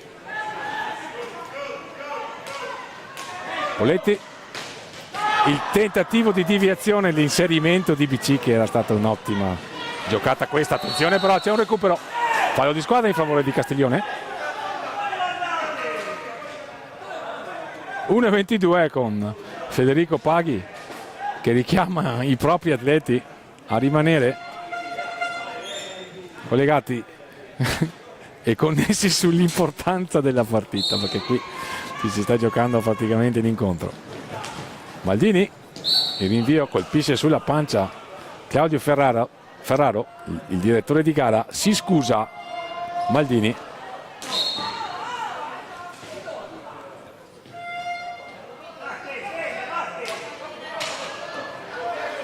Sarà possesso per Viareggio. Riparte Poletti, Cortesi, Poletti. E qui c'è Faelli che va a sfidare Poletti per il 3-1, lo mette a segno e qui a 1:02 Castiglione mette un'ipoteca quasi definitiva sull'incontro, perché è avanti 3-1 a 1:02 dal termine.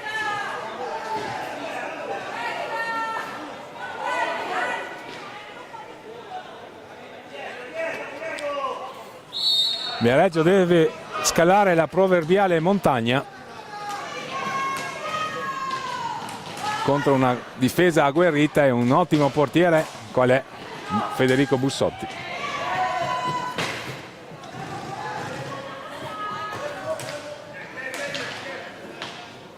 Il tiro di Poletti, l'ennesima parata del migliore in pista, vale a dire il portiere di Castiglione, sicuramente. Il terzo gol è stato di Faelli, 35 secondi ormai, siamo ai titoli di coda.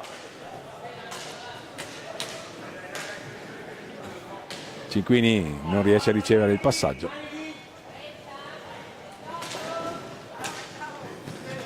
Cortesi, Poletti, Bicicchi. Passaggio impreciso. Federico Paghi dà ordine a Guarguaglini di tenere lì la palla. La perde però. Vediamo l'ultimo assalto, vedremo se accorcerà le distanze la formazione viareggina. Così non è, perché per l'ennesima volta il man of the match Federico Bussotti sventa la minaccia e Castiglione quindi domani andrà a sfidare Breganze per la conquista del primo posto nel girone A, sicuro della disputa dei quarti di finale SPV Viareggio. Castiglione quindi ha fatto valere i diritti della classe. È la formazione, alcuni di questi giocatori hanno conquistato la promozione in A1. SPV Viareggio ha disputato una partita sicuramente apprezzabile, ha vinto 2 incontri, quindi andrà ai quarti di finale. Castiglione domani sfiderà Breganze, dovesse vincere si qualificherà al primo posto e quindi andrà direttamente alla semifinale di domenica, non dovesse riuscirci. Sarà Breganze a disputare la semifinale e Castiglione disputerà comunque i quarti di finale. È tutto per il momento qui dal Palalido. Tra qualche istante le interviste di Domenico Tomba. Fausto Pozzan vi dà appuntamento a tra poco per il prossimo confronto tra Sarzana e Pumas Viareggio in calendario alle 16:30. Linea a Domenico Tomba.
E Mattia, un derby di tirati, finito il gol in superiorità numerica, anzi in inferiorità per superiorità. Raffaelli come sempre castiga Matti per Valdagno quando giocava a Folloni, che è un disastro. Comunque complimenti, tu che partita hai visto? È stata una partita molto dura, devo fare complimenti al Viareggio e ai miei compagni di squadra. Abbiamo saputo soffrire, è stata una partita molto tirata, d'altronde è un derby. E abbiamo avuto la meglio, poteva benissimo finire in pareggio, una vittoria per l'avversario. Poi, come hai detto te, Matti quando conta viene fuori e ha trovato un gran gol. Sì, c'è da dirlo, in quelle occasioni lì è saputo anche rimanere freddo, perché non è sempre detto che nell'uno contro uno, tra l'altro non è che dall'altra parte c'era uno scarso come portiere, no? Quindi da questo punto di vista in un Benetton una vittoria meritata, una vittoria che è molto importante per il proseguo qua del campionato e nel vostro girone. Ci siamo detti negli spogliatoi e tutta la squadra, era obbligatorio vincerla per continuare il cammino, perché noi si punta alla finale come è giusto. Io penso che qualsiasi squadra sia venuta qua per vincere. Era fondamentale vincere oggi, domattina ci giochiamo contro i Breganze, che l'abbiamo visti, è una grande squadra, però sono sicuro che avranno del filo da torcere. Grazie Mattia, in bocca al lupo per il tuo Castiglione.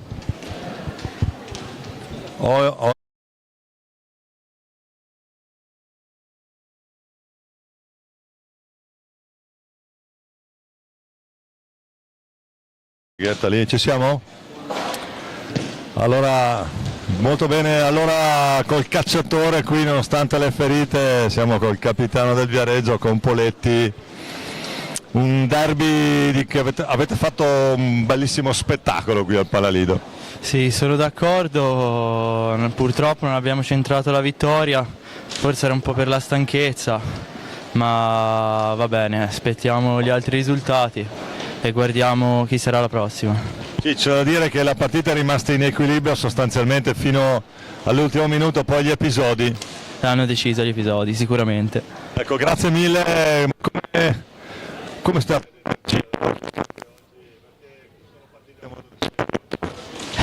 Insomma, siamo tutti belli stanchi, quindi ora si va sicuramente a riposare e testa alla prossima. Raccimolare tutto quello che c'è per non finire la birra.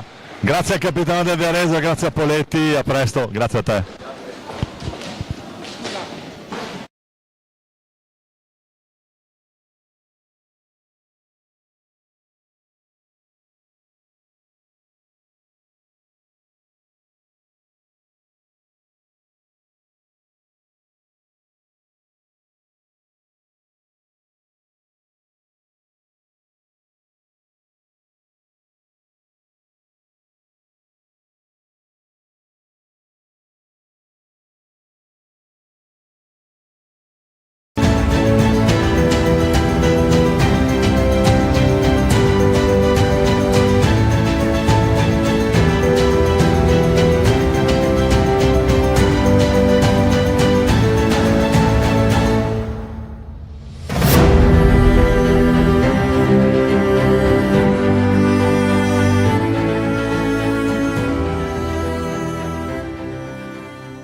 Bentornati all'ascolto, gentili signore e signori, qui dal Palalido di Valdagno vi parla sempre Fausto Pozzan per la sesta partita di questo venerdì 6 giugno, fase di qualificazione del campionato nazionale Under 23 di hockey pista. Si assegneranno domenica sera lo scudetto di categoria e la Coppa FISR a fronteggiarsi per il girone B Pumas Viareggio in completa divisa bianca, opposta ai rossoneri dell'Hockey Sarzana del presidente Maurizio Corona. Ecco le grafiche di Flavio Zattera, regista di questa trasmissione assieme a Filippo.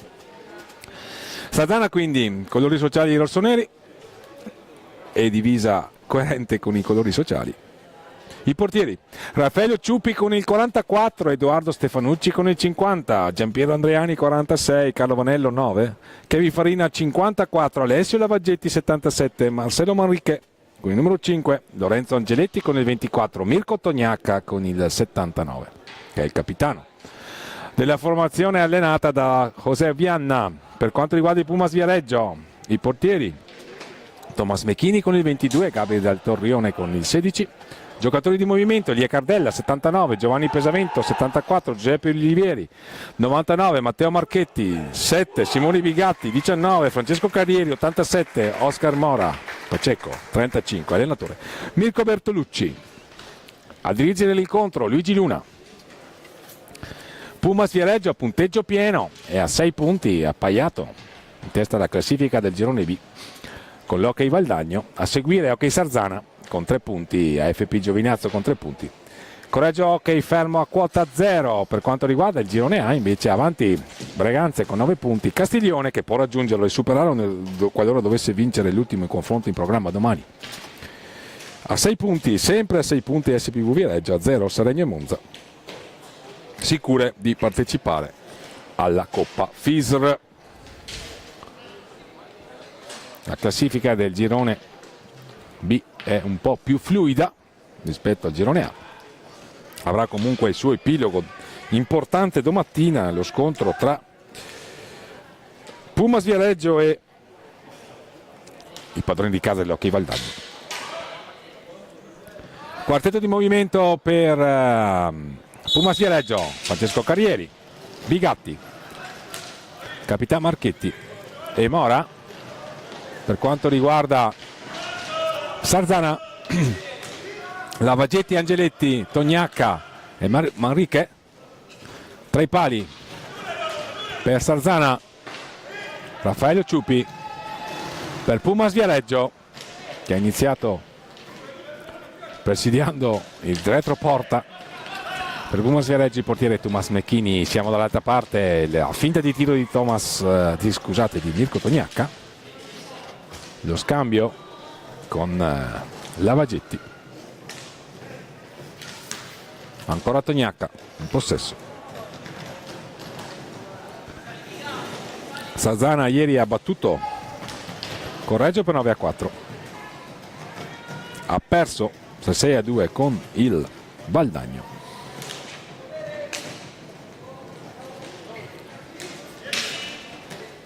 Questi i risultati della formazione dell'allenatore Oscar Viana, che è in possesso in questo istante. Tognacca,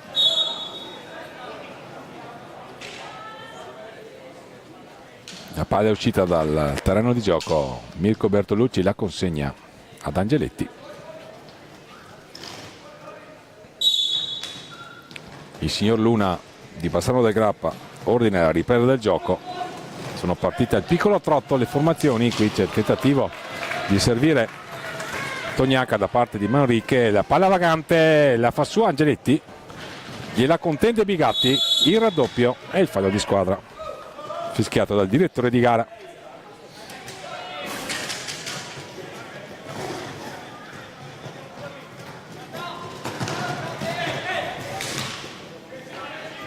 Sarzana che completerà il programma di giornata con l'ultimo confronto, sfidando questa sera il Giovinazzo. sarà la quarta partita. Ultimerà così il girone di qualificazione. La formazione rossonera, insistita l'azione di Francesco Carrieri. Oscar Mora, Bigatti, il tentativo di controllo, recupera palla e mette tutti d'accordo Oscar Mora. Applausi dei compagni di squadra della panchina. Francesco Carrieri, l'87. Il tiro di Oscar Mora trova il palastinco del compagno di squadra Bigatti. Si mette in proprio, intanto Manrique entra in area, conclusione radoterra, trova i gambali. Attenzione però all'intercetto di Angeletti, che avrebbe fatto forse meglio a tentare la conclusione immediata. Così non è stato, e allora Oscar Mora a proporre una nuova trama offensiva, a servire Carrieri che mette palla fuori pista.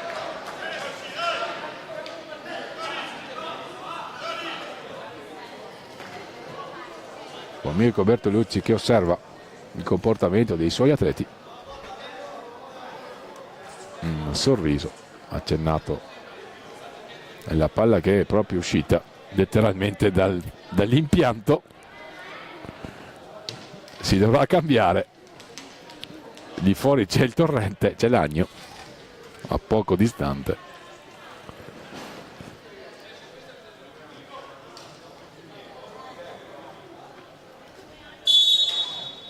Si riparte, cambio di pallina allora.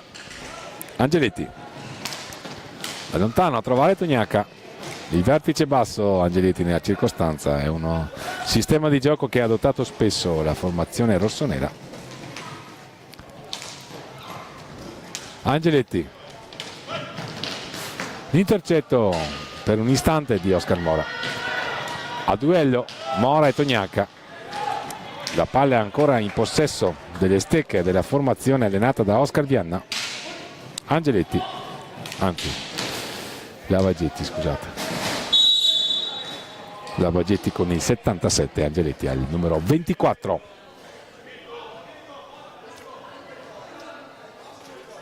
3 minuti e mezzo dall'inizio del match. Un warning contro Mora.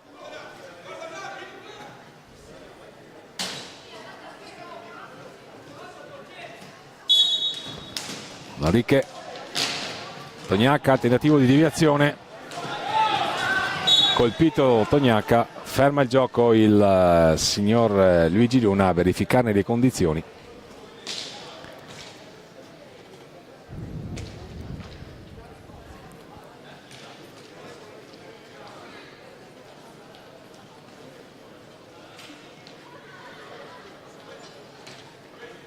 Ingaggio a 2.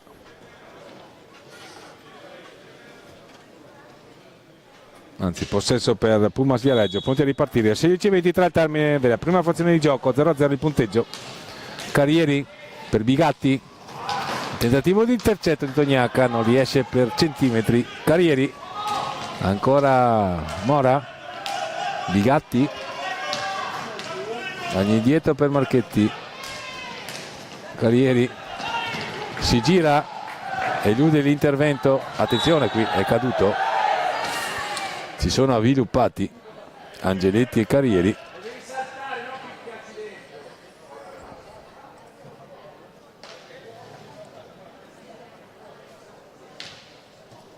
Gioco fermo, vedremo la regia se ci ripropone il particolare. In arrivo il replay dell'azione, fair play tra i protagonisti. Torniamo in cronaca, eccolo qui. Si sono incrociati Lavagetti e Carrieri. Il partner di Lavagetti ha colpito inavvertitamente, almeno questo a mio modo di vedere, il numero 87. Manrique è stretto all'angolo da Marchetti, con una mano il retropassaggio a favorire Tognaca. Ancora Angeletti a trovare Manrique, il movimento di Manrique. Tognaca, Lavagetti dietro la gabbia, difesa da Mechini, all'indietro per Angeletti, la finta di tiro Il recupero palla di Oscar Mora con i propri colori. Carrieri, Mora, Marchetti, il tiro riballato. Non è una bella partita sì, a questo momento fa di troppo confuso di gioco. Pumas non riesce ad articolare la sua proverbiale manovra fatta di ordine, disciplina e recupero palla immediato. Sarzana non trova per il momento soluzioni di tiro tali da impersierire Mechini. Trascorsi 5 minuti e 19 dall'inizio del match, che è valido, ripetiamo, per il girone B. Sesta partita di giornata. A seguire la sfida tra Correggio e Valdagno, poi Seregno Monza, e a completare il programma Saltano Giovinazzo. Qui c'è un altro confronto, brutto scontro tra Mora e Manrique. Il signor Luigi Luna sventola il cartellino blu a entrambi. Vediamo se questa volta riusciamo a vedere il particolare. C'è un'azione dietro porta, si affrontano i due, Mora e Manrique, e il direttore di gara. Vediamo cosa decide, se conferma l'espulsione reciproca oppure solo il tiro libero diretto in favore di Sarzana. Vediamo, no, dovrebbe uscire Manrique. Il giocatore può essere anche sostituito, lo ha già fatto Pumas Viareggio, lo fa ora Sarzana. 2 minuti di penalità per entrambi, Manrique e Mora. Potranno rientrare al 12:31. 2 minuti di espulsione temporanea.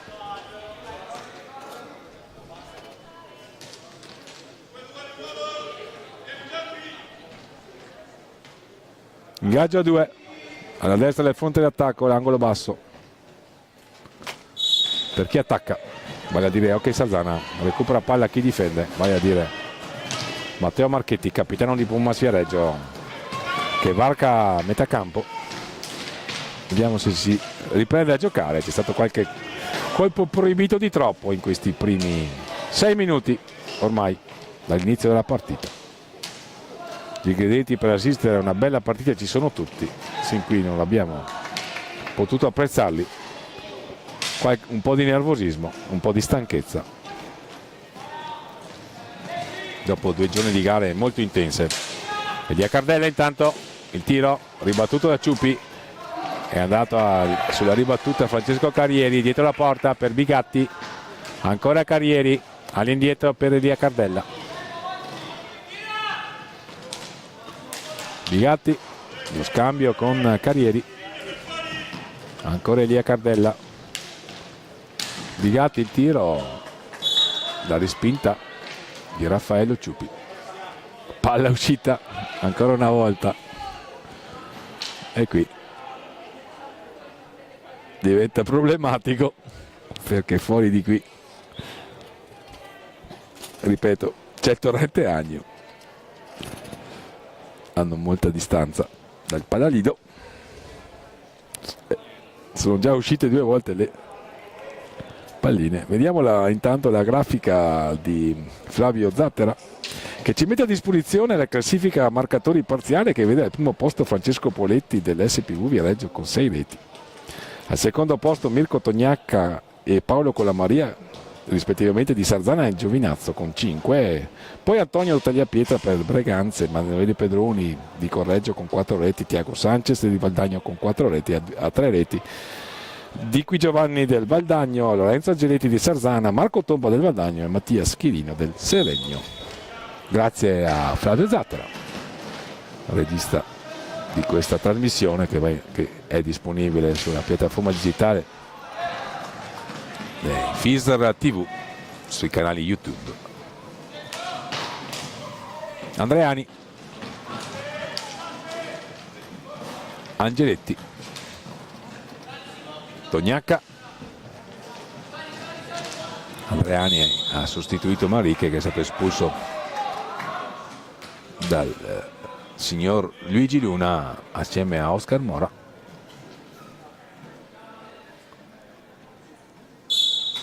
riparte. Carrieri, Cardella, Bigatti,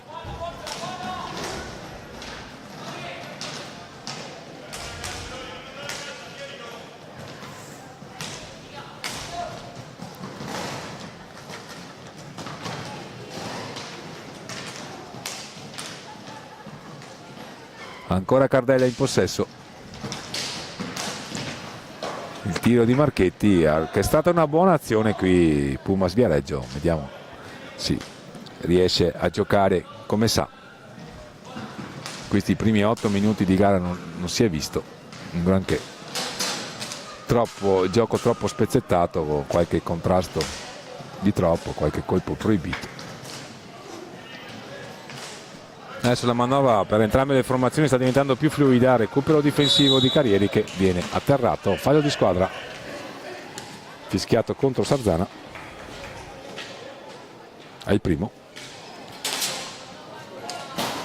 Entra Manrique che ha scontato la penalità, al contrario di Mora che rimane in panca. Qui Marchetti, la conclusione. Trova i gambali e la stecca di Raffaello Ciupi e allora Manrique si mette in proprio, lo raddoppiano i giocatori di Mirko Bertolucci, evita il raddoppio con un passaggio a favore di Tognacca. All'indietro per Andreani, la palla raggiunge Angeletti, 5 secondi, possesso per Pumas Viareggio.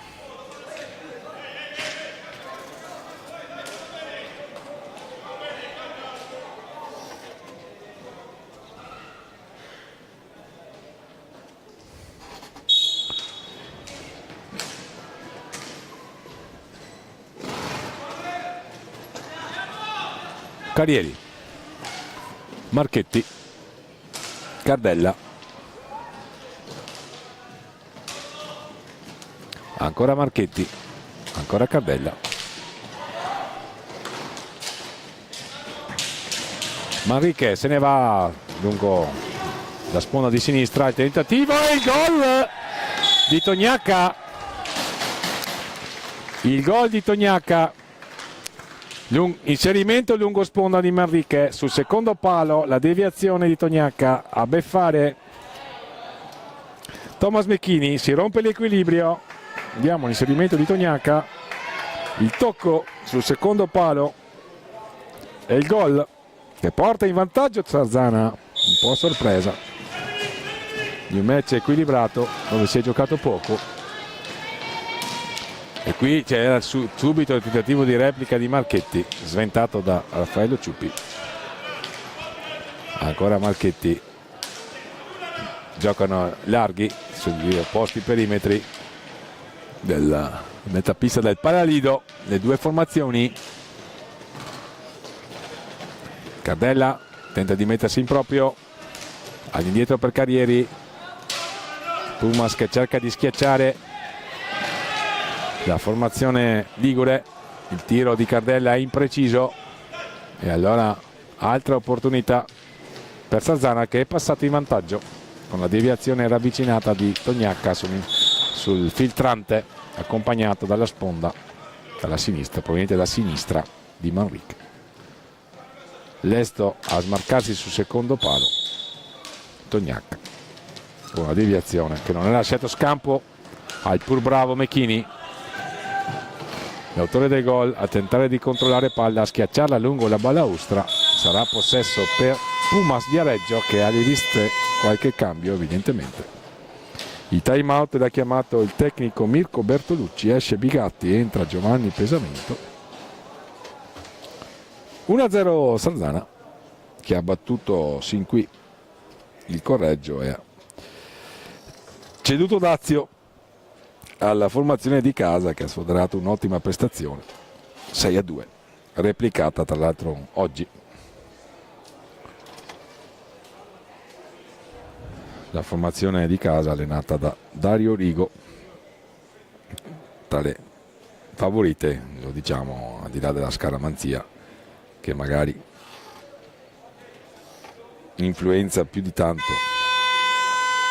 Il mio compagno di telecronache è Domenico Tomba, anche per ragioni familiari, visto che il figlio Marco è uno dei punti di forza della formazione di casa. Valdagno, dicevamo, che si è imposta oggi per 9-4 nei confronti della FP Giovinazzo e che giocherà questa sera alle ore 18 dopo questa partita contro il Correggio, partita che sarà commentata appunto da Domenico Tomba. La settima di questa giornata, che è iniziata stamattina alle 9 con Serregno Hockey Viareggio, vittoria del Viareggio per 5-1. A seguire Pumas Viareggio ha battuto Correggio per 4-2, un match molto combattuto. Poi c'è stata la vittoria larga di Valdagno per 9-4 su Giovinazzo. A seguire Breganze che ha regolato Monza per 7-2 e poi Castiglione 3-1 ai danni di Viareggio, rendendo incandescente il finale del girone A. E adesso stiamo commentando Sarzana che va a 1 centimetro dal pareggio, quello della punta superiore del guanto sinistro di Raffaello Ciuppi sulla conclusione a botta sicura di Giovanni Pesavento, una parata pazzesca. Sono tanti gli estremi difensori che si sono fatti apprezzare in questi campionati. Uno di questi è sicuramente il portiere di Sarzana. Cardella, palla consegnata a Marchetti.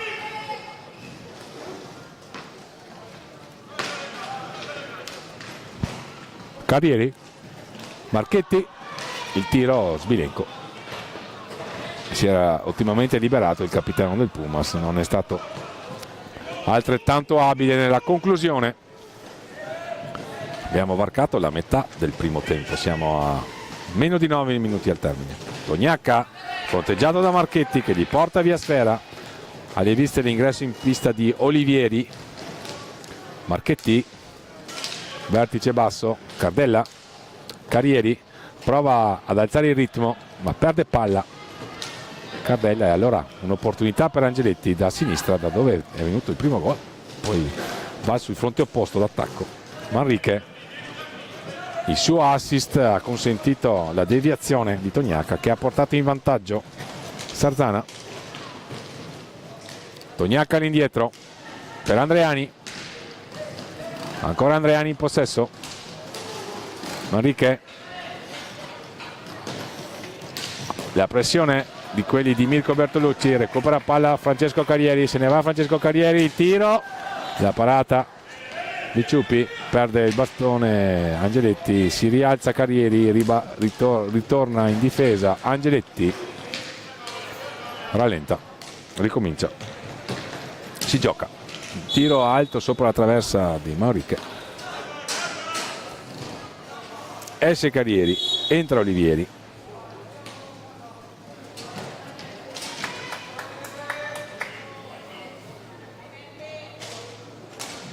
Cardella, Olivieri, Cardella, siamo a metà pista. Time out chiamato da Oscar Vianna, scivola Cardella, evidentemente la pista è un po' bagnata, le temperature di questi giorni stanno facendo sudare i giocatori, ovviamente qualche goccia di sudore di troppo magari quando si scivola, e allora qualche volta capita di cadere. In possesso Olivieri, all'indietro per Giovanni Pesavento, si mette in proprio Giovanni Pesavento, pensa per un attimo al tiro, cerca una linea di passaggio, la trova su Marchetti, non trova la porta, il tocco di Raffaello Ciuppi a favorire Manrique. 6 minuti e 47 al termine della prima frazione di gioco, 1 contro 1 di Manrique che supera Giovanni Pesavento, allontana la sfera il portiere Mecchini. Andreani però, siamo sempre Sarzana che sta avendo un predominio nel possesso palla. 2-2, Manrique se ne va, rinviene sui due Marchetti, duellano i due, cadono entrambi a terra. Il signor Luigi Luna ferma il gioco, assegna il possesso alla formazione rossonera in vantaggio per 1-0. Oscar Vianna, il tecnico, chiama il time out, fa uscire Andreani, fa rientrare Lavagetti. Nessun cambio invece per quanto riguarda Mirko Bertolucci, con Oscar Mora che è dovuto uscire causa espulsione in contemporanea con Manrique.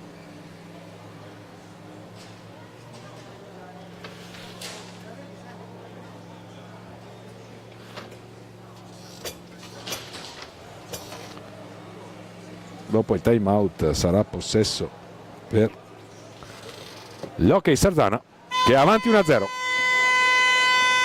Il gol messo a segno da Tognacca. C'è stata la reazione del Pumas Viareggio, che ha impegnato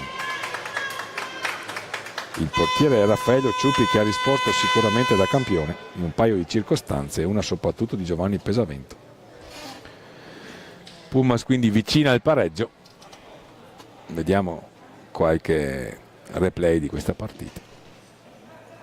E qui ci sembra, vediamo se c'è il gol. Sì, questo è il gol che sta sin qui orientando l'incontro dalle parti di Sarzana. Pronti a ripartire. Lavaggetti all'indietro. Angeletti.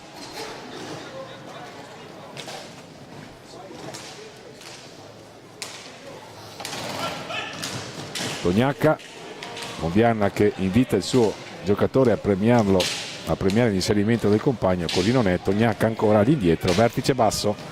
Manrique, la conclusione, trova i pattini, o meglio, i parastinchi di Olivieri. Attenzione, qui c'è una deviazione. Cardella sporca la traiettoria del passaggio, recupera Giovanni Pesavento per i giocatori in maglia bianca, quelli del Pumas Viareggio, che sono sotto nel punteggio.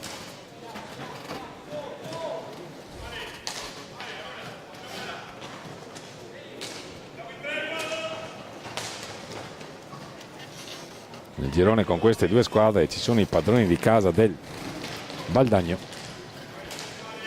c'è il Correggio e c'è la FP Giovinazzo.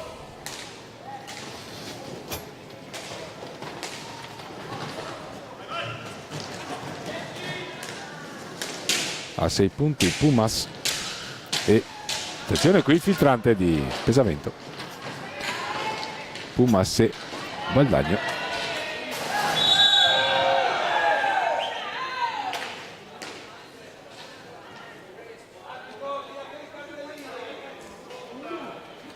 Gioco fermo, fallo assegnato alla formazione in maglia bianca che sta attaccando. Inquadrata in questo momento la panchina con Mirko Bertolucci e Cristiano Bottarelli, il suo secondo, e anche l'arbitro Claudio Ferraro nei pressi del tavolo del recinto ufficiale. Cardella, telecamere a inquadrare i protagonisti dell'incontro. Olivieri all'indietro per Marchetti, prova ad accelerare Marchetti, non trova un pertugio e allora si rifugia da Cardella con Olivieri davanti a proporre magari una deviazione. Il blocco di Cardella per lo spunto di Giovanni Pesavento, che trova un grandissimo gol. 1-1. Bellissimo lo spunto di Giovanni Pesavento che si è decentrato sulla sinistra e con un tiro accompagnato di polso perfetto ha messo palla sull'incrocio.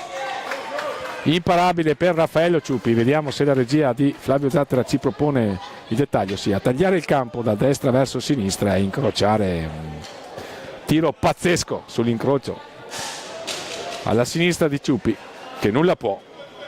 1-1. 4-18, ristabilita la parità. Il match si sta facendo apprezzare per i contenuti tecnici. È stato un inizio troppo nervoso, qualche contrasto di troppo, e qui si riprende. C'è un fallo di Olivieri.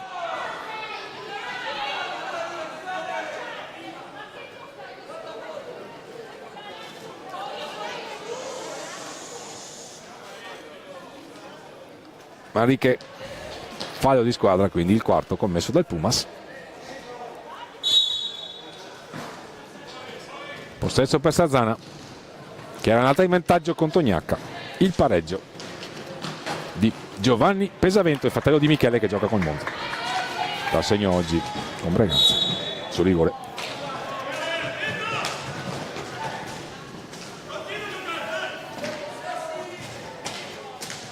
1-1. 2 reti sin qui, quindi equilibrio, bravi i portieri, ma non tantissime conclusioni come la partita precedente, dove è stata una sfida nella sfida tra gli estremi difensori, ha avuto la meglio Bussotti. Attenzione ancora, Giovanni Pesavento si è ingolosito dopo la rete del pareggio.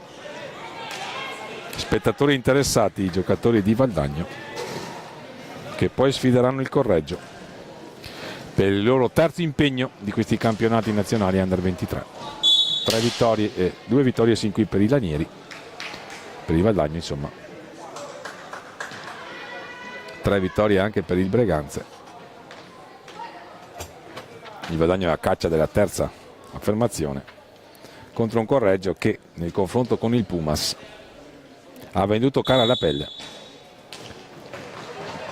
e ha ceduto solo nel finale. Torniamo in cronaca, Giovanni Pesavento a pescare Olivieri, la parata, il taglio di Olivieri sullo spunto di Giovanni Pesavento, la conclusione, si distende sulla sua sinistra Raffaello Ciuppi, sventa la minaccia e allora si rimane sull'1-1.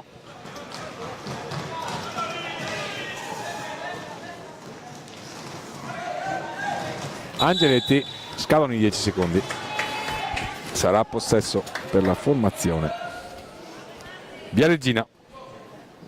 Questo è un derby che è andato, che ha avuto il suo prologo nei gironi di qualificazione a queste finali nazionali, perché Sarzana e Pumas Viareggio sono parte della zona 4 riservata sostanzialmente alle squadre di Toscana e Liguria, dove si pratica questo sport. Umbria e Lazio, che sarebbero in questa zona, non hanno formazioni e società. Olivieri, Cardella, Pesavento, protestano quelli di Pumas, ma fa giocare il signor Luigi Luna.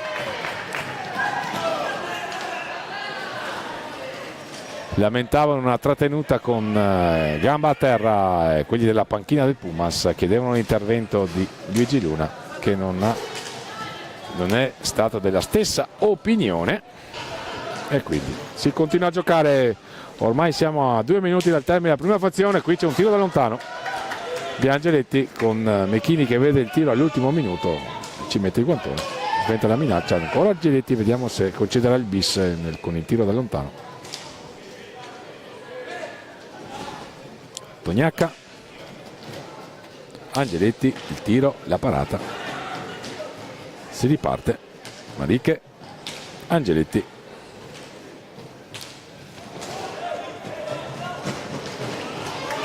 Mariche perde l'1 contro 1 con Cardella, Pesavento a botta quasi sicura, gli dice di no Raffaello Ciuppi.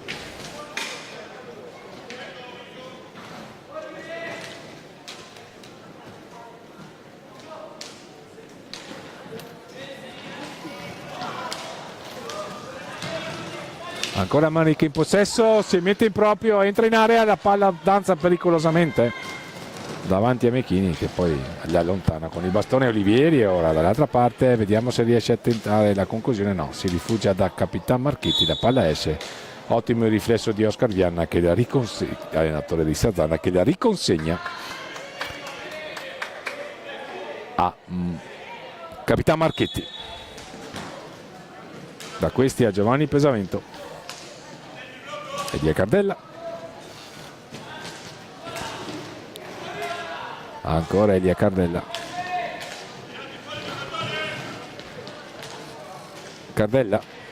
l'1 contro 1 vinto con Angeletti, se ne va Cardella, dietro la porta, difesa da Raffaello Ciuppi, da questi a Giovanni Pesavento, autore di un bellissimo gol del pareggio. L'ottimo assist per Cardella, la conclusione ribattuta da Tognacca, che prova a cercare sul secondo palo Angeletti. Siamo a 13 secondi dal termine della prima frazione di gioco. All'indietro per Mariche, ultimo tiro, grande parata di Thomas Mechini. Finisce il primo tempo 1-1.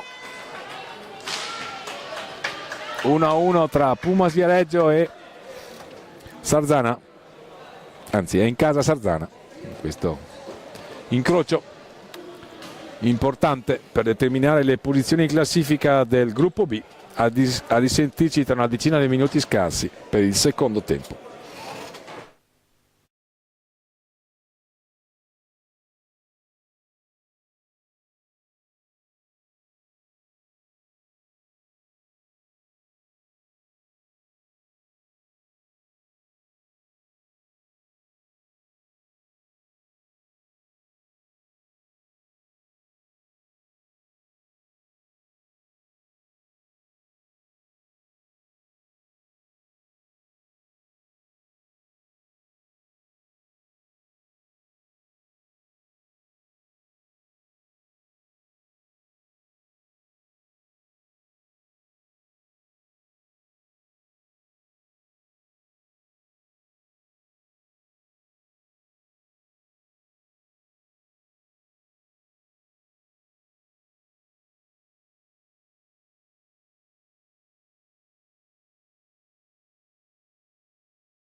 Bentornati all'ascolto, gentili signore e signori, qui dal Palalido di Valdagno.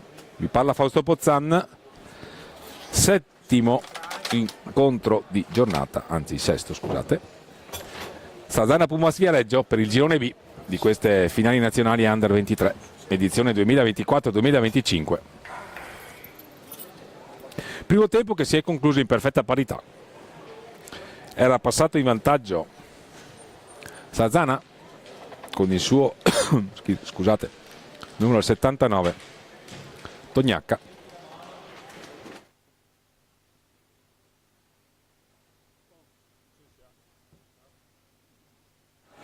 Ha pareggiato Giovanni Pesavento per il Pumas Viareggio. In classifica Pumas Viareggio ha 6 punti, ne ha 3 Sarzana, che questa sera completerà il suo programma sfidando il Giovinazzo a caccia di punti, quindi per giocare per il titolo, per lo scudetto Under 23, entrambe le formazioni,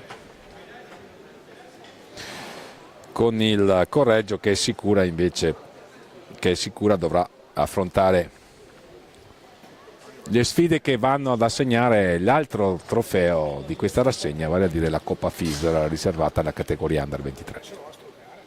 Pronti a ripartire Lavagetti, Angeletti, Tognacca e Manrique per Sarzana. Tra i pali Raffaello Ciuppi, Mora, Bigatti, Carrieri e Marchetti. Tra i pali Mechini nelle fila di Pumas Viareggio. È iniziata la ripresa.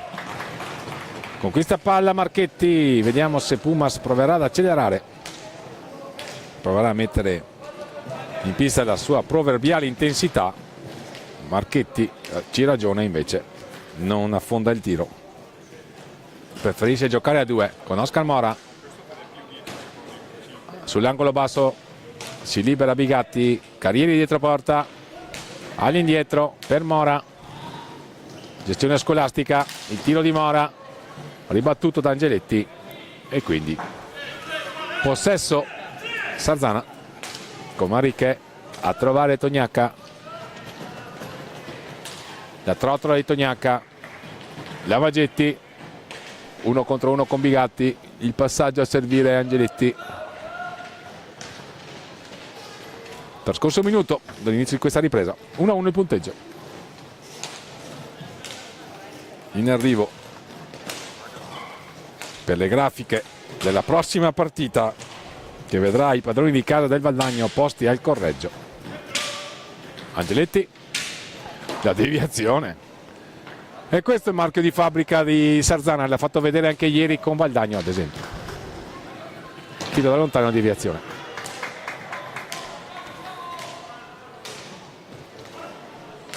Girano a 3 adesso i giocatori di Mirko Bertolucci, poi adesso si impossessa della sfera Carrieri, dietro la porta di Ciuppi, all'indietro per Oscar Mora.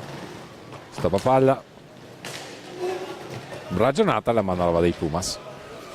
Bigatti all'indietro per Capitan Marchetti, si muovono Bigatti e Carrieri. Carrieri riceve palla, il blocco di Carrieri, il doppio blocco di Bigatti, Marchetti la conclusione, non trova la porta, sarà possesso Sarzana, lascia di palla Carrieri con Francesco Carrieri che richiama l'attenzione del direttore di gara, che è Luigi Luna di Bassano del Grappa, chiede che la pista venga pulita, se ne occupa personalmente Carrieri, pezzo di carta quello. Angeletti ha ricevuto da Lavagetti, varca a metà pista, il filtrante, la deviazione che c'è stata ancora una volta. Tognacca così ha battuto nel primo tempo il portiere Mechini. Possesso per Pumas, Marchetti subito a cercare e trovare lo spunto di Francesco Carrieri lungo sponda. Mora torna indietro, la manovra vertice basso in questa circostanza Marchetti. Bigatti, giocano a 2 Marchetti e Bigatti, il blocco, la palla consegnata, Mora che pensa per un attimo al tiro dietro la porta. tutti giochi sicuramente provati e riprovati in allenamento, questi della formazione di Mirko Bertolucci, ma dall'altra parte Manrique proporre una nuova azione in favore di Sarzana. Il tiro controllato da Mecchini, palla contesa, alla fine mette tutti d'accordo Lavagetti. Angeletti 1 contro 1 con Carrieri, si mette in proprio, il tiro, la parata, Carrieri a recuperare palla per i propri colori. Varca a metà pista in questo istante, il numero 87 della formazione del Pumas Viareggio.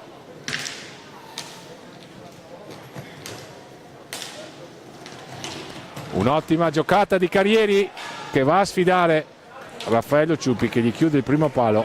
Ottimo lo spunto dell'87 della formazione allenata da Mirko Bertolucci. Siamo dall'altra parte con Manrique, numero 5 rossonero, porta palla all'indietro per Vanello, ne è entrato, è uscito Angeletti. Ancora Vanello, vertice basso, rombo, il tiro da lontano, la ricerca della deviazione, ci mette il corpo Marchetti. Oscar Mora a recuperare palla, doloroso, smorfia di dolore, qui Mora non affonda il tiro, lavora ancora dietro la porta di Raffaello Ciupi. All'indietro lo spunto, l'accelerazione di Carrieri che si mette in proprio e trova un gol molto bello, l'inserimento, lo spunto irresistibile, l'accelerazione di Francesco Carrieri, mi sembra sia il suo secondo gol in questo campionato, molto bello. 2-1 Pumas Viareggio, la rivediamo qui dalla propria metacampo, un'accelerazione assolutamente apprezzabile, poi a sfidare e a battere sempre sulla sinistra con un tiro accompagnato su cui nulla ci poteva fare Raffaello Ciupi. Esulta giustamente il numero 87 di Pumas Viareggio, che quindi opera la rimonta. Era andata sotto la formazione viareggina allenata da Mirko Bertolucci, l'ha ribaltata sin qui almeno dopo poco meno di 5 minuti dall'inizio di questa ripresa, di questa sesta partita del programma di questo venerdì 6 giugno qui dal Palalino di Valdagno, le finali nazionali Under 23 di hockey pista. Lavagetti, Vanello, Sarzana che deve recuperare,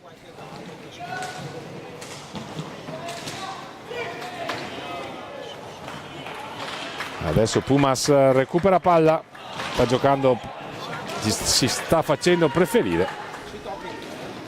Nel primo tempo è stato un inizio un po' nervoso, Sarzana è stata assolutamente in partita, ha meritato il vantaggio, e poi c'è stata la magia di Giovanni Pesavento che ha ristabilito l'equilibrio. In questo secondo tempo c'è sicuramente un predominio dei giocatori allenati da Mirko Bertolucci, che nel primo tempo, causa forse qualche situazione di nervosismo di troppo, non erano riusciti a sprigionare il loro proverbiale gioco che si è fatto apprezzare sin qui. Attenzione qui, sbroia la matassa per i propri colori il portiere Thomas Mecchini, il passaggio impreciso, si lamenta Lavagetti col compagno. Bigatti si mette in proprio, prova ad andarsene, non ravvisa irregolarità il direttore di gara, fa giocare Luigi Luna. Trascorsi ormai 6 minuti dall'inizio della ripresa, avanti Pumas 2-1. Vanello, stretto all'angolo da Mora, azione insistita di giocatori di maglia bianca che recuperano palla.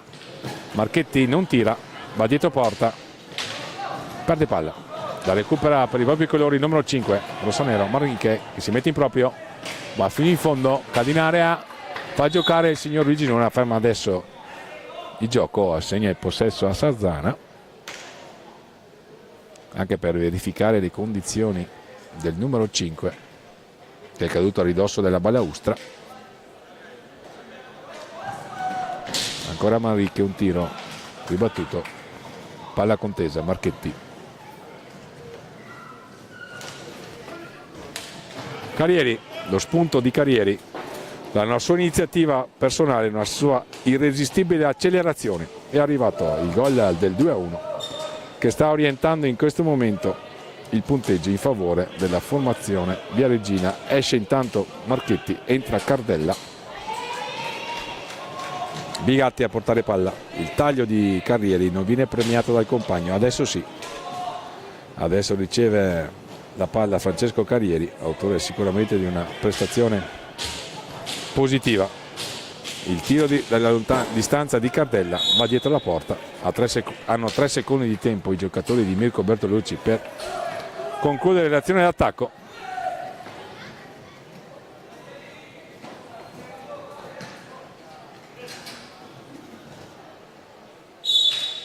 Ingaggio vinto da quelli del Pumas. Cade Carrieri, Bigatti dietro la porta, all'indietro per Cardella. Mora, giocano a 2 a metà pista. Il taglio di Mora, il passaggio di Cardella, c'è stato un attimo di indecisione ma si sono spiegati i due. In ogni caso la pallina è rimasta saldamente nelle stecche del Pumas, che sta articolando la propria manovra, sta salendo di tono. La formazione viareggina ha iniziato meglio il secondo tempo. Qui c'è un'ottima giocata con la conclusione di Bigatti, ancora una volta Raffaello Ciupi attento. Attenzione, lo spunto di Vanello non è stato premiato da Tognaca, era un passaggio proverbialmente difficile. Ancora Mariche dietro la porta, tentativo di alza e schiaccia, non riesce.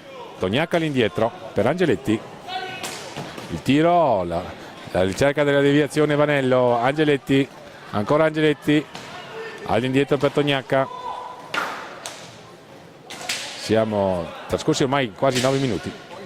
Mariche, il tiro ribattuto, sta forzando Sarzana la ricerca di un guizzo. Attenzione qui, potrebbe esserci qui il guizzo.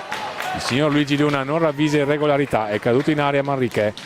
Carrieri, il servizio per Bigatti che se ne va a sfidare Ciupi, il tentativo di servire Mora è stato sporcato leggermente, il tanto che basta per impedire al 35 in maglia bianca di poter andare a concludere e impegnare il portiere Ciupi. All'indietro per Carrieri, Cardella,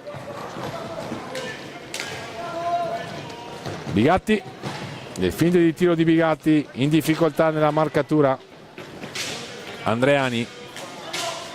All'indietro Cardella, stanno scadendo i secondi per il tiro, lo fa adesso Cardella, ribattuto. Stanno schiacciando troppo quelli del Pumas, potenzialmente potevano concedere un contropiede.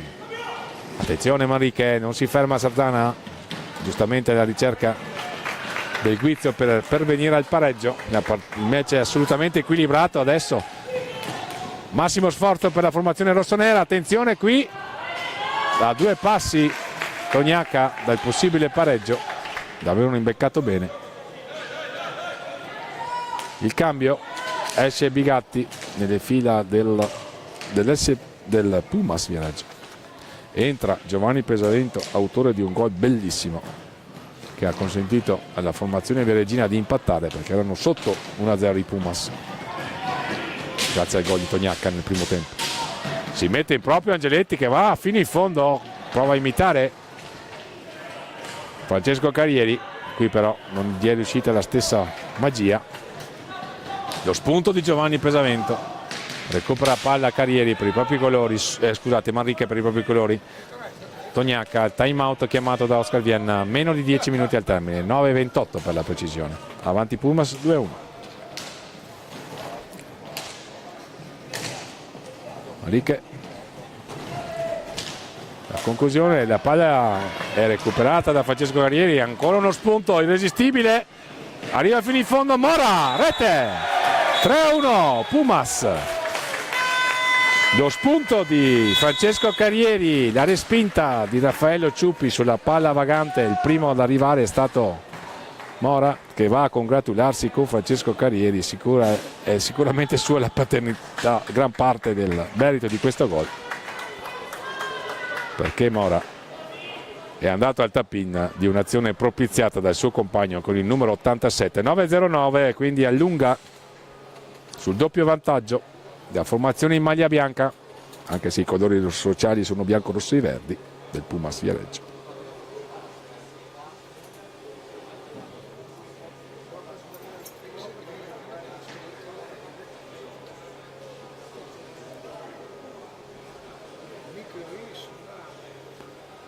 Time out, inquadrata la panchina di Sarzana con Oscar Vianna che invita i suoi giocatori a riordinare le idee e a prepararsi ad affrontare al meglio questi ultimi 9 minuti e 09 mancanti alla fine della partita.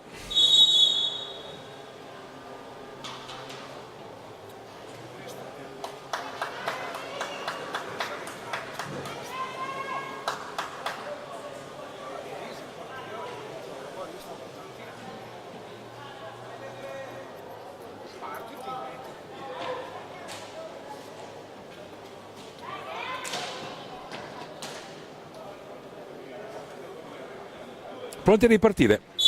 3-1 Pumas. Sarzana in possesso.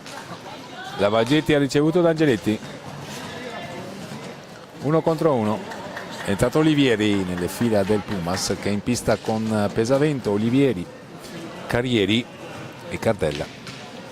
Ispiratissimo Francesco Carrieri, numero 87, soprannominato la formica atomica dal mio compagno di telecronache Domenico Tomba. Vertice basso, quindi rombo offensivo anche per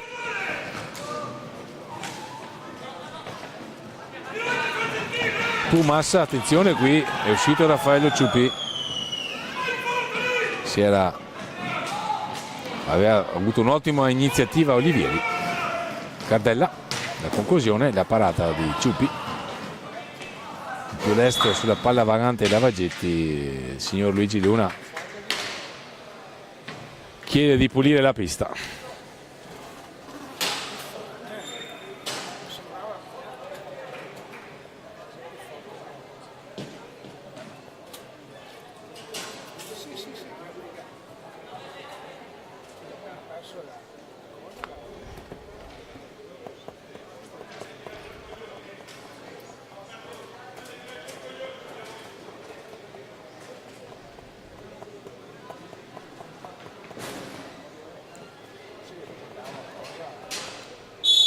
Pronti a ripartire.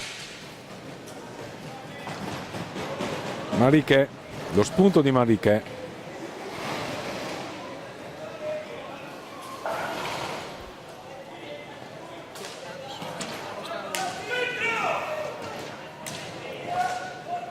Si gioca, possesso per la formazione ligure. Lavagetti, il tiro, trova Francesco Carrieri, ma soprattutto trova un fallo di squadra in questo momento il Pumas, ancora fasi di nervosismo.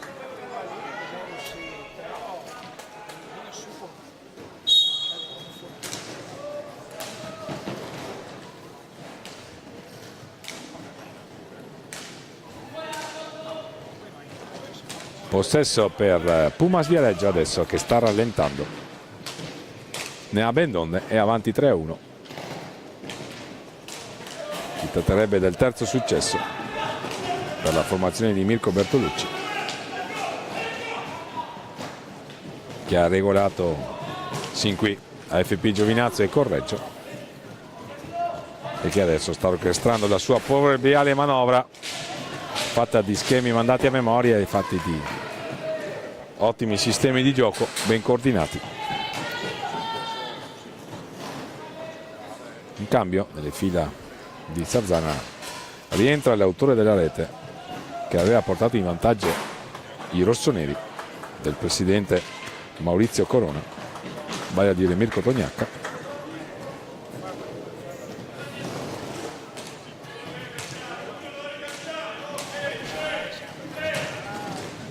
Si gioca Francesco Carrieri,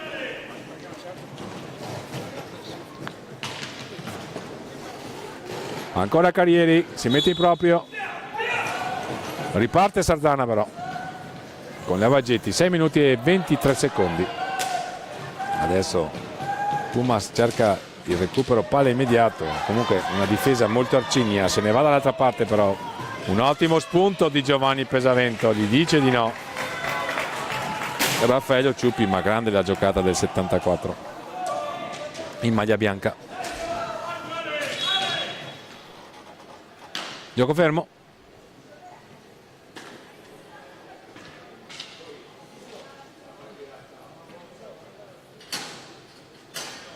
Deve essere asciugata la pista.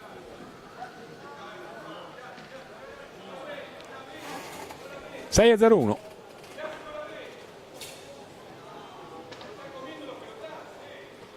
Il gioco si sta fermando spesso, ma è necessario assolutamente per l'incolumità dei giocatori asciugare la pista.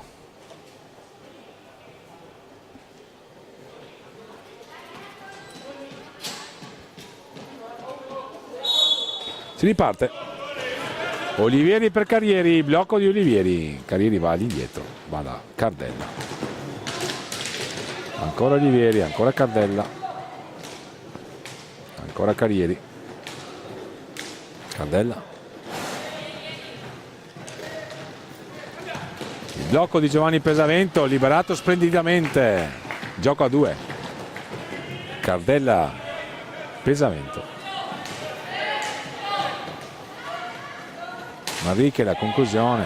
Adesso Sarzana cerca le conclusioni da lontano, non ha molto ordine nella sua manovra, offre spunti per il contropiede, ma qui c'è un tentativo di recupero, va a duello. Giustamente la formazione sarzanese ha bisogno di un gol per riaprire la partita.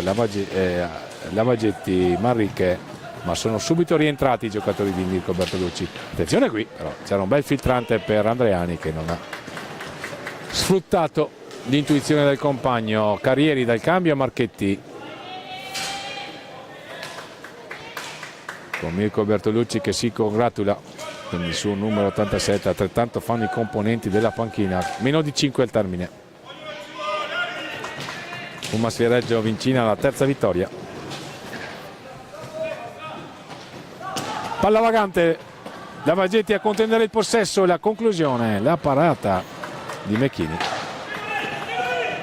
Apprezzabile lo spunto del rossonero.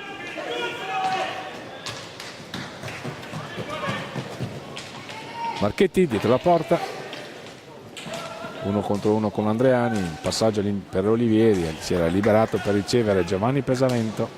Cardella, fanno girare palle i giocatori di Mirko Bertolucci, giocano quindi al limite dei 45 secondi, sono avanti nel punteggio. Finisse così domani, grande scontro tra Pumas e Valdagno per determinare chi vince il girone e chi evita il barrage dei quarti di finale, e va a giocare le due semifinali di domenica mattina, in programma rispettivamente alle ore 9 e alle ore 10:30. La finalissima alle 18 per l'assegnazione del titolo. Tognaca riparte per Pumas. Marchetti, lo spunto di Marchetti. Lo raddoppiano i giocatori di Oscar Vienna. Guarda, subiscono il fallo di squadra. Time out, ultimi 3 minuti e 11. Ha bisogno di un'intuizione, di un'invenzione Sarzana per rientrare in partita. Pumas, abbiamo capito il piano tattico: giocare al limite dei 45 secondi, non rischiare nulla, serrare le file in difesa, non impedire facili conclusioni, e soprattutto uno che è il marchio di fabbrica di Sarzana in queste partite: tiro da lontano con la deviazione ravvicinata.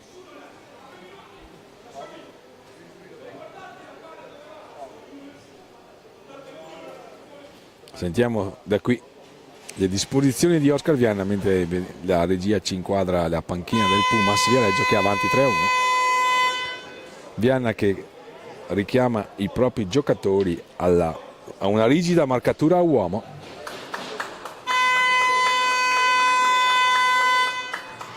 Pronti a ripartire, Cardella a incitare il suo portiere Thomas Mecchini, uno dei migliori numeri 1 visti qui, ma ce ne sono parecchi. Un altro è il portiere di Sarzana, Raffaele Ciupi.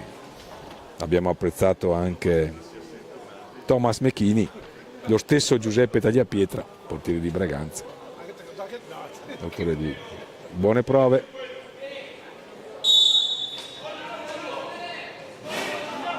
E poi Leonardo Reggio per Seregno.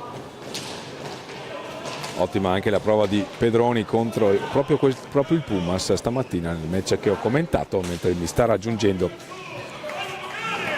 Domenico Tomba, al quale darò il cambio per il proseguo di queste telecronache. Dovrebbe aiutarci anche Gabriele Pellizzaro. Fallo di squadra intanto fischiato in favore di Sarzana. Domenico Tomba si incaricherà anche delle interviste di fine gara per questa partita tra Pumas e Sarzana e Pumas per la precisione. Sarzana perdendo dovrà vedere un po' l'incrocio di risultati e soprattutto battere Giovinazzo stasera. Dovesse riuscirci, la formazione ligure disputerebbe sicuramente i quarti di finale.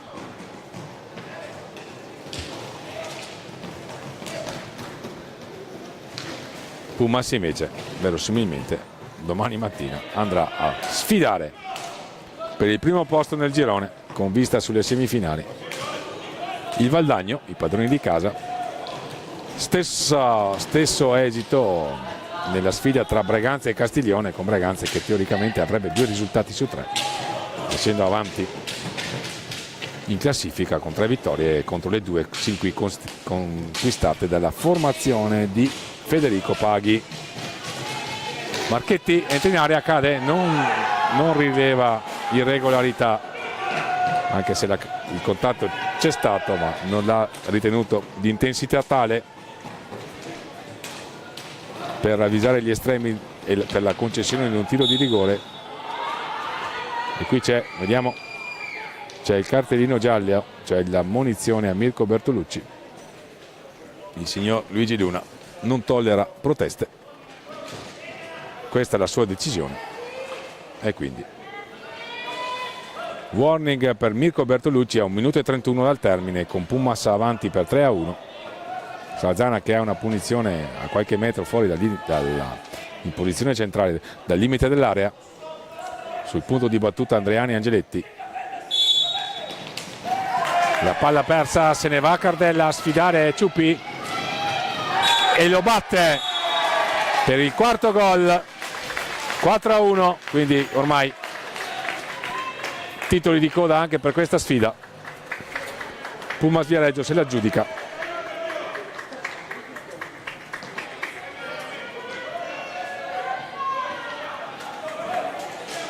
Reti di Pumas messe a segno da Pesavento, Carreri, Mora e adesso Cardella.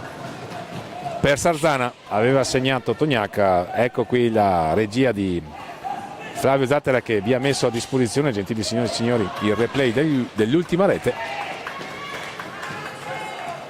Siamo ormai all'ultimo giro di lancette. Cardella, Olivieri,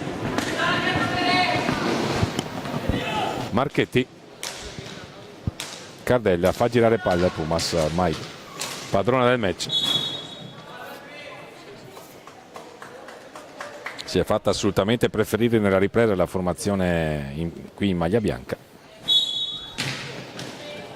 rispetto di un Sarzana che comunque ha designato il massimo impegno e ha giocato una buona partita. Attenzione, qui c'è un fallo di Tognacca che crediamo verrà punito con il cartellino blu. Così è, blu a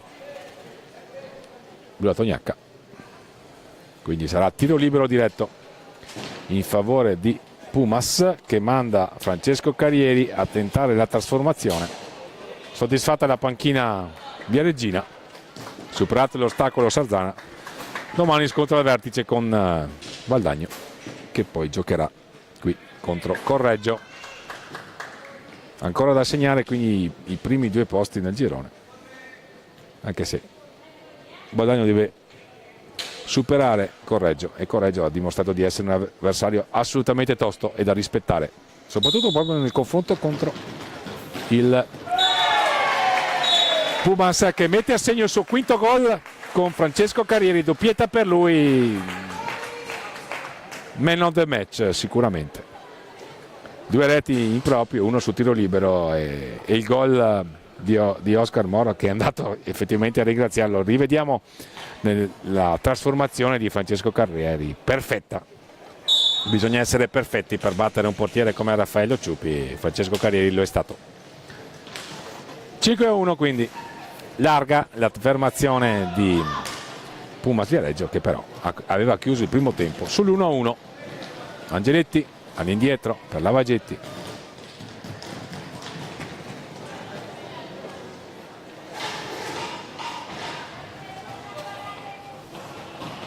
Insistita l'azione di Lavagetti. Andreani, 8 secondi. Il tiro di Andreani non trova la deviazione sperata. Fair play tra Manrique e Carrieri, che Manrique si congratula con Francesco Carrieri. Vince quindi Pumas Viareggio, sale a 9 punti in classifica e domani sfiderà il Valdagno, verosimilmente per il primo posto, ma sempre con Valdagno che adesso andrà ad affrontare il Correggio. Correggio ancora fermo a quota 0, lo ricordo. È tutto per quanto mi riguarda. Fausto Pozzan vi ringrazia per l'ascolto. Cede il microfono a Domenico Tomba, che adesso si occuperà delle interviste di fine gara e poi commenterà la prossima sfida, che per calendario vedrebbe Correggio in casa contro Valdagno, ma siamo al Palalido.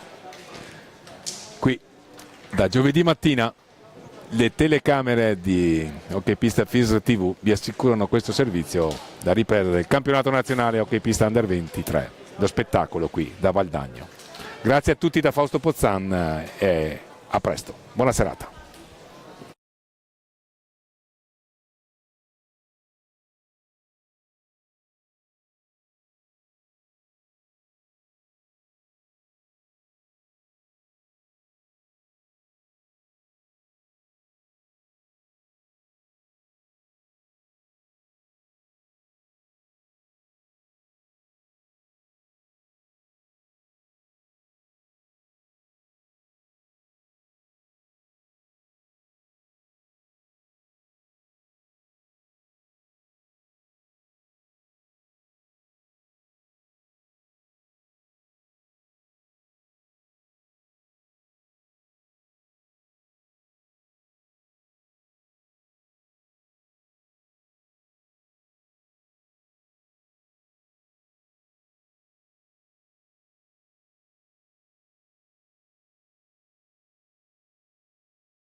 Arrivo? Bene, siamo con Mere Marchetti. Mere Pumas vince 5-1 col Sarzana, forse un risultato anche troppo largo, però la partita tutto sommato è rimasta abbastanza lì fino a metà secondo tempo, sei d'accordo? Sì, poi loro sono ragazzi che nel nostro girone, i ragazzi che conosciamo bene, sono una squadra molto valida, e 3 o 4 giocatori aggregati alla 1, e sappiamo che, come ho detto prima, sono una squadra molto valida, tanto a queste finali in fondo col poco minutaggio, cioè con i tanti minuti e le tante partite in poco tempo, anche un semplice 2-1, un semplice 3-1 ci basta a noi. Non importa fare prestazioni da 7-8-1, basta una semplice vittoria. Concordo assolutamente, anche perché la gestione delle risorse risulta poi fondamentale alla fine per avere un po' di birra per le finali, altrimenti arrivi cotto. Sì, poi sto caldo. Il caldo qua giù, Veneto, Correggio, sto da Correggio, tantissimo caldo, e vabbè, cerchiamo di arrivare il più a lungo possibile. Domani mattina l'ultima gara del giro non abbiamo.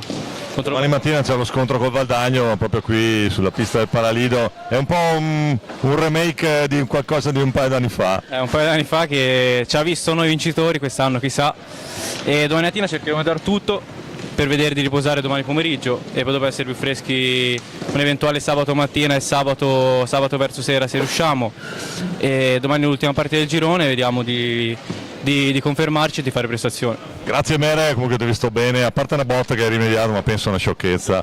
Quello sei abituato ultimamente. Grazie, in bocca al lupo, grazie Mere.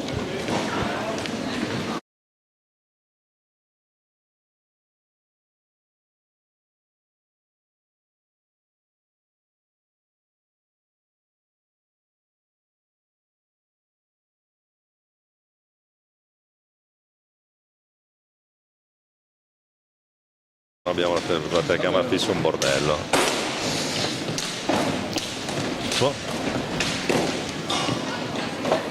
Allora, sono con Mirko Tognacca. Mirko, parlavo prima con Mere Marchetti, forse 5-1 è un risultato un po' troppo largo per quello che si è visto in campo, è stato un Sarzana che ha tenuto lì il Pumas fino a direi a metà secondo tempo, sei d'accordo?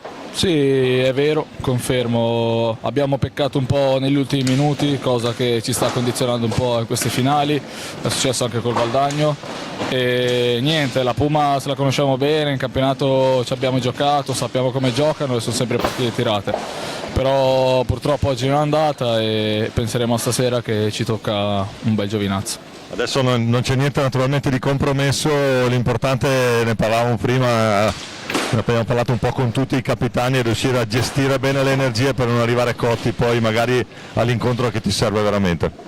Sì, bisogna sapersi gestire, però pur facendo 2 partite al giorno non puoi neanche tirarti indietro, ecco, però quando uno scende in pista cerca sempre di dare il meglio possibile e di dare tutto. Però sono finali, sono partite competitive, è bello anche lasciare tutto in pista, siamo qua per questo. No? Grazie Mirko, ancora in bocca al lupo per il tuo Sarzana, grazie, ciao.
Amici della pallina vulcanizzata, ben collegati con il Pallalido di Valdagno, gara 7 della seconda giornata delle finali nazionali Under 23. Sono di scena Correggio Hockey e i padroni di casa del Valdagno. Partita importante per entrambe le formazioni. 3 punti pesanti in palio. Valdagno che stamattina si è imposto 9-4 sul Giovinazzo. Andiamo a vedere insieme i protagonisti di questa partita, cominciando dal Correggio Hockey con il 10 Federico Pedroni, il 5 Riccardo Gabbi, il 7 Emanuele Pedroni, il 4 Alessio Caroli, il 3 Gabriele Olban, il 6 Tommaso Castiglioni, l'1 l'altro portiere Sebastiano Severi, l'8 Matteo Olban, il 2 Cesare Simonelli, allenatore Edward Edu Granel. Risponde il Valdagno con il 2 Mattia Antoniazzi, il 3 Tiago Sanchez, il 4 Marco Tomba, il 6 Nicolò Crocco, il 7 Mattia Cocco, l'8 Francesco Crocco, il 9 Nicolò Vallortigara, il 12 Giuliano Giuliani, il 15 Giulio Checchetto e il 25 Giovanni Cunegatti, 2 portieri. L'allenatore è il signor Dario Rigo. Diciamo, poi andremo a vedere anche con l'aiuto della regia magari qualche classifica o informazioni relative a questa fase finale dei campionati. Intanto ecco qua le classifiche dei 2 gironi: Breganze 9 punti, Castiglione e Viareggio 6, Seregno e Monza a 0. Nel girone B Pumas a 9 punti, Valdagno a 6, Sarzana e Giovinazzo a 3, Correggio ancora a 0 punti. Quindi è tutto ancora possibile anche per il Correggio. La classifica dei marcatori: Poletti del Viareggio con 6, Tognacca del Sarzana con 6, poi Paolo Colamaria del Giovinazzo con 5, con 4 Antonio Tagliapietra del Breganze, Emanuele Pedroni del Correggio che vediamo in pista adesso, insieme a Tiago Sanchez con 4 anche lui, poi Carrieri del Pumas con 3, di qui Giovanni che non è convocato oggi, stasera anzi, nel Valdagno con 3, Lorenzo Angeletti del Sarzana con 3, Marco Tomba Valdagno 3 anche lui, rimediati stamattina contro il Giovinazzo. È tutto pronto, Valdagno è la squadra ospite, arbitra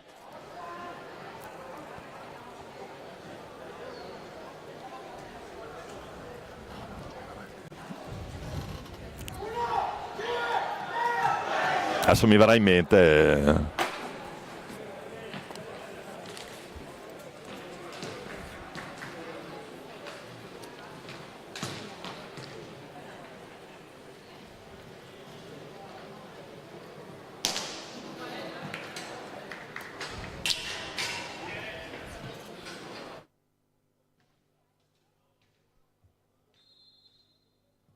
Intanto siamo partiti con vediamo intanto chi sono i quartetti base che partono per il Correggio.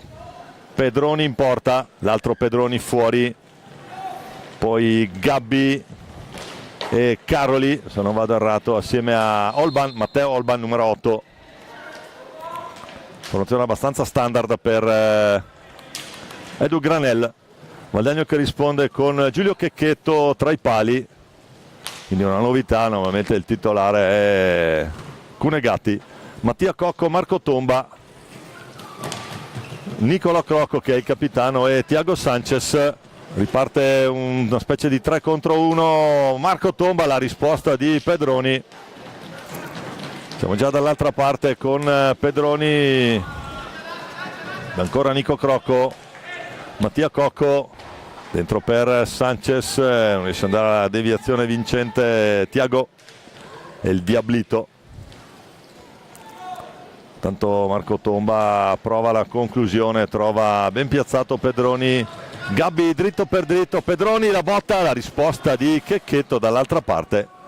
Partita che inizia su buoni ritmi, diciamo sono 3 punti importanti, soprattutto per Correggio, per togliere lo 0 dal tabellino, e per Valdagno per potersi confermare in testa al girone e poi giocarsela domani direttamente con i Pumas che qualche minuto fa hanno avuto la meglio su Sarzana, un 5-1 che forse è un po' bugiardo per quello che riguarda il risultato. Di fatto comunque Puma si sono imposti con merito, abbiamo avuto il piacere di avere i due capitani intervistati. Il tentativo di Sanchez, Pedroni chiude bene il palo, poi dall'altra parte Emanuele Pedroni con il 7 che si avventura da solo. Mattia Cocco la recupera su Olban, poi Sanchez fa giocare Niccolò Crocco, il capitano nella circostanza. Ancora Tomba che ci prova.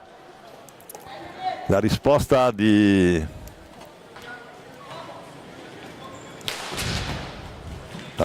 Pedroni, di Federico Pedroni, che è anche il capitano e il portiere. L'arbitro è Damiano Chiminazzo di Rosà.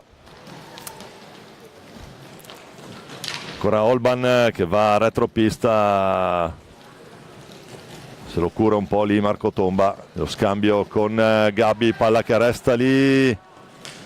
Sanchez che cade, e poi il gol di Marco Tomba con Sanchez a terra.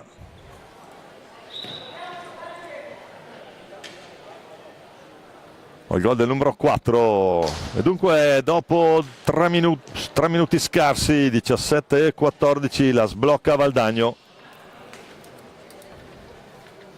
Quarta rete in questi campionati per Tomba.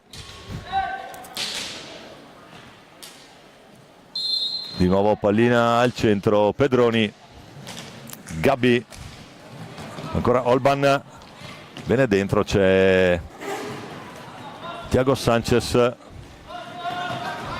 che va ad aiutare Marco Tomba. Ancora Pedroni, e poi sul secondo tentativo riparte proprio Olban, che ha un ottimo controllo nella fase di uscita, soprattutto dalla propria metà campo. Caroli dentro proprio per Olban, che gioca al centro. Valdagno pressa alto, eccolo qua.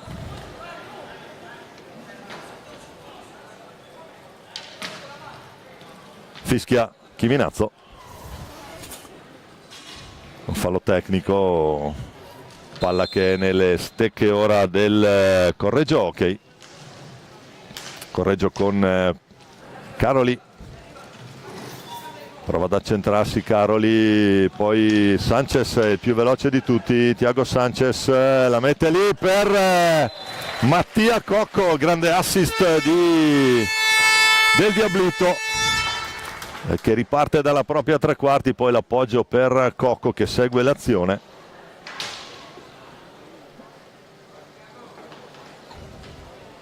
Passa un minuto, Valdagno fa 2-0 con Cocco.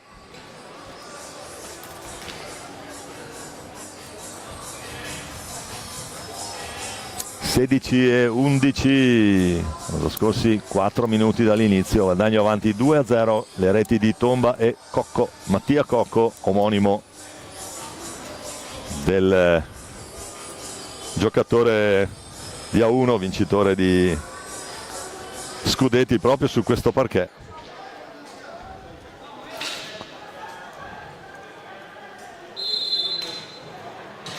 Ancora Pedroni, attenzione, cerca la botta da lontano per la possibile spizzata lì di Olban. Sanchez incrocia il passo e riparte, l'intercetto, ma la pallina è ancora buona, giocabile per Cocco. Poi Tomba dall'altra parte, fa il giro, lo scarico per Sanchez.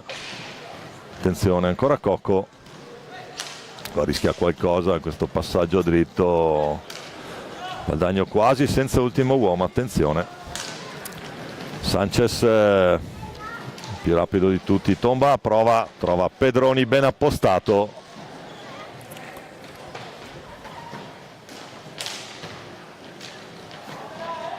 Naturalmente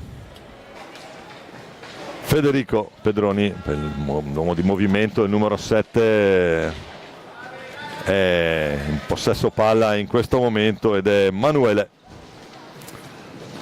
Pedroni. C'è il raddoppio su di lui, riconquista palla Valdagno. Tomba passa al metacampo, punta Gabbi, poi prova la conclusione deviata, ancora Valdagno, attenzione adesso Pedroni che va via per vie centrali, lo scarico per Gabbi, poi Olban, poi Caroli dalla sua tre quarti. Correggio che muove bene pallina in questa fase centrale del primo tempo. Olban chiama fuori, chiama lo schema, poi prova ad allargarsi. Ancora Gabbi.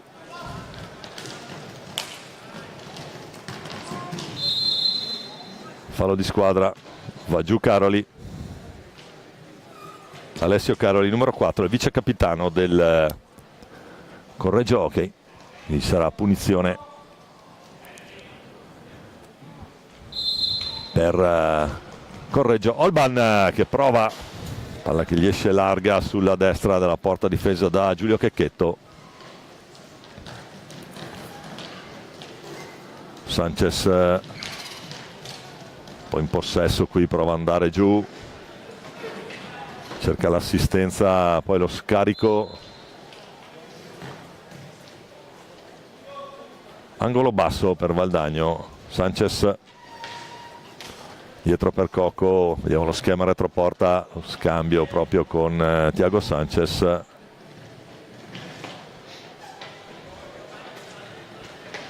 Cocco, ancora Sanchez, Tomba dalla tre quarti, la botta di Tomba qui, riparte Correggio, Caroli,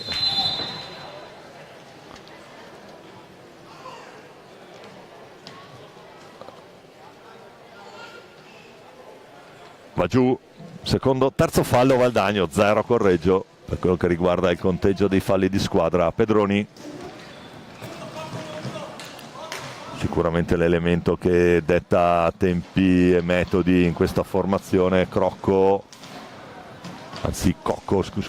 scusate, prova l'intercetto Cocco, Sanchez, Tomba, bene Pedroni qui sul tentativo ravvicinato di Marco Tomba. Pedroni dall'altra parte, l'altro Pedroni, chiamiamolo così, tiene pallina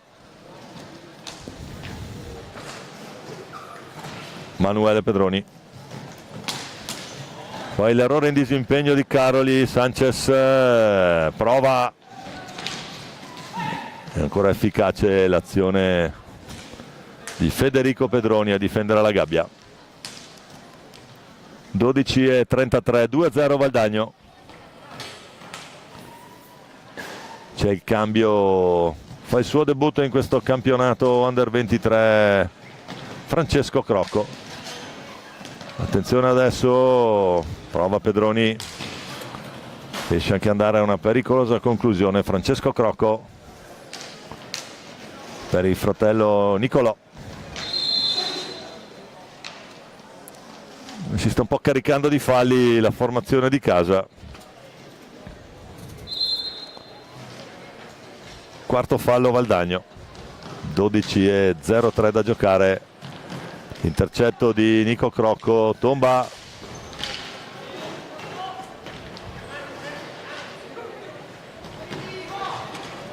lotta lì poi alla meglio Caroli,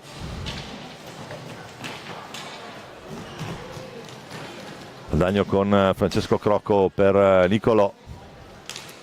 Sanchez,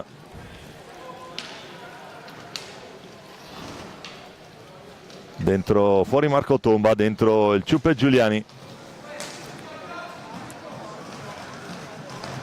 Giuliani, argentino sanguanino, attenzione, prova a mettersi in proprio qui Sanchez, non va.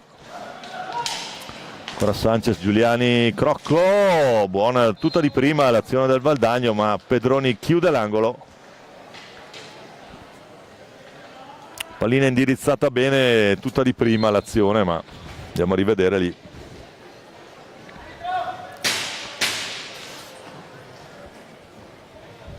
Riparte Valdagno da retroporta.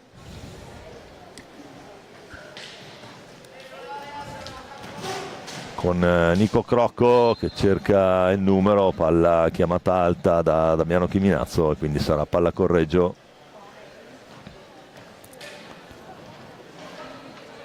Deve andare a sistemarsi la maschera.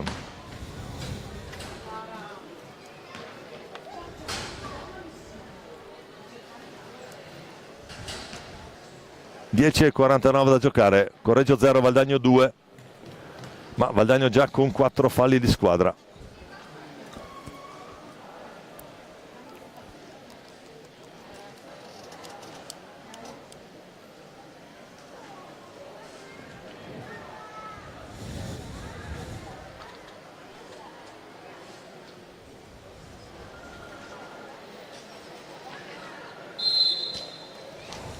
Federico Pedroni, il portiere che è anche il capitano di questo Correggio.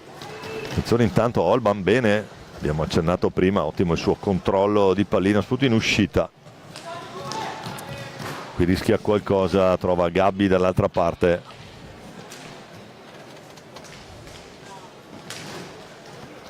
Riccardo Gabbi, numero 5 del Correggio. Pedroni.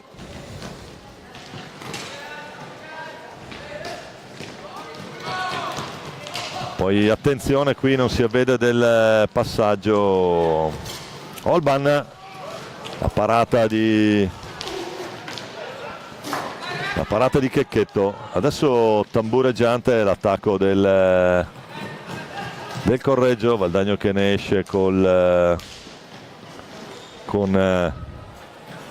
Crocco e Giuliani.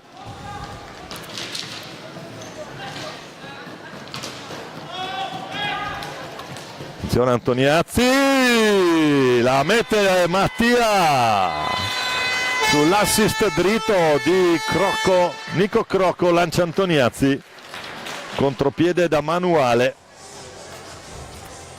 Andiamo a rivedere, ecco qua, perfetta ripartenza in anticipo su, anticipa Pedroni, parte prima, andiamo a rivedere anche dall'inquadratura bassa, con l'esecuzione già giù. Pedroni lo vede, trova l'angolo in alto a sinistra di Federico Pedroni. 9:44.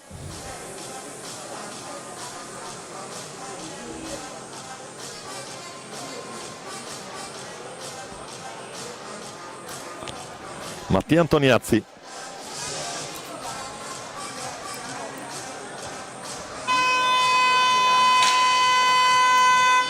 Trova la terza marcatura.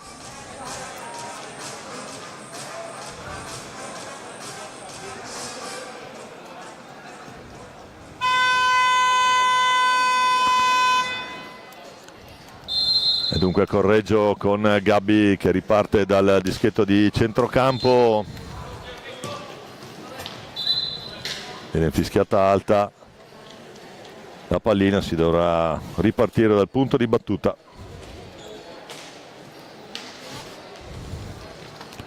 Francesco Crocco per il Ciupe Giuliani. Poi Nicolò. Mattia Antoniazzi dietro per Francesco Crocco, tiene palla retroporta Giuliani, prova ad andare lui, poi si ferma lì, fischia Chiminazzo, pallina che era di qua della riga azzurra, da colpire sul lato destro.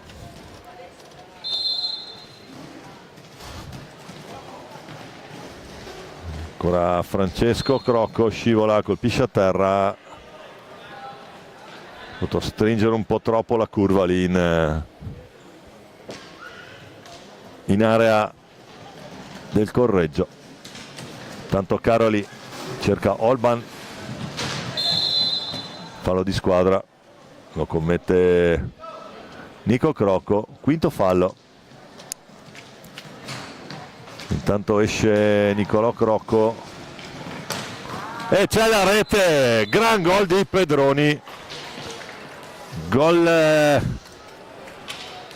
molto importante perché riporta dentro, ce ne fosse stato bisogno, siamo a 8:50 alla fine del primo, riporta dentro Correggio Gran botta sotto al set, è imprendibile per Checchetto. Valdagno che deve ripartire dal dischetto di centrocampo.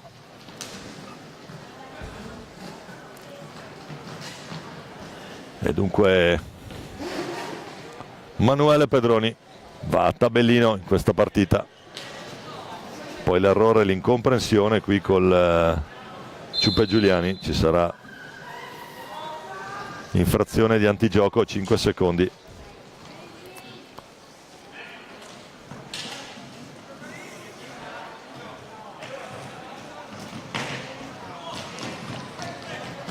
Antoniazzi, Valortigara, poi va a lottare Valortigara, la recupera lui.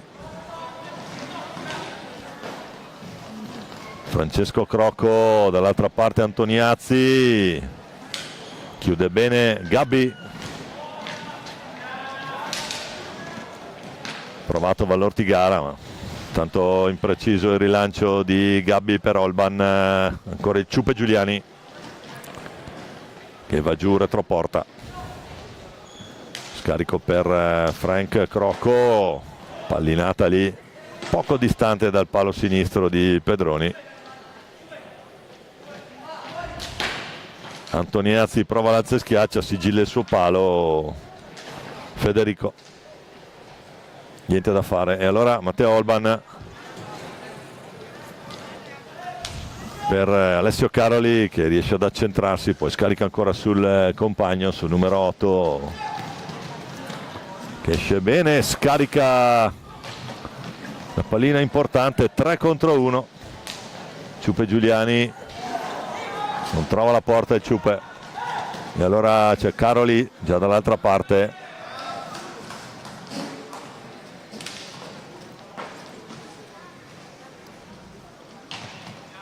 Ancora Olban, diciamo che è dotato di ottima tecnica, soprattutto in fase di possesso palla. Qui Giuliano Giuliani la recupera lui, poi chiama lo schema Valortigara, la deviazione di Gabbi. Allora Antoniazzi retroporta con Caroli sul palo ad aiutare Pedroni.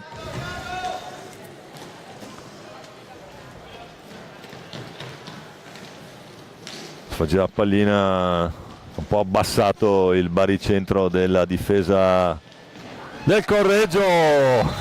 Che gol! Girata al volo di Valortigara. Palla nel 7, tira nascosto, qui andiamo a rivedere. Si gira e la mette nel 7, trova un'ottima soluzione Nicola Valortigara. Tanto Antoniazzi fa ripartire proprio Valortigara. Pedroni è il più lesto di tutti, recupera per Correggio.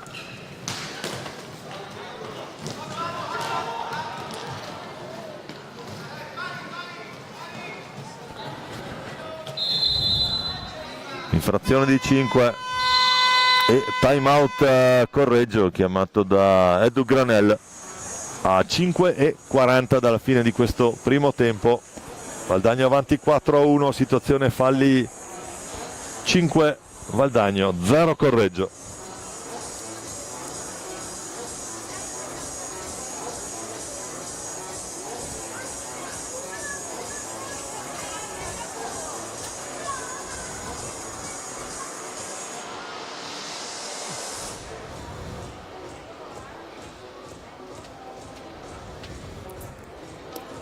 Gli altri risultati delle partite di oggi: Viareggio batte Seregno 5-1, e poi Pumas batte Correggio 4-2, Valdagno batte Giovinazzo 9-4.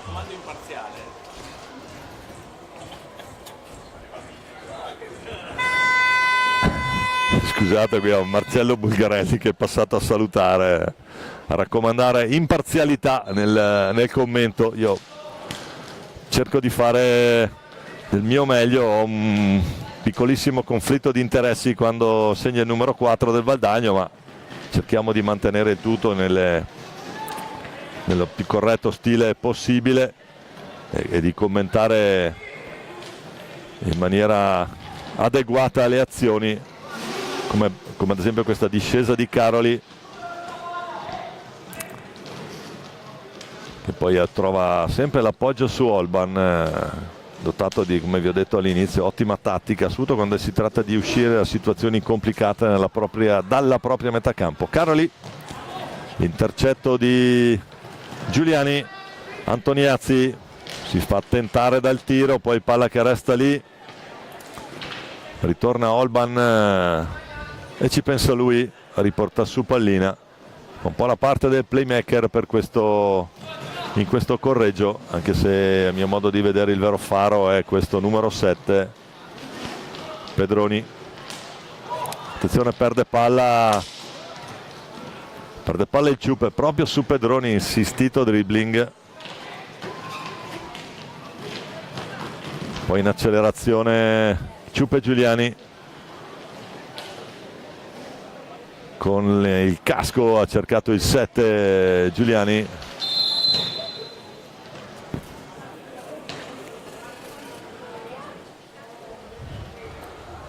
va giù Caroli, fischia Chiminazzo, sesto fallo Valdagno, attenzione, veramente carico di falli, formazione di casa. Il Correggio sta spingendo per riaprire, si potesse chiamare chiusa ora la partita, ma comunque per rimontare. Antoniazzi, sotto il fallo lo subisce lui, primo fallo del Correggio, 6-1 la situazione.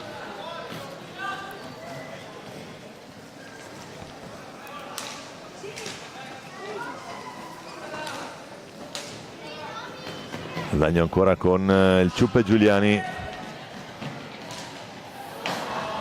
prova l'assist il Ciupe, nessuno riesce ad andare alla deviazione, attenta in questa situazione la difesa del Correggio. Ancora Caroli, Gabbi in mezzo a due, ancora su la palla, la buca d'angolo, poi Pedroni, la finta di Pedroni che può caricare il tiro, la palla che viene stoppata dalla difesa valdagnese. Nicolò Vallortigara, Ciupe Giuliani, prova ad andare lui, va retroporta Frank Crocco, Francesco Crocco che fa un gran gioco anche senza pallina. Intanto ancora Pedroni,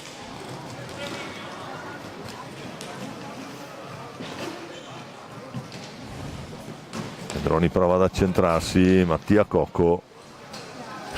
Antoniazzi, un altro Mattia, ce ne sono due nel Valdagno. Al cancelletto c'è Marco Tomba,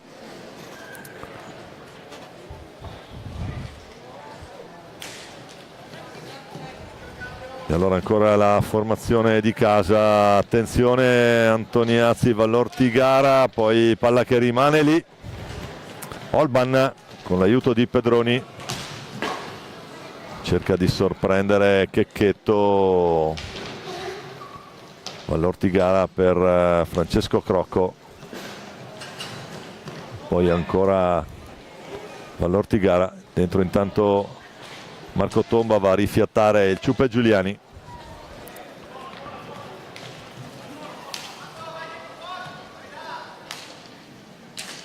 Ancora Marco Tomba nella sua tre quarti, prova ad andare a puntare, poi retroporta Antoniazzi. Meglio che sta decisamente gestendo la situazione. Il gol di Francesco Crocco sull'assist di Nicolò Vallortigara. Un po' colpevolmente lasciato lì da solo al centro, non difende il centro in questa circostanza Correggio. E qui dico una cosa ovvia, non di parte. La difesa del centro spesso rappresenta un momento importante. Attenzione intanto, subito Gabbi che prova ad andare lì. Francesco Crocco lo ferma Pedroni.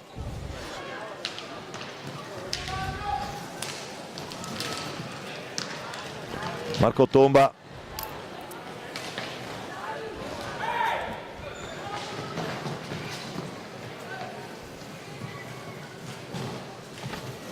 Pedroni ancora gestisce per Caroli.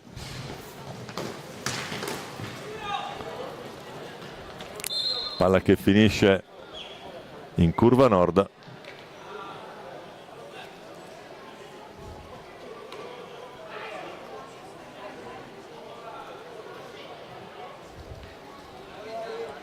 Qualche gradino più su, eccola qua.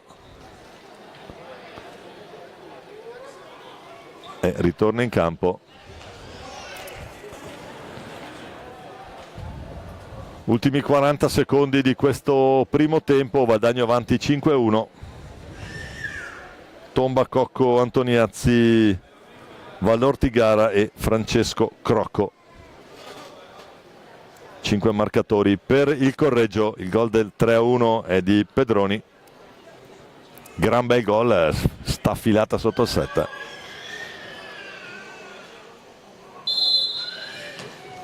Ancora Pedroni. Può andare a gestire fino all'ultimo, può andare all'ultimo tiro. Formazione del Correggio.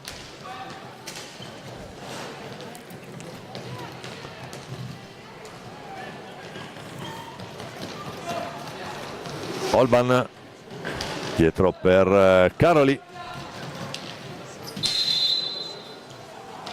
Fallo di squadra,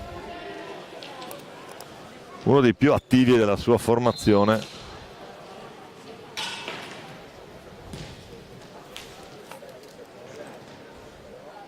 Alessio Caroli, vice capitano, capitano di movimento, chiamiamolo così. Olban, la finta di Olban, può metterla lì.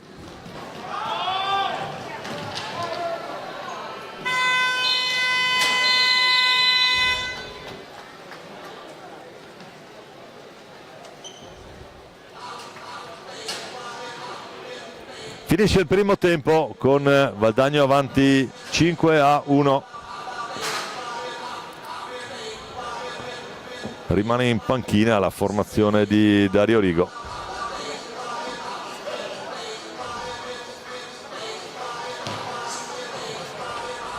Vi ricordiamo le reti: Tomba, Cocco e Antoniazzi per il 3-0, poi Pedroni 3-1, Nicola Vallortigara, Francesco Crocco. Si conclude così il primo tempo, a risentirci tra qualche minuto, sempre in diretta qui dal Palalido di Valdagno.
Ben ricollegati in diretta con il Palalido di Valdagno.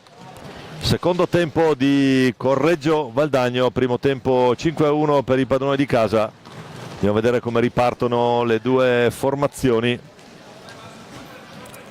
cominciando naturalmente dagli ospiti. Intanto c'è Marco Tomba che prova la risposta di Pedroni.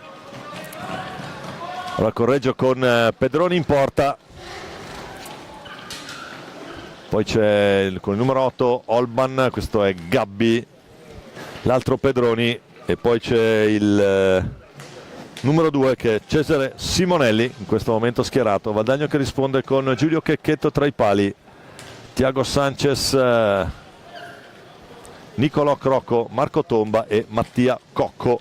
Eccolo qui, Pedroni prova, stoppato al momento della conclusione. Valdagno che gioca quasi un 2-2 con Cocco in ripartenza. Tomba retroporta per Mattia Cocco. Ancora Cocco con Pedroni. Scambia Mattia Cocco, poi è Gabbi il più veloce di tutti per vie centrali. Prova la conclusione, stoppato da Crocco, c'è la spinta. Gabbi. Fallo di squadra, secondo fallo per Correggio. Sanchez, Tiago chiama lo schema Cocco. Ancora Sanchez, Mattia Cocco. Tiago. E il Diablito con la maglia numero 3. Poi Cocco cerca Tomba che deve trovare l'appoggio retroporta per Nicolò Crocco. Adesso è Marco Tomba retroporta, vediamo la scelta. Ha cercato di sorprendere Pedroni, non si è fatto pregare. Poi Pedroni, arriva una pallina bassa, Olban. Va alla conclusione Olban.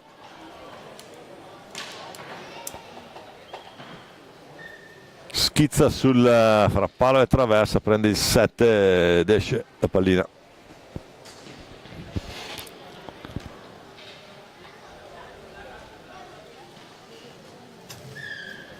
La palla 2 ha toccato il soffitto. Nico Crocco su Olban, che è il più bravo di tutti a uscire dalla propria metà campo. Scadono però i 5. A ripartire in zona d'attacco per Valdagno. Ricomincia a scorrere adesso il cronometro. Marco Tomba, Sanchez.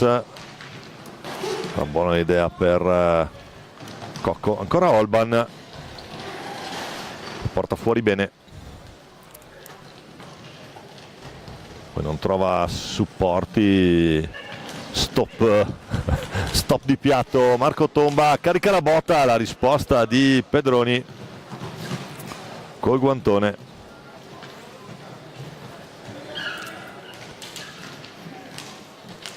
Ancora Olban, Gabbi. Olban, attenzione ai 5 secondi. Supera la metà campo, poi Mattia Cocco che può andare da solo.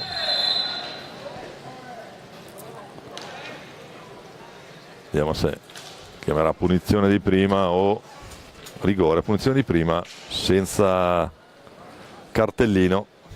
Chiara occasione da gol, intervento netto sulla stecca. Non so se se possiamo rivederla, giusto per... Ecco qua, c'è l'intervento sul bastone, colpisce dritto, non si può fare.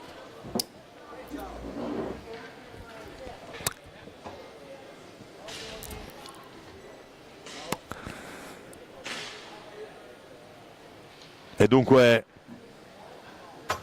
Tiago Sanchez contro Federico Pedroni.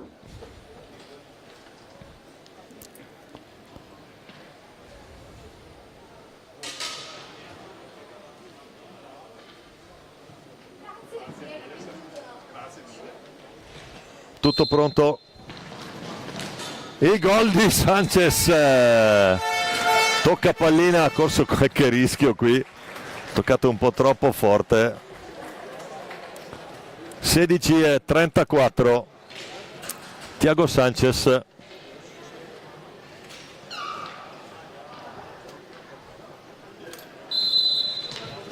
Sesta rete per la formazione di casa su punizione di prima. Poi prova Simonelli a servire Gabbi. Sanchez che si prende un po' di tempo, salta Gabbi, tomba per Niccolò Crocco, bello l'assist. High 5-3-2, poi l'abbraccio dei 4 di movimento del Valdagno. 2 gol in 30 secondi per la formazione di Dario Rigo.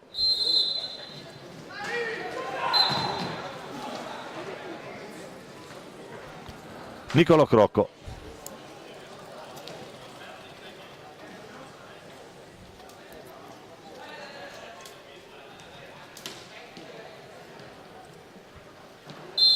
Pallina al centro del campo, Pedroni.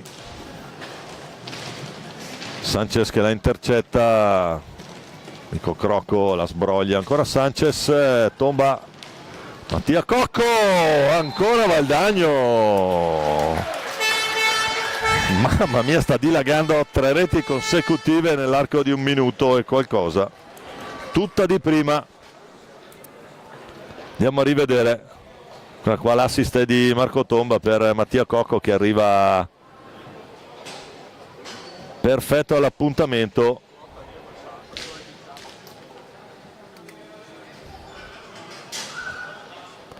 (15:53) ancora da giocare in questo secondo tempo.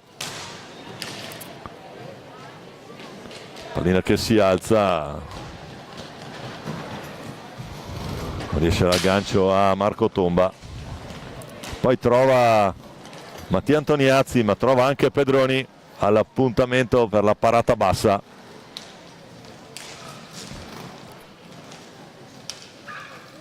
Valdagno che ha veramente impresso ancora Antoniazzi, la risposta di Pedroni. Ha impresso un ritmo in negli ultimi 2 minuti, 3 reti. Intanto Caroli prova ad andare lui. Sanchez, Antoniazzi, Cocco, Tomba. Va bene di prima, Cocco palo. E poi c'è il contropiede adesso Caroli.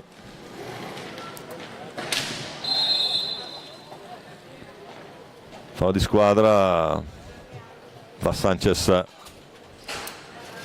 dare una mano proprio a Caroli. E per correggio adesso dentro Gabriele Olban.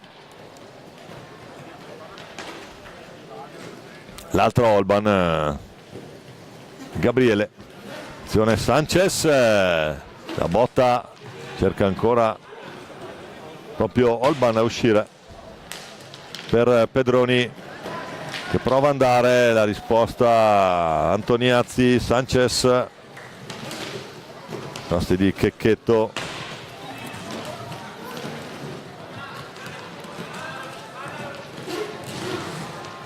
Sanchez qui fa il folletto in area, si porta via tutto il correggio, attenzione. Qui dimostrazione di tecnica da parte di Thiago. Va all'Ortigara, non trova lo specchio della porta ma si continua a giocare. Antoniazzi, ancora Sanchez, fuori bersaglio, la conclusione del portoghese.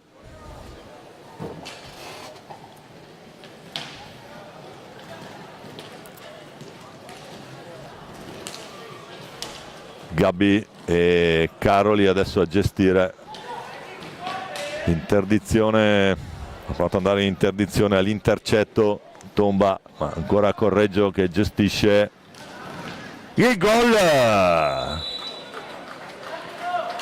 Il gol di Gabbi, si gira bene e trova l'angolo lontano dalla porta difesa da Checchetto.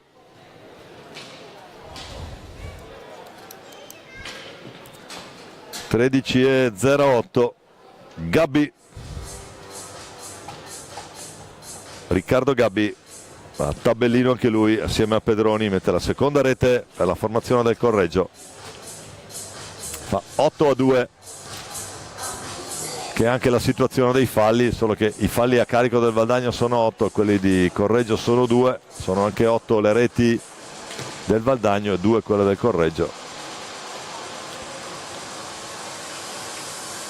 Adesso esce proprio Gabbi, l'autore del gol, e con il numero 8 Matteo Olban.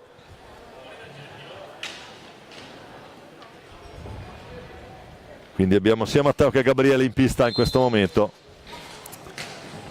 Valdagno che ha sistemato Francesco Crocco in zona difesa. La recupera Valdagno con Cocco. Marco Tomba. Antoniazzi cerca il numero al volo, non va. Pedroni fa ripartire i suoi. Marco Tomba, Antoniazzi, poi non rientra la pallina e va Caroli. Si raddoppio sul portatore di palla. Antoniazzi vede Cocco, cerca di servire Tomba che riceve adesso retroporta con Gabriele Olban lì, va a dare una mano a Pedroni.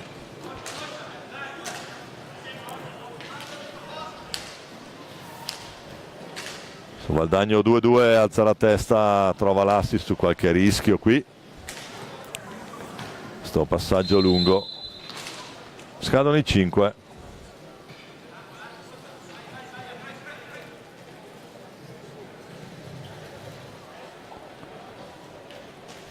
Caroli per Matteo Olban.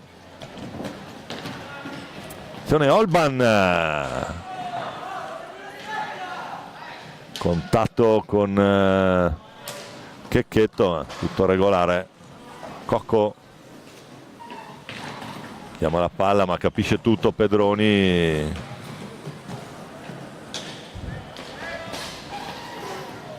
Ancora Pedroni, attenzione, alza e schiaccia, ma esce Cocco. Insistita azione del Correggio adesso, sempre Pedroni. Nono fallo Valdagno, si accende la luce rossa. La bomba ancora di Alessio Caroli. Non trova lo specchio della porta. Che adesso ha un po' rallentato il ritmo dopo la sfuriata nel secondo tempo. Dopo i primi 5 minuti 3 gol di fila del Valdagno in 1 minuto e qualcosa, risultato di 8-2.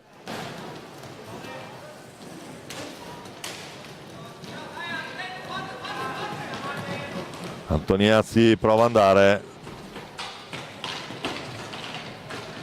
Qui si lotta corpo a corpo lì dietro la porta di Pedroni. Francesco Crocco.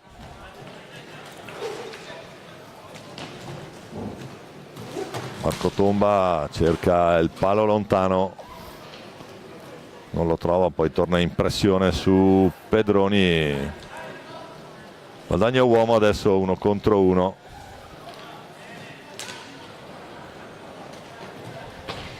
Correggio, Caroli, ancora lui, la mette lì, grande assist dentro per Gabriele Olban e gol Correggio.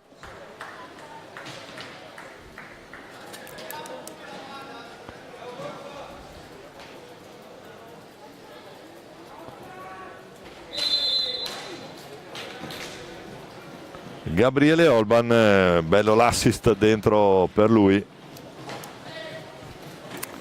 lavorata molto bene la pallina da Caroli. E Correggio che riparte proprio con Matteo Olban, invece uno dei più rapidi a gestire. Mattia Cocco tomba,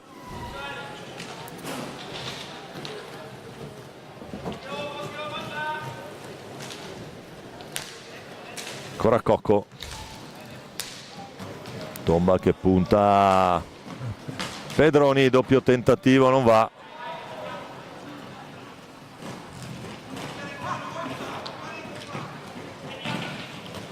Pedroni la recupera lui, testa bassa, non trova appoggio però, e allora Crocco tomba al volo, fuori misura.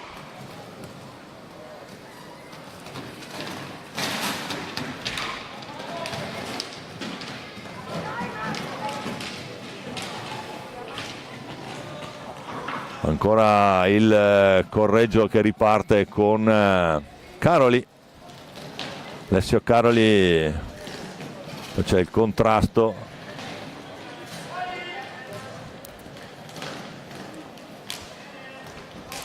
dietro Gabriele Olban,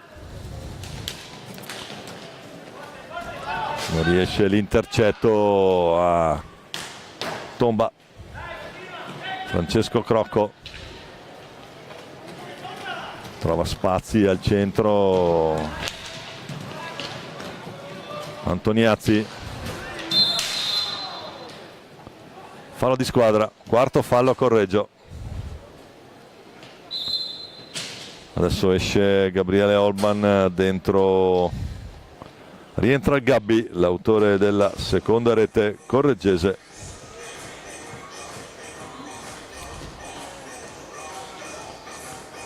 C'è da asciugare una strisciata qui, quello che è finito a terra. Il parquet valdagnese può risultare insidioso, molto umido, la giornata è molto umida.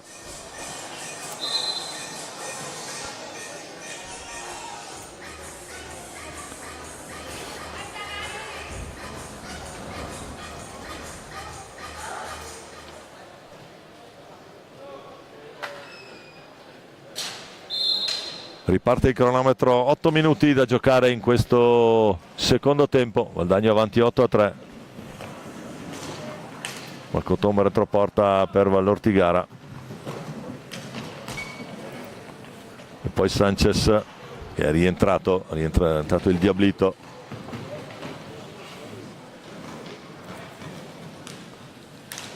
Mattia Cocco rischia qualcosa qui sull'attacco proprio di Olban. Agganciato di brutto Vallortigara, fischia fallo di squadra Chiminazzo.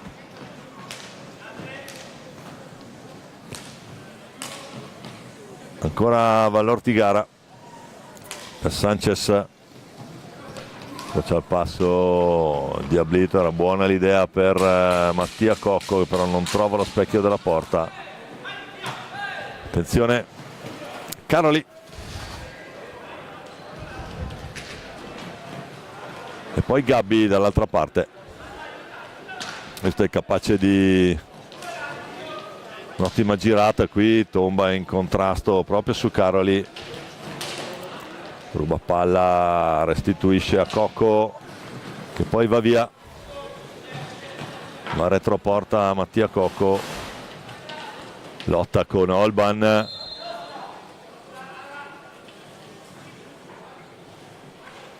Colpisce a terra, sarà palla Correggio. Gabbi, Caroli, supera la metà campo ora. Attenzione Caroli, prova, insistita azione Alessio Caroli, poi arriva Thiago Sanchez. Marco Tomba cerca il numero, non trova la porta.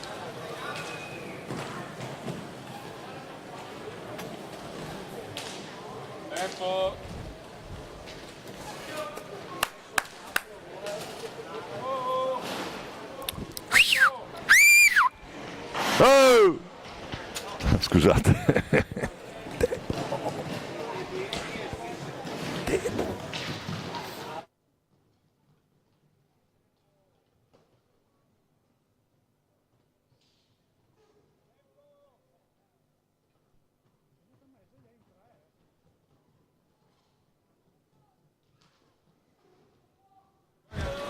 Thiago Sanchez che riparte.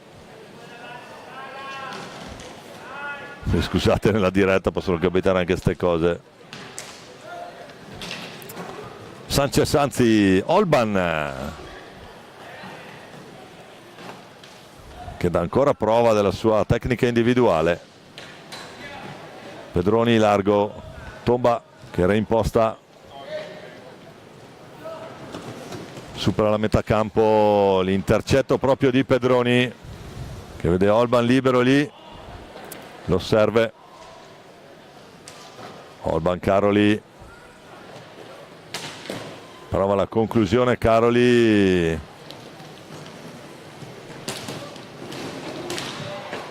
doppia risposta dall'altra parte, ci ha provato Tomba, la risposta di Pedroni.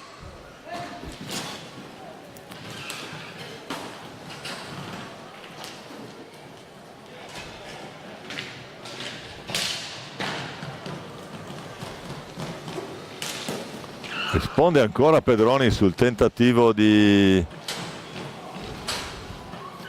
Marco Tomba. Risponde presente il portiere del Correggio. E anche il capitano.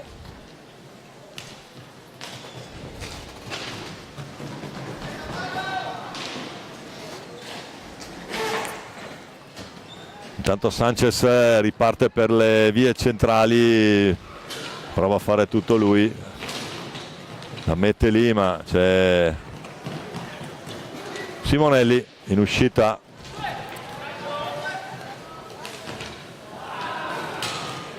Non riesce bene il controllo e allora Crocco, ancora Pedroni a dire di no.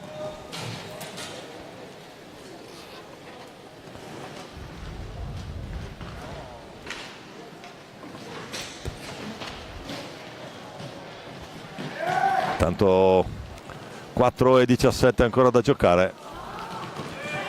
Riparte Caroli, la botta di Caroli centrale, poi scusate, era Gabbi, la riprende Caroli. Ora Caroli, guadagno con Nico Crocco, Thiago Sanchez, tentativo di Antoniazzi.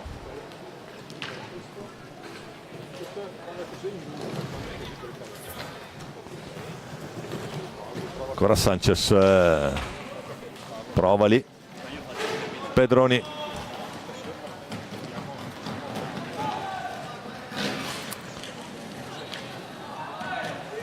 Simonelli la recupera sulla respinta di Checchetto, sotto gamba Crocco che può ripartire. Antoniazzi adesso rischia di innescare, anzi innesca Caroli, poi Pedroni, ancora Crocco per Vallortigara. Sanchez cerca l'alza e schiaccia Sanchez, Pedroni si distende sulla linea di porta, dice di no.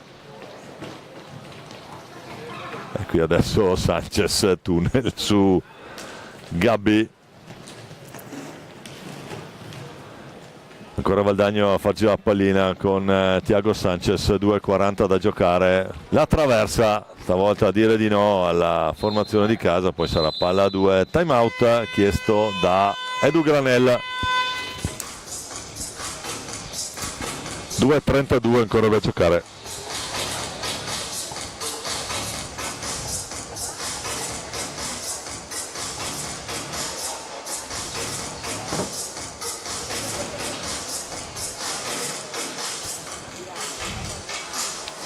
Quadrato Dario Rigo,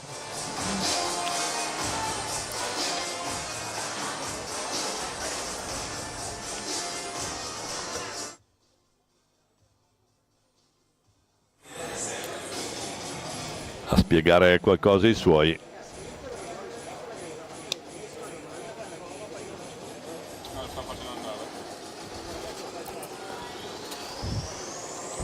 Panchina Cunegatti, Ciuppe Giuliani, Francesco Crocco, Mattia Cocco e Marco Tomba.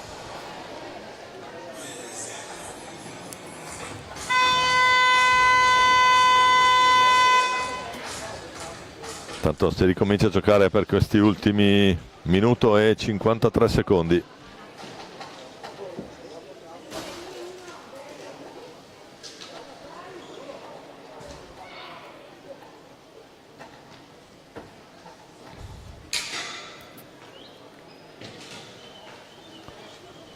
Caroli e Crocco, la riconquista Thiago Sanchez.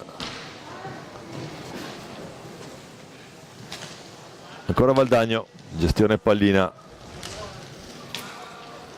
con Mattia Cocco, Sanchez,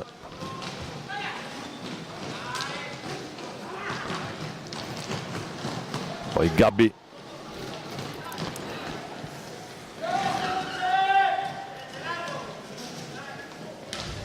lo scarico per Caroli, ancora Alessio Caroli.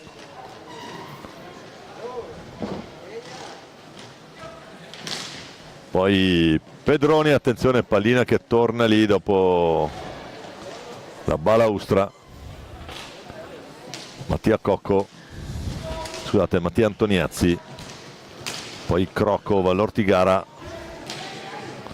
Antoniazzi, Pedroni che si impegna 1 contro 1. La risposta di Giulio Checchetto. Palla che si ferma tra guantone e pettorina. Cominciato l'ultimo minuto scarso di gioco. Il fallo di squadra, sesto fallo, quinto fallo fischiato a Correggio.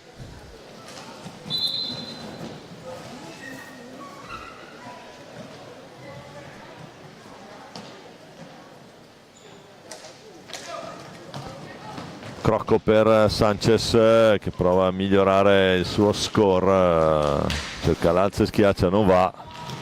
Pedroni che fa buona guardia, ultimi 32 secondi. La riconquista Crocco per Antoniazzi, Sanchez all'Ortigara, riesce a mandarla alta.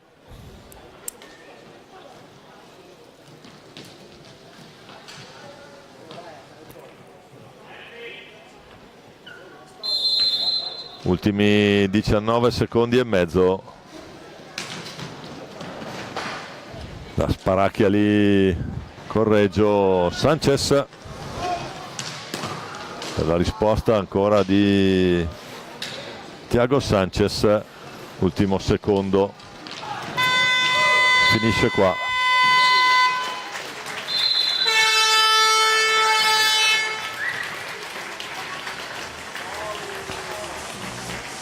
Finisce qui la partita tra Correggio e Valdagno. Valdagno la porta a casa 8-3. Andiamo a rivedere i marcatori. Nel primo tempo Tomba, Cocco e Antoniazzi, poi Pedroni per il 3-1, poi Vallortigara e Francesco Crocco. Primo tempo si chiude sul 5-1. Nel secondo tempo, in 1 minuto e qualcosa, Sanchez su punizione di prima, poi Nicolò Crocco, Mattia Cocco e poi Gabbi e Olban a segnare le ultime 2 marcature per la formazione correggese. Finisce 8-3, le interviste sono a cura di Gabriele Perizzaro che è già lì in postazione.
Non può usare la lavagnetta. In compagnia di Nicolò Crocco al termine di una altra vittoria per voi e domani sera vi aspetta una bellissima partita. Sì, oggi abbiamo giocato bene sia la mattina che questa sera. Per noi era importante fare risultato per il morale, far giocare tutti. Siamo una bella squadra e non vediamo l'ora di giocarcela domani per il primo posto nel girone, che è importante per fare una partita in meno e riposare un po' di più, diciamo. Sì, appunto, solo vittorie per voi, anche questa sera un 8-3 contro un buon Correggio. Avete avuto il pallino del gioco in mano per tutta la partita, è un po' anche una vostra caratteristica, vedendo anche chi sono i due vostri registi, tu, Giuliani, Sanchez. Sì, noi siamo consapevoli, diciamo, della squadra che abbiamo, ma diciamo, come ho anche detto stamattina all'intervista, il bello è che non puntiamo sui singoli e cerchiamo sempre di creare gioco di squadra. Anche oggi proviamo a fare gli schemi, anche perché ci siamo allenati poco insieme durante l'anno per provare questi schemi, e quindi per noi queste partite sono anche un'occasione per amalgamarci un po' e arrivare alla fine meglio di come abbiamo cominciato. Grazie mille.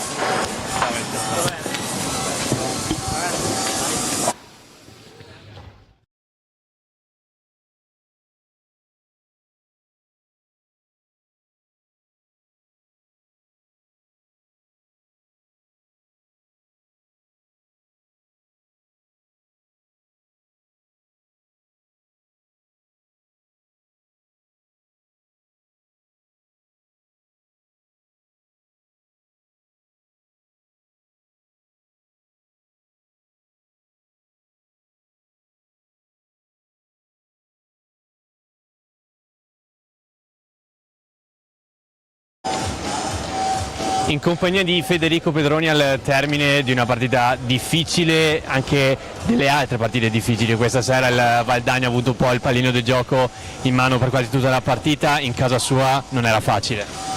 Intanto buonasera a tutti. Sì, eravamo consapevoli di giocare contro una squadra di Serie A1, l'obiettivo era di scendere in campo concentrati e dare tutto quello che avevamo da dare.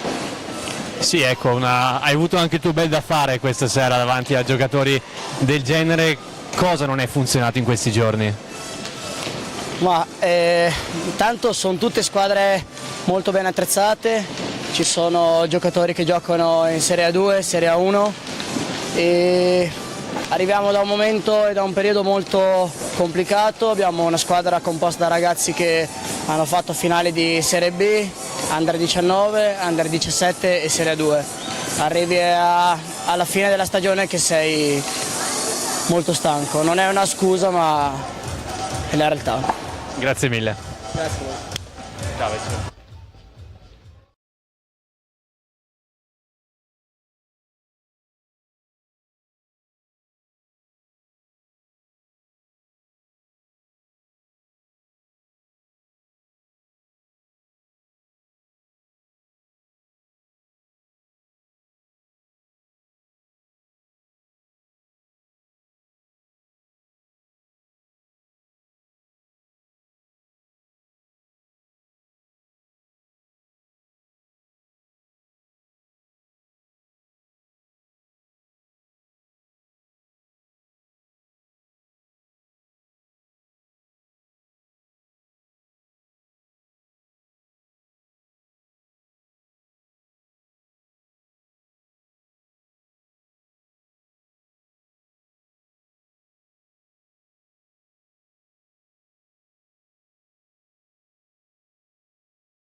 Amici della Pallina Vulcanizzata, il più cordiale buonasera, ben collegati ancora in diretta per questa penultima gara delle finali nazionali di categoria Under 23. Si affrontano Seregno e Monza. Gabriele Pellizzaro stasera con me, grazie Gabri, perché le ultime due sono le più difficili. Ben trovato, ben arrivato qui al Palalido. Grazie, buonasera a tutti, ciao Domenico.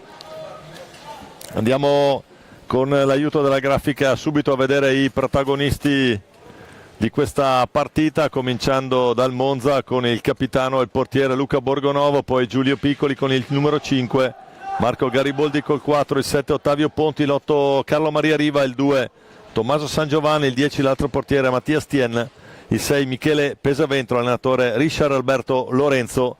Seregno dall'altra parte, il 44 è Matti Cirino, l'8 Andrea Duroni, il 34 Leonardo Lanzani, il 36 Edo Febbo, il 2 Nea Pasquale, il 7 Riccardo Tessarolo, il 33 Marco Tremolada, il 30 Luca Vaghi, il 12 Leonardo Reggio, il portiere, il 18 Samuele Ceccacci, l'allenatore il signor Riccardo Alberio. Dunque Gabri, questa penultima di questa seconda giornata, andiamo a vedere anche assieme le classifiche dei due gironi. Breganze a 9 punti, Castiglione e Viareggio con 6, Seregno e Monza ancora a 0 punti, e quindi partita importante per accaparrarsi 3 punti fondamentali. Valdagno a 9 nel girone B, Pumas a pari punti, domattina lo scontro diretto. Hockey Sarzana e Giovinazzo con 3, con Reggio Hockey rimane a 0 punti. Intanto cominciata la diretta. Gabriele, già visto i quintetti? Sì, il Seregno gioca con Reggio tra i pali, difesa poi con Enea Pasquale, Riccardo Tessarolo, Lanzani e Matti Cirino. Dall'altra parte invece il Monza con Giulio Piccoli, Gariboldi, Pesavento, Ottavio Ponti e Luca Borgonovo, il capitano, a difendere la propria porta, mentre qui comincia il giro palla monzese ora con Giulio Piccoli ad affrontare in 1 contro 1 il capitano del Seregno. Fa il giro della porta l'ex giocatore del Tricino e si appoggia da Pesavento. Allarga il gioco per il compagno in casacca numero 7 Ottavio Ponti. Chiuso, gioca centrale da Piccoli, allora si ricomincia da Pesavento che carica il piatto, cerca la deviazione, pallina che termina sulla stecca di Pasquale. Prova a ripartire Seregno, le formazioni sono nella gestione standard che abbiamo visto nel corso di queste prime 2 giornate. Ormai siamo alla fine della seconda. Il Matti Cirino qui, protagonista in negativo ieri per una gaffe clamorosa, quindi ho dato del cileno, mi sono scusato in diretta durante la cerimonia di apertura. Cirino naturalmente argentino, CPC San Juanino Doc. Intanto c'è Michele Pesavento, è l'asse Pesavento Piccoli quello che tiene su questo Monza, con tutto il rispetto naturalmente per tutto il resto della compagine, ma sono sicuramente i 2 elementi che maggiormente gestiscono pallina. Intanto è proprio Matti Cirino che si impossessa della pallina, subisce fallo, primo fallo di squadra, lo commette Monza, stava ripartendo Matti. Poi Enea Pasquale cerca la conclusione, la deviazione, allora Giulio Piccoli per Ponti che va a scambiare ancora con Piccoli, prova per vie centrali Giulio a cercare di impensierire Reggio, un Reggio che ieri, Gabriele, è stato protagonista di una parata del secolo con giravolta spaziale dei Gambali, bellissimo. Attacca ora il Monza, dove dopo qualche minuto di gara dove abbiamo visto le squadre più studiarsi che andare all'attacco, il classico gioco delle rispettive squadre, con ora Cirino che tenta la prima vera conclusione del Seregno verso la porta difesa da Luca Borgonovo. Insiste l'argentino in casacca 44, ricomincia da dietro e con Enea Pasquale lo vediamo quasi sempre come ultimo uomo il giocatore in casacca numero 2, mentre il tentato, la deviazione Leonardo Lanzani all'interno dell'area di rigore monzese. Ancora Pasquale sul lato sinistra nella metacampo avversaria. Cirino, vediamo se prende velocità, si posiziona bene il Monza. Allora il Seregno costretto a girare palla nella propria metacampo, cerca ora palla centrale Pasquale verso Lanzani in anticipo, poi è buono il pressing da parte del Serenio che ha recuperato, scambio tra Pasquale e Lanzani. Ora Cirino sotto la nostra postazione, Lanzani, Tessarolo dialoga il gioco insieme a Cirino, può puntare Pesavento, arriva in chiusura anche Piccoli, in raddoppio poi buono il blocco, meno la prosecuzione. Ora Piccoli davanti a Reggio, trova il gol dell'1-0 Giulio Piccoli, pallina in fondo al sacco e Monza in vantaggio. Eccolo lì l'asse tra Michele Pesavento e Giulio Piccoli, riesce a far fuori Reggio in anticipo, lo mette sull'altro palo. Bel gol di Giulio Piccoli dopo meno di 4 minuti dall'inizio di questa partita. Diciamo, Gabriele, sono 3 punti importanti per la classifica, anche se questo girone ha un padrone, per ora ce l'ha, ed è Breganze. Quintatto attacca ancora Cirino che non ci sta dopo aver subito il gol dello svantaggio, gestisce ancora palla il Serenio con Enea Pasquale, trovato in verticale Tessarola, un po' di spazio ma il Monza si chiude bene con Pesavento. Lanzani allarga da Pasquale, movimenti nel mezzo, Pasquale non riesce a caricare il proprio rovescio e allora Lanzani, pallina forse un po' troppo arretrata, poteva darla in profondità verso Tessarolo, perde un tempo di gioco il Serenio che deve ricominciare e andare anche alla conclusione. Ci prova ora con Tessarolo, pallina che si spegne nella stecca di Gariboldi che poi gestisce bene verso l'autore del gol del momentaneo 1-0 Giulio Piccoli, che ora affronta Enea Pasquale. Si conoscono molto bene i due, si sorridono e ancora Monza in possesso. Sì, bello questo siparietto tra Piccoli e Pasquale, che chiaramente provengono da scuole molto molto simili e vicine, un po' come l'ho detto ieri durante la cerimonia di apertura, è un Monza a trazione veneta, perché eccolo qua Michele Pesavento. Sì, Pesavento anche che è stato fuori praticamente per tutta la stagione per un infortunio. Sta rientrando adesso, sì, in sostanza. esatto, per un infortunio in precision in una amichevole contro il Lodi. Peccato non averlo potuto vedere in A1 quest'anno, si rifarà sicuramente il prossimo anno. Eccolo qui Pesavento che prova il rovescio, pallina alta e allora sarà rimessa in favore del Seregno. Sì, tra l'altro Monza l'abbiamo sottolineato più volte durante le precedenti telecronache, che arriva a questi campionati in versione fortemente rimaneggiata, chiamiamola così, perché manca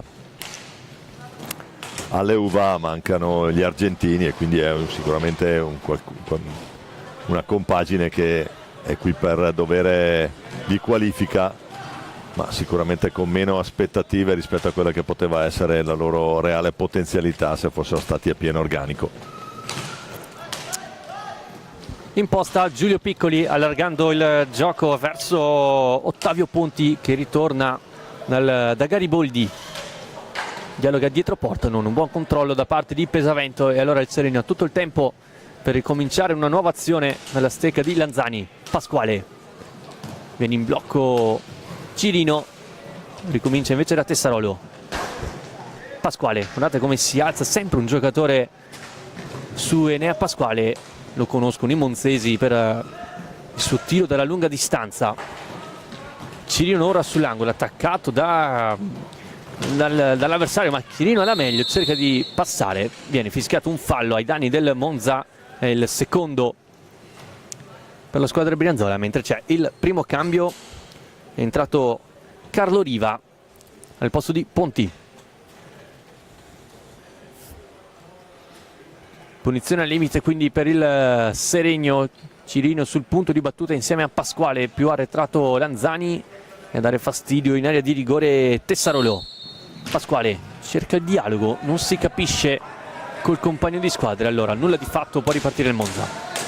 Riparte Monza sempre sull'asse Giulio Piccoli, Michele Pesavento, ecco qua Piccoli che va in profondità e perlomeno ci prova, poi fa ripartire Michele Pesavento dentro la propria tre quarti, prova ad accentrarsi Pesavento, si fa ingolosire dal tiro, colpisce Lanzani che non fa una piega e poi ancora Pesavento che incrocia il passo e riparte per vie centrali, poi torna, cerca Piccoli, proprio lui dall'altra parte, si gira bene Piccoli, alto di poco, la conclusione, Reggio che richiama i suoi. Cirino, la botta di Cirino sul lato destro della porta difesa da Borgonovo, lato Monza. Sempre 1-0 Monza alla rete di Piccoli dopo 4 minuti scarsi, 3:45. Tanto fischia fallo di squadra, l'arbitro non l'abbiamo nominato prima, è Claudio Ferraro di Bassano del Grappa. Le riprese sono a cura di Roberto Bauce, la regia gestita da Filippo Zattera con supervisione papà Flavio per gestire queste partite grafiche, questi bei primi piani sulle panchine. Tanto c'è Tremolada lì, il Bozzo in panchina. È entrato anche Vaghi per il numero Seregno, 30, sì, al posto di Lanzani. Luca Vaghi sostituisce il capitano. Tanto c'è Monza adesso, Monza che è in vantaggio 1-0 grazie al gol di Piccoli in apertura. Dicevamo gara numero 8, penultima di questa giornata, poi andremo a rivedere anche i risultati di questo venerdì 8 giugno.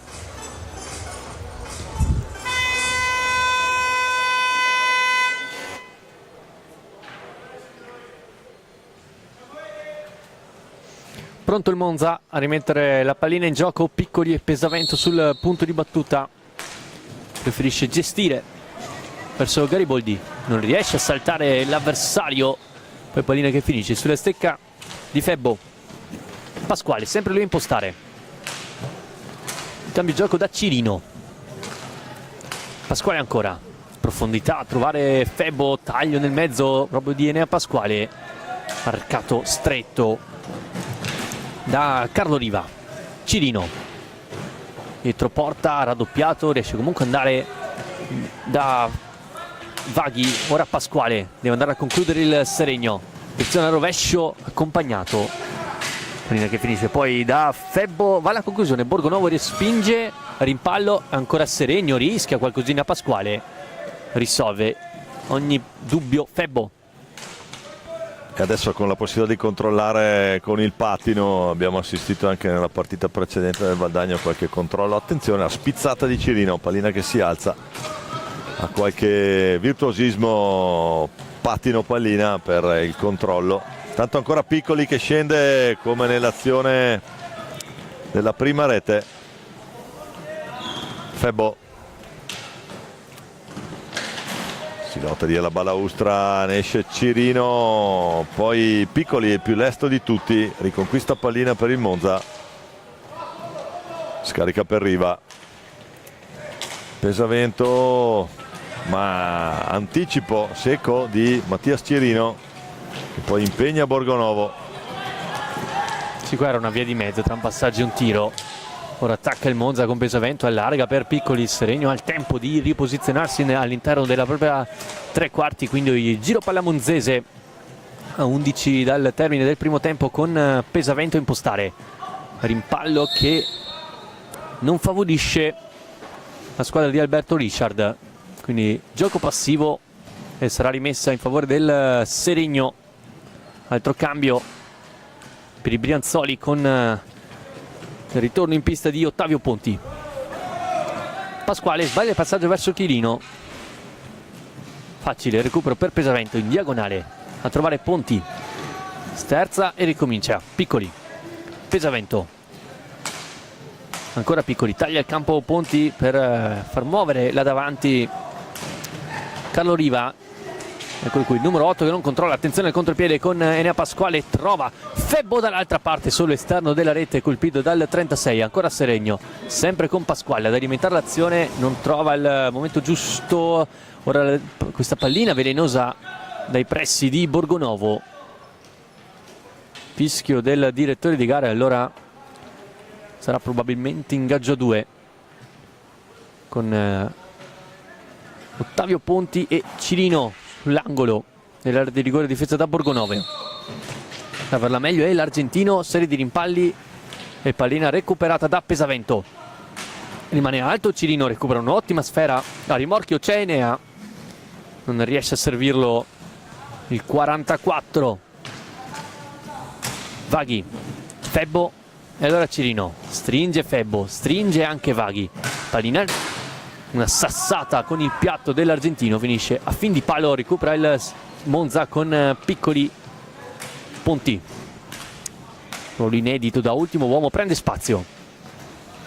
Blocco di Pesavento, sguardo al centro e non c'è nessun movimento. Allora Piccoli sterza centralmente, salta l'uomo, pallina nel mezzo e qui un gol mangiato da Carlo Riva. Se lo divora qui Carlo Maria Riva. Grande assist dentro di Piccoli.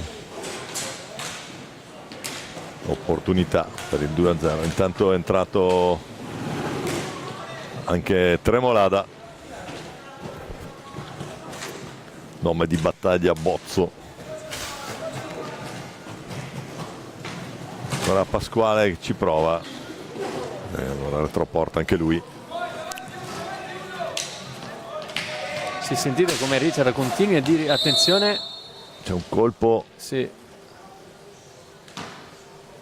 Enea facendo che Pasquale facendo di, che per sbaglio ha alzato la stecca, colpendo probabilmente il volto dell'avversario, il primo però a sincerarsi delle condizioni. Però no, Abbiamo un primo piano con un taglio, sì. sì. Andiamo a rivedere e qui sì. Alza la stecca. Sì, si è reso subito contatto che chiaramente è involontario, andava a cercare.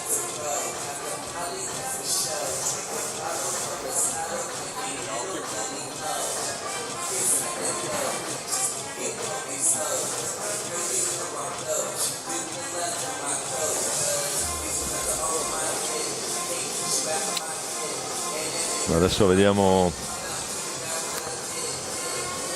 come verrà gestita la situazione.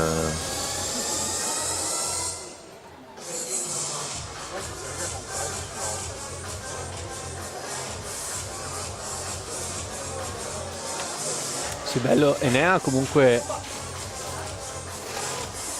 Pasquale ha cercato di capire fin da subito le condizioni dell'avversario.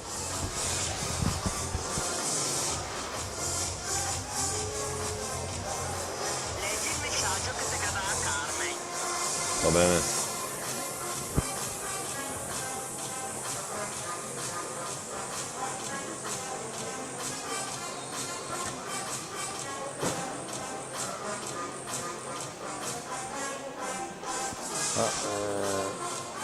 La classifica, no? Seregno, prima ho letto la classifica, Seregno ne ha 0 e ha 3 perché la prima l'ha vinta.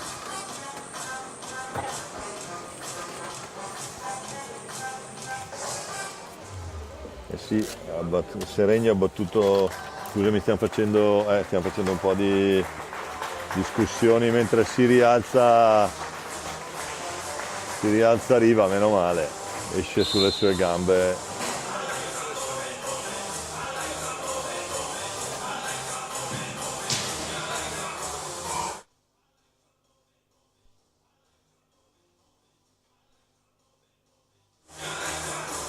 Qui dovremmo andare a rettificare alcune cose sulla classifica che abbiamo letto a inizio di telecronaca.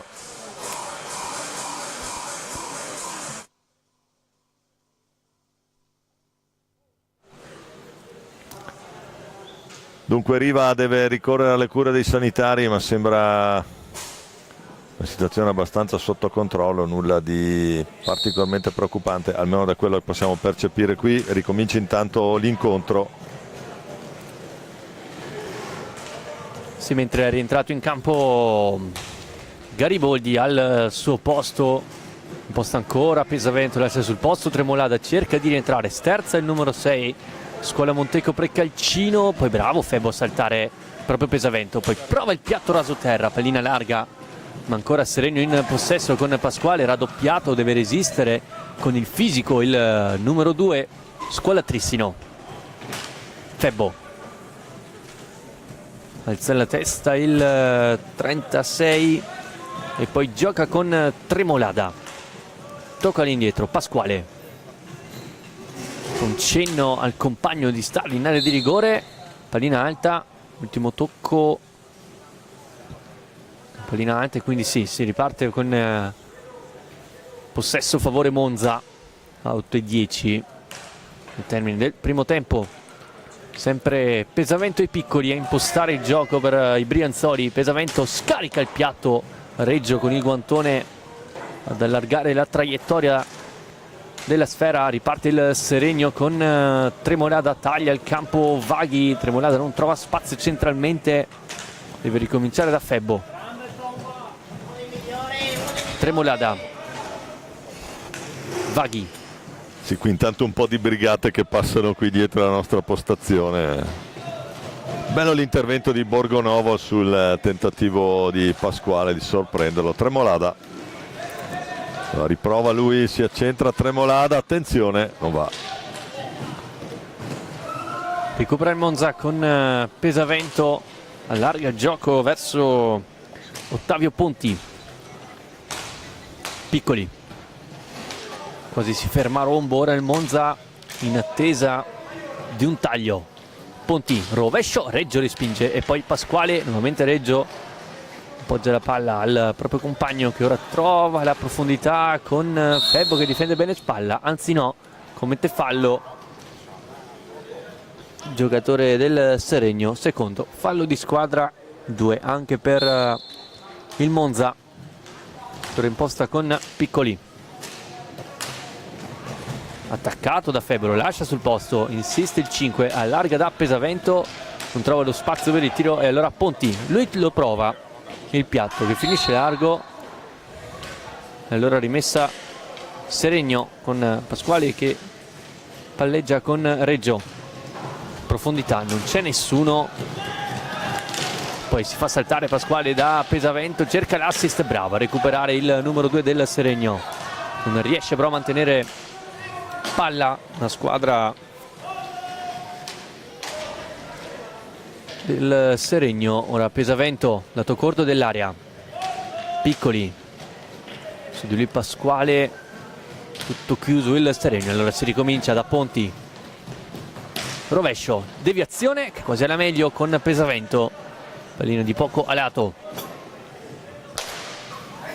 Febbo porta palla in avanti per i suoi, serie di finte e ne ha Pasquale in area di rigore, Piccoli intercetta e rilancia Pesavento, c'è a rimorchio Gariboldi, fa segno di tagliare, allora Pesavento cerca la palla centrale con la deviazione sotto porta di Ottavio Ponti, la deviazione anche di Reggio, ulteriore disimpegno sbagliato dal Seregno, altro intercetto, Ponti dal limite, rovescio sui parastinchi di Tremolada che poi se la porta avanti con il ginocchio, 2 contro 1, Tremolada, Pesavento da quelle parti non si passa, chiude bene con il fisico il numero 6 Brianzolo, poi subisce anche fallo. 5:29 al termine del primo tempo, Seregno 0, Monza 1, time out chiamato dalla squadra in veste biancoverde. Sì, time out Seregno. Noi abbiamo tra l'altro da aggiornare la situazione delle classifiche perché avevamo un dato sbagliato prima. Seregno è a 3 punti e non a 0 e quindi ecco qua la classifica aggiornata: Breganze 9, Castiglione e Viareggio 6, Seregno 3, Monza 0, Valdagno e Pumas nel girone B con 9, Sarzana e Giovinazzo con 3. Tra l'altro la prossima partita sarà proprio Giovinazzo-Sarzana, scontro diretto per vedere un po', aggiornare anche questo girone B.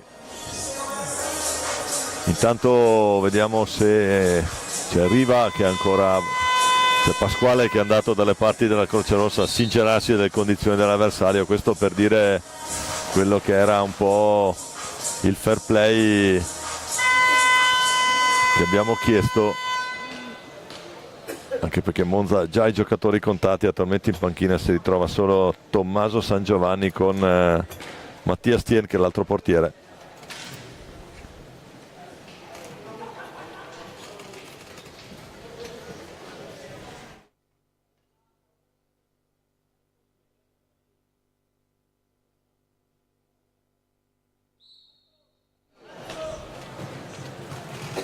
Intanto Michele Pesavento cerca Ponti dall'altra parte, poi arriva Febbò che ferma tutto. È rientrato in pista anche Matti Cirino, il più lesto di tutti è Gariboldi per il Monza, contrastato da Febbò. Gariboldi alza e schiaccia lì davanti, bel gol Gabri. Bel gol, bellissimo gol da parte di Marco Gariboldi, il classe 2008, quindi trova il raddoppio il Monza. Gariboldi ha 4,58 da giocare. Giocatore che è anche già debuttato in A1, 2 gol per lui nello scorso campionato. Tanto attenzione, Piccoli può andare 1 contro 1. Giulio Piccoli, cost to cost, in 30 secondi ne fa 2 Monza e va 3-0. Qui un altro errore in fase di impostazione per il Seregno. Possiamo rivederlo. E poi Giulio Piccoli, lì. Per lui troppo facile queste situazioni in tu per tu anche con da Reggio. vicino, eccolo lì, va giù Reggio, la alza, riesce ad alzarla bene Piccoli. 3-0 Monza a 4,44 al termine del primo tempo. Vediamo come reagisce il Seregno, ma fa fatica a trovare profondità. Ne fa 2 in 8 secondi il Monza e va 3-0 a 4,30 dalla fine. Situazione falli, 3 Seregno, 2 Monza, sempre Giulio Piccolo adesso a gestire. Ancora Michele Pesavento, lo ferma Steccalunga Tremolada, poi Cirino che riparte, l'argentino in terra lombarda. Tremolada, Piccoli, attenzione, un'altra ripartenza di Giulio, volta non trova lo specchio della porta e allora Vaghi. Tremolada, rientra Lanzani, capitano del Seregno. Enea Pasquale, Matti Cirino, poi Vaghi,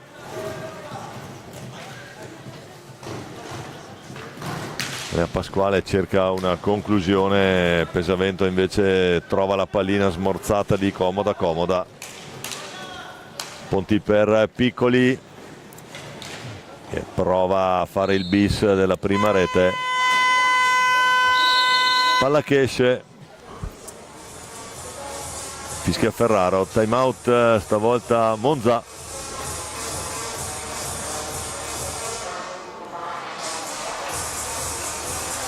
È un Richard che ha gli uomini un po' contatti, Gabri. Sì. Diciamo che ne abbiamo parlato prima con Luca Borgonovo e ne parlavamo proprio della gestione delle risorse, che in questi campionati qui è assolutamente fondamentale. Chi ha più birra alla fine poi riesce magari ad avere risultati anche se non inaspettati, anche magari su formazioni più blasonate. Sì, è anche difficile per gli allenatori, perché sono quasi tutti i giocatori arrivano a questo punto della stagione che oltre il campionato hanno giocato magari altre finali di categoria, possono essere la 17, la 19, ma possono anche essere finali di B o di A2, e quindi diventa ancora più difficile. Poi vi assicuriamo che freddo non fa, anzi fa caldissimo anche qua, e quindi le energie cominciano un po' a sciuparsi. Intanto questo bel primo piano, le telecamere lato campo per Lanzani e Cirino. Effettivamente la gestione proprio delle risorse, anche perché sono tutti giocatori che fanno un po' fatica, stante il carattere, stante l'età, a trattenere quelle che sono le proprie potenzialità. Fatica a non esprimerti, cerchi sempre di esprimerti al meglio. Intanto è rientrato in panchina con una fascia, una garza sull'occhio destro, Riva. Tentativo a vuoto, allora dall'altra parte Pesavento che a vuoto non va. invece a vuoto non va. E qui trova quindi il 4-0 il Monza con il marchio di casa, il tiro dalla distanza di Michele Pesavento. La castagnata, come l'abbiamo definita stamattina, a 2,54 dalla fine di questo primo tempo. Fa poker il Seregno. Scusate, il Monza, aspetta che non facciamo confusione anche qui. Sì, è anche difficile per un portiere perché Pesavento, essendo mancino, ha anche diverse soluzioni, può trarre in inganno il portiere, mentre qui Enea Pasquale cioè, chiaramente Qui l'arbitro Lagati la fuori. Siparietto qui di Enea Pasquale. Un po' di Borgonovo, non so se abbiamo il replay lì, se si può vedere qualcosa della nostra postazione. Evitiamo, come abbiamo evitato ancora, di fare considerazioni sull'operato dei direttori di gara. Intanto Gariboldi cambia lato per Ponti che si accentra, finta il tiro. Poi riconquista pallina, probabilmente in modo falloso. E così è. Palla che ritorna nelle stecche del Seregno. Pasquale per Capitan Lanzani. Giù per Tessarolo, rientrato anche lui con il numero 7, Scuola Bassano. Cirino, ancora Tessarolo. Qua Tessarolo, la risposta a Borgonovo, lo alza solo il guantone, la palla rimane sopra.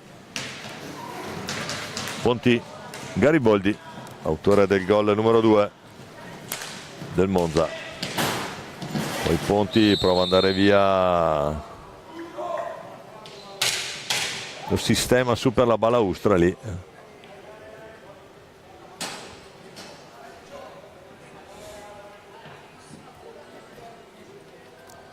Poi bisogna ripulire la pista.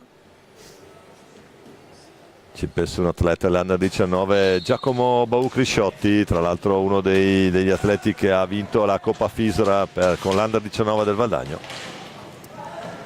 Anche lui in servizio volontario al tavolo stasera.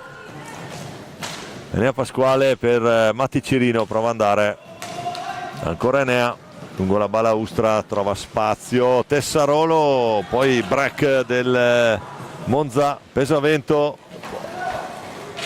Riesce il controllo della pallina, Lanzani che va giù, palla di squadra, ancora Matti Cirino, Pasquale retroporta, posizione un po' anomala per lui quella lì, lo scontro con Pesavento, palla in buca, Piccoli gestisce per il Monza, può ripartire formazione Brianzola. 40 secondi al termine del primo tempo, non può essere l'ultimo possesso per il Monza, c'è un lasco di quasi 10 secondi. Pesavento trova in corsa il compagno che rientra, qui Reggio fa una gran parata, serie di rimpalli e qui bravissimo Reggio a resistere in questo finale. Insiste però il Monza con la teschiaccia di Gariboldi, viene parato ancora da Reggio. Pasquale, ultimo possesso per il Seregno, se la allunga troppo, prova il piatto Borgonovo e respinge con il guantone. Ultimi 10 secondi, vediamo se andrà alla conclusione il Monza. Giulio Piccoli, pallina per Pesavento, piatto dalla lunga distanza, Reggio accompagna con il guantone fuori dallo specchio della porta. Allora termina anche il primo tempo. Seregno 0, Monza 4, doppietta di Giulio Piccoli e i gol di Marco Gariboldi e Michele Pesavento. È tutto per noi per questo primo tempo e sentirci tra qualche minuto. C'è un Reggio un po' contrariato.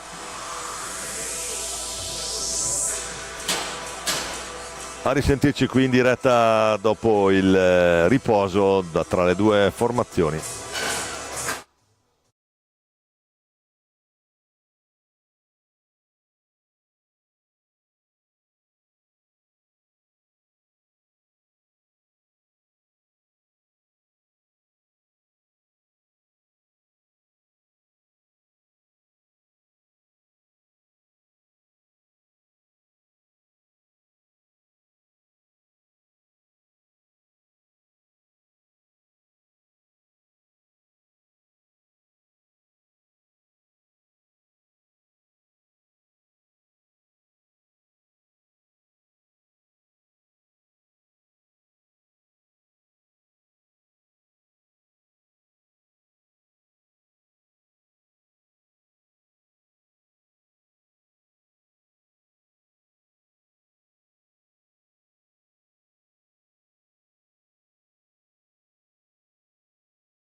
Ben ricollegati in diretta per questo secondo tempo di Seregno Monza, primo tempo 4-0 Monza.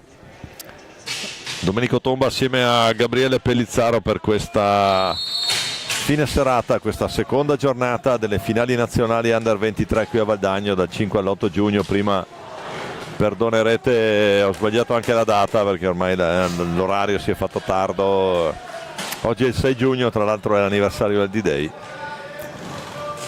Andiamo a vedere, Gabriele, come sono ripartite le due squadre.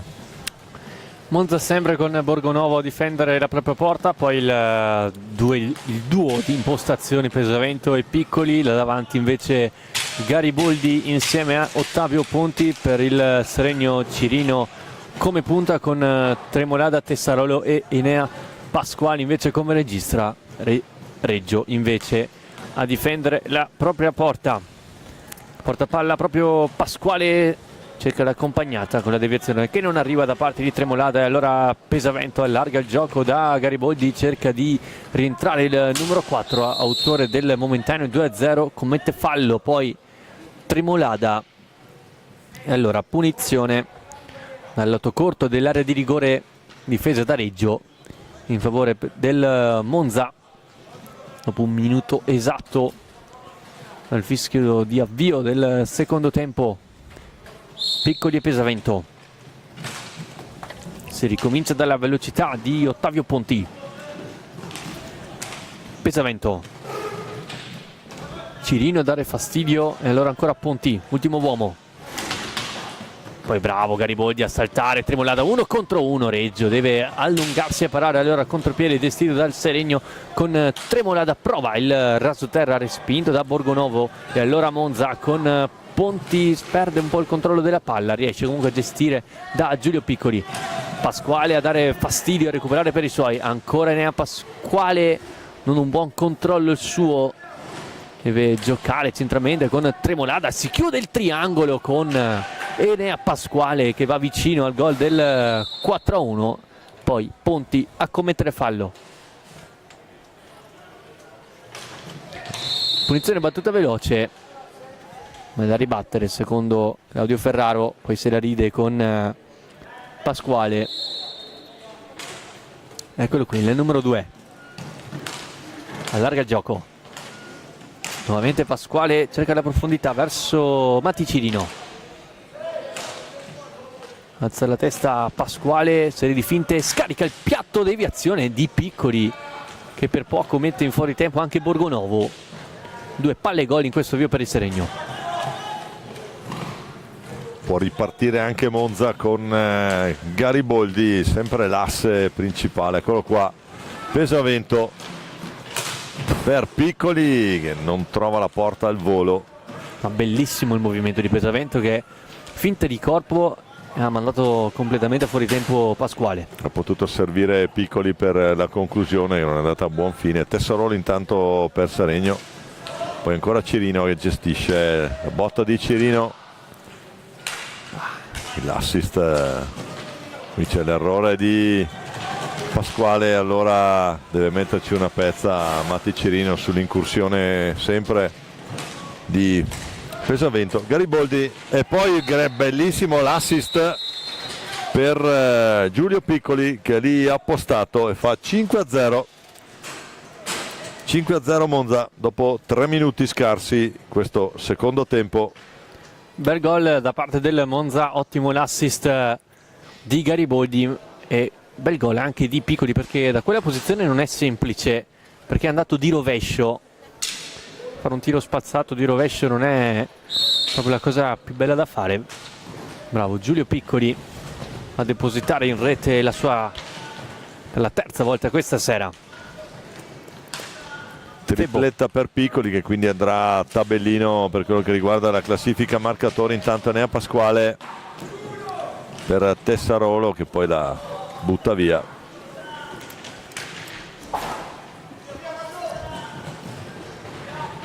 Adesso squadre un pochino più allargate, Seregno che prova a mettere più pressione su Monza,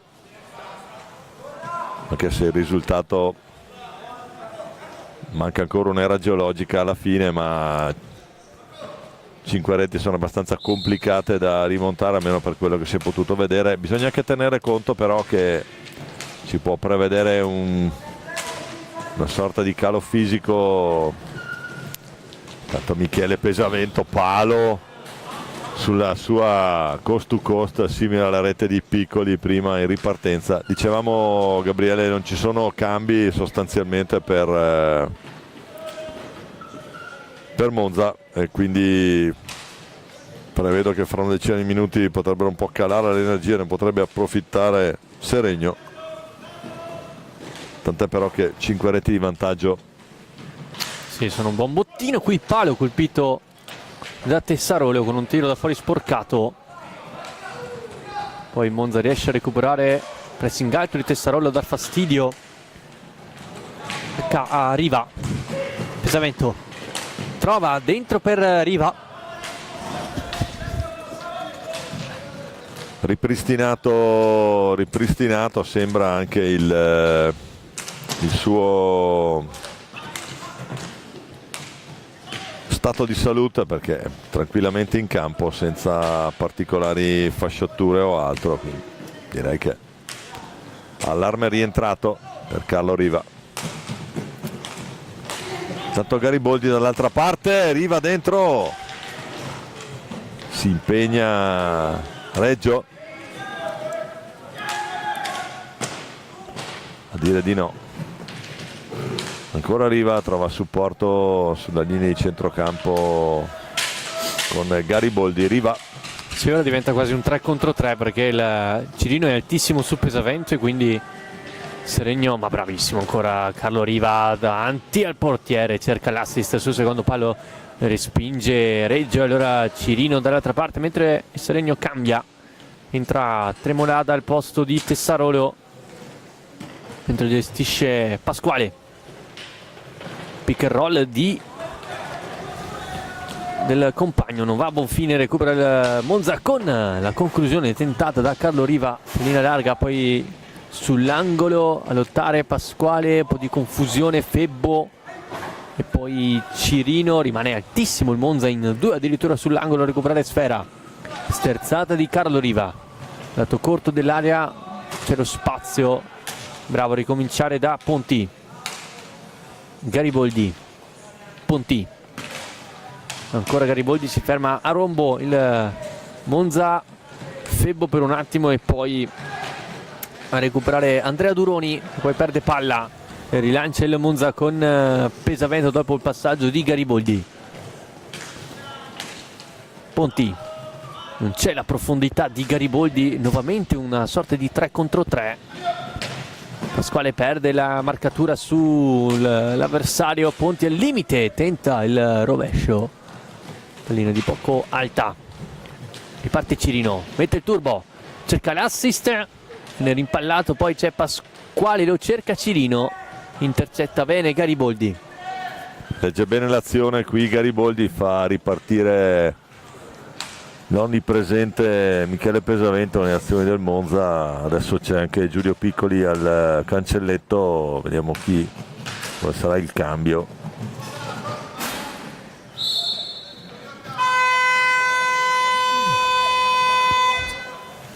Esce Ponti e rientra Giulio Piccoli, il time out chiesto proprio da Richard per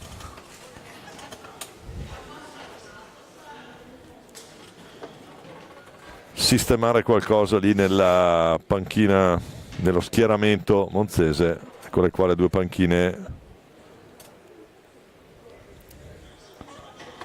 Bel primo piano anche per Riccardo Alberio. E poi ricordiamo che domani, oltre alle tante partite che vedremo qui al Pallalilo di Valdagno, ci sarà un importante appuntamento per la 1 femminile con le semifinali scudetto, con il Matera favoritissima per la vittoria finale ad affrontare il Valdagno, e poi nell'altra semifinale Trissino Scandiano. Sono partite oggi pomeriggio le ragazze valdagnesi.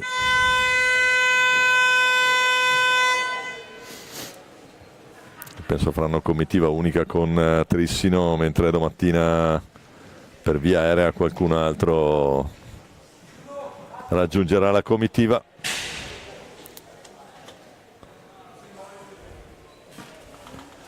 Fatto bene a ricordarlo, Gabriele, perché anche su questo parquet abbiamo visto qualche importante appuntamento di hockey femminile, adesso che ci sono anche le squadre di Valdagno e Trissino. Intanto Giulio Piccoli,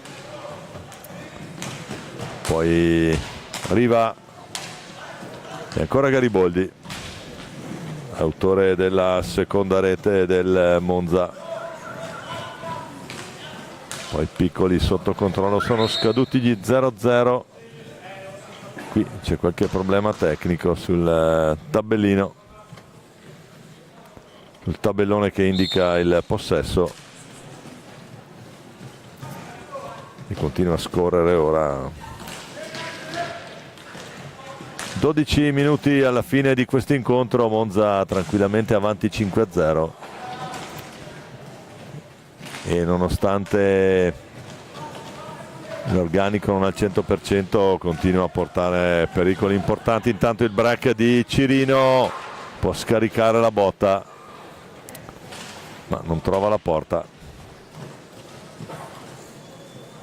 Mentre possiamo cominciare a intravedere il Sarzana che fa riscaldamento in vista nella partita delle ore 21 contro il Giovinazzo, partita di chiusura di questa giornata. Pesavento cerca in verticale Carlo Riva, pallina che sbatte sull'angolo. Allora Pasquale può farla sua comodamente, rischia qualcosina il squalatrissimo, se la porta avanti e appoggia, poi non riesce a saltare due uomini, Vaghi recupera, Piccoli per Pesavento di testa.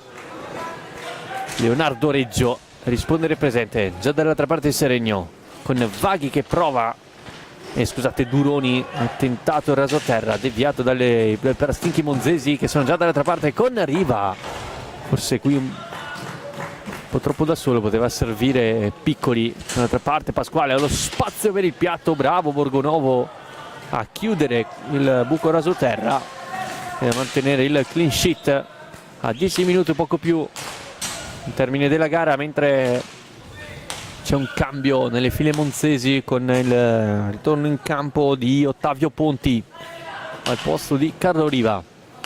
Deve ancora entrare invece Tommaso San Giovanni. La conclusione di Gariboldi, para Reggio e allontana. Piccoli, Gariboldi,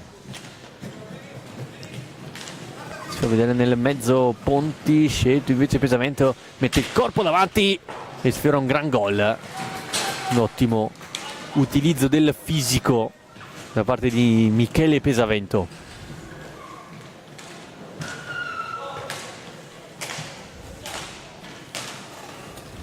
Attacca il Seregno con Lanzani ora in possesso. Duroni non si chiude il triangolo. È uscito anche Nea Pasquale per prendere un po' di fiato per il finale. Cirino finta il piatto, allarga bene verso Vaghi, non riesce ad andare alla conclusione 30 del Seregno. Cirino rientra, prova l'alza e schiaccia, non colpisce bene, poi quasi di stanchezza Cirino va alla conclusione, non colpisce bene. Allora Monza ha un ulteriore possesso con Pesavento. Tocco all'indietro da Ponti, molto largo il Seregno in questo finale, sicuramente la stanchezza si fa sentire, mentre il Monza sembra comunque fresco nonostante i pochi cambi. Sicuramente Pesavento e i Piccoli aiutano molto. Stanno dando un fondamentale contributo dall'inizio di questa manifestazione. Pesavento e Piccoli sono veramente l'asse portante di questo Monza. Tanto attenzione, Tremolada, l'errore in appoggio, e allora Ponti che può ripartire. Adesso fa un po' possesso anche Monza, la gestione delle energie conta anche qui. Poi c'è un aggancio di Lanzani su Ponti assolutamente involontario, non c'è nulla, non fischia Ferraro. Vaghi dietro per il suo capitano, numero 34, Edo Lanzani. Tremolada, Marco. Poi prova a girarsi Vaghi, trova anche i gambali di Borgonovo. Ancora palla che resta lì. Piccoli, Pesavento. E ancora Piccoli, scambiano i due con Gariboldi. Giro a 3, cercare di far alzare un po' Seregno che si è arroccato di dietro. Atteggiamento che è sotto 5-0. Piccoli. Sicuramente anche il fiato... Non so come la pensi Gabriele, certamente come dicevi tu anche il fiato e anche la temperatura in pista si fa sentire, anche se è scesa la sera qui a Valdagno. Sì, sembra anche un Seregno un po' demoralizzato dal possesso prolungato del Monza, che ha più qualità in campo con Pesavento e Piccoli fra tutti, ma anche Ponti e Gariboldi. E qui Gariboldi il numero. Vuole trovarne un altro, poi allarga verso Pesavento, continuo possesso del Monza che arriva al limite dei 45, allarga verso Giulio Piccoli, rientra a rovescio, respinto, ma ancora Monza. Possesso, conclusione. Ma qui non sono scattati 45 che erano un possesso Monza. Si sta preparando anche il secondo portiere del Seregno, Mattia Stien. Questi minuti finali.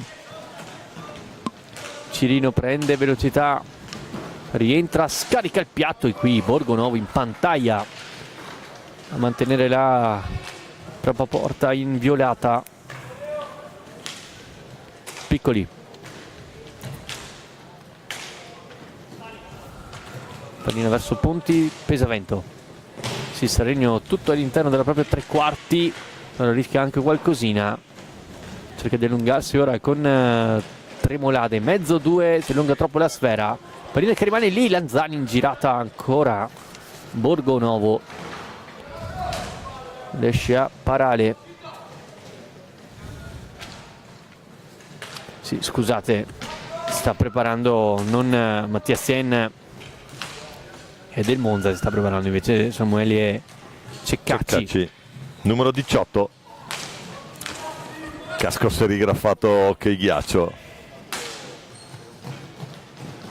Pesavento, taglio di Gariboldi, non riesce a far scoccare il proprio piatto. Poi serie di finte di Gariboldi. Nuovamente un 3 contro 3. Pesavento, conclusione, respinta da Lanzani. Vedete anche il Seregno, manca anche di velocità. Tremolada, sfortunato, colpisce il palo. Forse il secondo del Seregno questa sera. Tessarolo appena entrato, allarga verso Cirino, blocco e pick and roll di Tremolada, serie di rimpalli e non trova il gol, il 33.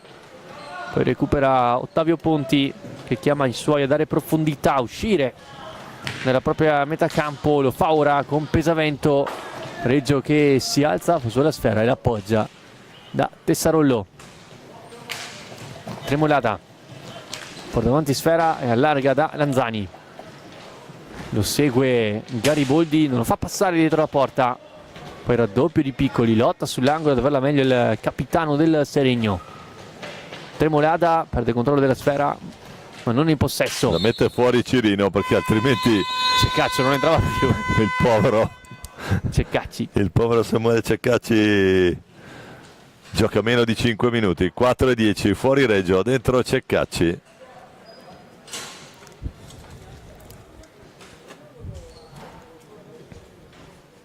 Completo Meneghini per Samuele Ceccacci, il numero 18. Portiere classe 2007.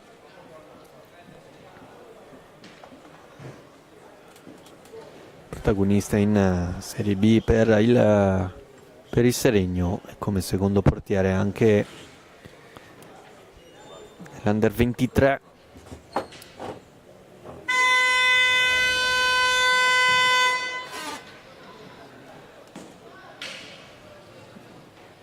Intanto qui Paralido che si va svuotando. D'altra parte l'orario è...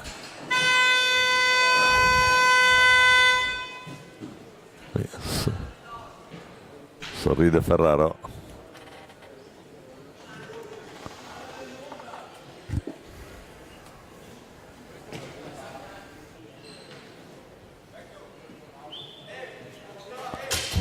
Continua questo siparietto tra Pasquale e l'arbitro e Claudio Ferraro, che sorride anche lui qui. Personaggio Enea Pasquale. Assolutamente. Tanto Enea Pasquale l'abbiamo ricordato nel corso di altre partite. Enea Pasquale è il nipote di Orazio Manni, che qui a Valdagno è conosciuto come il Mago, uno di quelli che... È il gol. Attenzione la rete. Mati Cirino. Un tocco sotto Hard sul trick primo... qui. Sì, bel gol da parte dell'argentino, che quindi rende forse meno amara questo risultato per il Seregno. Quindi 5-1 a 3:43 dalla fine. Dicevamo Enea Pasquale che è il nipote di Orazio Manni, per tutti qui a Valdagno il Mago, personaggio che ha tenuto a battesimo la maggior parte dei componenti dell'Under 23 qui schierata dalla società, con allenatore Dario Rigo, capace di gestire più che la tecnica, data l'età piccola dei suoi atleti, il cuore e il carattere. Eccolo qua. Pasquale cerca il compagno, serie di rimpagli, alza la stecca, recupera proprio Giulio Piccoli e poi allarga da Ponti. Gariboldi taglia il campo Piccoli, Gariboldi fa da sé, pallina rimpallata, recupera allora Cirino, dall'altra parte a rimorchio arriva Tessarolo, cerca l'extra pass, pallina che non arriva a destinazione, recupera Pesavento a 2,5 dal termine, che cerca la palla in verticale, Carlo Riva contro Pasquale, ad averla meglio è il 2 del Seregno, che ora deve uscire dalla propria metà campo. In avanti a trovare Tessarolo, mentre è rientrato anche Lanzani, scusate, Edoardo Febbo. Pasquale, ultimo uomo, piatto, colpisce in pieno qui Carlo Riva davanti al portiere, bravo Samuele Ceccacci a dire di no. Maratona qui del numero 18, estremo difensore del Seregno. Guantone Stecca chiude benissimo l'angolo. Sesto fallo di squadra del Seregno, 6 anche per il Monza. Andiamo a rivedere. Questa è la ripartenza di Pasquale. Qui Tessarolo cerca nel mezzo il compagno, recupera poi dall'altra parte Gariboldi. Pressato, diventa buona per Carlo Riva. Ricomincia Ponti. Monza che ha praticamente sempre avuto il possesso palla a favore in questa gara, ora che non ha ancora finito di attaccare con Gariboldi sull'angolo. Tessarolo usa anche i pattini, si incastrano i due, fallo da parte di Gariboldi, posizione già battuta. Pasquale nel mezzo, c'è Febbo, lo cerca a chiudere, ovviamente c'è la stecca di Pesavento. Eccolo qui la scuola Montecchio Precalcino. Michele Pesavento nazionale, l'ultima partecipazione all'Europeo Under 19 in quel di Uri. Tanto ancora il blocco Febbo, prova a metterla dall'altra parte, non arriva Tessarolo in tempo. 30 secondi. Ancora Giulio Piccoli, ultimo scampolo di partita. Con Monza sempre avanti 5-1.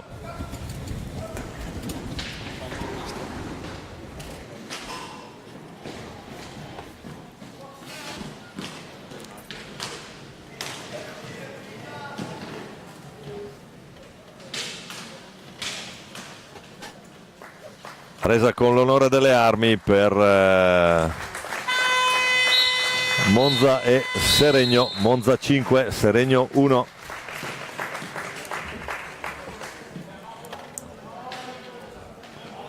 Il gol della bandiera realizzato da Matti Cirino.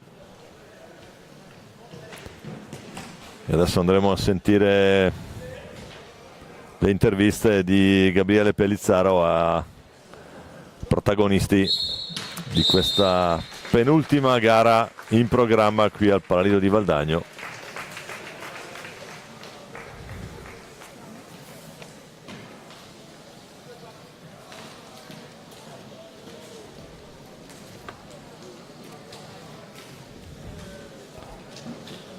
Prossima partita sarà Sarzana-Giovinazzo. Intanto ribadiamo il risultato finale: Monza batte Sarzana 5-1, le reti di Piccoli, Gariboldi, ancora Piccoli e Pesavento per il 4-0 del primo tempo. Nel secondo tempo Piccoli, dopo 3 minuti e a 3:46 dalla fine, Matti Cirino, il gol della bandiera di Seregno.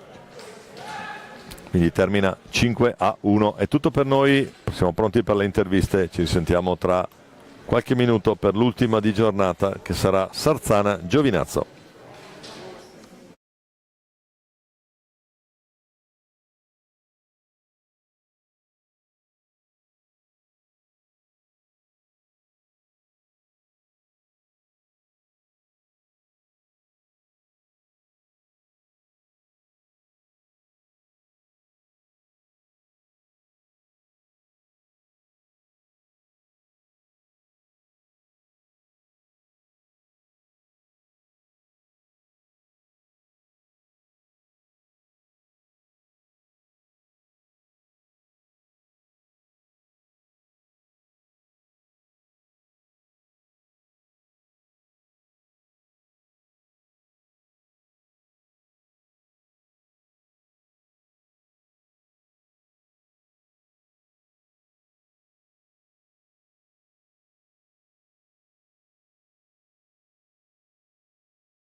in compagnia di Giulio Piccoli al termine di una partita in cui avete avuto la meglio, avete avuto il possesso palla per tutta la gara, l'avete guidata voi fin dal primo minuto. Sì, diciamo che questa era una partita dove magari potevamo un pochino più riposare rispetto alle altre, secondo me. E secondo me l'abbiamo giocata bene, l'abbiamo gestita bene e basta. Era una partita che dovevamo essere bravi noi a gestire e così le vincevamo. Esatto, anche grazie al tuo aiuto, a quello di Pesavento, che siete stati un po' più i registi, no, di questa squadra, siete riusciti a mantenere un buon possesso per tutta la gara e soprattutto andare più volte verso la porta avversaria e comunque a mantenere la porta inviolata per quasi tutta la gara nonostante il gol allo scadere. Sì, diciamo che io e Michele stiamo dando una grande mano vabbè, ma siamo contenti così. Queste partite secondo me è molto importante avere una buona panchina, avere più giocatori che giocano, perché sono partite una attaccata all'altra, ci sono 2 partite al giorno ed è dura e bisogna imparare a gestirle. Grazie mille. Grazie a te.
Amici di Fizzer TV, appassionati di hockey ben collegati dal Pallalido di Valdagno per l'ultima gara di questa giornata di finali nazionali Under 23. Un cordiale buonasera da Gabriele Pellizzaro e Domenico Tomba. Sarzana e Giovinazzo concludono appunto questa giornata dopo la gara delle 19:30 tra Seregno e Monza. Vittoria per la squadra brianzola per 5-1, poi il Castiglione che ha avuto la meglio sull'Hockey Viareggio, così come il Breganze sempre sul Monza per 7-2, mentre nel girone B questa mattina la Pumas vittorioso per 4-2 sul Correggio, Valdagno 9-4 appunto sul Giovinazzo, 5-1 per la Pumas contro il Sarzana e alle 18 ulteriore vittoria valdagnese contro il Correggio per 8-3. Abbiamo già le formazioni delle due squadre. Il Sarzana schiera con il 44 il portiere Raffaello Ciuppi, con l'8 Giampiero Andreani, 9 per Carlo Vanello, il numero 13 Santi Marriche, con il 24 Lorenzo Angeletti, 54 per Kevin Farina, 77 Alessio Lavaggetti, 79 per Capitan Tognac, il secondo portiere Edoardo Stefanucci, mentre nella panchina del Indeco AFP Giovinazzo si parte con Ottavio tra i pali della squadra pugliese, seguito con il numero 71, 9 per Turturro, 66 per Paolo Colomaria, 70 Mezzina, 74 per Monticelli, con i 3 invece Ferrara, 6 Cannato, 8 d'Avanzo, 36 per Amatulli e con il numero 1 Simone Pigato. Direttore di gara Sergio Nicoletti. Abbiamo già anche i due quintetti con Ciuppi tra i pali, Santi Marriche, Angeletti, Lavaggetti e Tognacca per il Giovinazzo, appunto D'Angelico con Turturro, con la Maria, Mezzina e Monticelli. Il 70 a guidare palla per i pugliesi con la prima conclusione verso la porta, difesa da Ciuppi che deve calare la saracinesca per ben 2 volte in poco meno di 5 secondi. Il Giovinazzo fa vedere le sue qualità offensive, sicuramente guidate da giocatori ormai anche esperti di A1 come Paolo Colamaria, lui protagonista, anche capitano della ultima nazionale Under 19 nei mondiali di Novara. Recupera palla ora Mezzina, altro protagonista in A1. Turturro pressato dall'avversario con Lavaggetti, scusate, Angeletti, con la Maria non riesce a uscire dalla propria metacampo, quindi si riprenderà da una punizione in favore del Sarzana. Sarzana che in queste finali di campionato Under 23 ha trovato una vittoria e 2 sconfitte. La vittoria ai danni del Correggio per 9-4 e poi la sconfitta di oggi 5-1 contro la Pumas, oltre a quella di ieri contro Valdagno per 6-2. Gestisce la squadra ligure con Tognacca ora in possesso, il taglio centrale di Angeletti sull'angolo a lottare con Turturro, arriva in raddoppio anche Mezzina, riparte a pieno organico il Giovinazzo con Turturro, seguito per il conclusione da parte del 74 in maglia pugliese. Nulla di fatto, pallina per il Sarzana. Sì, è un Sarzana che è in tribuna. Attenzione! Ti ho portato via la linea nel momento in cui Tognacca la va a insaccare sotto al 7. Dicevamo, cioè, ovviamente è difficile che Sarzana giochi senza la presenza di Maurizio Corona in tribuna qui al Pallalido. 18-38 e Giovinazzo avanti, scusate, Sarzana avanti 1-0 grazie al gol di Mirko Tognacca. E quindi la sblocca il Sarzana, probabilmente D'Angelico non ha visto partire il tiro, mentre Colamaria scalda il guantone di Ciuppi, ancora Colamaria e nuovamente Ciuppi. Mi sa che questo è un duello che vedremo più volte nel corso di questa serata. Ancora Colamaria, attende l'inserimento del compagno, poi allarga verso Turturro, si fa vedere nel centro Mezzina, ricomincia ancora dalla stecca sicura di Colamaria, poi sbaglia la lunghezza del passaggio, bravo. Poi il 24 sarzanese Lorenzo Angeletti a recuperare palla, poi bello l'inserimento per Tognacca, questa volta D'Angelico non si fa sorprendere con il casco, dice di no al capitano in casacca 79 sarzanese. Ora recupera palla Monticelli. Bella la girata di Colamaria, allarga il gioco da Mezzina per Turturro, in area di rigore attende troppo. Per la conclusione si lamenta la panchina pugliese per un contatto secondo loro irregolare, non dello stesso avviso Sergio Nicoletti, mentre qui la giocata e la conclusione tentata dal giocatore del Sarzana, Santi Manrique. Colamaria cerca l'assist nel mezzo, Mezzina lontana, Turturro colpisce il palo e poi spera che finisce nella stecca di Tognacca. Allarga verso Lavagetti, il tiro, tutto posizionato il Giovinazzo, deve girare palla il Sarzana. Scadono però i 5 secondi di gioco passivo, mentre possiamo sentire anche le prime indicazioni di mister Camporeale per il Giovinazzo, che ora è in possesso con Colamaria. Tocca all'indietro Turturro, pick and roll di Monticelli, contatto con Angeletti irregolare secondo Nicoletti, quindi primo fallo di squadra fischiato ai danni del Sarzana. Colamaria batte male, proteste dai giocatori sarzanesi, poiché Colamaria aveva toccato sfera, però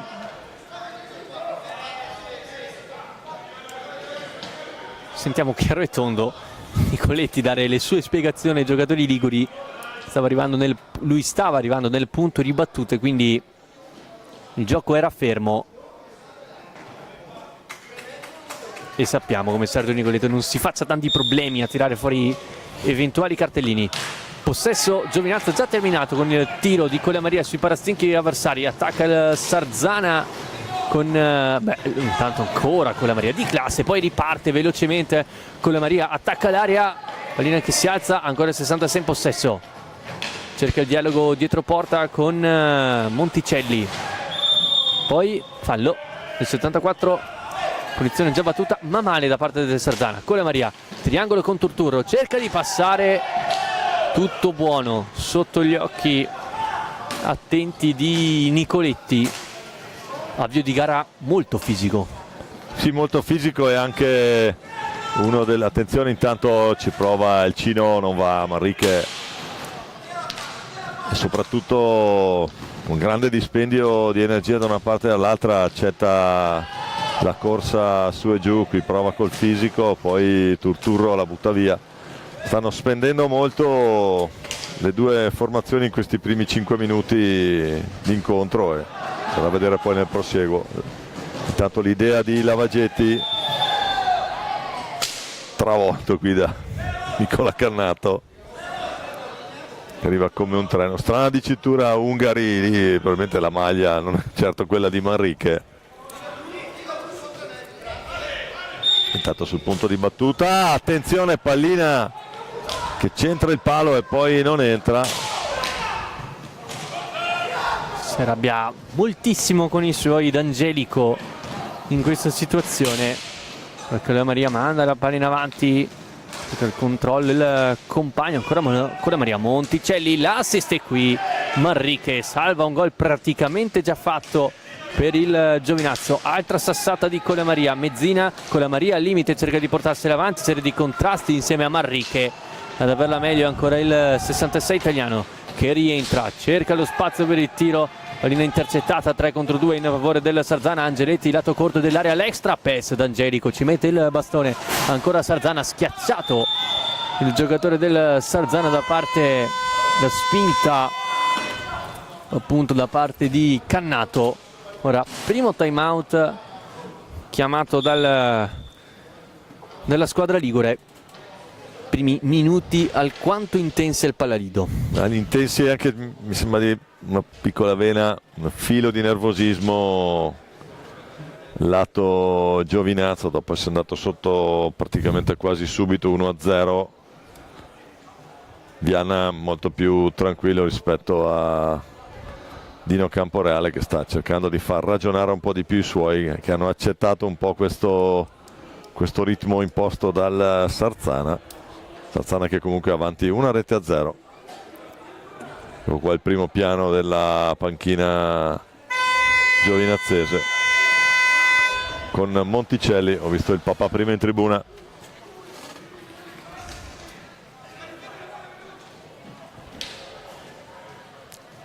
E comunque con Vianna in panchina è come avere il microfono lì. Si potrà riprendere con sfera in favore del Sarzana dopo 5 minuti e 14 di gara. Sarzana avanti nel punteggio grazie al gol dopo nemmeno un minuto e mezzo di Mirko Tognacca. Angeletti per Lavaggetti, pallina in avanti verso proprio Tognacca, l'anticipo di Monticelli aiutato da Colamaria, quest'ultimo a recuperare palla, attacca pieno organico il Giovinazzo. Colamaria sassata, larga ancora la sua mira, poi a contrasto con Angeletti. Marriche a chiamare, mettere tutti d'accordo, anche lui protagonista nello scorso mondiale con l'Under 19 Argentina, per lui 3 gol in 6 gare di cui 2 proprio ai danni dell'Italia. Tognacca al limite, giro della porta, movimenti di Angeletti, ci prova Tognacca in piccadigna, poi in contrasto con Monticelli, anche con Cannato, recupera il Giovinazzo ma sbaglia. In ripartenza Monticelli, con più calma invece il Sarzana imposta il gioco con Santi Marriche, centralmente Tognacca, si fa vedere Lavaggetti. Non trova la linea per il passaggio il capitano, ora la trova con Angeletti, buon gioco di fisico davanti ad Angelico che cala la propria parata e qui chiama a sé Angeletti, il direttore di gara, proteste, si lamenta di una stecca alta nell'occasione dell'alza e schiaccia. Giallo sia per Tognacca sia per Angeletti. Tognacca giustamente, tra virgolette, è andato a protestare dall'arbitro in quanto capitano. Nicoletti, come ho detto prima, non si fa tanti problemi nel tirare fuori i cartellini e in un'occasione ne tira fuori 2. Un giallo per Angeletti, un giallo per Tognacca. C'è una partita che si sta innervosendo già dopo 7 minuti. Bisogna cercare di farla rientrare in un ambito più sportivo. Qui sì, d'accordo il contrasto fisico, ma si riparte con Monticelli in possesso, trovare in avanti Cannato, lui di fisico di certo ne fa la sua arma. Attenzione, altro cartellino blu, il blu per Lavaggetti e non ho capito, forse anche per Angeletti. 77 e basta, solo per Lavaggetti. E quindi ancora una volta Sergio Nicoletti protagonista. ma bisogna trovare un po', bisogna riprendere un po' in mano le redini di questa competizione che sta un po' scivolando, è anche l'ultima della giornata, quindi si sommano anche le ore di stanchezza, un po' di nervosismo.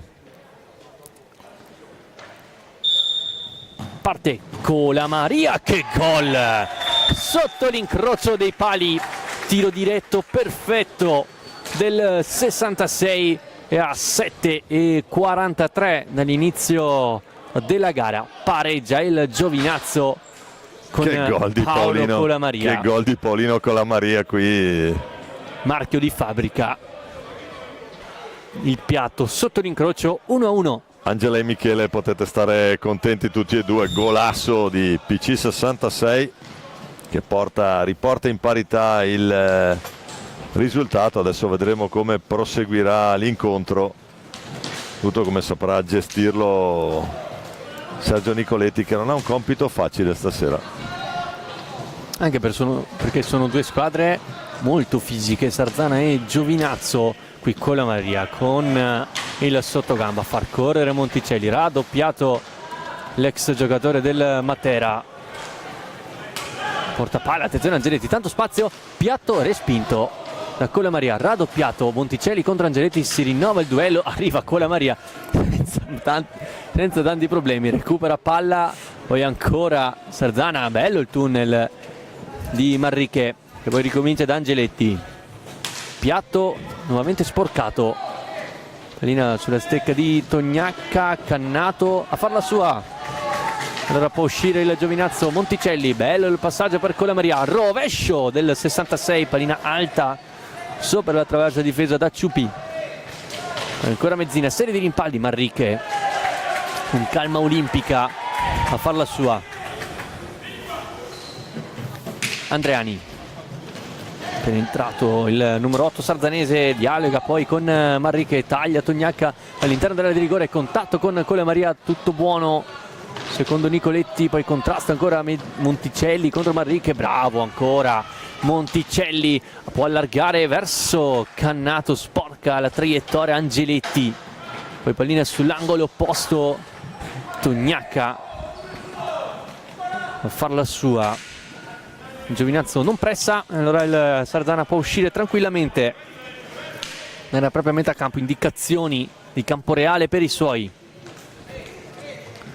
Tognacca, piatto da fuori, colpito in pieno Andreani e attenzione a questo 2 contro 1 e qui Angeletti trasforma il contropiede in favore del Sarzana e qui il cartellino blu verso Monticelli, non ha dubbi Nicoletti, lo sgambetto del 74 Scuola Lodi, ecco qui il replay grazie alla regia, andiamo, sì, il pattino largo da parte del 74,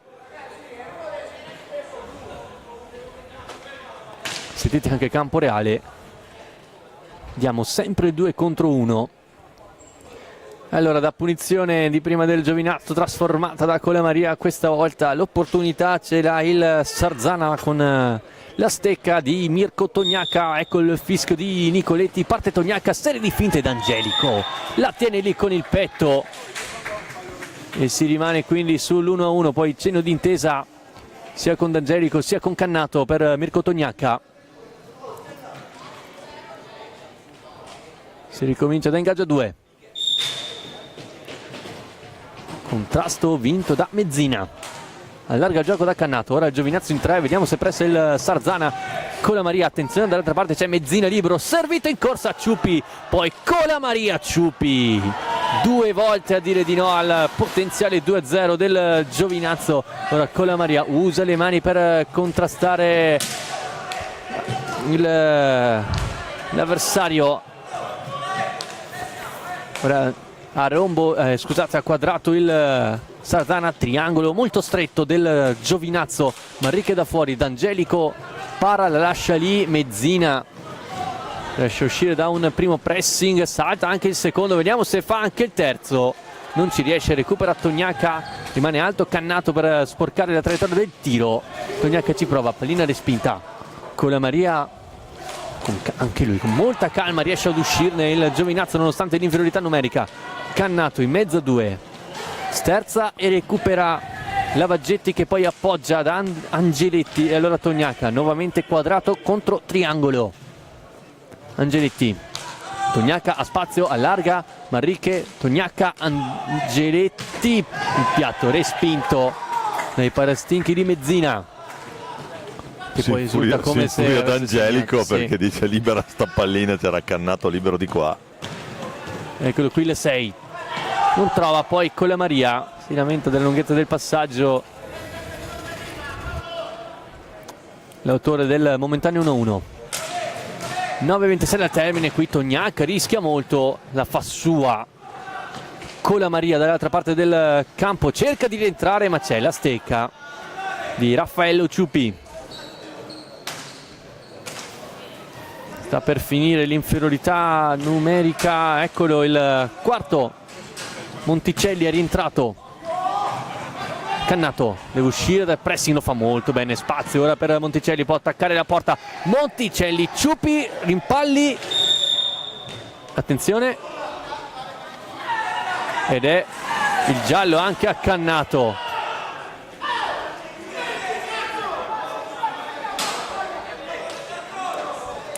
campo reale, si arrabbia tantissimo con Cannato, non vuole sentire protestare le proteste, però le fa il Sarzana perché Nicoletti ha fermato il gioco quando la squadra ligure stava ripartendo nella metacampo avversaria. Io vi faccio giocare, però non mi parlate, voi non mi dovete parlare.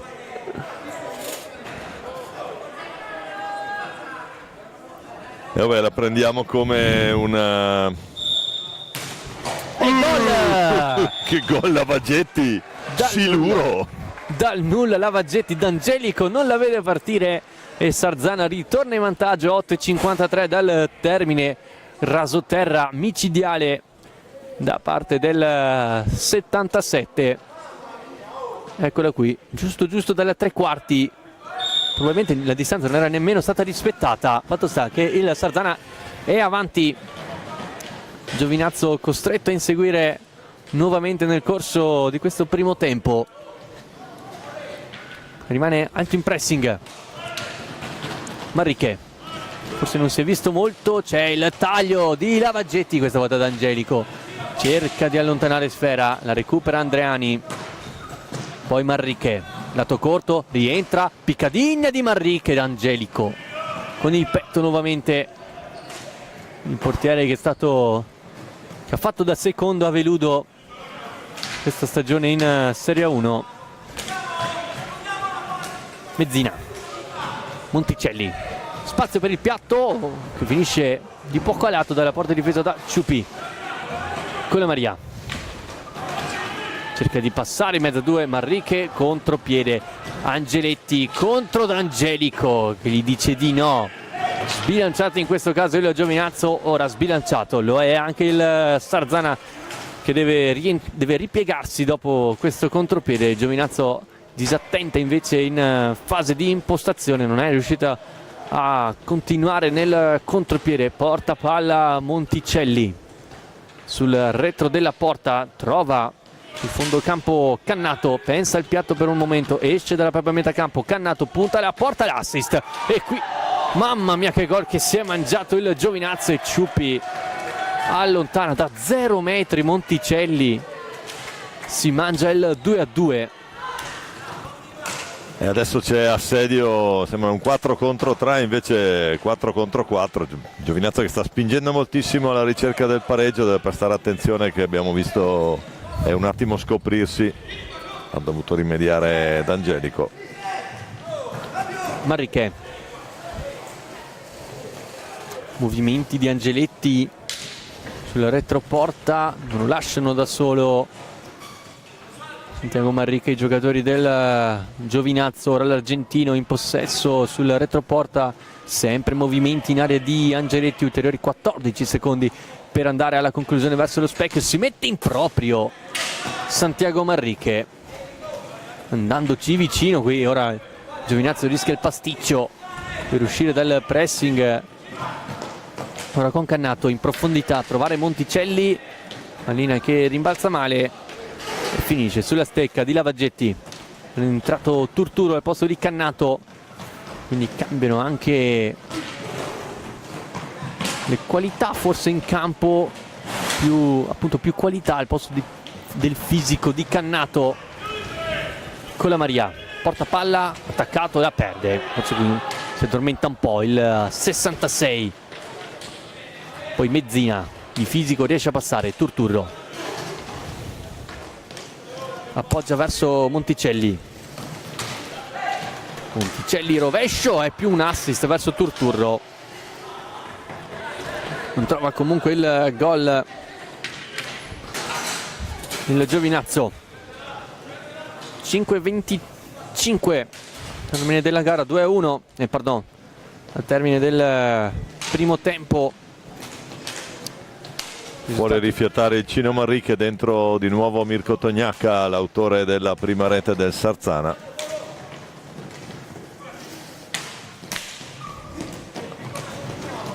Tognacca porta palla, tanto spazio, infatti si lamenta D'Angelico, tanto spazio lasciato al capitano del Sarzana che ha avuto un tiro praticamente libero.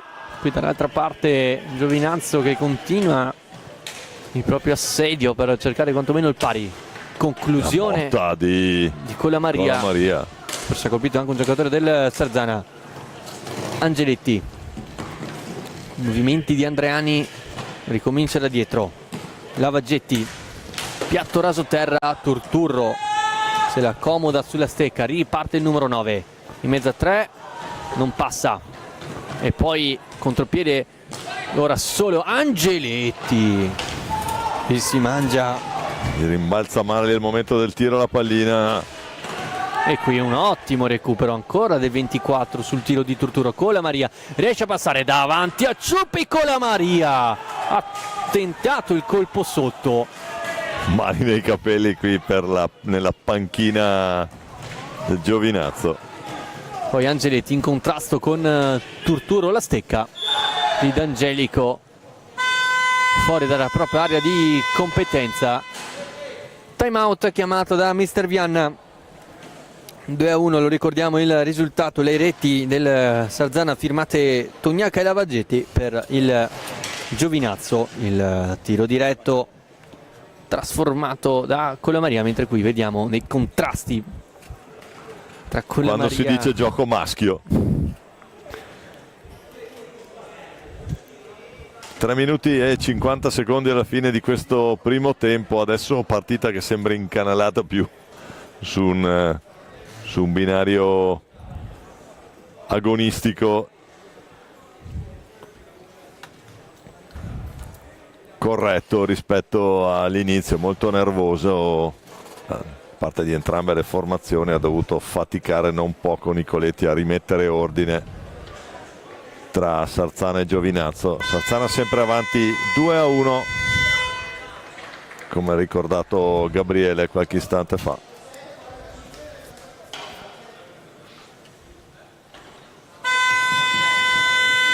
È entrato Michele Ferrara per il Giovinazzo, altro ex Matera.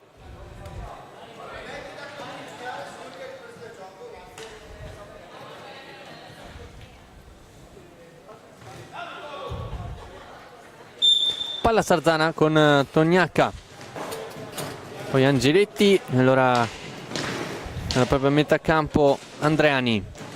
Per Angeletti, cerca di passare in mezzo a due, rimpallo che lo favorisce. Angeletti, il tocco sotto e la parata da parte di Angelico, che poi fa ripartire i suoi. Monticelli, Andreani per un attimo, raddoppio di Angeletti sul portatore di palla, ingaggia 2, chiamato da Sergio Nicoletti. Colamaria e Andreani, ad averla meglio è il pugliese, poi comunque non riesce a farla passare. Rischia molto qui Angeletti, la deve rilanciare più lontano possibile Ciuppi, non riesce a metterla giù Tognaca. Colamaria attende il taglio di Ferrara, Colamaria lo cerca con lo sguardo, poi cerca come si dice, la maledetta nel retroporta. Poi Ferrara a lottare, classe 2006 con Tognaca, vince il contrasto, poi Lavaggetti allarga il gioco. Angeletti, tiro sporcato che poteva mettere fuori tempo D'Angelico, bravo e reattivo il portiere del Giovinazzo. Dall'altra parte la conclusione di Mezzina, Ciuppi di petto a dire di no al 70, maglia nero-verde. Poi c'è il terzo fallo di squadra del Sarzana sulla balaustra. E Andreani che frana su Michele Ferrara.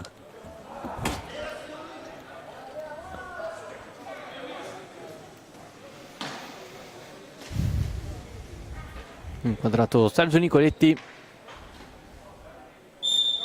punizione battuta. Colamaria cerca di girarsi sul retroporta, pensa per un attimo e lo tenta, alla fine l'alza e schiaccia, sporcato però.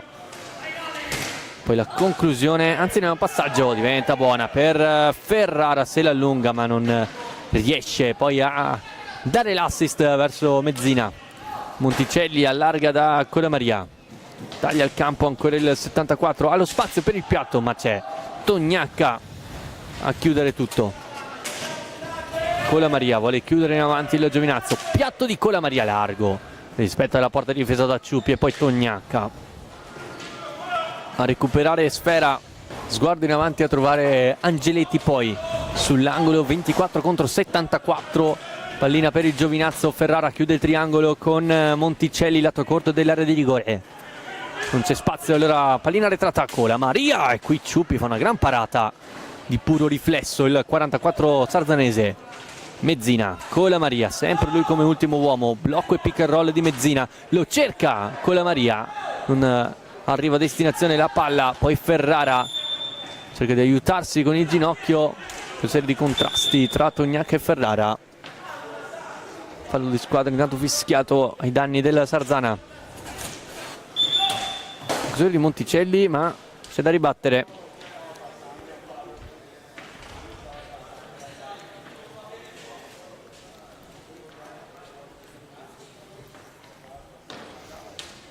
Cola Maria,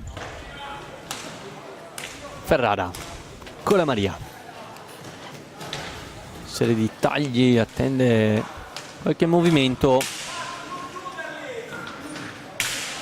poi Monticelli porta avanti la sfera, deve andare a concludere, Giovinazzo lo fa con Cola Maria con i tempi giusti, però colpisce l'esterno della rete. Un minuto poco meno rimasto da giocare di questo primo tempo tra Sarzana e AFP Giovinazzo. Cola Maria recupera palla alta, si aiuta con il fisico, il 66 cerca l'assist, Ferrara coperto dalla marcatura di Lavaggetti, poi subisce anche un colpo con Monticelli, rimane a terra, di certo non simpatico questo colpo di Monticelli, che sicuramente non l'ha fatta apposta. Eccolo qui, non so se abbiamo proprio un replay del colpo, stava pattinando all'indietro, eccolo qui.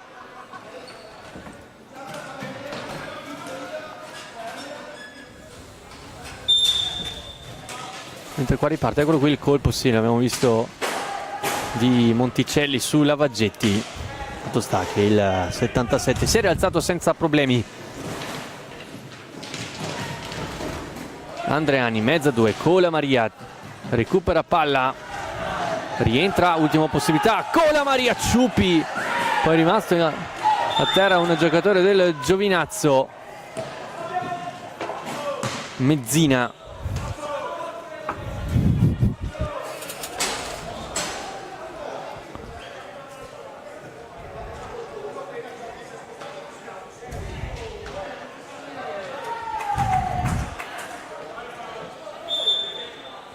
Chiamati anche i sanitari in campo.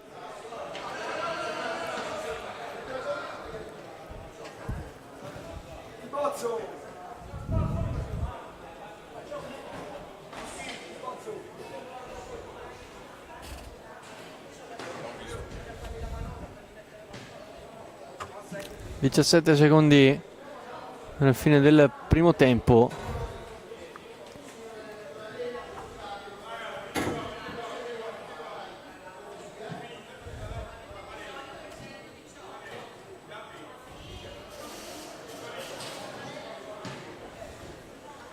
Non si rialza. Mezzina ancora l'aiuto di Cola Maria. No, Monticelli, non Mezzina, scusate.